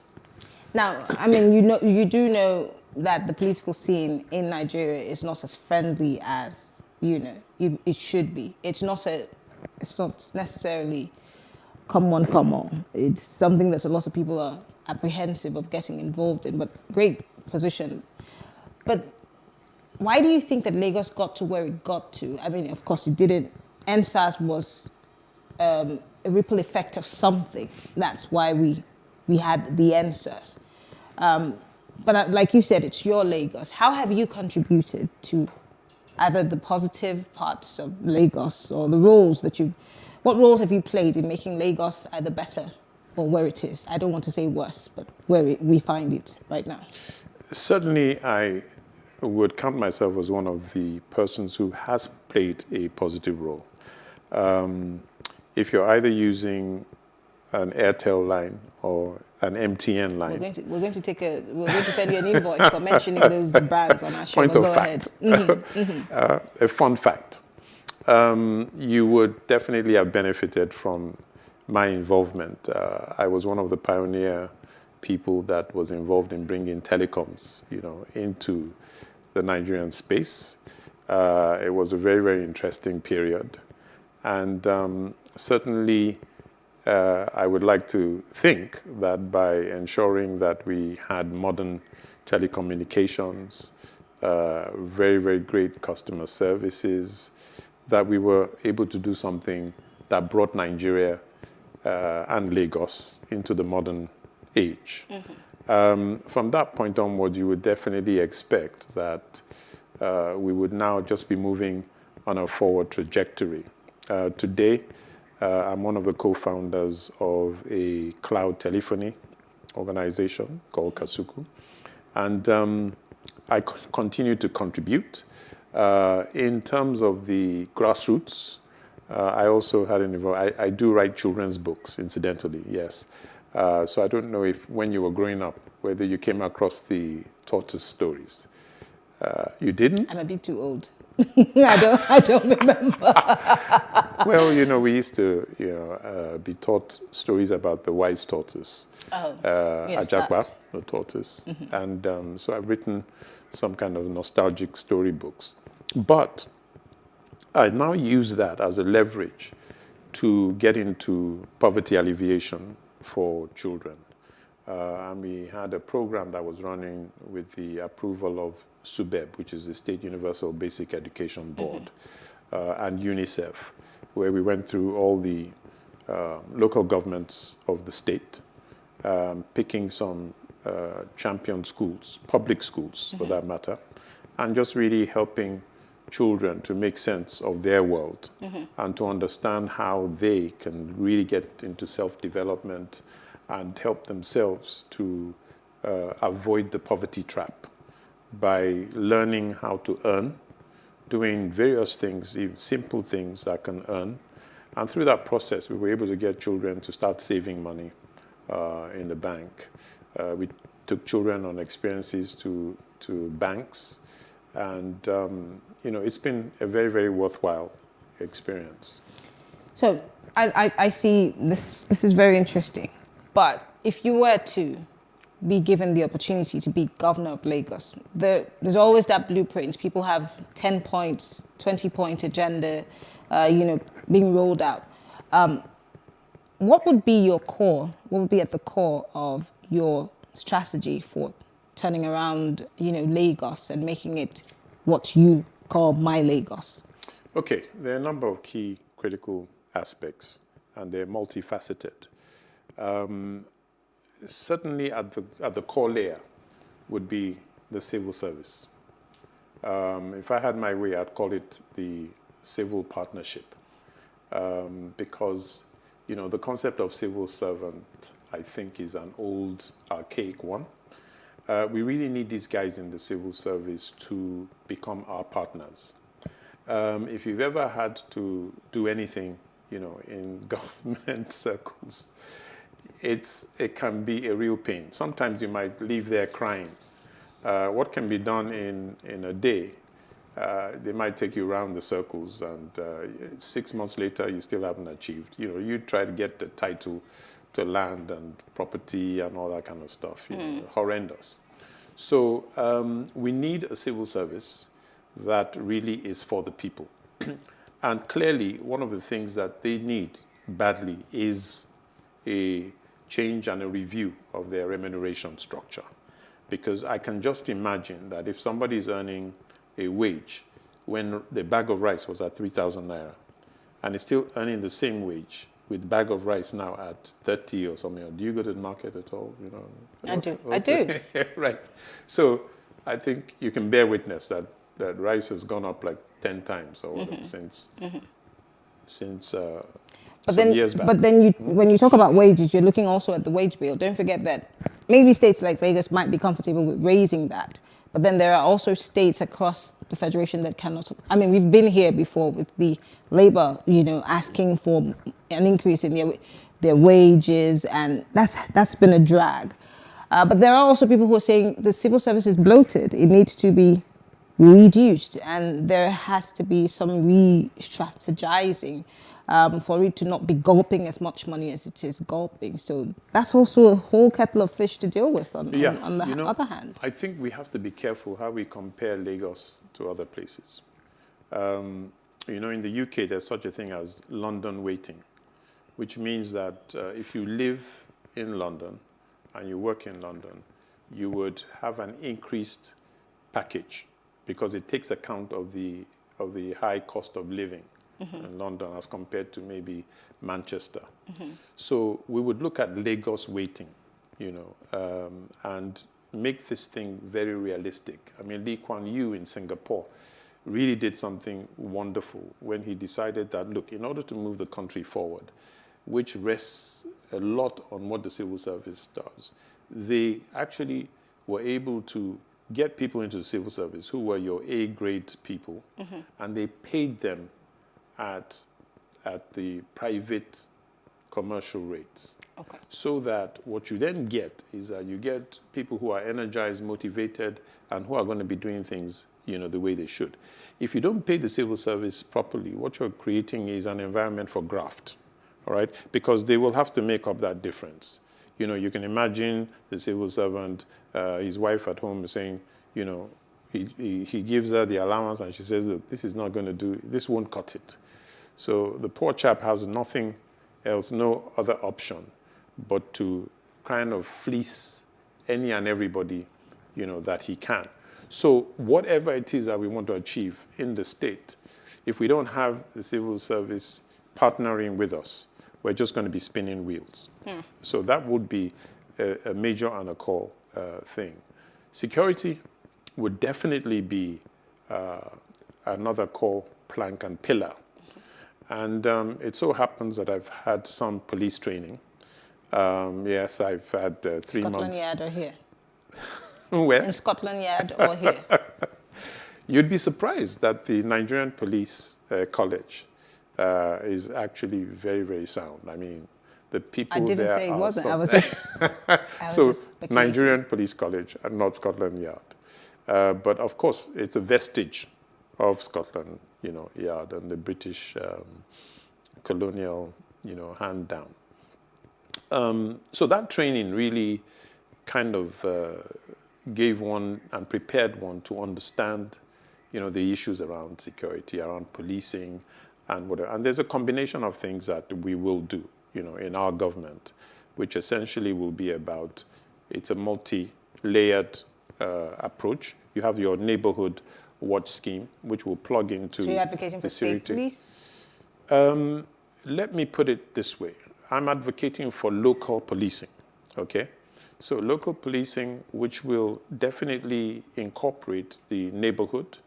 For the life of me, it's sad that the police are not using walkie-talkies, something as basic as walkie-talkies and communication gadgets. That certainly would have to, be introduced when you have your police carrying the walkie-talkie. So communication is key. Down to the neighborhood, layer. Mm-hmm. The neighborhood watch would be taught about intelligence gathering and proactive intelligence, which is going to now help because you can then identify where the different spots are that are creating nuisances. And then you layer that with these lovely things called drones, because given the size of Lagos, there is no way that you're going to police it with lots of boots on the ground. So you need that kind of cover from the sky, okay? And the drones we can have a blanket of kind of what I would call a security blanket of drones, which will be able to pinpoint the action where it's happening in real time and then help the security guys to get to the spot and deal with things and nip the situation in the bud. These are very interesting points, but I want to bring you back into the party politics. Two-pronged question. Why the ADC and not the bigger parties? Again, how do you intend... I'm glad you didn't mention those names because they give me nightmares. And how do you intend to defeat or upstage the opposition, knowing that there is a certain party that has a stronghold on Lagos State? And of course, 2023 is a year where lots of people are expecting that the game will change. But how hopeful are you? And do you really stand a chance? Absolutely, my dear, absolutely. The power lies in this simple anatomy called the thumb. Just by getting people to believe that the power lies in the thumb. Okay? And how do you intend to get the people to believe? Because we hear this all the time, that the power lies with us, the voter and his cards, get your PVC.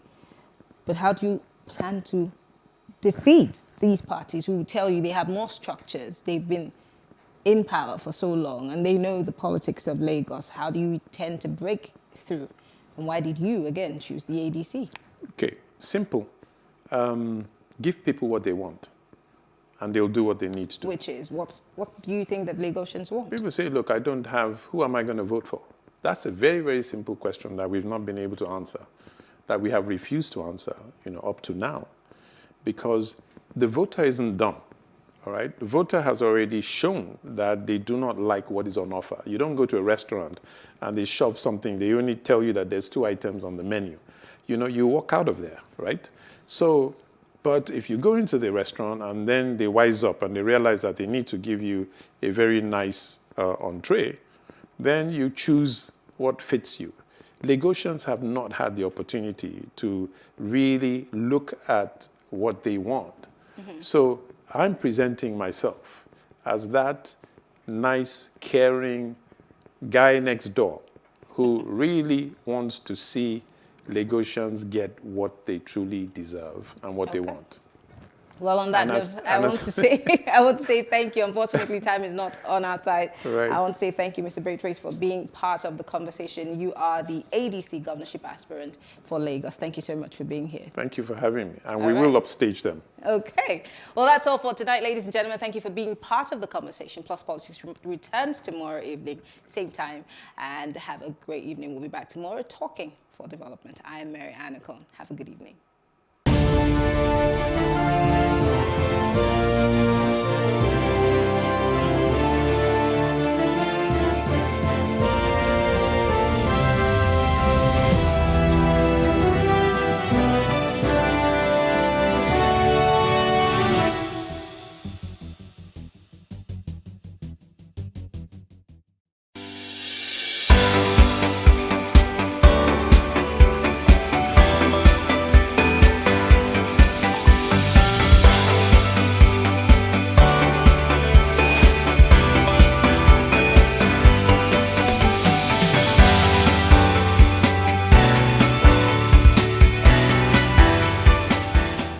Launching a lucrative food business in Nigeria is super easy only if you know the right type of food business to dive into. Food is an essential element that people consume every day. It is the most important substance that people sought after clothing and shelter. And if you look at the food industry in today's time, you will discover that people who invest in the food business are making a lot from it, maybe. However, with food inflation skyrocketing in Nigeria, does this present more of a challenge than an opportunity? Well, we will also share insight on successful tips for starting a food business in Nigeria. Welcome to Business Insights on Plus TV Africa. I am Justin Akademi.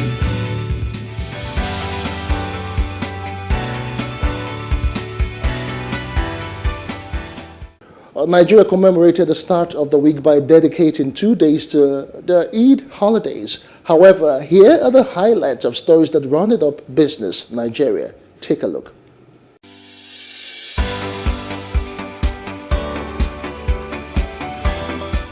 A presidential aspirant on the PDP, Peter Obi, has warned that Nigeria cannot grow economically with a 35% unemployment rate. Is then urging the federal government to aggressively support micro, small, and medium enterprises, which are the engine of job creation.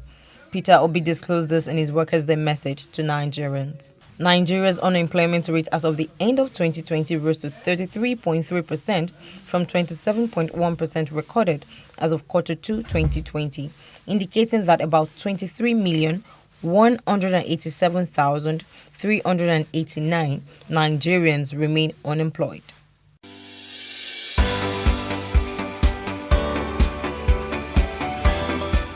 The Minister of State for Petroleum, Timipre Silva, has said that the federal government aims to transform Nigeria into a gas-powered economy by 2030 to address challenges around power generation through gas-powered plants. The minister disclosed this in Abuja at the 2022 public lecture under the theme Inclusive Energy Transition, Key Issues, Investment Opportunities, and Barriers Towards Achieving the Decade of Gas Initiative in Nigeria. He said natural gas is a key resource for energy transition and that it has all the credentials to support Nigeria to meet its commitment in line with the United Nations 17 Sustainable Development Goals.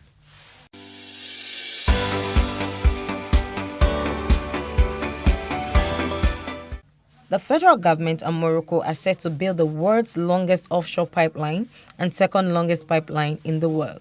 This would help to carry gas from Nigeria to Morocco, running across 11 West African countries. This was disclosed by Tolu Ogunlesi, one of the media aides of President Muhammadu Buhari, via his Twitter handle. According to him, the partnership, which is between the NNPC and ONHYM of Morocco, was originally signed by the two countries in June 2018.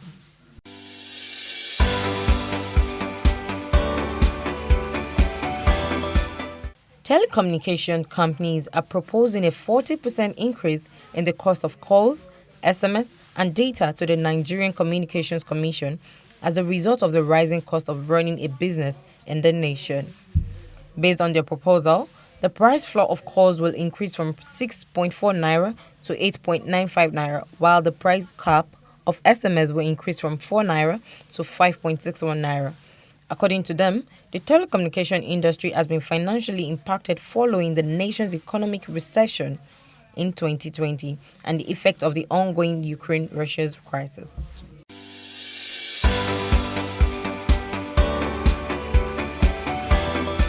The federal government has disclosed that the second Niger Bridge will be commissioned in October and that the Lagos-Ibadan Highway will also be commissioned in June 2022.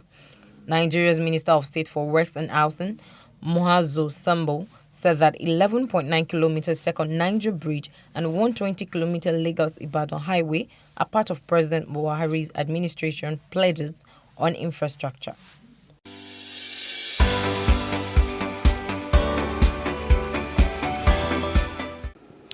Well, it is no longer news that the prices of foodstuff and other commodities have gone up and purchasing power reduced in recent times.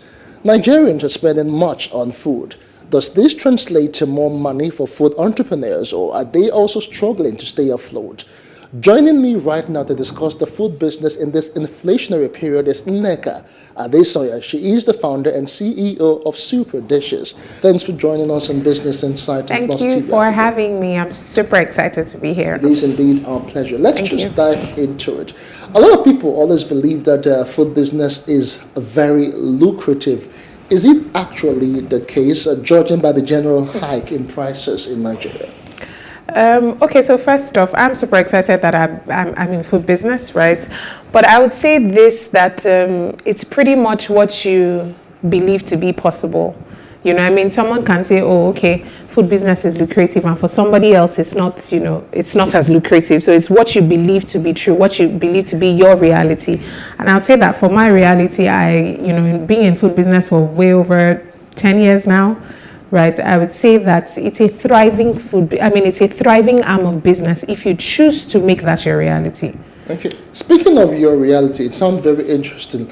Maybe I was just jumping the gun, as it were. Can you tell us how you actually started this? Is it something that you've always wanted to do?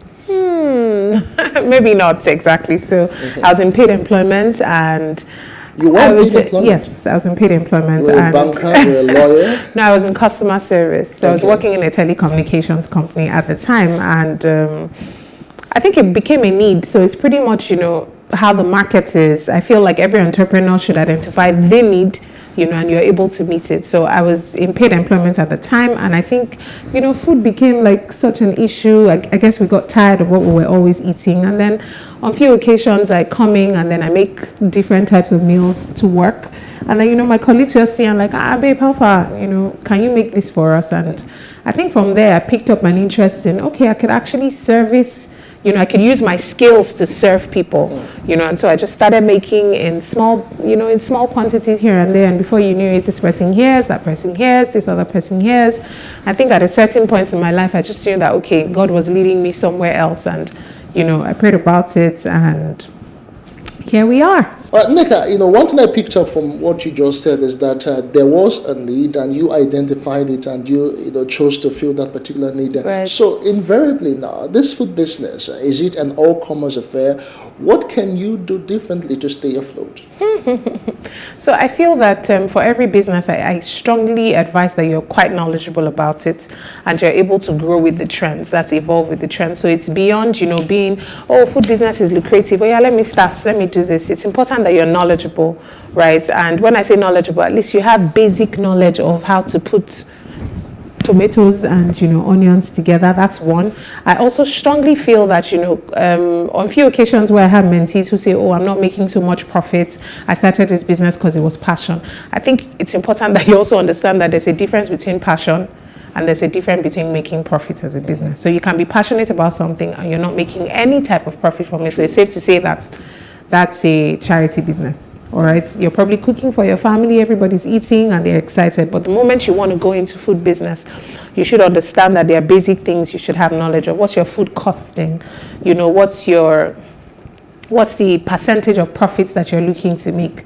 It's not necessarily because I put 1,000 naira. At the time where I started years back, it was easy to say you're putting 1,000 naira into the business and you're going to get 2,000 naira. But it's way different now because things are way, more expensive than it used to be. So I strongly advise that, it's not for everyone. Food business is not for everyone. But if you're able to understand what is required, to run a business by having basic knowledge of, putting your ingredients together so that it can serve the masses and then it appeals to them. And then 2, your food costing. Get your costing right. Getting your costing right. It's so key. Getting your costing right. How much would it cost me to do this?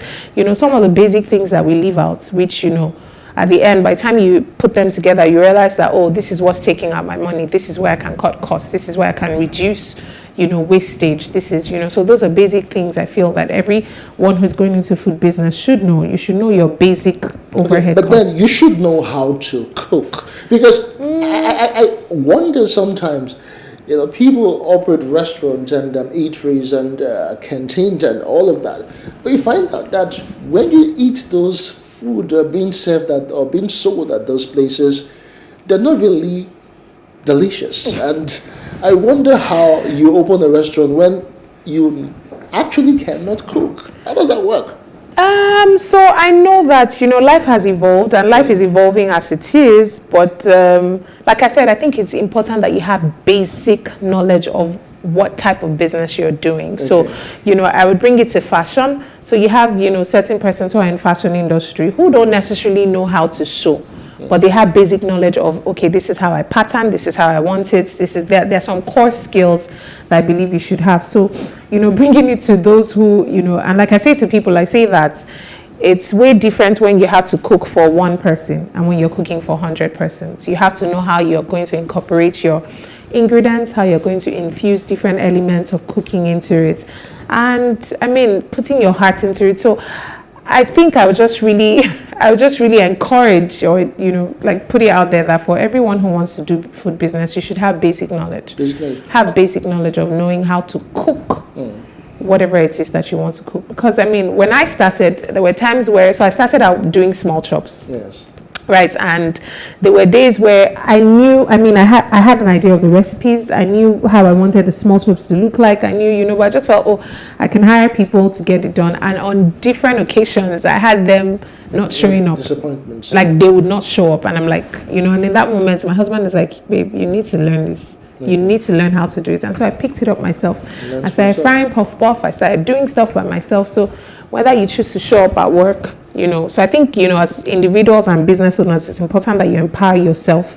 So, you have an identity of your own, regardless of whether you have a great chef or you don't. So let's talk about how far the industry has grown over the years. I know right now there are a whole lot of stakeholders in the value chain. Absolutely. You see lots of delivery men, people order foods online and, just at the tip of your finger, you get meals delivered to you. How far would you say social media and technology has or have indeed helped the sector? I would say that social media has done a great deal it has done so much for the food business sector, for every business pretty much, because it has given us an edge. So I would say that we're now global competitors, right? So I don't necessarily have to know I don't necessarily have to know where I'm ordering from. Or let me rephrase. I would say it has made us global competitors. Social media has given everybody, an edge to be able to present yourself the way you want people to see you. So for instance, with my food business, you have cases where families in the diaspora order directly here for you to deliver to their families here in Nigeria. Oh, wow. So I would say that, social media has helped a whole lot. It has given us, a level playing ground. so everybody's able to interact. Our pictures are getting to the UK. Your pictures are using different hashtags. Your pictures are seen in Mexico. People want to identify, with the Nigerian food business industry in itself, because social media has, giving us an edge to be out there, and we're pretty much leveraging on that. So let's talk about regulation now. Is this particular industry or sector regulated? Because if you had several people jumping on that particular bandwagon, how do we ensure quality? How do you ensure safety and standards as well? Okay, so I know that we can do better here in Nigeria, to be honest, by having, necessary regulatory bodies that, are able to put checks and balances here and there. But I mean, you have different associations that are springing up, bringing some form of unity in the food industry. You have community groups where you can, leverage, knowledge and know what is expected.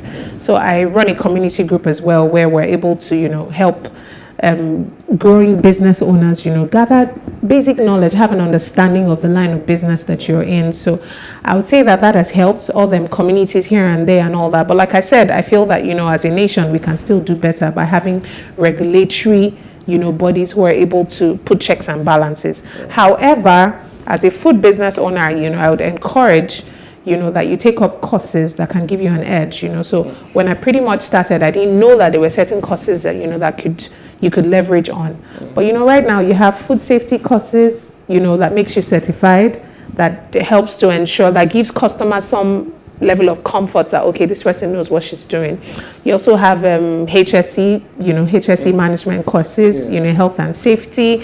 You have for certain petroleum industries, there are certain courses you also have to, like the DPR certificates, and all of that. So I think that as you grow, it's important that you lay hold on all of this, certifications. It gives you an edge, in your business, and makes you credible. But Nick, just as we round off, it's been very interesting learning about all of these trends. But I want you now to help someone who is actually starting out and who wants to get into this business. And I need someone like you who has been there, who has actually gone through the downs and the highs and the opportunities and, of course, the threats.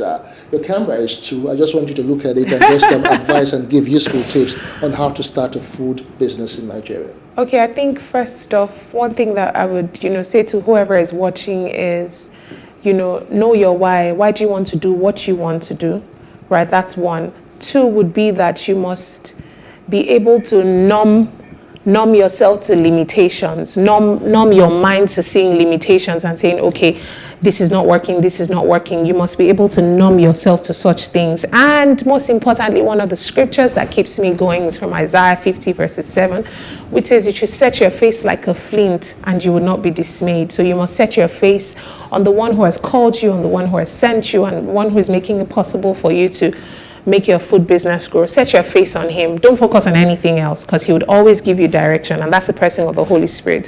He'd always direct you and show you which way to go and what steps to take. So do it afraid. Anyways, just start already, because time waits for no one. So start while you can. All right, thank you so much. Indeed, you have given useful insights what some people may need to go and pay courses, for to just acquire this knowledge. Indeed, we have been speaking with Nneka Adesonya. She is the founder, CEO of Super Dishes. Yes. Thank you so much, Nneka, for sharing all these insights. Thank you so much. We do appreciate it. I do appreciate it. Thank you for having me. It is indeed our pleasure. All right.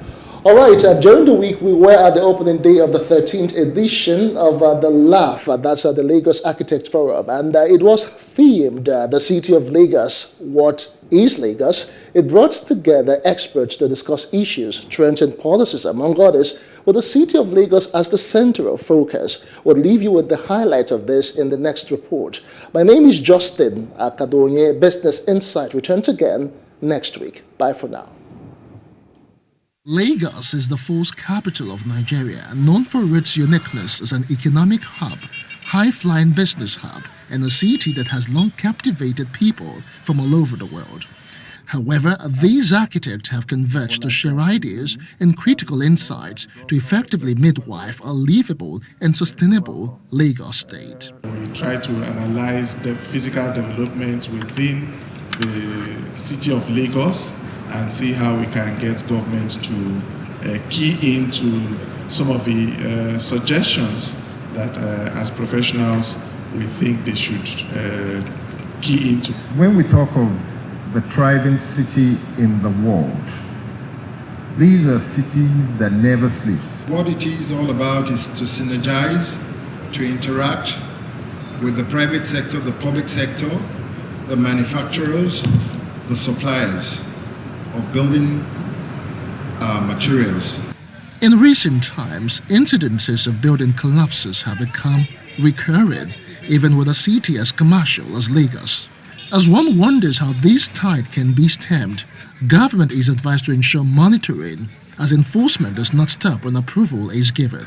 The professionals believe that state government should domesticate the national building code, as well as show political will to stop the menace. The building code actually has some compliance forms built into the document, such that at various stages of the development of the building, you have relevant professionals signing off at different stages. Are we shying away from our responsibilities? Are we ready to take up our responsibilities?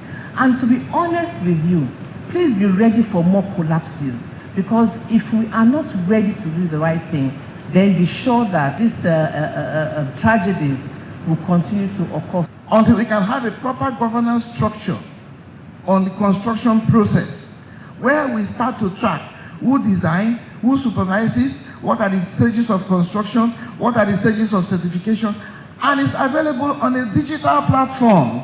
This is why this is Lagos. The NIA assures that it will continue in its advocacy role as watchdogs to promote best practices in the building procurement process to avert ugly consequences of building failures and collapses.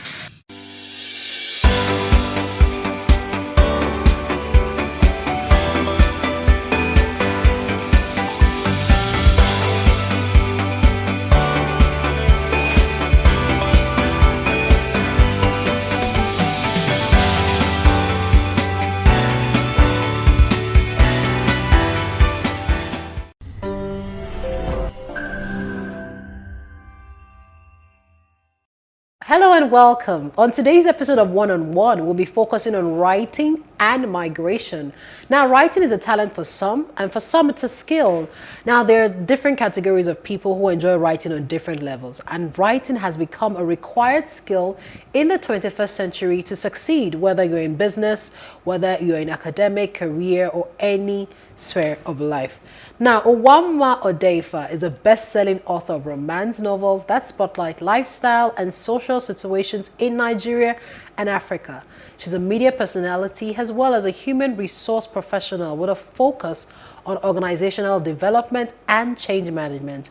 She currently lives in Europe and is a partner migration consultant for Euronationale. Thank you, Wana. Yes, you live in Europe, but you're right here with us in Nigeria and Lagos today. Thank you for joining us. Like it's really hot and humid right now. Oh, well, enjoy the heat before you go back into the freezing cold. Briefly.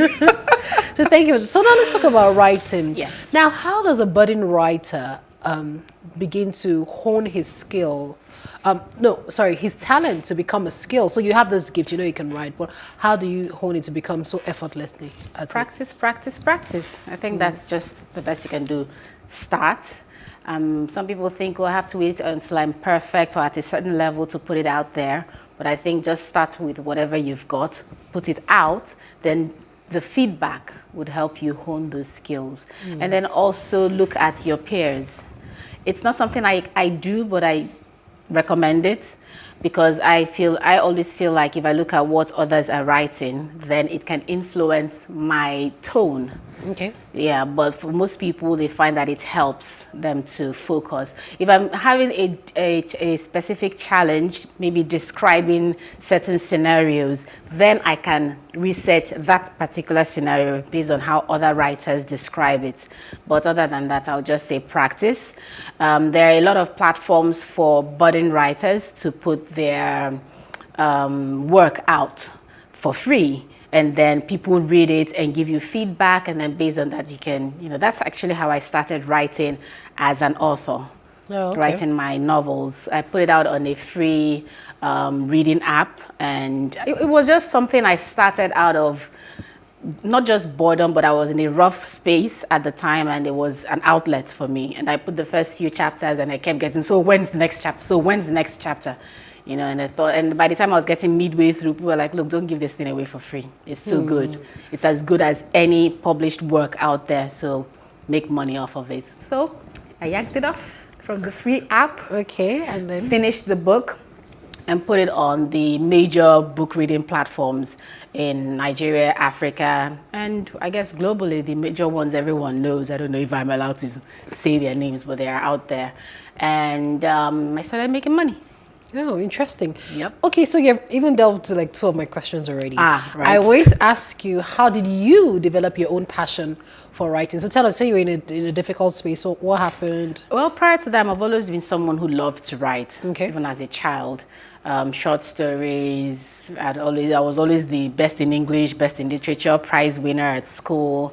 And even in the course of my career, when it comes to writing, even adverts, job descriptions, writing just generally comes easy for me. Business plans, all of that.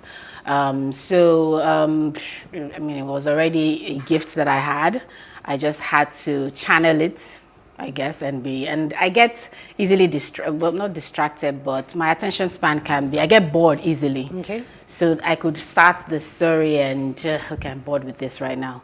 One of my books really stretched me because it became a living thing. The story just kept writing, like, look, I'm 30 chapters in, I'm done.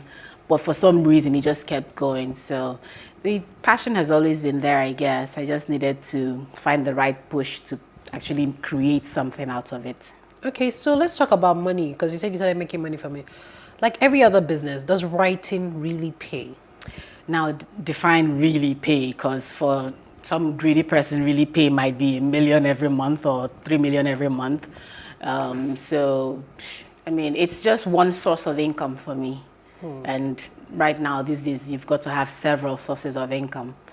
Otherwise, the economy is going to cripple you. Yeah. So you've got your day job, you've got your writing, you've got all sorts of platforms. And then because I've got them in several places, and some of those platforms pay you in foreign currency, so that helps a little.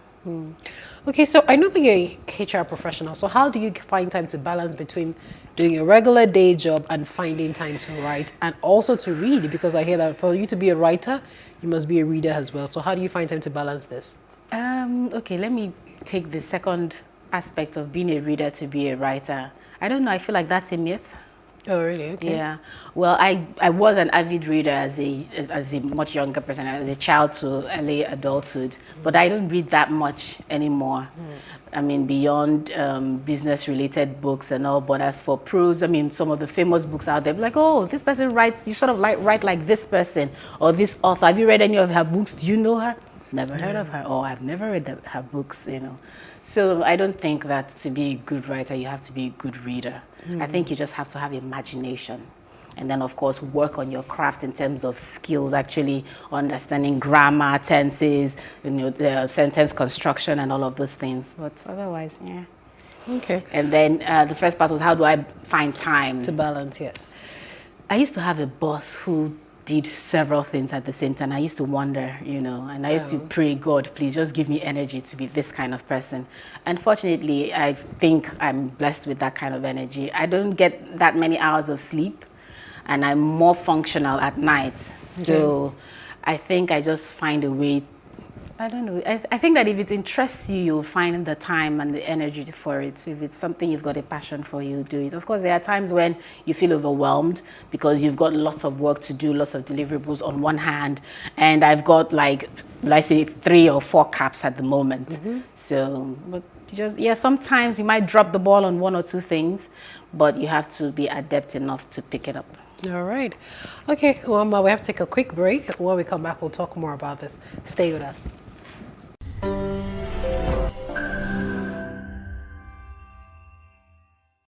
Thank you for staying with us. And on this episode today, we're talking about writing. Wama is telling us of how she draws a balance and how she makes money from it. I wanted to find out from you. You write romance, and in Nigeria, this romance niche, does it really sell? Is there like a huge following for it in Nigeria? First of all, I don't just write romance, I write erotica. Aha. Yeah. You know, so Wama. don't look at me different. No, it's fine. I'm just saying for the Nigerian market.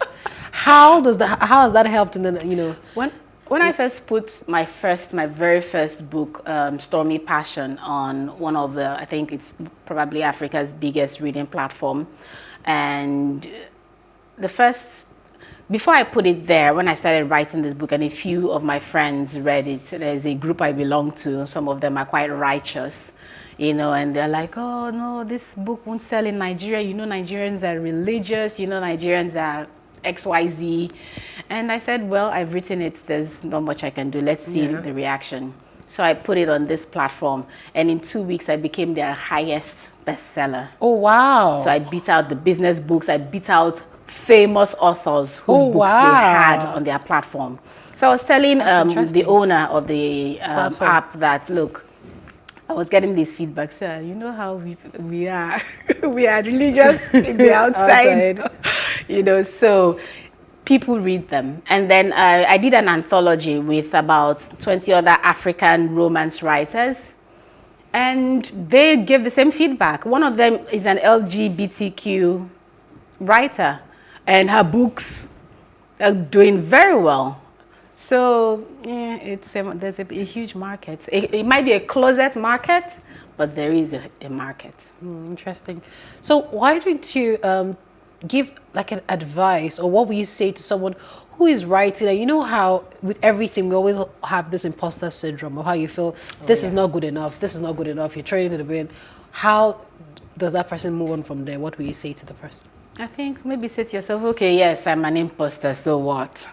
Just put it out there anyway. And understand that everybody has these feelings. I was having this very conversation with a friend of mine who's the MD of a major oil company in Africa. They're like the biggest, you know, oil provider in Africa. He was just made MD last year, and he tells me when he's sitting with, you know, these oil billionaires and they're having it, he keeps pinching me like, should I be here? So if someone like him is having that, and I told him this is called imposter syndrome. Oh, that he's never even heard of it. I said, that's what it's called. So just tell yourself, remind yourself that you've come this far. You've already gotten in the room, then you deserve to be in the room. So if you've written a book and one person has told you it's fantastic, then it's fantastic. You're fantastic.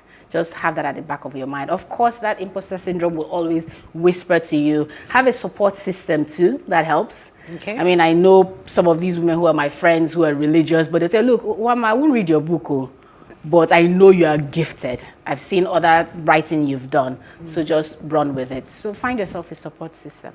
Okay, fantastic. So now let's talk about the other side of you, because you're a woman with many moving parts. HR professional. Let's talk about migration, because I feel like it's migration season in Nigeria.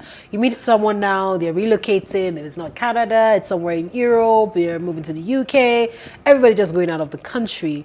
But also on the flip side, what I also worry about is that there are many people that are two things. So maybe this is a two-pronged question. There's some people, as funny as easy as it is now, some people are still going illegally, because last year, for example, I interviewed some people who were, I would say scammed, but they were trafficked. They were told that they were going to migrate them to, I think, somewhere in Europe, and then they found themselves going through Kano, and from like that, they ended up in Libya, had to stay in Libya for like 2 years. Yes, like that, and, you know, working, both male and female, you know. So, what do people need to know? So it's exciting, you want to live in another country, but what do you need to know, and what skills are you required to have? Okay, first of all, migration season in Nigeria didn't just start. It's been here for at least a decade.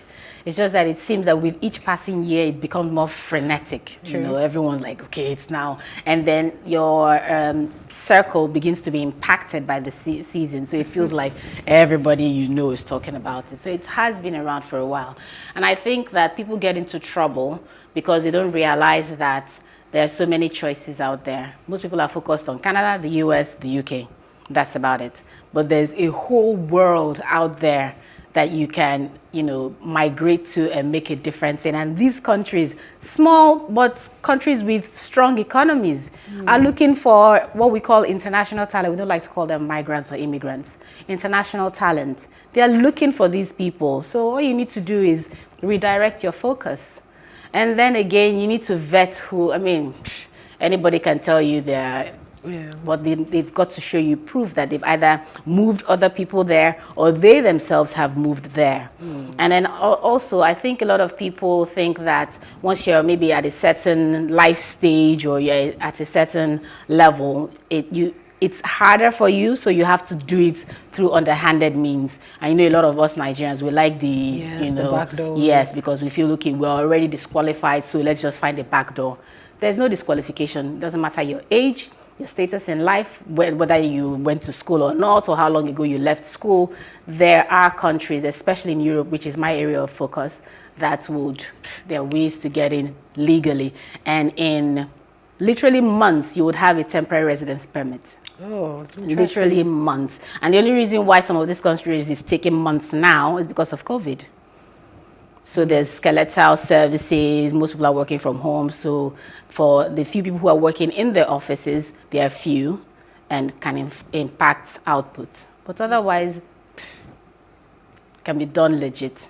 Yeah, really. Okay, let's talk, I'll take another question before we go on a break. Let's talk about moving, abroad, moving away from your home country, settling like in so many ways, your work ethics, adjusted into the lifestyle there. What was it like for you moving out of Nigeria and living in Europe? Well, because I'm pretty well traveled, not so hard, because I tend to make several trips in a year and usually to Europe. So it wasn't so hard. But when it comes to actually living there, working there with other people, it's different. And I would like to say that if there's one thing you would say about Nigerians living abroad is that they are hard workers, hard and smart workers. So a lot of these companies, they are super impressed by how hard we work, that it just blows their mind because they pamper people abroad. Here, everything is by fire, by force, So now we go there with that attitude, like, okay, I know what I went through to get here, so I have to do the work, earn my stay, And I think we're just natural. Things that most people struggle, I don't know how to put it, but we tend to give it all. We pour ourselves into it. Everything is, we have to get it done. So there, it's more chill and laid back, and then you come. Yes, it might actually make people resent you a bit because even in some of my colleagues look at me like, So I get that air of overachiever. Yes, but hey, my journey is different from yours. Okay, we'll take another quick break, and after this break, Wama will still be here with me.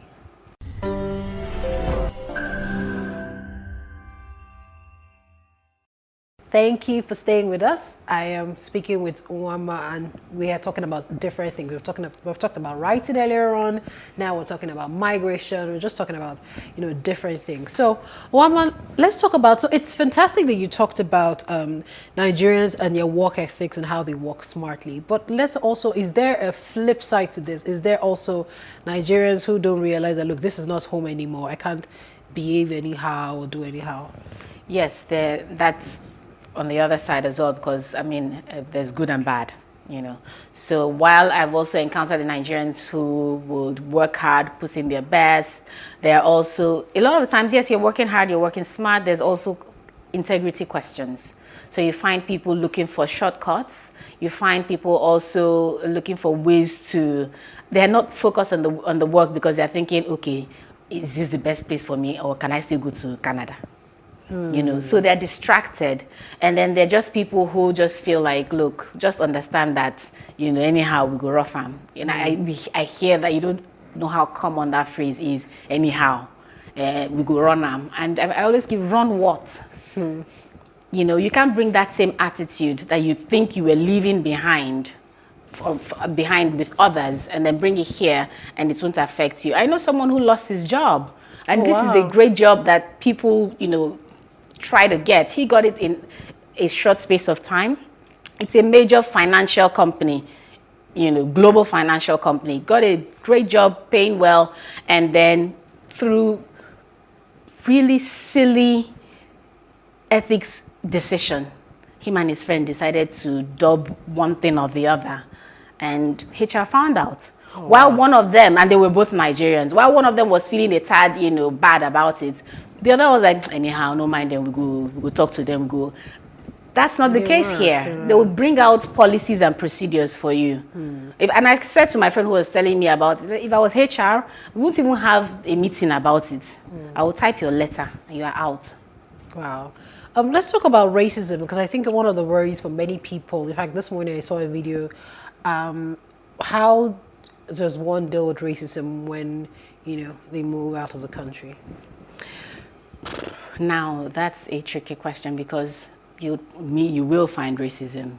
I'm glad to say it's not something I've experienced, or maybe I've experienced it and I didn't know what it was. Okay. Because I think we've been so saturated with that word racism that we see it everywhere. So someone says to me, my colleague gave me an African mask for Secret Santa. She's an African American, and she's like, these racist people. And I'm thinking, wow, African mask, that's nice. And she's, attacking me for being naive or being stupid or being pretentious. For me, I didn't see it as racism. So I think people, it's a function of perception. And again, just try not to see racism everywhere. Because I don't think it's as common as, they make us think it is. Okay. And then when you do encounter it, I think the best way to handle it is deal with it on an as-is basis. So it's this one you're dealing with. Stop trying to deal with global racial issues. Okay. Just deal with that one in front of you in its situation and in its presence and move on, Let's go back to writing. Now, you talked about the fact that you wrote a collection with some other writers. How did you break into the international market? The beauty of it is that there is an international market for Black authors, especially Black female authors, and there are a lot of Africans in diaspora and Blacks in other nationalities who are always looking for stories that represent them. So we grew up reading Mills and Bones. It's always white people in there. When we even see someone mixed with something else, it's exciting. But now you can find lots of stories about people who sound and talk like you and who come from your background. So there's a ready and waiting market. And to break into the international market, it's easier if you use those international platforms. Okay. So go where they are. All right, so let's talk about the Nigerian market, because oftentimes some writers have complained and said that they sell more on international platforms than in the local market. Have you found this to be true for you? Yes and no. Yes, because Nigerians like imported stuff, or they like Nigerians who have made it abroad. Now they want to sort of farms, as we say. So then that it becomes, this Nigerian who's doing well internationally, then they want to, okay, there was one news anchor, news platform on Instagram, news page, they write about successful Nigerians. So I wrote a DM to them, that I'm doing this and it's not common you find Nigerian erotic writers, would you like to, let's talk about that. Said, no, we don't know you. That's actually their words. We don't know you. We know, and then they started listing Nigerian international authors who had made it big. I said, okay, don't worry, you'll come to me. Time will come, you'll come to me. So it's a thing of, okay, well, like you said, we don't appreciate our own. We don't, find it very, we don't appreciate it, bottom line. But how do you think there's like a glass ceiling for female writers in Nigeria? I don't believe there is. And maybe that would get a different response from someone else. But I've always been one who does not believe in ceilings. If it's there, we'll break it. So I don't believe there's one. I just believe that if you put in the work, position yourself in the right situation, surround yourself with the right people, that really you would go beyond your imagination. Okay, and my last question to you, Wama, is how are you able to do it? You're an HR professional, you're a media personality, you're also a writer. How did you find time and say that, okay, I want to be an HR professional, and then I move into media, and then I started writing? I can be quite organized. As a matter of fact, when I was coming in and the lady at the airport here who was going through my bag said, wow, this is really organized, everything in its place. I said, yes, so that when I dip my hand with my eyes shut, I know where I'm going and what I'm reaching for. So it's essentially the same. I'm big on to-do lists. I call them my hot lists, you know. So everything has to be done at a certain time. Of course, not all the time that it happens. And then a lot of times my weekends are also, you know, for things that interest me. So I'm not really out partying. I've never been much of a party person. Once in a while I hang out with friends, that's it. I think my only other vice is movies. I love watching movies too. Yep. All right, Mama, we have to have you here again. I hope you'll find time, even if it's via Zoom, because I know you're just in town for a short period. Yes. All right, that's our episode on One today. I hope you've learned so many things because Wana is a woman of many moving parts. So see you again sometime soon. My name is Femino Ajefi. Thank you for joining us.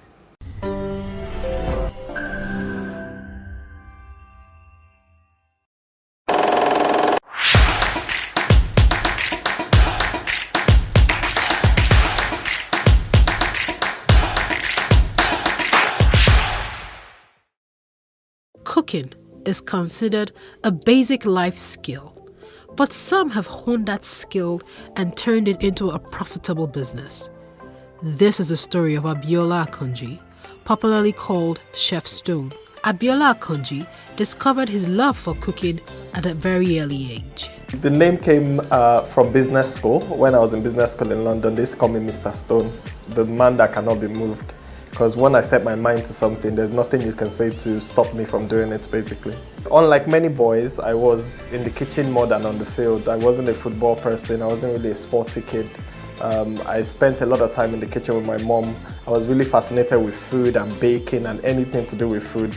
I used to be that kid that anytime a food show comes up, I'll be right in front of the TV watching. My mom enjoyed that because it got us closer together. But my dad really didn't think much of it. Like most African dads, you know, it just thought, you know, it just doesn't like playing football. It likes being in the kitchen. After I went to London for university, while I was in London, I worked as a chef throughout. So that was for me like the ultimate thing, work around food. And that's where I kind of found the passion for cooking and being a chef. But I still, at that point, didn't think I was going to do a business of it because I was studying business. My dad worked in the bank for 35 years. I was never going to come back and say, I don't want to do that. I want to come and be a chef. So for me, it was never a business until I moved back to Nigeria and saw that the industry was totally non-existent. There was nobody was teaching anybody how to be a chef. You have to go abroad to learn or work under someone for many, many years to learn. So that's where I kind of got a gap in the market that I really wanted to fill. I think that point was a tipping point, really, because I remember, you know, when I broke it to my dad that, look, I don't want to be a banker. I don't want to. He had interviews lined up for me, like, you work in a bank here. I know this man. I know that man. Like every African father, I want to help his kid. And then I'll go for the interview and I'll almost sabotage it because I didn't want to work there. From there, I'll walk out and go to a restaurant and tell them I'm a chef. I just came back from London. I want to show you what I can do. I was trying to get a job, but the pay was so low. And I just saw that, look, it wasn't going to happen. So I just thought, you know what, I need to set up a school where we can train chefs here. And I had to go to my dad because I wanted to go to culinary school. Because all these years, I'd never gone to culinary school. I just kind of learned from working. But if I was going to teach other people, I need to learn how it's done properly. So I went back to my dad and I said, you know, Dad, I don't want to do this. I don't want to wear a tie. I feel choked with that tie. I want to cook. This is what I love. And he said, you must be mad. And I called my mom and said, you know, your son has obviously run mad. You know, after all the money we paid, you know, sending him to university, now he says he wants to be a cook.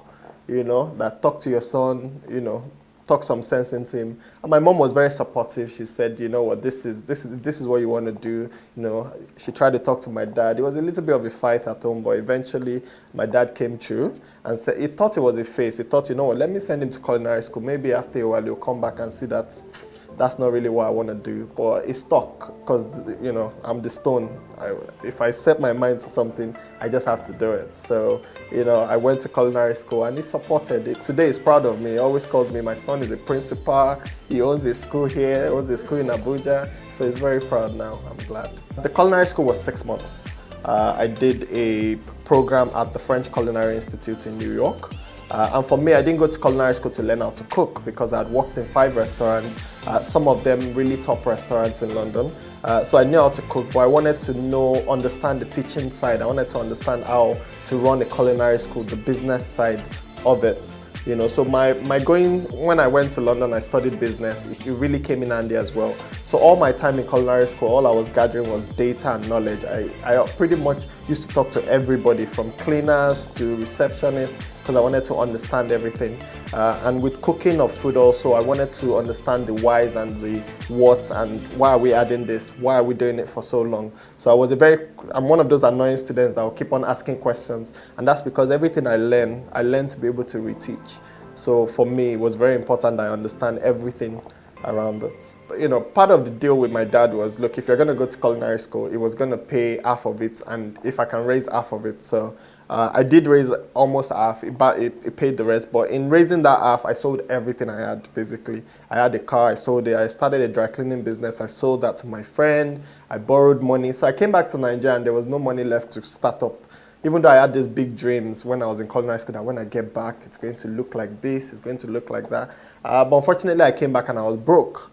So I had no choice but to start small, which when I teach students about business of food now, I always advise them, look, try to start small. You know, big dreams are good, but it's better to grow into it. So I rented a small apartment. The kitchen in it was smaller than this office. And that's where Red Dish actually started from. It was in Egbeda, which is a remote area that I thought nobody was going to come for. But when I started letting people know that, look, I'm training people for a culinary school, you know, people got excited, and I got my first 3 students that registered. Those 3 students still ended up working with Red Dish up on 2 of them still work in Red Dish today. One of them traveled abroad. So they were so sold on the dream back then that they wanted to be a part of it after they finished their program. But yes, it was really small, nothing like what you see here today. It was really tiny. This is our studio kitchen.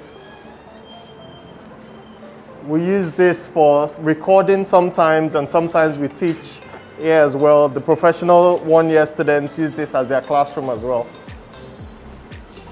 This is Chef Nikki. And this is Dami, in charge of our PR.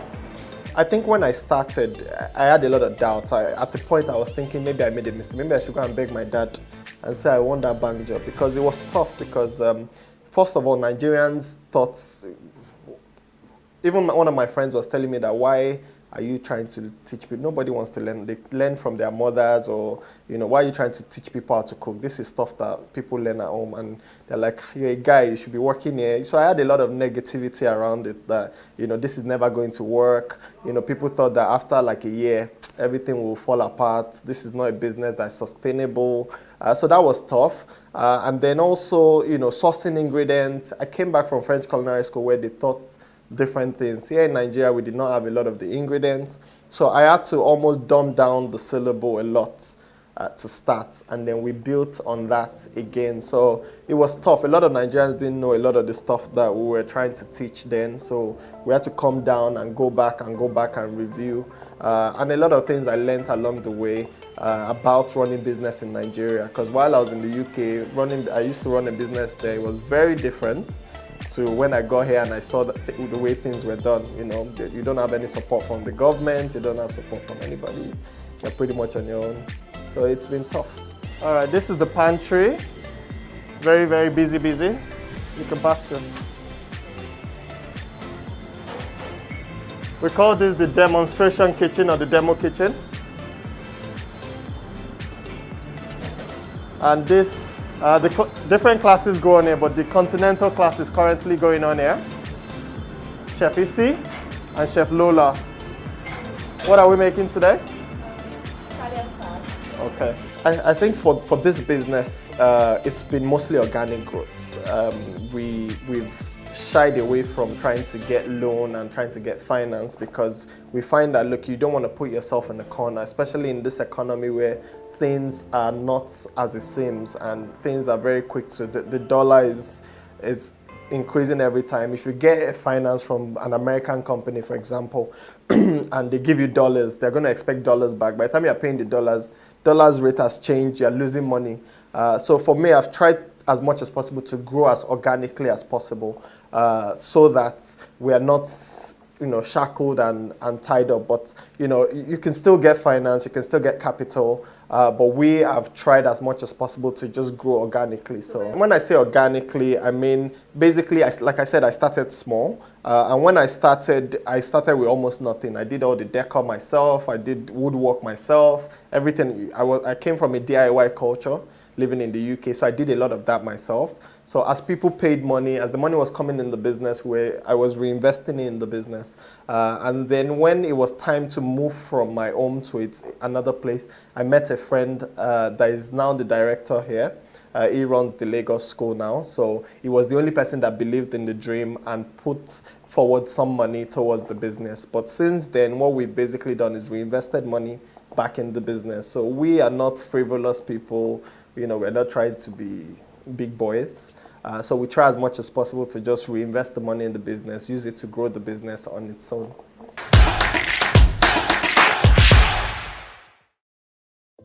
The food service industry is growing fast, which makes becoming a chef a lucrative and appealing career path for many people.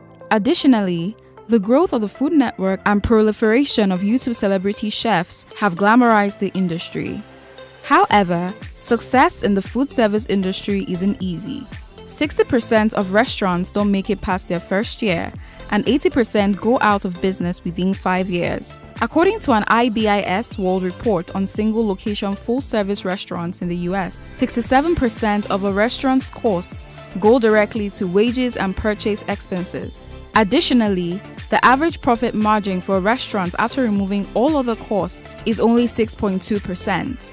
With a profit margin this slim, insolvency is unfortunately never far away. However, in Nigeria, the fast food industry is a major contributor to the economy, and it is one of the most lucrative businesses in Nigeria today. The annual value of the fast food business in Nigeria was 250 billion naira in 2015, which is approximately $700 million. The Association of Fast Food and Confectioners of Nigeria indicated that the size of the fast food industry in Nigeria grows at the rate of 4% annually, with a rapid rate of return on investment. According to a research paper, the number of fast food restaurants in Nigeria is increasing at a geometric rate and may double in 5 years. I think one of the biggest inspirations for starting up the culinary school was the fact that restaurants were going abroad to bring in chefs. So they would go and hire their head chef and pay him in dollars, amounting to millions. They'll give them accommodation, travel, all of that as a package. And then they'll find people that were not trained chefs, hire them, and then pay them peanuts, and then all of that. So, for me, I wanted to change that culture. I didn't believe that until you see a white man or you see a foreigner in the kitchen before you can believe that, good food is going to come out of that kitchen. So that was one of my biggest inspirations. And for me, we've worked with a lot of restaurants. We still work with a lot of restaurants. And for me, it was about showing them that we can grow our own talents here. We have a lot of talented chefs that came out of Reddish, some earning over $1 million now as chefs in restaurants. And that for me is what keeps me going, because there's a lot of time I think, this is getting a lot. But when I see my students doing great things, growing up in the ranks, and then remembering back to when I was trying to look for a job and they were offering me 30,000 naira as a chef, even though I just came back from the UK, that was what really, this is the things that I look at and I say, I have to keep going for the thousands of people that still have this dream of becoming a chef and working as a chef. But I think restaurants are getting more open to the idea of we don't have to go abroad. We have a lot of homegrown talents. We have a culinary school in Nigeria now that we can go to and they can give us chefs. So part of our program here also is when you finish your professional chef's training, there's an internship for 3 months in a restaurant or hotel. So by the time you go there and gain some experience there, most of these restaurants will want to retain you. So again, we're trying to help to create jobs and create opportunities for some of our students. So for me, I have a restaurant project that is 5 years in the making. And the reason it's 5 years in the making is I want to get it right. I'm not in a hurry to get it. It's going to be called the Burgundy. It's Africa. It's not just Nigeria. So the idea is I have a tour of Africa this year. I'm going to travel to 10 countries in Africa. I'm going to Namibia shortly, and then Ethiopia. And the idea is to go and experience food, experience cultures, and bring back a little bit of what I experienced to the table at the Burgundy. So I'm going to do 10 countries and end back in Nigeria here for the launch of the restaurant, which hopefully would be one of the first restaurants in Africa to be internationally recognized and hopefully win a Michelin star. I think our palettes are opening up a bit more. I think 10 years ago, if I brought lobster for you or I brought you oysters, you'd be repulsed, you'd be like, what is this? You won't want to eat it, you'd be scared. But I think more people are more traveled now. The networks and TV networks have shown more food programs, international food programs. A lot more people know ingredients that they didn't know 10 years ago. So I think the culture is changing. People's palettes are opening more. They are more willing to try new things. They are seeing how to cook more things. So I think definitely we're going in the right direction. I would say it's a tough business. Just knowing how to cook is not enough. A lot of people think because they can cook or because their families have said, oh, your food is amazing, you should start a business. A lot of them think, let's go for it. But you need to also learn the business side of food. People say, oh, you can't go wrong with food. That's a lie. You can easily go wrong with food. And a lot of food businesses close every year. You just see them, they start up and they can't survive. So you have to understand the business side of it. If you don't understand it, then you need to find somewhere to learn and educate yourself. And with being a chef, you can never stop learning. Learning I learn every day. I open up a book, I look online, I go on TV. I'm learning. The best chefs in the world are the ones that continuously learn and they are not too proud. So don't be hasty to become a celebrity chef or be an Instagram chef. Learn your trade, learn your craft, better yourself, and continue learning. That's what I would advise. The success that restaurant businesses has met with can be attributed to the fact that eating is a necessity. As a matter of fact, it is the #1 need of man. Another factor that has contributed to the success of restaurant businesses is the busy lifestyle that an average Nigerian leads. Most people are so busy that they consider home cooking a waste of time. The business, when planned and executed well, rarely experiences poor sales. Even when other commodities experience poor sales, restaurant business thrives. This is largely attributed to the limitless target market for the business. Despite the success of the industry, please be warned, it is not rosy all the way. Running a restaurant is quite a tedious task. In fact, it is one of the most stressful businesses to run in Nigeria. The biggest risk for the restaurant industry is rising wages and food costs.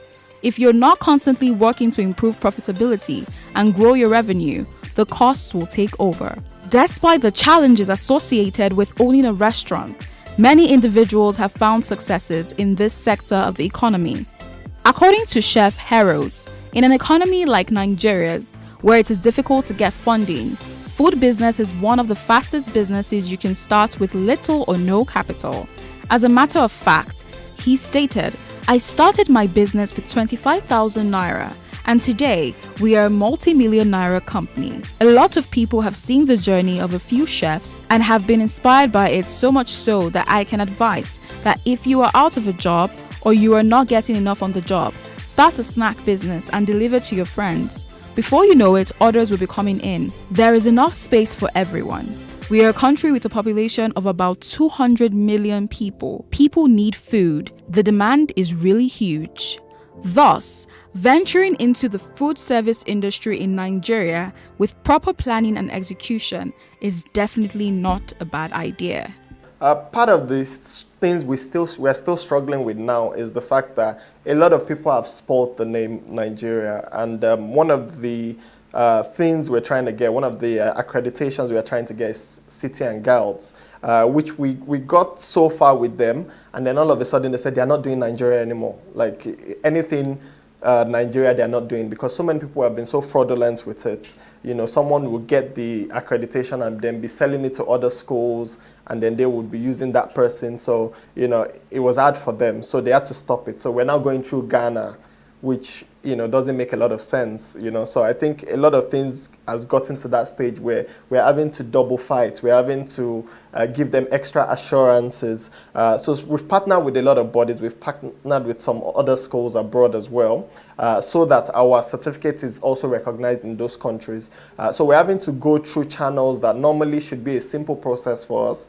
But because it's Nigeria, they always feel like, look, you guys are going to get this, and then you're going to start, you know, selling it again to other people to make money, and that's because a lot of people have done that. So we pride ourselves on our reputation, and our reputation speaks for us. So our students that do go abroad as well. So for example, people can use that as a direct entry. So if you get a certificate from Reddish, you can use that for direct. I think it's called direct entry program or something for Canada, which a lot of our students are doing. But we're also drilling it down into the students that you're not just going there and then you get there and you become lazy. You always have to remember that you're from Reddish. And this, what you do, will set a precedent for the rest of our students that are open to come there. So you need to make us proud. It was a name that stuck. So when I started the whole thing and I started cooking, my mom gave me, when I came back, my mom gave me this set of plates that were red in color. And I started cooking and plating and posting on Instagram and Twitter. And I would post daily on this red plate. And one guy on Instagram just said, "This guy, you have come again. You want to kill us with your Red Dish Chronicles." And the name just, everybody started saying Red Dish Chronicles. It became an hashtag. And then it just stuck. And I just figured, you know what, since everybody already knows Red Dish, the culinary school we call Red Dish Chronicles. Apart from food, I'm big on photography. I love photography. I'm getting into other aspects of photography that is not even food now, and I'm doing a lot of cinematography as well. I feel like the space, the cinematographic space for food is very, very limiting in Nigeria. We don't have a lot of food content out there, so I am very eager to push that food content out there. So yeah, photography, big on that.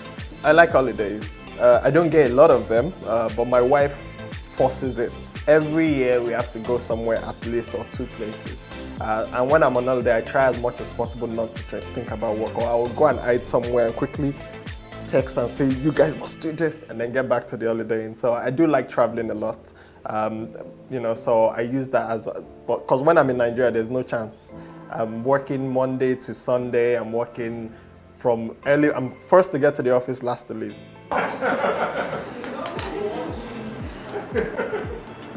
Thank you.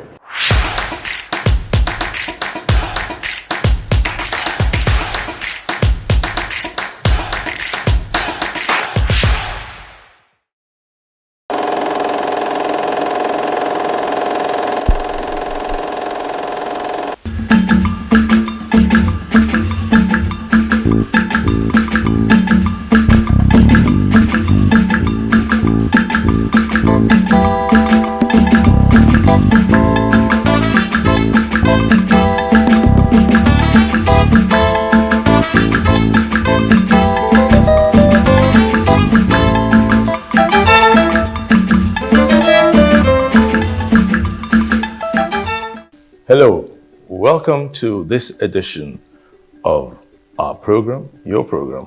We sit down, we talk, timeless conversations. My guest today is a very well-known face, very well-known name, who has successfully combined humility with success, being able to stay in the limelight without any controversy. I'd like to welcome to the program Akin Lewis. Akin Lewis is an award-winning actor, director, and producer. He has been in the industry for over 46 years. Akin fell in love with acting from the age of 12. His father regularly bought him comics and literature books to broaden his knowledge. Akin started his education in Zaria and later moved to Ibadan, where he attended Lagelu Grammar School. He read drama and had a first class in acting and directing from the University of Ife, now Obafemi Awolowo University. Akin also got initial training in NTV Ibadan. In 1980, Why Worry, a situation comedy on NTA Ibadan, made Akin Lewis popular. His experience also runs into the corporate world. At different times, Akin had worked with a bank, Globacom, and others. He speaks Yoruba, English, Bulgarian, and French fluently. And you become the real first lady. VIP will be too small. As a matter of fact, it will be VVVIP. Baba Tobi, hey! If you become the president, Igara me up, my shoulder will be higher than shoulder pad. Igara talking. I will just be dashing money up and down. No. Which money are you dashing? Oh, no, Baba Tobi, so you won't give me money? That money is the money that my own that I give you. You can even employ a special assistant for money distribution. Thank you very much. Yes, it's nice to see you. Now, straight up, let me say that we used to be neighbors. We lived in the same estate before, right? And of course, in the course of our professions, we have met in the course of our careers, not professions, because we're in the entertainment profession, right? Now, to the person out there, who is Akin Louis? Well, Akin Louis, well, I normally say that what you see is what you get. I'm an embodiment of so many things. Share it with us. Okay. People don't know that I read drama. Actually, I have a master's degree, first class, in acting and directing. Okay. Yes, and I got trained at NTA, but it was NTV in those days. Yes. For about 10 years, just to be a producer, an actor, and a director. Yeah. And then, because people just see you and they don't know. Others don't even know that I also worked in the corporate world. Yeah. And I did that for about 22 years, combining both. Yes. And at directorate level, really. And I'm a well-traveled person. I speak languages. And, well, like I said, what you see is what you get. So tell me about your background. That's background, early years. Yes. I remember that I grew up in the north, in Zaria. So you speak Hausa? Oh, I do. Okay. I speak several languages. Wow. I speak Hausa. And growing up in the north was rugged, because in those days it wasn't well developed. Zaria wasn't as developed as it is today. As it is today, and the weather was dry, hard, harsh, and all of that. But we used to live in the GRA, the quarters they call it. They used to call it in those days, and big compound.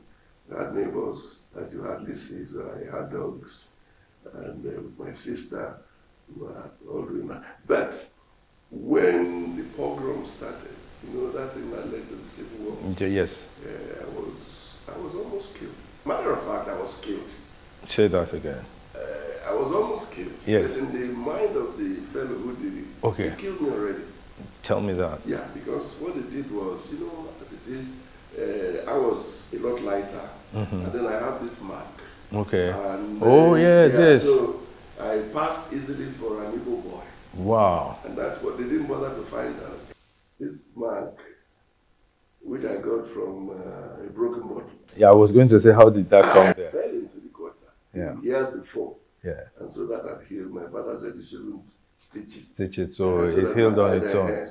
But when they saw it now, they thought I was Igbo. Yeah. It's a humane. Yeah. And so they just puzzled me up like a goat.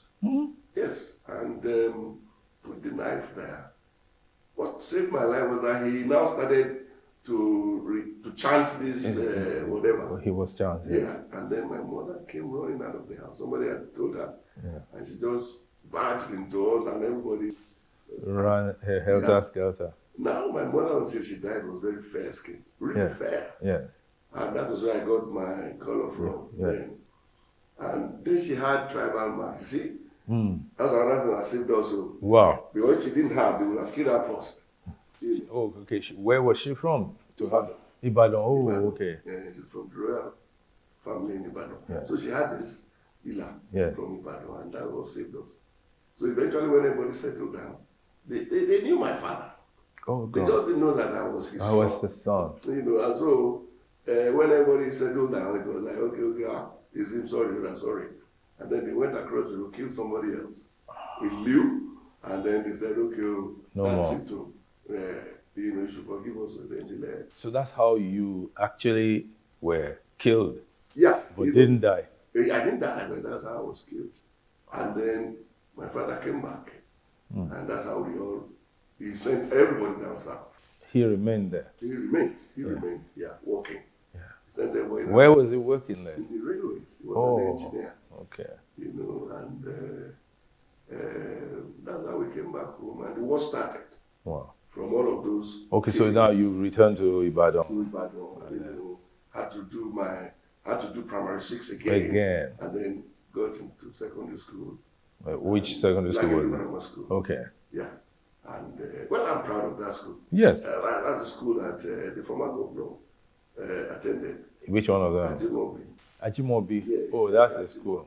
Okay, so he was my senior. You're all right. And then you remember Penkilemes? Yes. Who was the running? He was my junior. Oh, that's the one who ran against Ajimobi That's and even right. ran against against the Makinde. Yes. Okay. That's Adelabu. That's right. Yes. So that's where we all went, and later on I went to Ife. Okay. Studied drama. Drama. On Nashoinka. Okay, and then that's how you got into NTV. Nowhere. NTA. The point is, I actually got into NTA before I went to Ife. Oh, okay. Oh, yeah. Okay, well. Because when I finished, yes, immediately I finished secondary school, I joined the troop. All right. A troop led by Professor Bodishowande. Bodishowande, yes. You are there. Yes.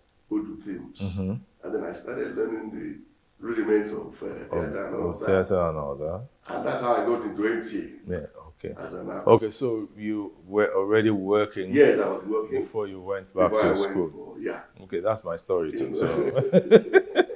That's my story too. And then when I finished, I came back to NTA. To NTA. And then I went abroad. Okay. To do my master's. Oh, you did. I came back to NTA. Oh, okay. Then I left. Came back. I came to Lagos, I think, 89 or something. Okay, nice. Yeah. Okay, that explains it. That was when you moved into our estate. Yeah. Yes. In the early 90s. Okay, you came in the early 90s. I used to be in Didolu. Didolu, yes. It was across the road, yes, in Ogba, yes. Yes. Okay. So now, your corporate world experience is actually not known to many people. No, it's not. Was that deliberate on your part? Well, deliberate. Or did the entertainment part overshadow it? No, even in entertainment, I'm not allowed to. That's just how I am. I think that one's work should speak, for who you are. I'm not of the mode of, just jumping into publicity. But before you joined Glow, yes, you worked in an advertising bank. We were living together. I was in the bank. Okay. Working with the Reverend Agwiti. Okay. Yes. And then I worked with CMC. CMC Connect. Yes. Yes. I was there, and then before CMC, I was with Center Spread. Center Spread, yes. Yeah. And then later, I joined Mike in Global. Okay, in Global, yes. Now, what was the experience like combining the corporate engagement with your entertainment vocation? Yes. What was it like? How were you able to do that? It wasn't a vocation for me. It was a career. Let me say this: I have worked very hard because I think being a director also helped me. Because all I needed to do was plan, get it to the boys, the managers, and everybody's executing. And then later I will come and reevaluate and all of that. But I had no weekends. There are times I had no nights. I would shoot overnight. Then, of course, when I get holidays, I'm back in the field, just doing all of that. That's how I used to combine these things. But what was pushing you? What was it that made you want to do that? When we started acting, drama as it were, there was no money in it. Now, this is my 49th year. Yes. There was no money in it. It was okay because we were single. But then we started getting married. Yes. And problems started. Wife, children, school, yes. this and that. And I saw my mates my colleagues, their homes were disintegrating.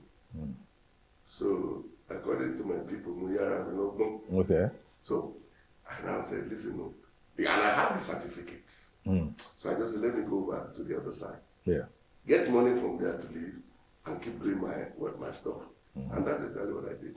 So it was like, it was a desire not to fail. Absolutely. On the home front. Absolutely, to provide a very good. And lose your first love. That's right. Which is acting, drama, and all Absolutely. that. And so you went into that other side. Yes. And made a good success of it. Absolutely. But now you're in retirement there. Oh yes, I did a 360 again. In 2009. Yes. I left the corporate. And I'm back here. So fully now you are into entertainment. All right, we're going to take a break now. When we're back, we're going to talk about some other issues that I know had happened to you in the past and how you were able to navigate the storm. Yeah. Stay tuned.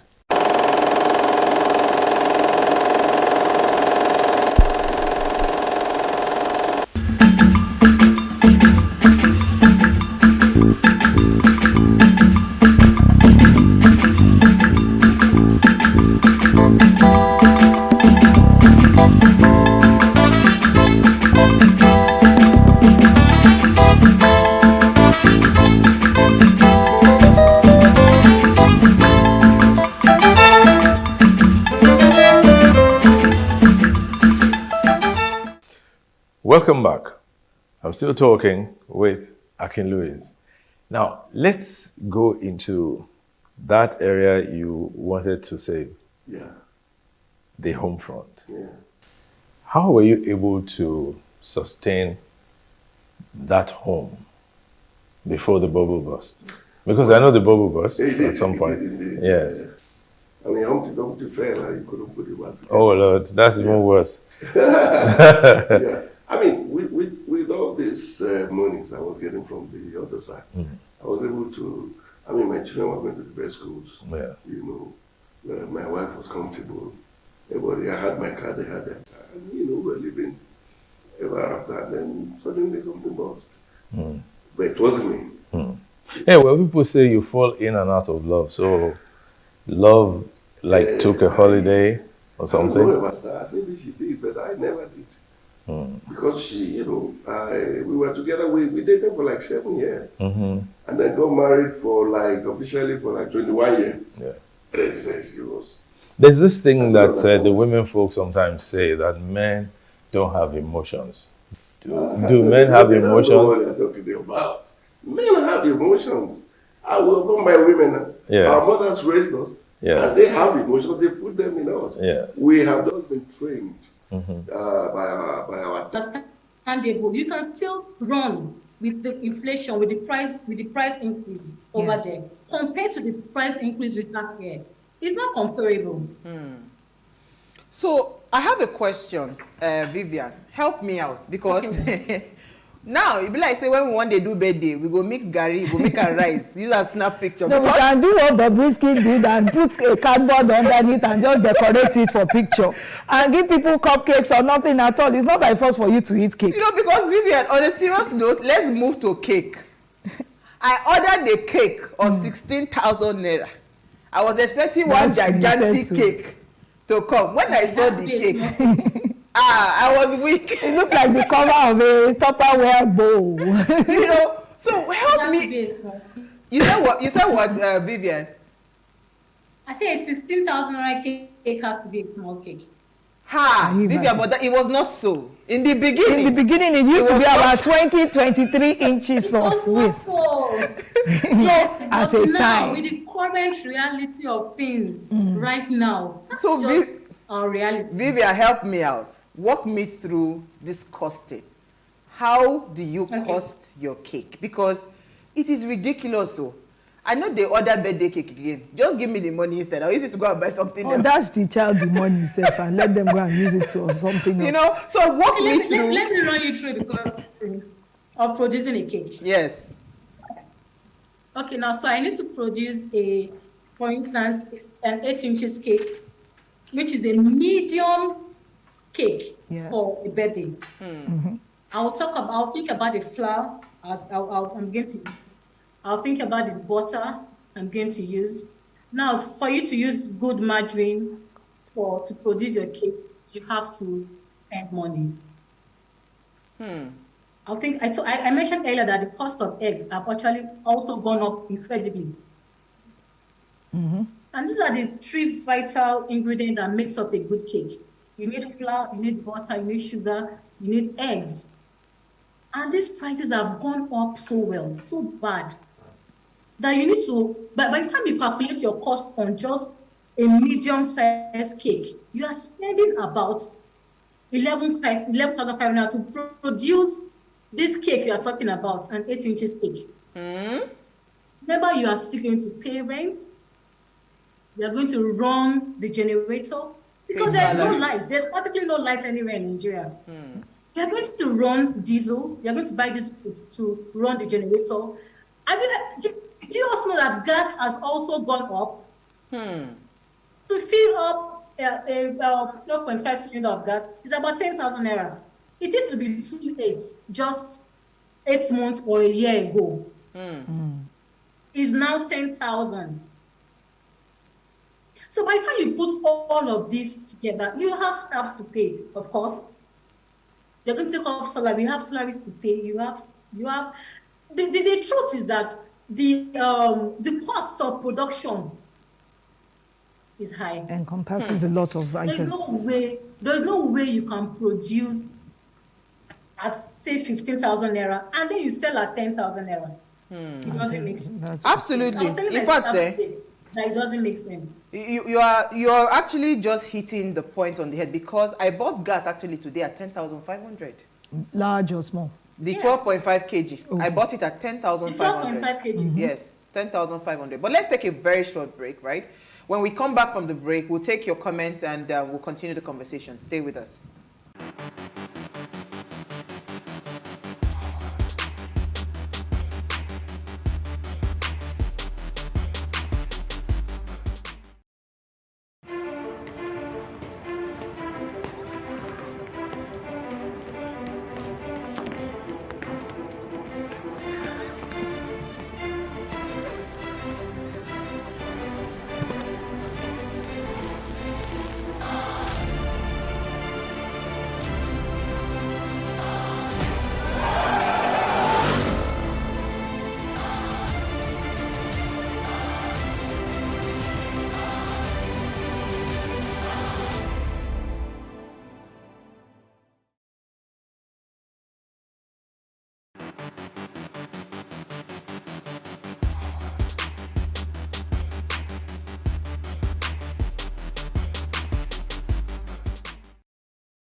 All right, thanks for staying with us. Now, if you just tuned in, they say we should not be eating bread again, because food inflation, that's what we're talking about, and the impact on bread, cakes, paste, anything that has flour in it, run away.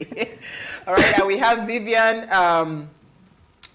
Mosi Mabale, right? She's with us. Now, please, let's hear what you have to say. Remember, you can join the conversation. Send us an SMS or WhatsApp to 081-803-8663. You can also tweet at us at WadeShowAfrica1 with the hashtag WadeShow. All right, so Lady, you have some comments. Let me also take some comments. Go ahead. I have one that says, greetings, ladies. A little prism into the farmer's world. When the cost of bag of fertilizer becomes equal or more than a bag of maize or rice or flour, food security has entered red alert. This is besides other inputs of chemicals, labor, logistics, and government taxes and extortion, diesel, etc. Certainly, many may already be feeling the impact on the pocket and available portion on the plate. As the elections approach, decisions must be issue-based, with clarity on how it will be addressed before thumb printing. Without deliberate actions, the statuesque remains, Benson says. So I think at the end of the day, what everybody is trying to say, or what we all know, is that we need a shift in government and strategies and techniques. And that may be the only solution to get us things sorted, because there's really no other way. If we keep doing business as usual, we'll keep getting the same results, and it would only get worse. That is insanity. Insanity. Except we have a group of people that would change how things have always worked, remove monopoly from the markets where commodities are concerned, because when it's major commodities and they're staples, you can't let just one man have control of everything. It is ridiculous. Which is why I was saying that this is how some people control elections.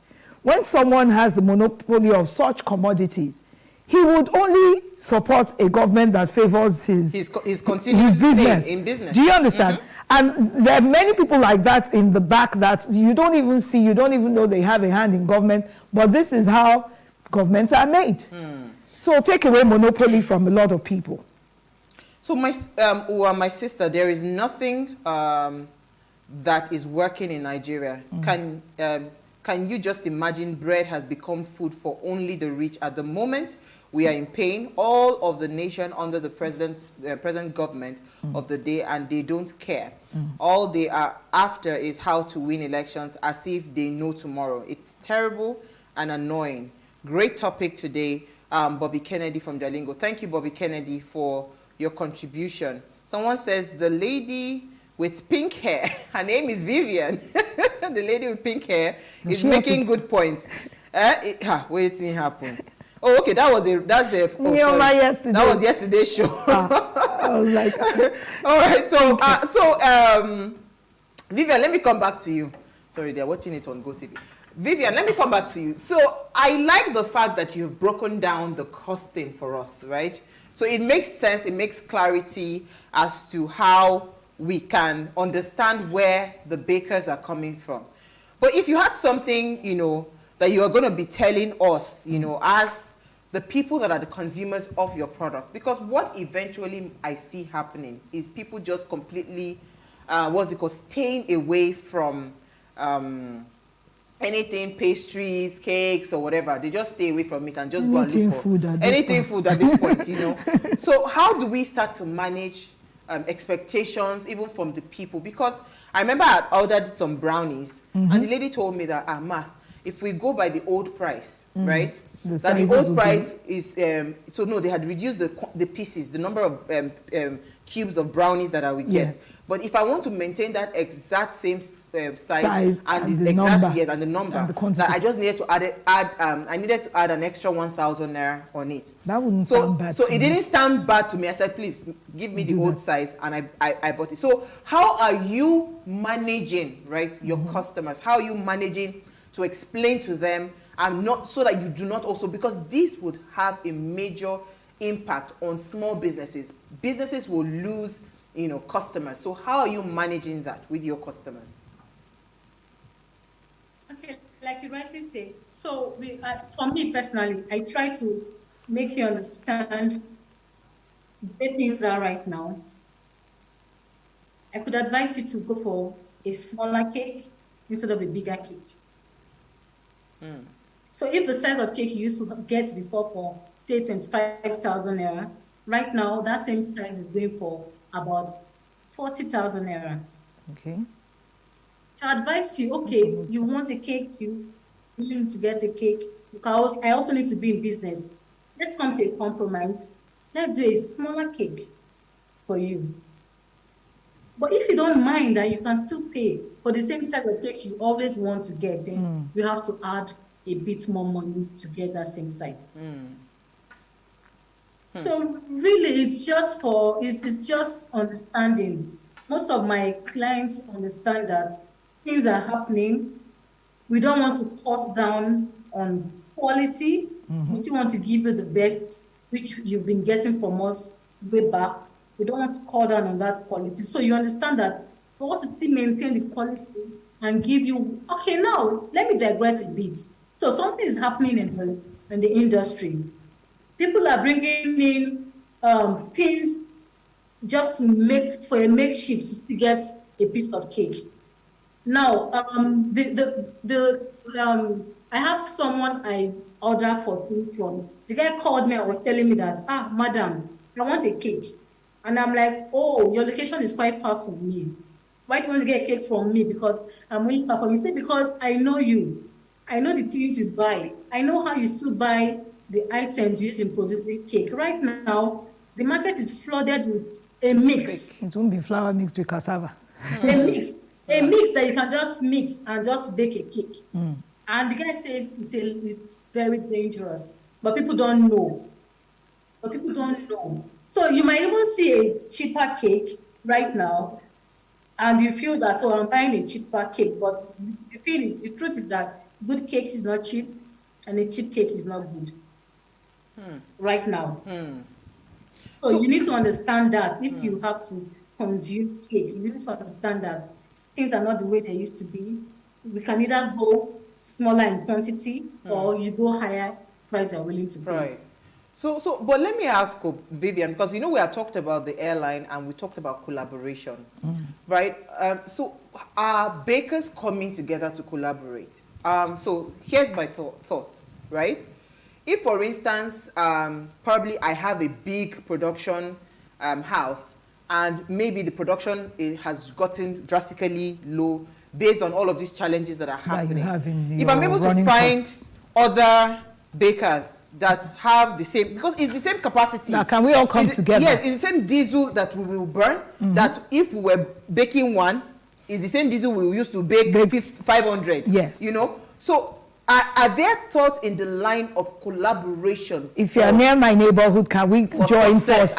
Are you people thinking in that light as the bakers? Because if we are able to collaborate, maybe our prices might not necessarily need to go. Maybe they would only increase by 30% as opposed to what you said is like 100%. Like 50% or 100%. Yeah. So is there anything like that happening?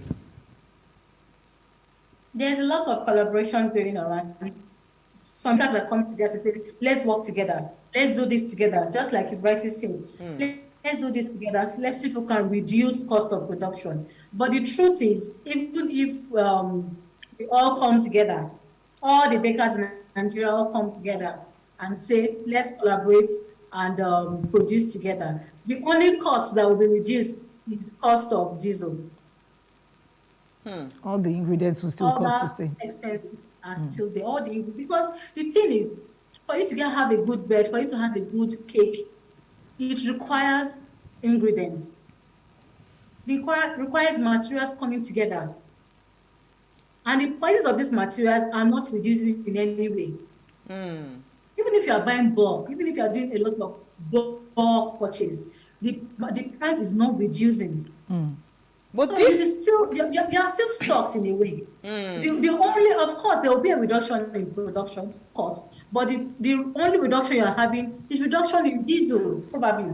No, but I don't think it's only diesel. Let's break it down, Vivian, because you mentioned manpower, you mentioned electricity, you mentioned, of course, which is the diesel, you mentioned manpower, you mentioned diesel. If we were going to put a costing like that, diesel is a significant change. Because I know that diesel came from like maybe 100 and something, I'd be 200 and something, all the way to 700 something, 800 naira per liter, right? But she's saying that even with the diesel and electricity covered, and we've collaborated and said, oh, let's cooperate and do so from one I'm coming to the material area now.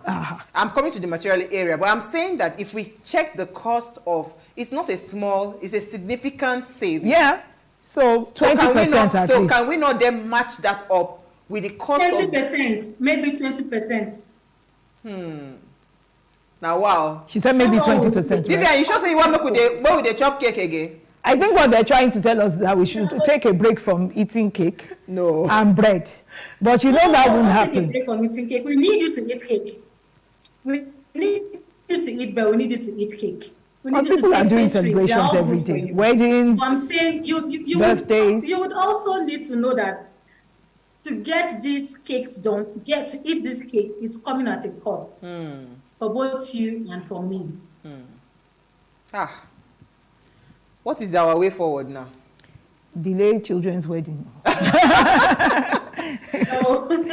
Should we start ordering fruit cakes so that we do like, those cakes that you can preserve for 500 years? Those kind of cakes. Should we start to order those types going forward?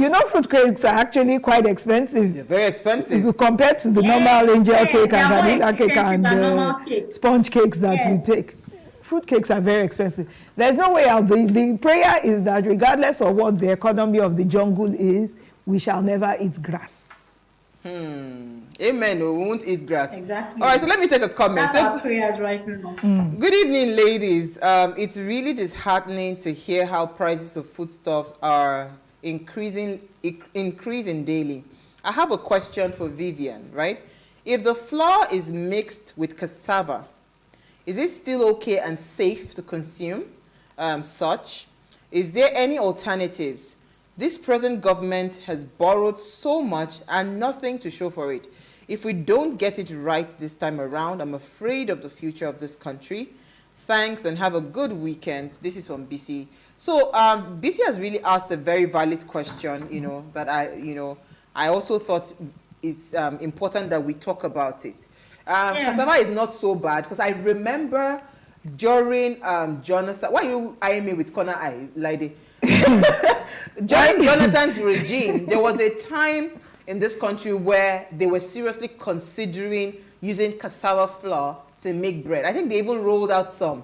But I don't know how that eventually ended up, how it's, why it's not, because I thought at that point there was so much rave around cassava bread, but it didn't really catch as much fire as it should have. So, but where there's a mixture of cassava flour with the regular flour, the wheat flour, what is the outcome and is it safe for us to consume?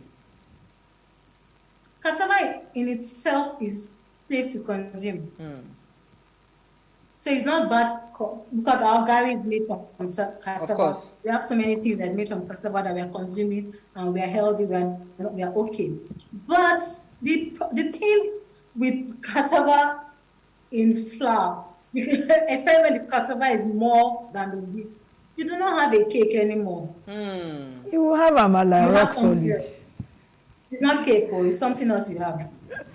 But how do we tell the difference? You know why? When I was growing up, remember all those Ghana cakes that they used to buy? It used to be like bread. It wasn't, but they called it cupcakes. But when you cut the cake, you were feeling There's muffins, there's cakes, there's different consistency that you make your flour and right, your they were more mixes. like muffins, but they used to call them cakes. But I'm saying, can we not just But we go know back to our old cake and we ways? know bread. And we know that more or less it's the same system of ingredients, just different proportions of ingredients in making these things. So if I wanted a particular taste, it's like me asking for vanilla and you give me soya milk ice cream and then you tell me that just manage it. It's not the same. No, so but I was going to ask. Get a cake, I was going to ask that since wheat is supposed to be imported, Abi, it's not local. We don't really have enough quantity of it. Farmers doing that. Can we actually explore the possibility of using our own homegrown raw materials, which is the cassava? Is there a way to refine it in a way that it gets to that point that it will give us great taste? Have you guys experimented on that?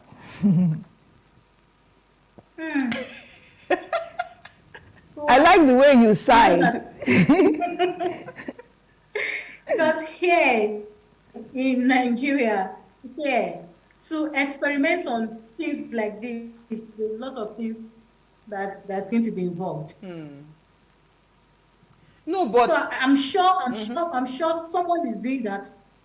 I'm sure one or two people are trying to do that. Because they said you can use corn and what is the mother of invention? Necessity. Yeah. Is the mother of invention. So I'm just saying in my head, because you see, I hate to leave a conversation without actually trying to prefer a solution, right? So growing up, we used to experiment a lot in the kitchen. Do you understand? We used to experiment a lot. There was a time we used to do eba buns. We made eba, mix it with egg, and it tastes really great. You mix it with egg, you then fry it, you now eat it with yaji pepper. It's really nice. All those things were birthed out of experiment. But guess what? A lot of people actually do those things as what's it called? Snacks and all of that now. But there were experiments that turned into something great. So my point is, can we start to get our bakers to be a lot more innovative with the raw materials that can be sourced locally and cheaper? Is it possible? I could try it. If you call me tomorrow, wait. If Vivian calls me tomorrow and say, I just baked cassava cake for testing, I will come and taste it, right? You know how they say a rose by any other name is not a rose. You can make eba with what did you mix with it? Producer, please off her mic. No, I'm just saying, let's play both sides of the coin. You can make about whatever. It's a new invention. It's the same way that you have native rice, you have fried rice, you have jollof rice, you have. They have different. My best rice is still our Ofada rice, the local one. That's what I'm saying. We have basmati. 1 minute. It cannot just be a cake. You say it can never be the same. It won't be a cake. You have long grain rice, you have Ofada rice, you have whatever it is, it's what it's going to be called. Wait. It is not a cake. I don't like this conversation where you are going. It's just an alternative. Vivian, why will it not be a cake? Why would it not be a cake? You can give it a different name. It has to come with a different name. No, but name. who gave us the ingredient of a cake? Who gave us that ingredient? As the same way we gave people ingredients of amala and eba. May Vivian answer this question. Who gave us the ingredients as cake? Do you understand? I'm saying, who says that we cannot start to say, oh, this is Nigerian homegrown cake that is made from cassava flour? I'm just asking. We are saying the same thing. It's not just be a cake. It's you will qualify it with a different. I think today I'm in a mood for a lot of arguments. Yeah, I think you just want to be difficult. You have to qualify it with a different name. You can't just call it cake. The same way that they will say one is a velvet cake, chocolate cake, sponge cake. They have different names. Okay, so let me read. I think somebody's on my side. But you didn't put your name. It says we should learn to use other things for bread or cake making. We should learn to use other things for bread or cake making, like cassava, just like the Mexicans use cassava to make ice cream. Vivian, this is for you. To make ice cream people consume. People are doing more researches today for many things to survive in the world. True. You can use corn to make bread and cake, right? So please experiment so many things. Please experiment so many things with what we have around us. I mean, that's all I'm saying. Yes. I'm not saying that it might. See, our taste bud can get used to it. Because trust me, if you give me that same size I used to buy for 16K, even though it's cassava that it was made from, very soon my taste bud will adjust. What we're saying is just qualify the name of what it is. It's still a cake. It's a cake, but akara is called African. It's being cake. Yeah, it's a cake, but we know when we say, for your wedding, for your birthday, there's this particular cake you want. You can't have it, but let people know. Open declaration. Okay, we have 3 minutes to go. Vivian, so if you had something Open to say declaration. to us, Okay, so not to leave out the fact that new things cannot come up, not to leave out the fact that that cannot even be used for baking. But what we are seeing right now is that at the moment, right now, we need to produce, right? We need to still do stuff until we're able to go back to the drawing board and see what else can be done. How do you survive now? How do you survive now? That's what we are talking about now. We are hoping, we are praying that the time will come, we'll be able to devise other means of producing our staple, bread, cakes, and pastries. But right now, the option we have on one right now, what do we do? What do we do as bakers when we cannot even afford to buy the things that are available? What do I do when I come to you and I tell you that the price for bread is now $8.50? It's now 900, 950. It's actually 1,000 naira. Yes, it's 1,000 naira now I buy. So for now, if you put your items on the side, what is there for you to do? Just take a break till things change? No, I don't think so. For them as bakers? I don't think so. We don't want to do that.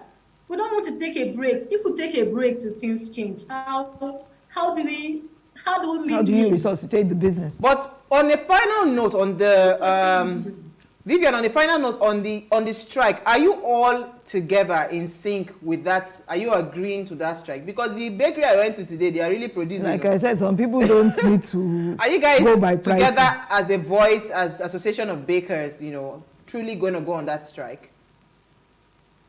Yes. Okay. Beware of those that don't need the profit, that are just doing it to run a business to prove they left the house, because they will take advantage of this period. We are watchful of those, yes. Period. She's mindful of them. But thank you so much, Vivian. I think we've had an amazing conversation.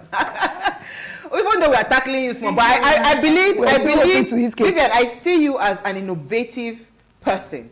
I believe you're going to call me. Hold on, let me finish my thoughts. I believe you're going to call me and say, Uwa, I just made a masterpiece out of cassava flour. Come and have a taste. And I'll be glad to come and taste it. And you'll be glad to buy it also. Of course.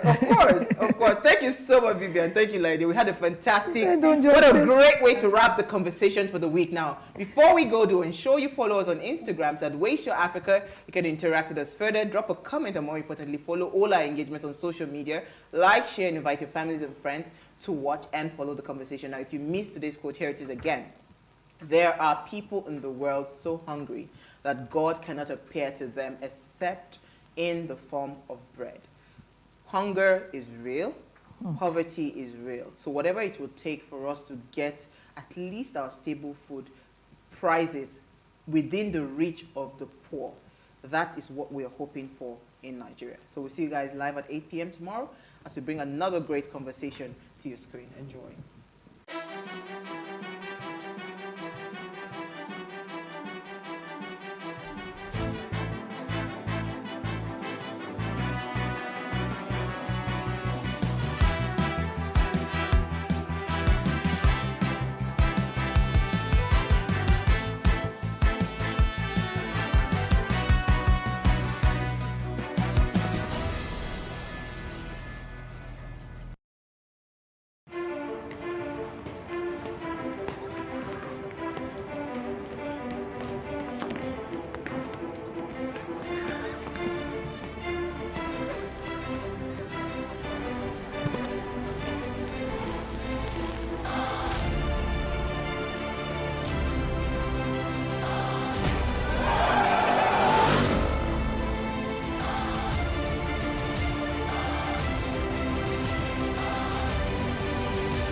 know that Akin Lewis graduated with a first-class degree in acting and directing? People don't know that I read drama. Actually, I have a master's degree, first class, in acting and directing. Did you know that Akin Lewis has been in the acting profession for 49 years? When we started acting, drama as it were, there was no money in it. Now, this is my 49th year. There was no money in it. Did you know that Akin Lewis has been married twice? What, you remarried? Oh, yes, I remarried. Yes. I told you I'm stable now. Calm waters, sailing. Yeah, I remarried. And I have a beautiful daughter, you found now. What's her name? Oba. Did you know that Akin Lewis was almost killed during the inter-ethnic massacre preceding the Civil War? When the pogrom started, that thing that led to the Civil War? Yes. I was almost killed. Matter of fact, I was killed. I was almost killed. But in the mind of the fellow who did it, he killed me already. Yeah, because what they did was, as it is, I was a lot lighter, and then I have this mark. And then, so I passed easily for an Igbo boy. Wow. And that's what they didn't bother to find out. This mark, which I got from a broken bottle. Yeah, I was going to say, how did that I fell into the gutter years before. And so that I healed. My father said you shouldn't stitch it. And so that my eye hair. So, but when they saw it now, they thought I was evil. Did you know that Akin Lewis is a polyglot, speaking 7 languages fluently? You speak so many languages. Which and which? Well, I speak Hausa. I speak French. Of course, English. Bulgarian. Yoruba, that's my mother tongue. And Creole. And Pidgin. It's a different form of Pidgin. Okay, Creole, that's... Yeah, from Sierra Leone. What is it?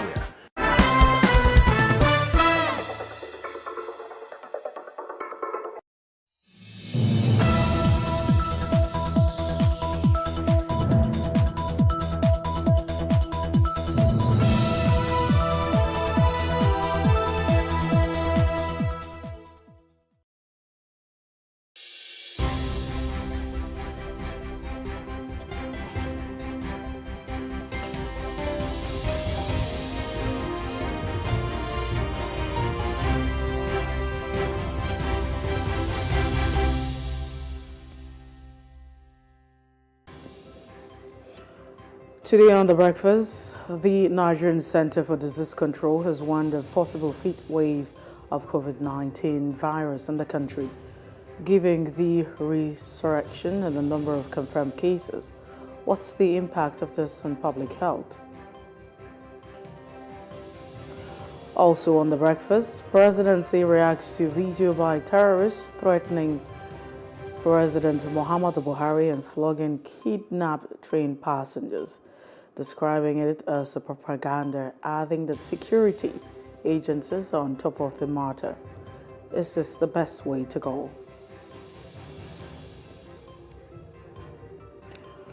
We will be reviewing all of the biggest stories making the headlines across major dailies.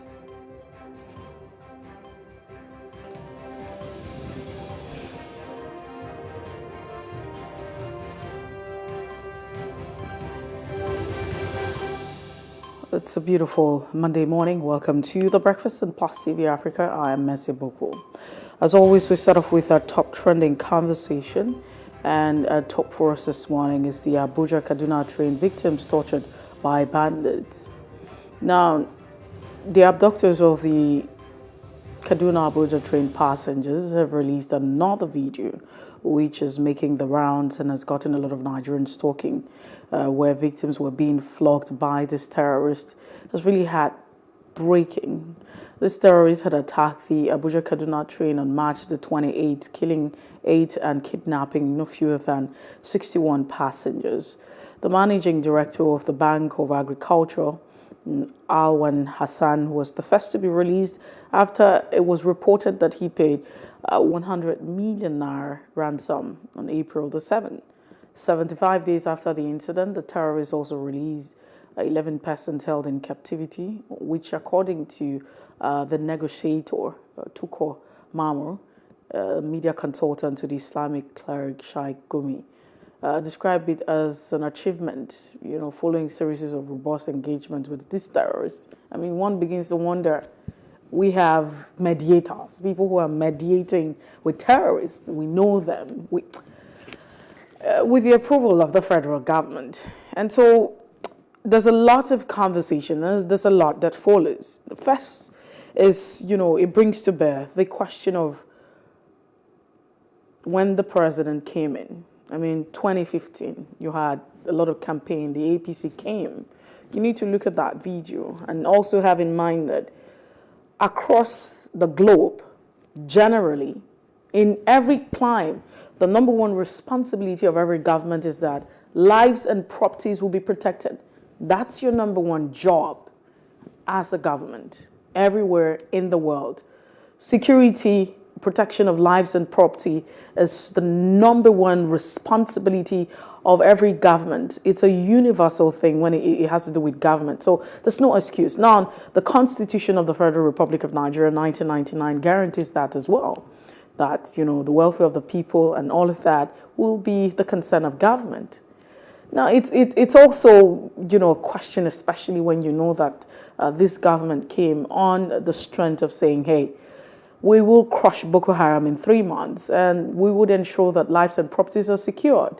That's on that promise that they came through. 3 mantras you want to see, or 3 points that they stand on: security, fight against corruption, and the economy. But isn't it an irony that we're where we are today? There's been a lot of, talks about government's efforts, and recently the presidency has responded, to the video and saying, hey, it's a propaganda. It's a universal tool globally where you have terrorists trying to force government to heed to all of this action. But Nigerians are asking too many questions, especially when the president had promised that, the issue of insecurity would be in the past. What happens to the Tucano jets that we had received? And we know that we received the last batch, 12 of them. It was said that, the Tucano jet was going to be a game changer for the fight against insecurity. I mean, we know that this was what the government said. 12 of this Tucano jet. And it's not a joke because we have expanded. It's not like we got this jet because the United States and all the parts were very, happy and said, hey, Nigerians, you guys are fantastic, so let's just donate Tucano jets to you. But we were told that this Tucano jet would be a game changer. And, the northeastern part of the country, all of the insecurity issues would be far-fetched stories. But what's happening? Has the military deployed this Tucano jets? What's going on? What happened? These bombers, that's what we're told. What's really going on? It's very unfortunate. It's very sad. It's really, really, if you look at that video and see how these persons are being maltreated, these are taxpayers, persons who pay their taxes. At the end of the day, where's the law of social contract? Has it been respected? The government, on the other hand, would do its bit and the people will pay their taxes. Saddening. I'm not sure you want to be in that situation. You cannot imagine. But I'd like you to take, imagine, put yourself in their shoes. Imagine what they've been going through. I mean, this is just the tip of the iceberg. Imagine what has been going on, the things that we have not seen. But away from that, it's just a reminder that government has a responsibility, and it is your responsibility that lives and properties are protected. The response of government is saying that, hey, the military is on top of the issue, and the military is not. It's not that the military is not aware of what's going on, but is the military really aware? Are the peace personnel really aware? What's really going on? Is it that we don't have the will? Are we in bed with these persons? What could be the issue? We have the clues. We understand. We know these people. Their identity is not hidden. Why haven't we swung into action if that's anything to go by?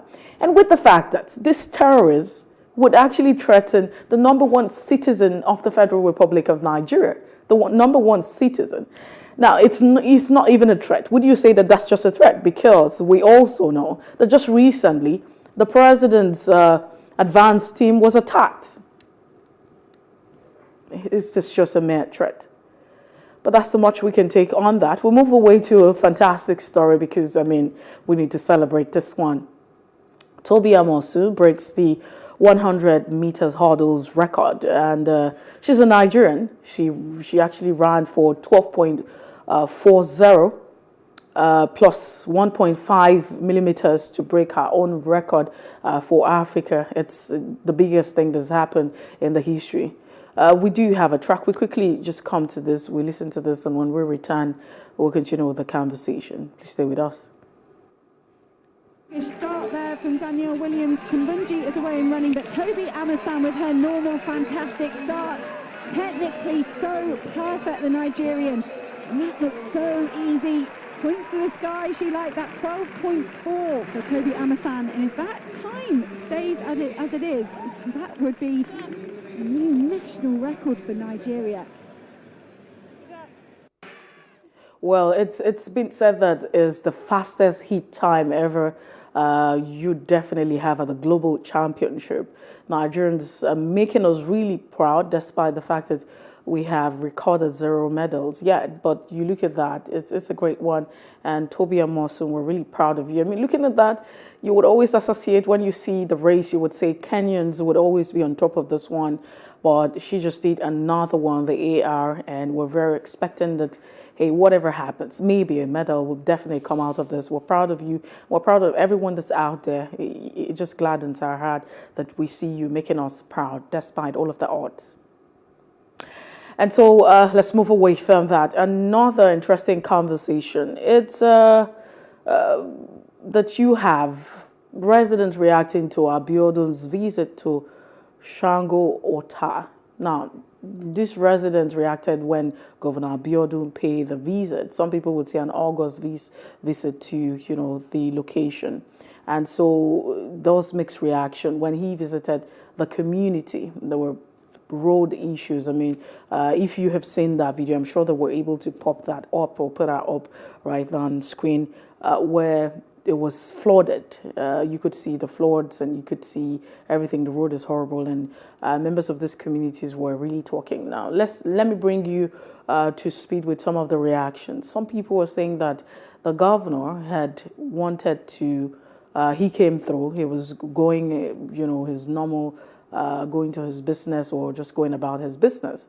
Then, unfortunately, he met that, and he was trying to get his convoy to divert that particular part because you had the road being flooded, and it would be poor drainage system, bad roads, and what have you. And the people insisted that he has to go through that particular spot. We can't really ascertain what the true situation was with that, but the truth is there a bad road? I mean, is there a problem? Was there a problem? Yes, flood is a major issue. You look at the potholes and all of that. He's the governor of that particular state. And we hear different stories saying, he's going to be committed to ensuring that the roads are being fixed.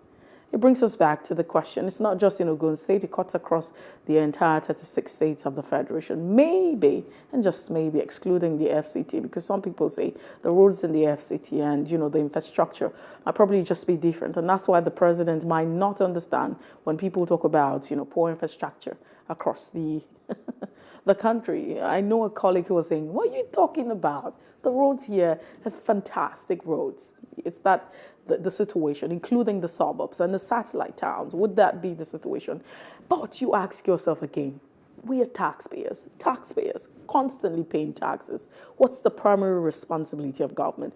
Providing the basic amenities. You talk about road infrastructure. Should it be rocket science? Why don't we, as old as we are as a country, can we really boast that we have a good road network? And we understand how that's connected to economic development and what happens, especially when you say people are involved in agriculture, transportation of goods and services, transportation of people from one point to the other, especially when you have the airlines being, just having one or two issues. Really, why is it difficult for us to have proper road infrastructure across the entire country? Governors of state, is this impossible? Why? Why really? What's the problem? It's just simple. Provide the people with the basic things that they need. Just the basic things. It's like you belong to a family. There's a father and there's a mother. There's a family. It's just basic that they will provide certain things until you get to a point where you're able to fend for yourself or cater for yourself. And what are these basic things? Let the people have power supply, road infrastructure, and just access to medical care. Nigerians would pay for these things. I mean, you will talk about tax payment and all of that. But, it's impossible. We don't really care about that. But every other time, you have our leaders who jet out of this country. And then when they go out to other parts of the world, they see these roads. I mean, don't you always feel that it could have been happening in your own space? What is so difficult for us to provide the basic things that people need? Well, that's the much or we can take this morning on Top Trending. We take a break, and when we return, we'll be looking at the front pages of the national dailies. We call it Off the Press. Okunabo and Katara will join us. All things being equal, please stay with us.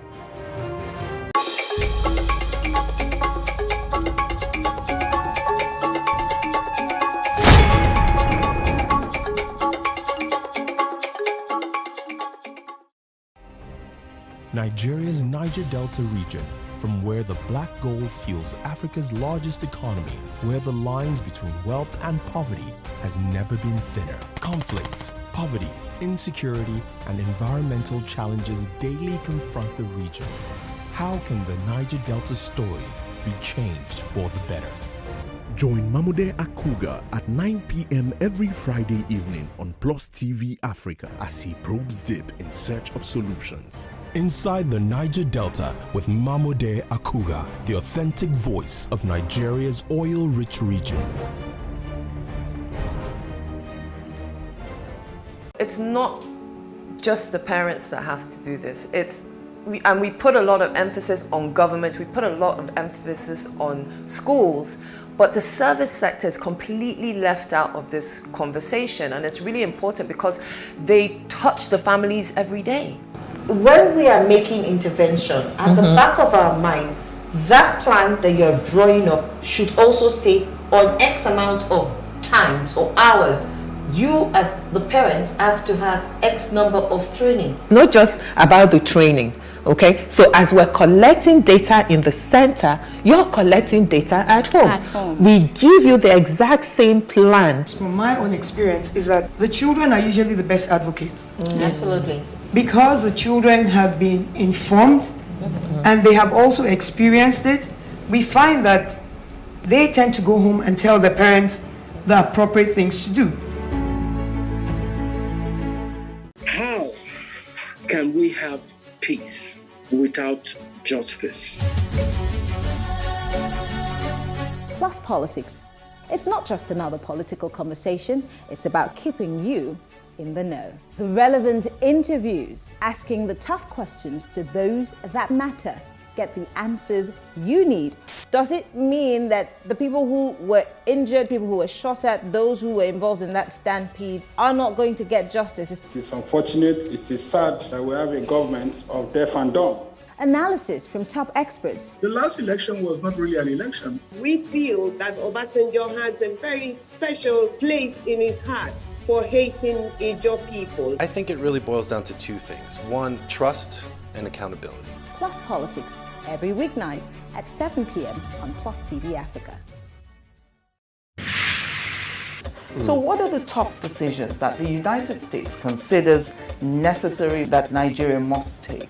I like to think of my interactions as conversations, not interviews. And that's why I say asking questions is both an art and a science. Everyone says in Islam, you are allowed to have 4 wives. Is it mandatory? The right question enables answers that educate, inform, clarify, and help you, the viewer, to better understand the issue before making up your mind. Our goal is to reduce from 10 to 2 days the time it takes to register businesses in Nigeria. Join me every week on this station, PlusTvAfrica, and gain exclusive access to my conversations. I'm Angela Ajetumobi.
Well, it's off the press, and we're still on the breakfast. We have Opunabo Nkataria, who joins us via phone.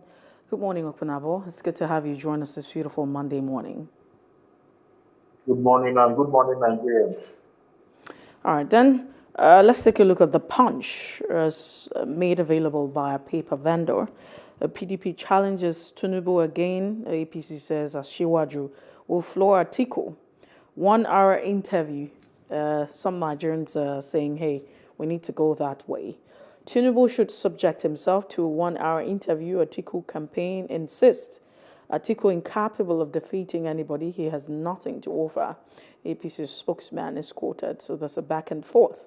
And you also have a picture of those kidnapped train passengers who were flogged. And you can see them sadly seated. Outrage as terrorists flog train abductees and threaten to abduct or kidnap the president and the Kaduna state governor, amongst other prominent Nigerians. Again, you find financial crisis. NCAA audits distress airlines. And marginal fields operators may earn 4 trillion naira annually. Blackout looms as electricity workers join NLC protests. Let's not forget the NLC saying, hey, we're going to embark on a solidarity protest on the 26th and the 27th. The government, on the other hand, has said this is illegal. And then you also have another response from Falana saying everyone has a right to, expression or an association. ASU strike, varsity unions backs NLC and pro-lecturers protest. But will that change anything? What's the implication of all of that? Will the government blink an eyelid? Insecurity, agric imports exceeds export by 443 billion naira, and reps summons ministers, BPE over power plant sale. Another caption says 367,499 applied for 43,717 medicine slot. JAM reports Lassa fever, cholera kills 240. Experts express worry, just as we are, having or experiencing an increase in COVID cases. Registered voters hit 7 million in Lagos. This is what INEC is reported to say. Removal of subsidy, NNPC imports monopoly will end queues. Marketers are quoted to say.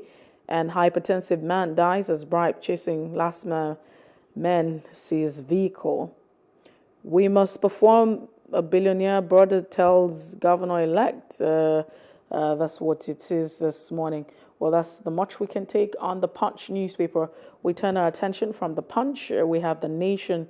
On the Nation, security on red alert over threat to Buhari, El-Rufai. Train attack, insurgents threaten to attack president and Kaduna governor. Government won't succumb to propaganda, says presidency. Victim families protest today. Well, the president is saying that this is actually a global tool that's been used by terrorists globally to force government to do the beatings. Another question people are asking, is government not doing the beating already of a terrorist? DMO explains soaring debt servicing vote, and Ipman on why petrol queues persist. Demand more than supply. Again, you find NDLEA arrests 8 in Lagos, Abuja, Enugu airports, and that's it on the Nation newspaper. We turn our attention from the Nation and we quickly look at the Guardian newspaper. Consumer firms brace for higher price amid energy crisis. OPS says production costs up by almost 100%. Manufacturers cite dwindling capacity utilization, inventory, and profitability. Telecoms. You also have diesel hike forces companies to review workforce, says Food Union. Lingering fuel shortage undermining listed firms' growth will impact half-year financially. Well, that's a lot that's going on following, the energy crisis, petrol issues, and what have you. Train attack shock as terrorists vow to kidnap Buhari, El-Rufai. It's quite shocking. Is it shocking, really? IPOP tax federal government on unconstitutional release of Kanu, especially when you have the United Nations weighing in on this particular one. I mean, they're saying, hey, the government, Kenya, all those involved should actually pay compensating for not following due process to extradite Nnamdi Kanu. Multiple unconnected third parties collaborate Atiku's position on Tinubu, and defying federal government confirms 16 new cases of monkeypox from 12 states. It calls for a lot of concern. I mean, we're grappling with a lot. The issue now is, do we have the capacity, health-wise, to cater for all of these viruses and diseases that the world is plagued with? Gunmen kill 8 persons, abduct others in Plateau, Katsina. And delegates collected money to vote at primary, says Amechi. Interesting. Well, that's it on The Guardian. And just before we have Opunabon Kataria join the conversation on a Daily Independent newspaper, banks steadily yielding digital banking space to fintechs. I'm sure you want to find out what that means. Implementation of renegotiated agreement will end strike. That's what ASU is saying. Orange Telecom vows to enter Nigeria's big markets. It's quite something different. Ekiti elections, Serap sues INEC for failing to prosecute vote buyers. 7 million voters so far registered in Lagos. Is it impressive? And you have how Aero contractors, $3 million deposit for aircraft was diverted. Could it be the reason for the back and forth? You have another interesting caption, the PDP crisis, how Ayu Obaseki Tambuwal worked against Wike's vice president candidacy. And Naimet once against flood in Taraba and Southwest. Of course, Naimet has been on top of the issue, but what's government doing? I mean, what's the government? It's okay for us to have an information, but what's the action? Are we being proactive or waiting to be for things to happen before we then begin to respond as the reactive people that we have always been? Train attack victims, we won't yield to terrorist propaganda, President says, quoted to say. And that's it this morning on the Daily Independent and on the papers. Let's have Opunabon Kataria share his thoughts this morning. Once again, we appreciate your time. Thanks for joining us. Thank you, Mercy. Good morning. Well, let's start off with the one that's very dominant. Of course, it would constitute the crux of our conversation. It's the video that was viral where we see terrorists torturing, flogging train passengers that were kidnapped. And, of course, the threat on the president and other prominent Nigerians, including the Kaduna state governor. I mean, how do you respond to this? Are you shocked? Well, there's so much holdback. So much holdback. What's the question again? If I see the headline, probably I will know. What's the question again? So much holdback. Well, I'm asking, what's your reaction to the video that has been viral as regards terrorists meting torture on the kidnapped victims? I mean, those who were kidnapped, the train passengers who are still in captivity of this terrorist. And the fact that they're also threatening the president. Clearly, you are talking of the video that went viral. Yes, please. In which the terrorists are being touched, the victims are being tortured, the abductees, is it? Exactly. Okay. Well, it's so sad. Honestly, it's depressing, tribulating to watch that video. But it goes to underscore the fact that we have a government floundering in a morass of leadership vacuity. We have a government that is quite insensitive simply because probably their siblings, children, or relatives are not part of the abductees. And so the government is not bothered at all. I strongly believe that if Buhari's relation or one of the service chiefs had their relatives there, the deputy would have done something. But the government has failed in its duty to protect lives and property that it ought to so do. Because it is the principal and major cardinal responsibility of a government. But sadly, we have a government in power that is highly complicit. And when I say highly complicit, I have my facts. First and foremost, recently in the north, we had a situation where a man that was declared wanted by the government, a terrorist declared wanted by the government, was banned in the north. In the full care of security chiefs. And the president is also aware. Today is an NIA, or whatever it is. And enough. And this was somebody that was declared wanted. You also have a situation where, but then I look at what happened in another state. I think recently where people they said went for a wedding or something. Look at what happened. But you are turbaning somebody that has just been declared wanted and still on the wanted list. I mean, it's a government of double speak. You know, a government that, how will I put it? I don't know, my dear. I'm so pained that, I mean, after watching that video, that I resolved and I said to myself, we don't have a country anymore. It's more or less like a banana republic. It's a failed state. And at this point, I think we have to defend ourselves. Because with or without license, because I will not sit down in my house and allow a madman to just come and make barbecue of me and members of my family without any resistance. Even if I have to die, I have to resist and not die like a coward. So I don't think anybody needs license anymore to get a gun. Well, we have to, the government has failed, we have to protect ourselves. Those people are in the rain and under the sun. Tortured on daily basis. We're not just talking of psychological torture. We're talking of physical torture.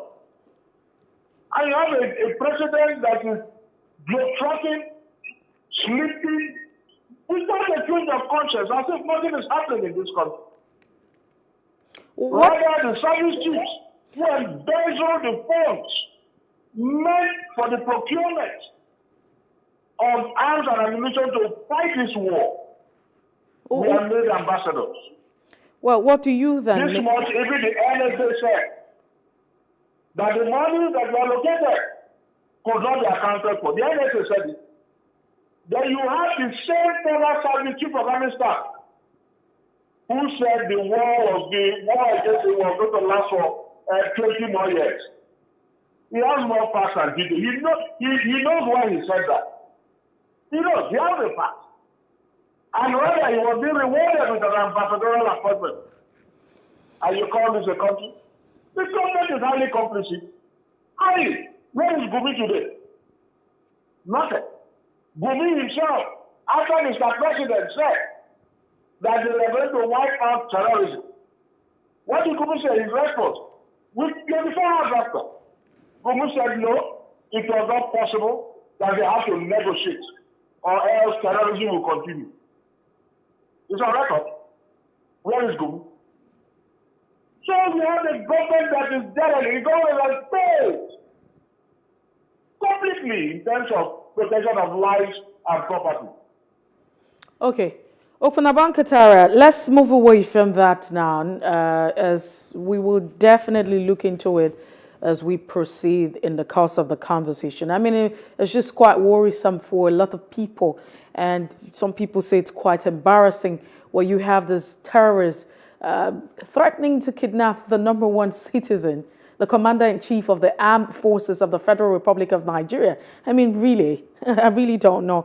But on the Punch newspaper, 1 hour interview, the PDP challenges Tinubu again, and APC says Asiwaju will floor Atiku. The question here is, you have this political, stakeholders now, the elite, those who are actually at the forefront for 2023. Do you think this interview impacts in any way? Does this make any sense? I mean, having an interview just before the elections, ahead of the elections, with this contestant, does it, change the course of things? Does it, reflect or impact differently on the choice or the decision of the electorate? Are you saying, sorry, are you asking if the security situation? No, that's on the other hand. That's on the other hand. That was on the one side. I'm talking about the Punch now. We're away from security issues. We're talking about, 2023 elections. And you have this dominant parties, the PDP and the APC, the challenge for an interview. Now, the question here is, does this impact or does this, help in any way to help the electorate with their choices? Mercy, like I said, there's enough.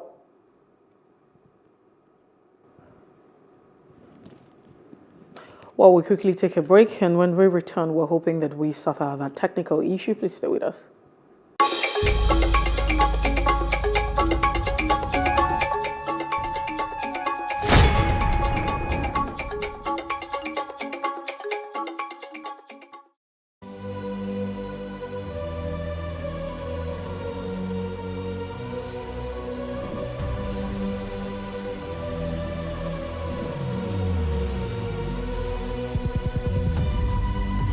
What we do not understand, we will stigmatize.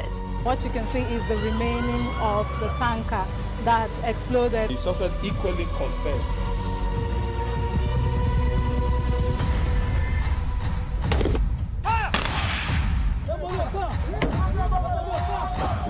Now 500 naira they collect them. If you no talk, then go beat you. Now 2,500 and they pay.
Let's do the breakfast and Plus TV Africa off the press, and we have Okunabo Katara, who's still with us via phone this morning.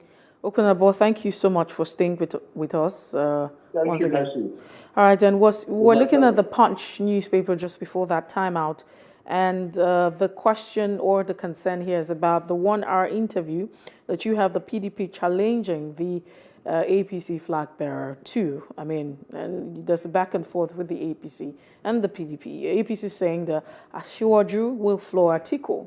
Now, I'm asking, at the end of the day, is there any significance for the electorate? Does this help them in any way with the choice of who they elect as president or as governor? These interviews, do they have any significance?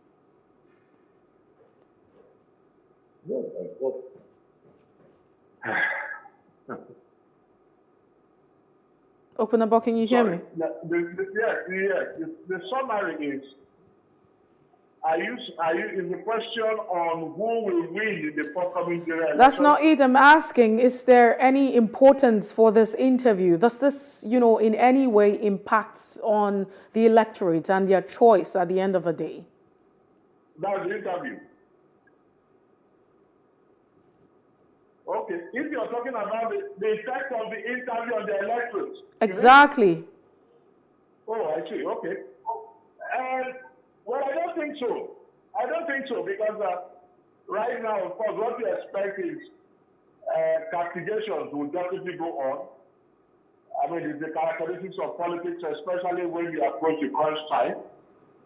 It's normal for contenders to try as much as they can to de-advertise, so to speak, their opponents.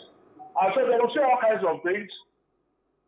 Truth, falsehood, everything will be dispensed at their disposal just to ensure victory, just to demonize their opponents, and to a very large extent create an impression in the minds of their electorate that they are the best and their opponents are not good enough. So I don't think that to a very large extent will affect the voting pattern of Nigeria. First and foremost, let me tell you, most Nigerians have made up their minds on who they are going to vote in the forthcoming general election. Out of, let's say, 100%, media advertorials, castigations, and so on, could just sway maybe just 5% or less than 5%. Because those that will vote for Atiku have made up their mind they are going to vote for Atiku. Those that will vote for Tinubu have made up their mind they are going to vote for Tinubu. Those that will vote for P2B have made up their mind they are going to vote for P2B, and that is the case. And don't forget that in this part of the world, our electorate believes so much in ethnic pluralship, not necessarily what the candidate can offer or the stuff they are made of, but simply because their political godfathers have said this is the direction. And that is what happens. Now you have just few independent-minded persons. And even the few independent-minded persons already have an opinion of all the candidates. And that will inform their decision at the polls. So I don't think this interview would in any way affect the outcome of the election. Okay, but Victoria, I mean, we're at the verge where we say that our democracy is still very nascent, and we constantly would say that there's need for us to ask for accountability.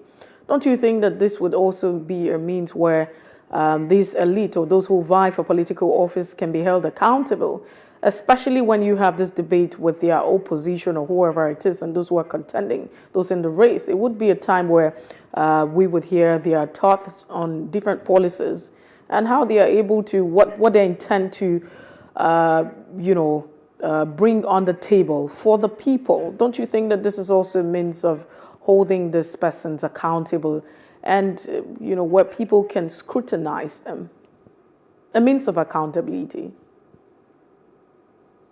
Talking of accountability, oh my God, this whole man. Are you saying that the antecedents will count? Nigerians will vote based on the antecedents, or? Honestly, I can hardly hear you. Okay, so Openaba, if you can hear me, my question is, don't you think that this would actually go a long way in developing our democracy, where we constantly have clamored and asked for some sort of accountability, holding our leaders accountable? This is a time where they have to, tell us what it is that they are bringing to the table and how much, we get to see the how and when and, what they intend to do at the end of the day. It's just a means to hold them accountable and scrutinize, their candidacy. No, when you talk of scrutinizing the candidate, like I said, if you talk of a Tinubu, we all know who a Tinubu is. He's been a governor.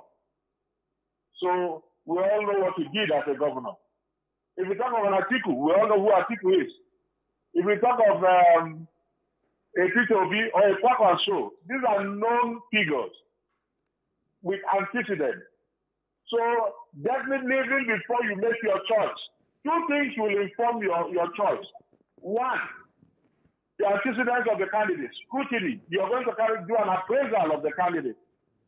Then number two, you're talking of your political godfather. These are the two major, like a lot of people now talk of Peter Obi because they believe that as a governor he was quite prudent. That's why a lot of them say, let us go for Peter Obi. Then some are saying, oh, let it be an Atiku. Because as vice president of the country, the economy was within his purview. And it performed excellently well. Then if you talk of Bola Tinubu, to some, they say in Lagos he did well. But unfortunately for Bola Tinubu, he belongs to the APC that has failed woefully in the last 7 years. And that will rub off on him, whether he likes it or not. Although I always have this argument that people should not be judged based on their political parties, because in Nigeria, the political parties don't have ideologies. Unlike in civilized land, in Nigeria, the political parties have ideologies, and as a candidate of that political party, you adhere to do what the party says and not what you want. But in Nigeria, it is the candidate that dictates to the party what it wants. So they are different. So a Buhari might be very bad as a leader, and a Tinubu very good as a leader, because the parties don't have ideology. Having said that, but in this country, if you go out to ask questions, they will tell you APC has failed. APC has failed. APC has failed. And if that is the case, definitely most of them might not want to vote for APC because they might not appreciate the distinction between the party and the candidate in this country. So all these are the things that will be taken under advisement, which in itself is a scrutiny, which in itself is an appraiser of the candidates. All right. Just before we move away from that, we still have more interesting headlines. Removal of subsidy, NNPC imports monopoly ends queue. This is what marketers are saying, that with the removal of subsidy, NNPC imports monopoly will end queues.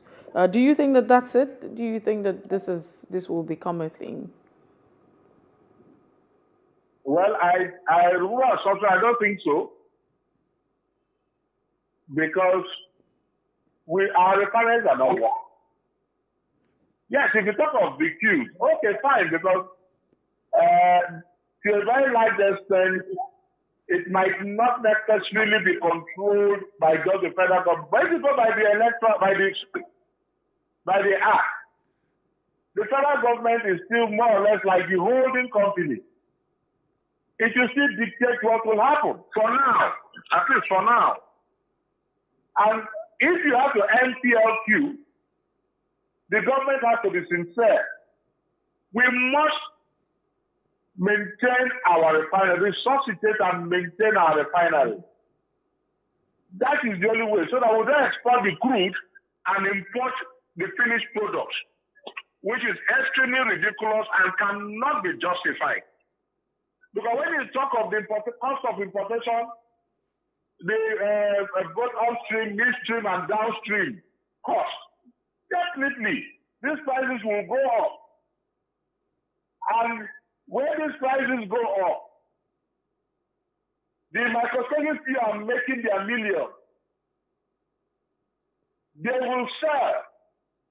But then, once you have some hiccup in the international arena, it will definitely lead to a queue again.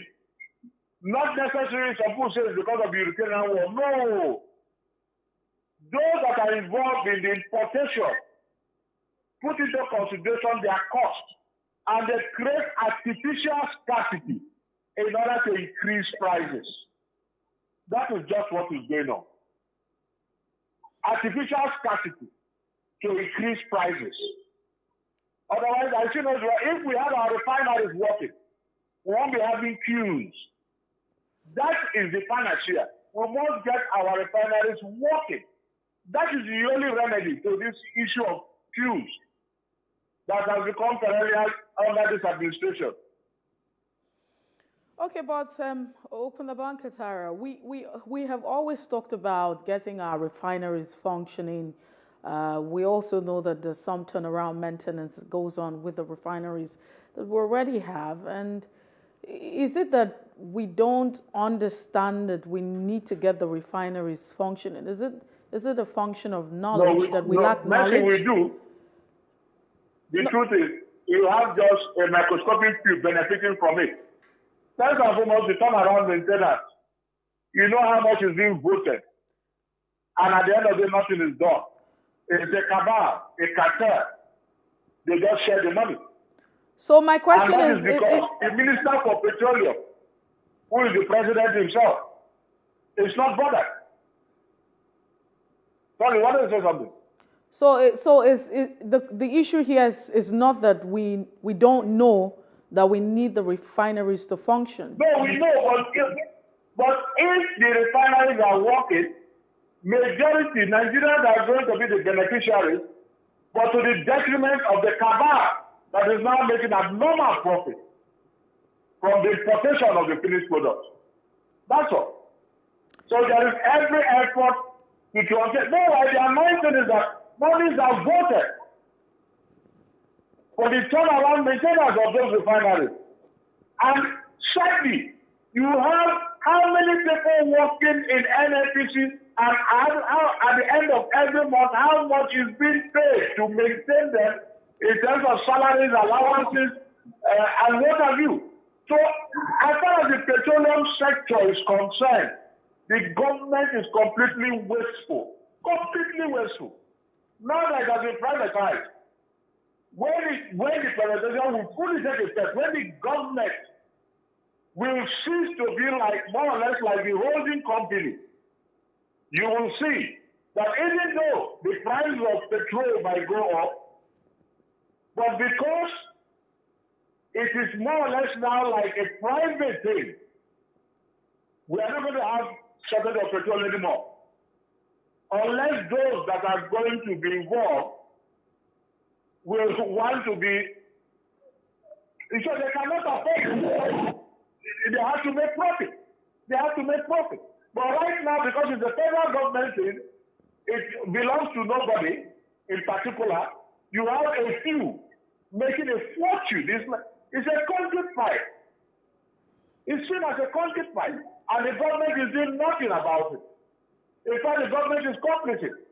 How will you be paying somebody that is not doing anything?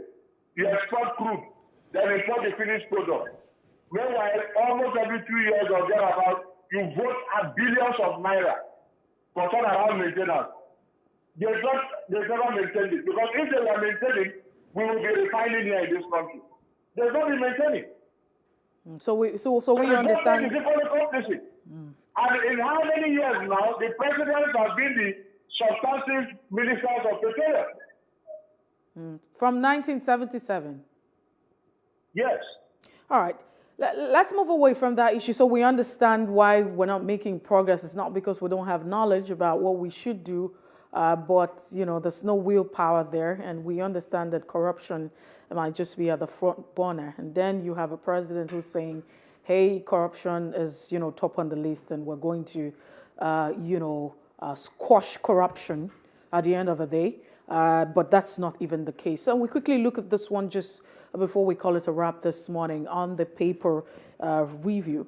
IPOP taxed the federal government on unconditional release of Kanu, and that's it. And it's on the Guardian newspaper. Now, the United Nations Human Rights Council had also said that Nigeria was wrong to unlawfully arrest and torture and continue to detain the leader of the indigenous people of Biafra, that's Nnamdi Kanu. And the UN bodies also talked about, Kenya, the fact that he had asked the Nigerian government to immediately release Kanu unconditionally. What do you make of this now?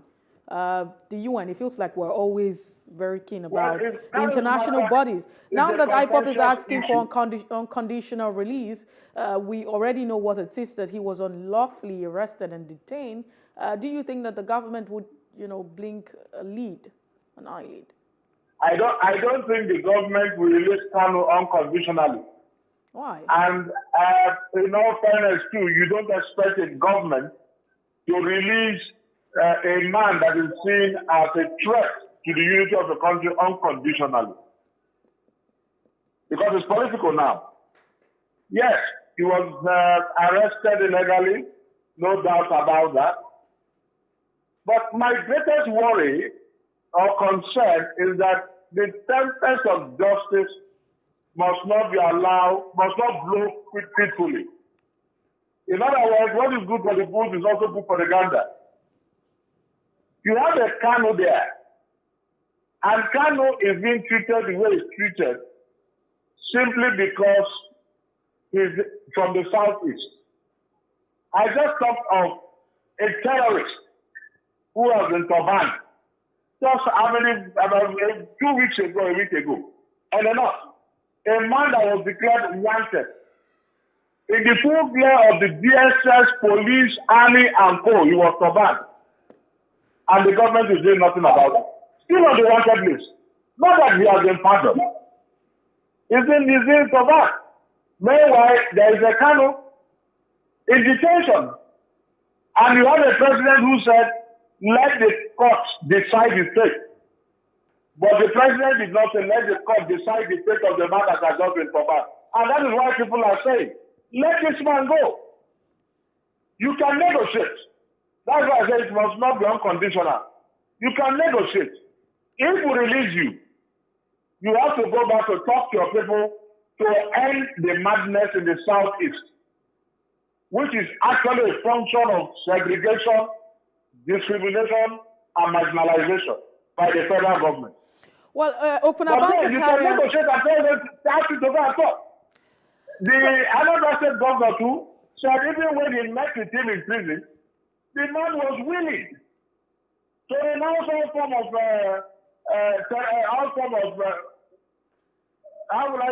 hostilities. Okunabamka Taria, we have to go now, but just before we go, I'd like to just leave this here as part of what you said. You talked about the fact that Nnamdi Kanu is a threat to the unity of the people. I mean, is there anything wrong that a group of persons would ask that they want to become a republic? I mean, asking for a referendum. Okay? Is there anything wrong? Sir, please. Not that I see him as what? No, you said that he's a threat. I mean, when you say something is a threat, when you say something is a threat, then, you know, it's a threat. We're talking about rights right here. Don't the people, I mean, don't I have a right to wake up and say, hey, I want to become a federation. I don't want to become part of this.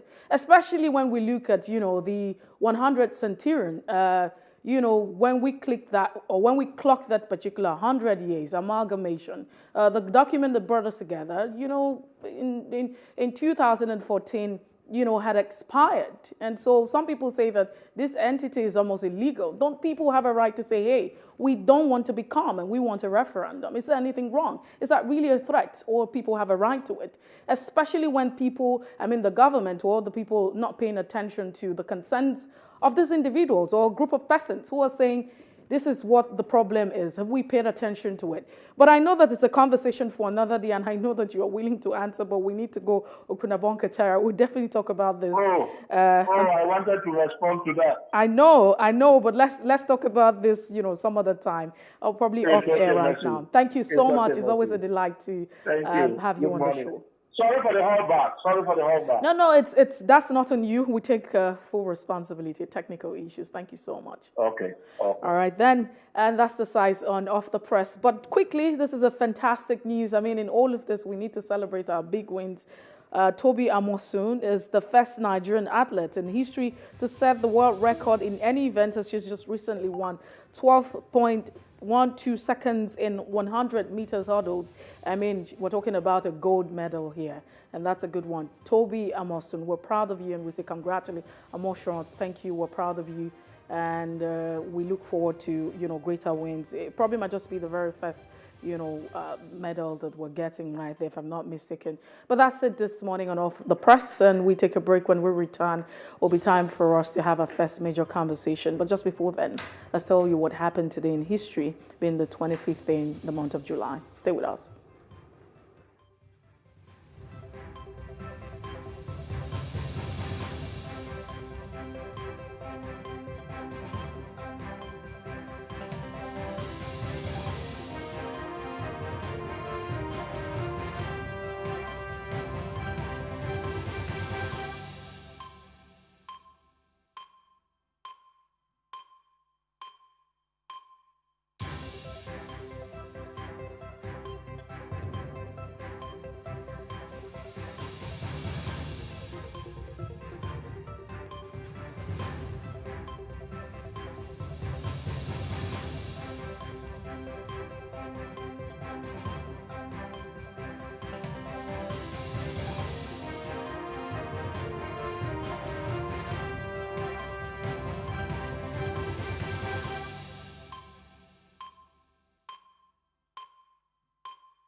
in raising our kids. Parents should stop playing God. The internet is actually using the people. But when you are looking for money to help other people, then it becomes easy. Don't rush into marriage. I always say this. You rush in, you rush out. Family is the bedrock of every society and the essence of life. On Today with John and Helen, we dig deep into family values in every sense of the word. Join us every Saturday at 9:15 a.m. on PlusTvAfrica, DSTV channel 408. With you, we play a part in strengthening the values passed from generation to generation.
What we do not understand, we will stigmatize. What you can see is the remaining of the tanker that exploded. The suspect equally confessed.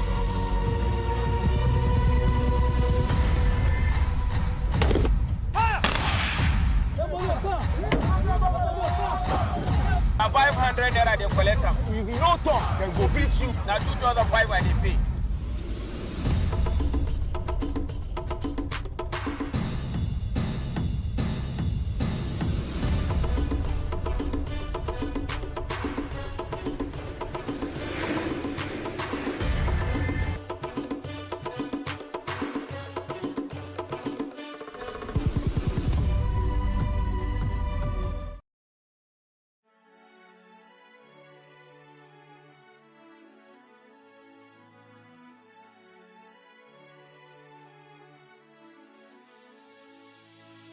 It is engagement we need to have. Those who suffer miscarriages are never taken into account. Members of the National Assembly are also influence peddlers. You are sitting on Nigerians' money. From the barbing, I pay my rent. On the barbing, I send my children to school. A consultative engagement. No any tangible notification before they ban us. It's one thing for people to be at your back and the heat of the moment, and another thing for them to still be with you when push comes to shove.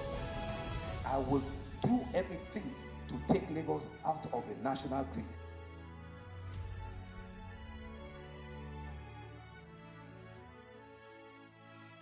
How can we have peace without justice? Plus Politics. It's not just another political conversation, it's about keeping you in the know. The relevant interviews, asking the tough questions to those that matter. Get the answers you need.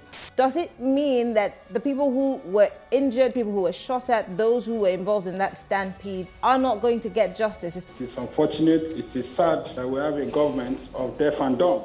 Analysis from top experts. The last election was not really an election. We feel that Obasanjo has a very special place in his heart for hating Ijaw people. I think it really boils down to two things. One, trust and accountability. Plus Politics, every weeknight at 7 p.m. on PlusTvAfrica. Abraham, Moses, Jacob, you are one family. There's no dream of this sport in Nigeria. See how your body is just dripping diamond.